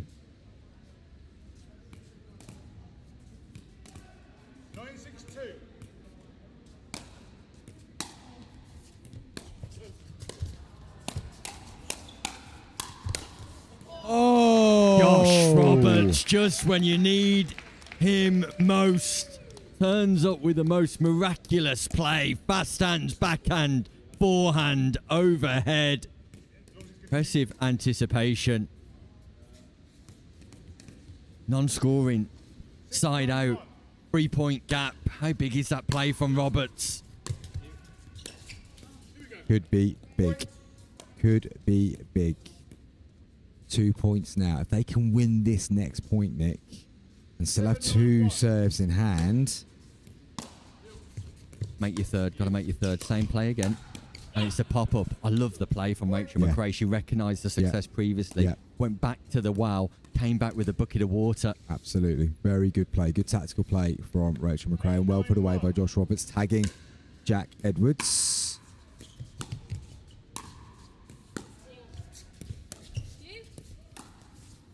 Oh, and that's nice as well from Josh Roberts. It wasn't a speed up, it was just a play, wasn't it? It was just an attacking play, and Matthews thought it was going out. We're tied at 9-9. Yeah. 3 points in a row. McRae and Roberts have got themselves back into this gold medal match. Still got 2 serves in hand as well. Oh, they've now got 1. Oh, a missed third from Roberts.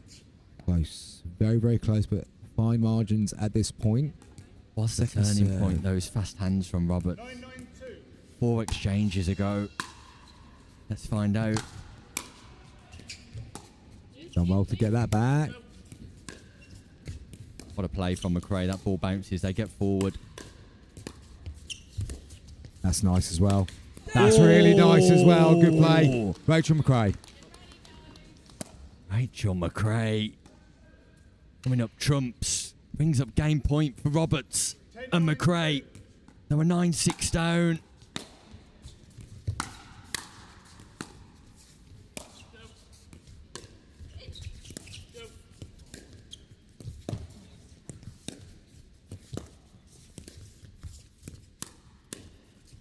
Lovely reset.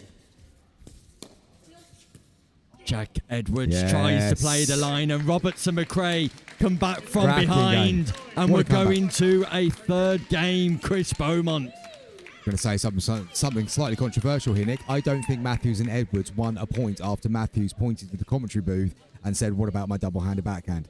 It's funny how some of these things play out in a game. You need to be locked in on what's happening on court. And Tracy would have been listening to the commentary over the past few days and listening to me all season in relation to her double backhand. I've got no problem with the Tracy Matthews double backhand from mid-court or from the baseline. But when she comes forward, as we've seen after that, Rachel McRae plays on the backhand of Tracy Matthews. They get 2 points and the momentum builds. But the real turning point was the exchange. The exchange where Josh Roberts played left-right dynamite pickleball on the Edwards and Matthews serve, which would have taken them to the hill and match point. That was the turning point. But I think you're right, Chris. Psychologically, staying focused in a gold medal match, critical. Absolutely, absolutely. And we've got what we wanted, Nick. We've got it to a third, and it's certainly what this tournament today has deserved. Two of the two best on the day, mixed doubles pairs, going up against each other in this final, and it is going down to a first to 11 win by 2 now, because the third and final game is win by 2. It is indeed. Roberts and McRae ready for action.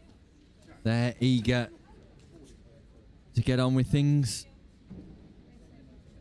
Jack Edwards and Tracy Matthews just taking a little bit more time.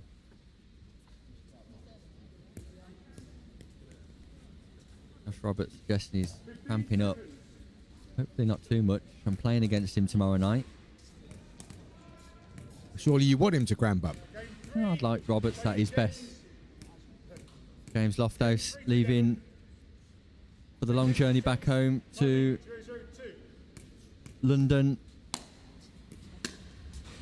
People actually, Lofthouse reminded me that he did give the pair that took the second game some tips at the start of that second game before disappearing back round the corner. I mean, to be fair, we've seen enough of Jack Edwards this week to maybe work out what he needs to do next time. Yes, indeed.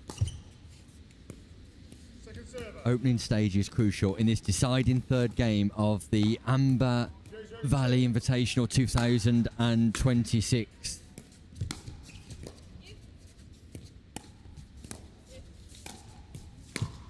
What a get from Matthews. Good work, Tracy Matthews there. First one was exceptional. Right. Second one was also good because it was coming with a bit more pace. Very good work, and gets tried to get herself a ticket at the lottery, and she's come out with winning numbers. Yeah, huge play from Tracy Matthews. Neil Lawson-Smith just gets his board organised. 0-0-1. Moonball serve, pace off from Edwards.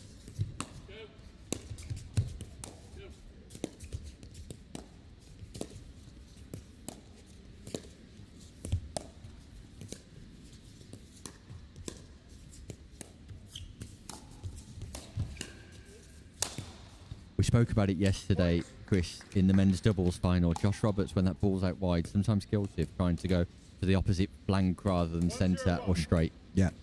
and Edwards able to read it and sets up the point exactly how he wanted to and puts it away very nicely. I like Rachel's variety. It's subtle changes with Rachel. It's not sort of like big positional shifts. It's just a little bit here, a little bit there. Just gets you slightly off balance. Stop play. Questionable whether your service was at or below your waist. Replay. I'll recall the score. So we're going to replay that after a questionable service call. And seemed like a fair call to me, Chris. Yeah, absolutely. That's a nice shot, Jack Edwards. He's tried that shot twice already without success in this final. Finally comes off. And it gives Matthews and Edwards slight cushion at the start of this third game. Gorgeous lob. Really is. Sends Roberts and McRae backwards. Edwards is starting to dominate. What a drop.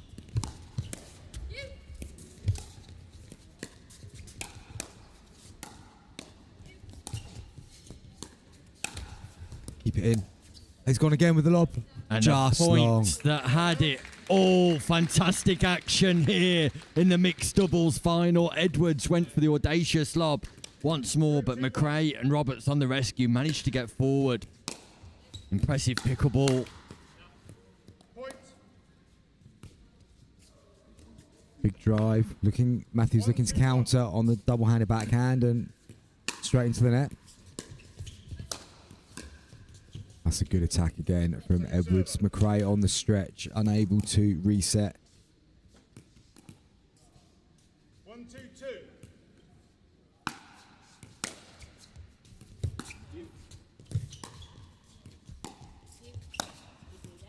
That's nice from Matthews and Edwards. They've constructed that really nicely, and that just gave Edwards the opportunity to use the angles that he was looking for. All come from the return of Jack Edwards, keeping Roberts on the back foot. 2-1-1. Ooh.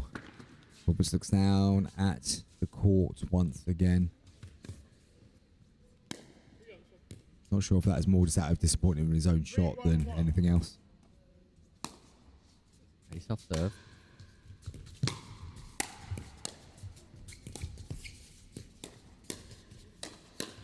Jack Edwards has come alive again, Chris. Absolutely, absolutely. I mean, we saw this yesterday, didn't we? When it really got down to the business end, he started playing. And we're seeing that again here in this third and final game. 3-point advantage. First to 11. Good attack from Josh Roberts, though, that time, Nick. Yeah, Tracy Matthews driving down the centre where the Roberts forehand is. 4-1-2.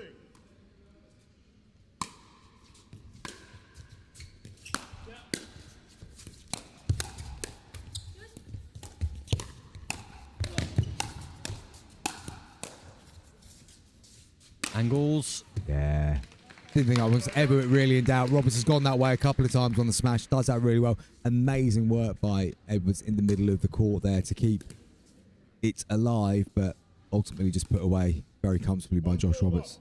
On occasion, Chris, and that ball's so far up in the air, I like to see players come to the kitchen line and try and defend the overhead smash from the kitchen line. Well, just again, instant reaction. Yeah, instant reaction, but also just changing the visuals. It's a bit like the third shot drop, really. If you've got them rushing at you, you suddenly got what's going on, and you've got more things to think about rather than just, okay, see ball, hit ball.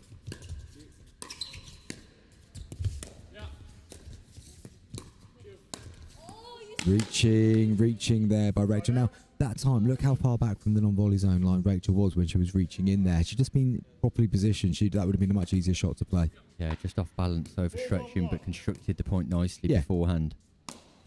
Just not able to execute.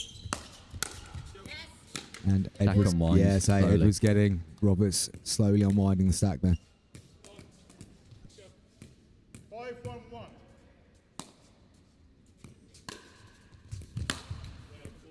That slice is delightful. Yeah. He chops down on the ball, and that's a real difficult play for Jack Edwards from centre court. It's also really difficult to judge the timing of the slice on a slow serve like that.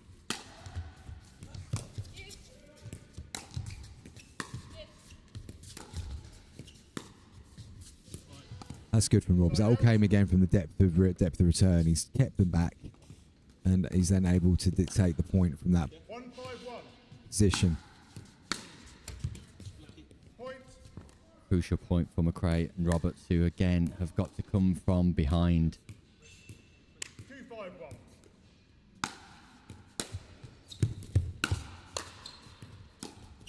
Yeah, that's good for Matthews that time. Let's not forget, Chris, in the first game, Roberts and McRae were 8-2 down, come from behind, not able to get over the line. The second game, they were 9-6 down, come from behind, managed to win the game. They're having to come from behind. Absolutely. Once again. But credit to Edwards and Matthews so far, the fact they've put the disappointment of game 2 behind them and are in control to a point in this third and final game. But that was just overhit by Tracy Matthews.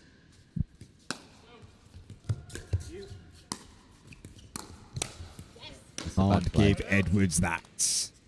Josh Roberts just needed to engage Matthews in that cross-court exchange at the non-volley zone. Instead, he pops up to the Edwards forehand, and Matthews and Edwards get the serve back.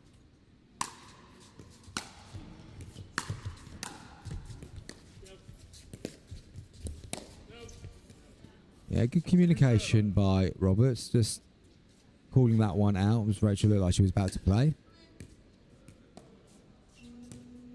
5-3-2.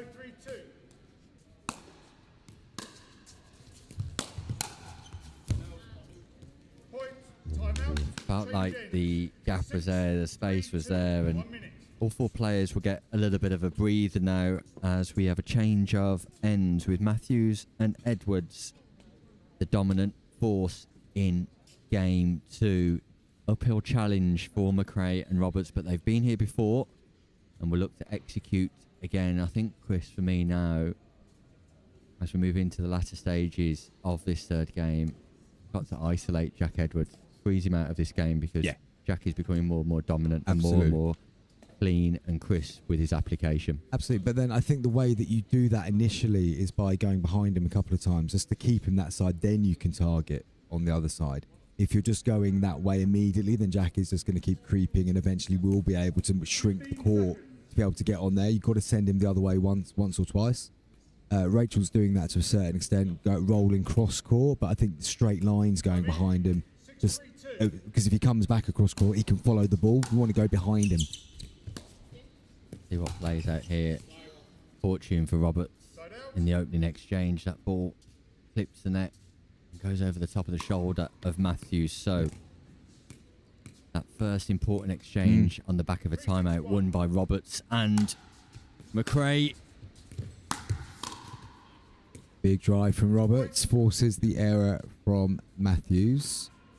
So they've not just got the ball back in their hand, they've got a point as well.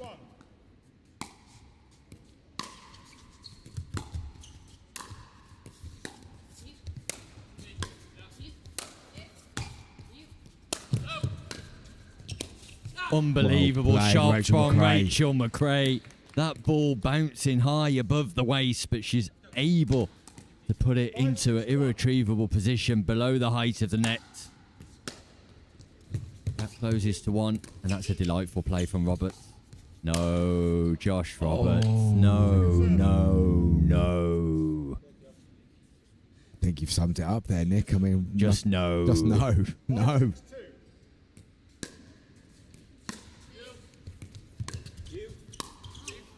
Beautiful from Rachel McRae. I think that's the 4th or 5th time in this final that she's played that slice drop to Tracy Matthews in a straight line and got success. Yeah, really good.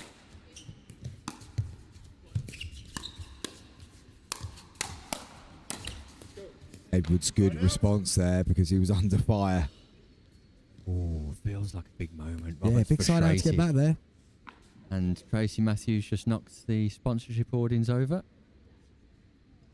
And that interrupts proceedings somewhat. I'm going to say that doesn't look too stable, Nick, from where I'm sitting. It was stable until Tracy Matthews decided to start poking it around with a paddle. It has been stable for most of the weekend, in fairness. Simon Fart, again, moving incredibly quickly. Do you know the way to make Simon move the fastest he's moved in years? Not the bar, not the food. No. Tap the advertising hoarding. There you go. Oh, that's true. Also, as Lewis is suggesting, he loves a bit of DIY, doesn't he, Simon? Gives Jack Edwards an opportunity to just stretch off. Yeah. Just looking at the body language of players here. Jack Edwards possibly suffering from a bit of cramp. Yeah, quite possibly. Also, credit to Tim Spurway there, getting around there pretty quickly as well. I mean, possibly the most useful thing he's done this weekend. Definitely not as quick as Simon Father. Simon was there in a flash, wasn't he? 6-6-1.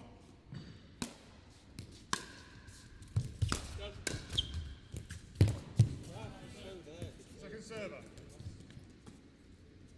Big moment, this, Chris Beaumont. Huge moment. Yeah, 6-6. Side out.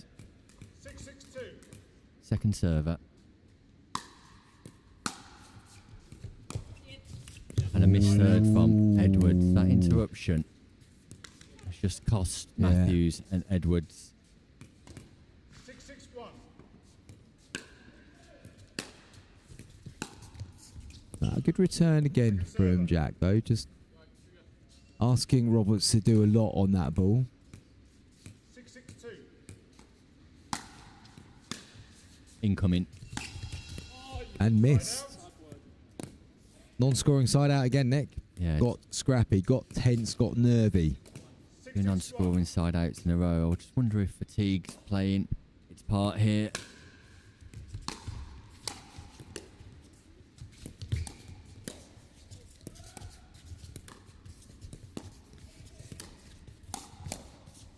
Great reset from Edwards. Really good play from Josh Roberts going on the attack. Yeah. It's great point construction, recognising where the opportunities are and taking full advantage when they're presented. Yeah, really good play.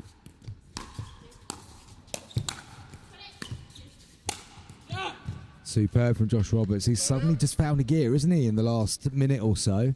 Yeah, listen to the elation in his voice as well after finishing that point off. Another non-scoring side out, 3 non-scoring side outs in a row in this final. And a missed third from Roberts.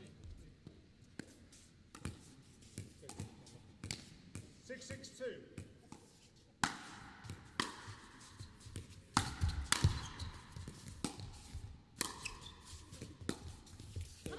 And a non-scoring side out again, Nick.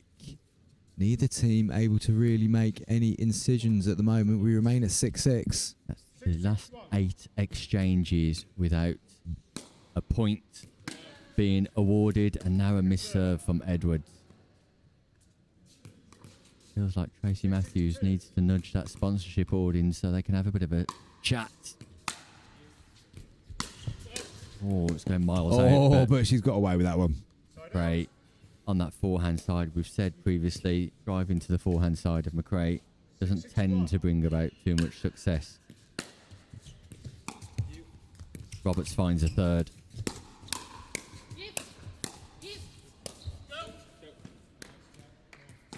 Second server. 6-6-2.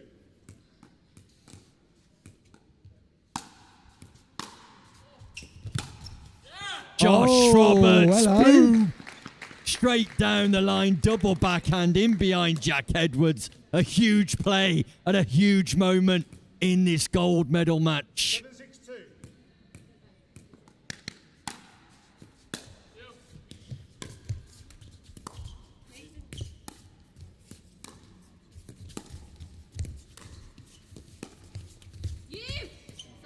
A net tickle, a net kiss. That's Jack a big, Edwards. big net kiss, that is. And Jack Edwards just lets Josh Roberts know, saying, "Shot Josh, so good."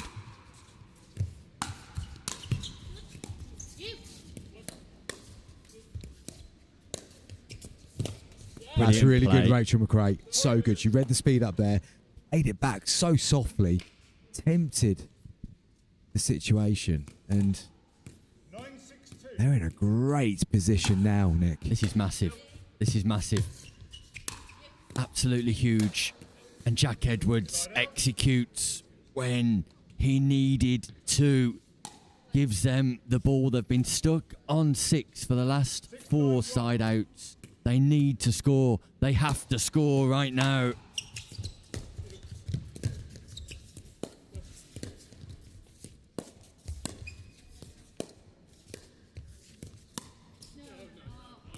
decision making at crucial times there, Nick.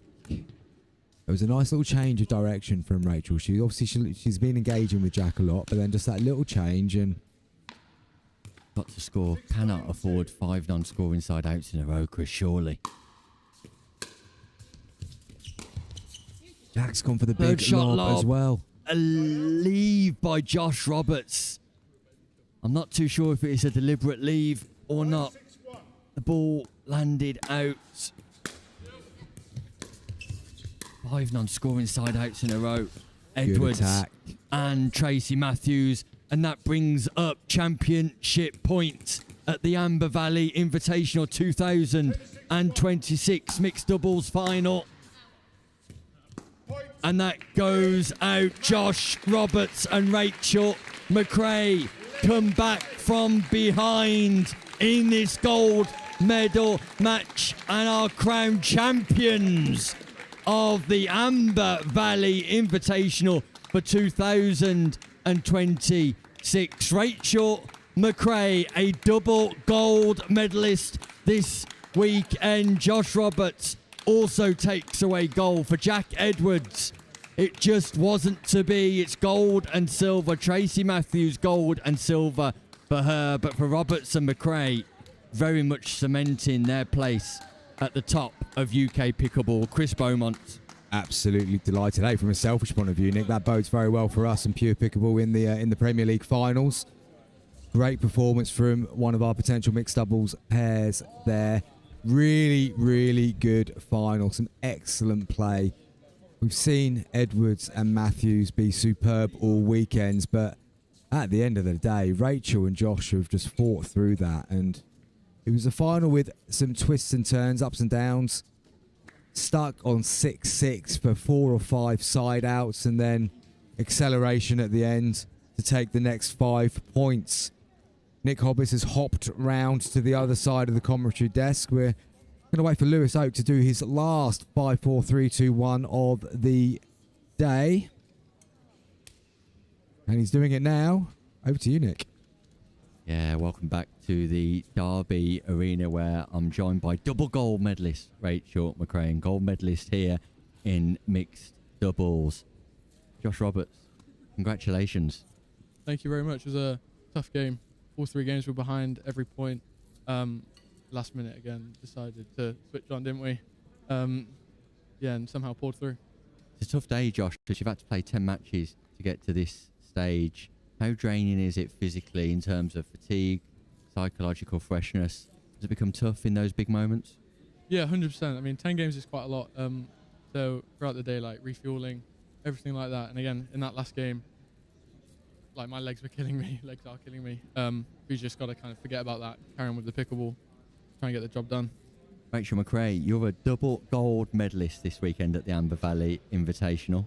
Yeah, very happy with that. A bit unexpected, but yeah, I think pulled through in the end. So yeah, happy with the performances. Not only that, the Slice girls are walking away with the Elite Club Championship too. Yeah, I think as a team we perform well. So yeah, I think we deserve that. And in relation to the final itself, Rachel, you were 8-2 down in the first game, come back into it, but wasn't able to get over the line. 9-6 down in the second game, and then 5-2 down in that third game. You like being from behind and then chasing front runners? I mean, there's always a bit less pressure when you're the underdogs because you can just kind of keep digging in and pressure's not really on you. You're behind. So yeah, I mean, that wasn't the intention. So it's just kind of how it ended up. But yeah, if you stick in there, you never know with sport. So yeah, good turnout. And in that second game, Josh, there was a huge play on the serve of Matthews and Edwards at 9-6, where you pretty much come alive with a few volleys that just changed the flow of that game, prevented Matthews and Edwards from going to match point. Seemed to be a bit of a tide shifter. Yeah, I mean, it just takes that 1 point to the whole game to change.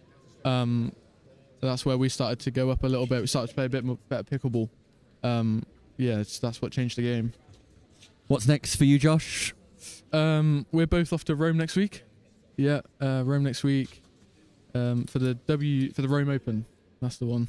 Yeah. For the Rome Open, we wish you all the very best there. Thanks for providing us with such great entertainment here this weekend. You've been fantastic, both of you. Very deserving of your gold medals and the Spice Girls. Not Spice Girls, Slice Girls. Who is your favourite Spice Girl? What? Who are they? Who are they? Rachel, have a word afterwards, will you? You are gold medalist anyway. Congratulations. Thank you. Thank you, mate.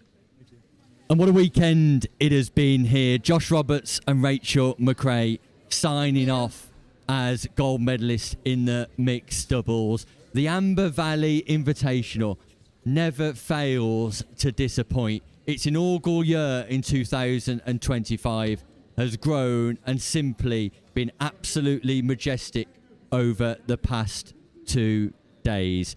The Slice girls have been crowned club champions for 2026. Rachel McRae, a double gold medalist. Josh Roberts walking away with silverware today too. We thank you for joining us this weekend, but from me, Nick Hobbis, the Pickleball team, Chris Beaumont, who's joined me on commentary this weekend, James Horn, and the team behind him here at Amber Valley, we very much hope you will receive an invite for the 2027 edition. It has been showtime. It's now home time.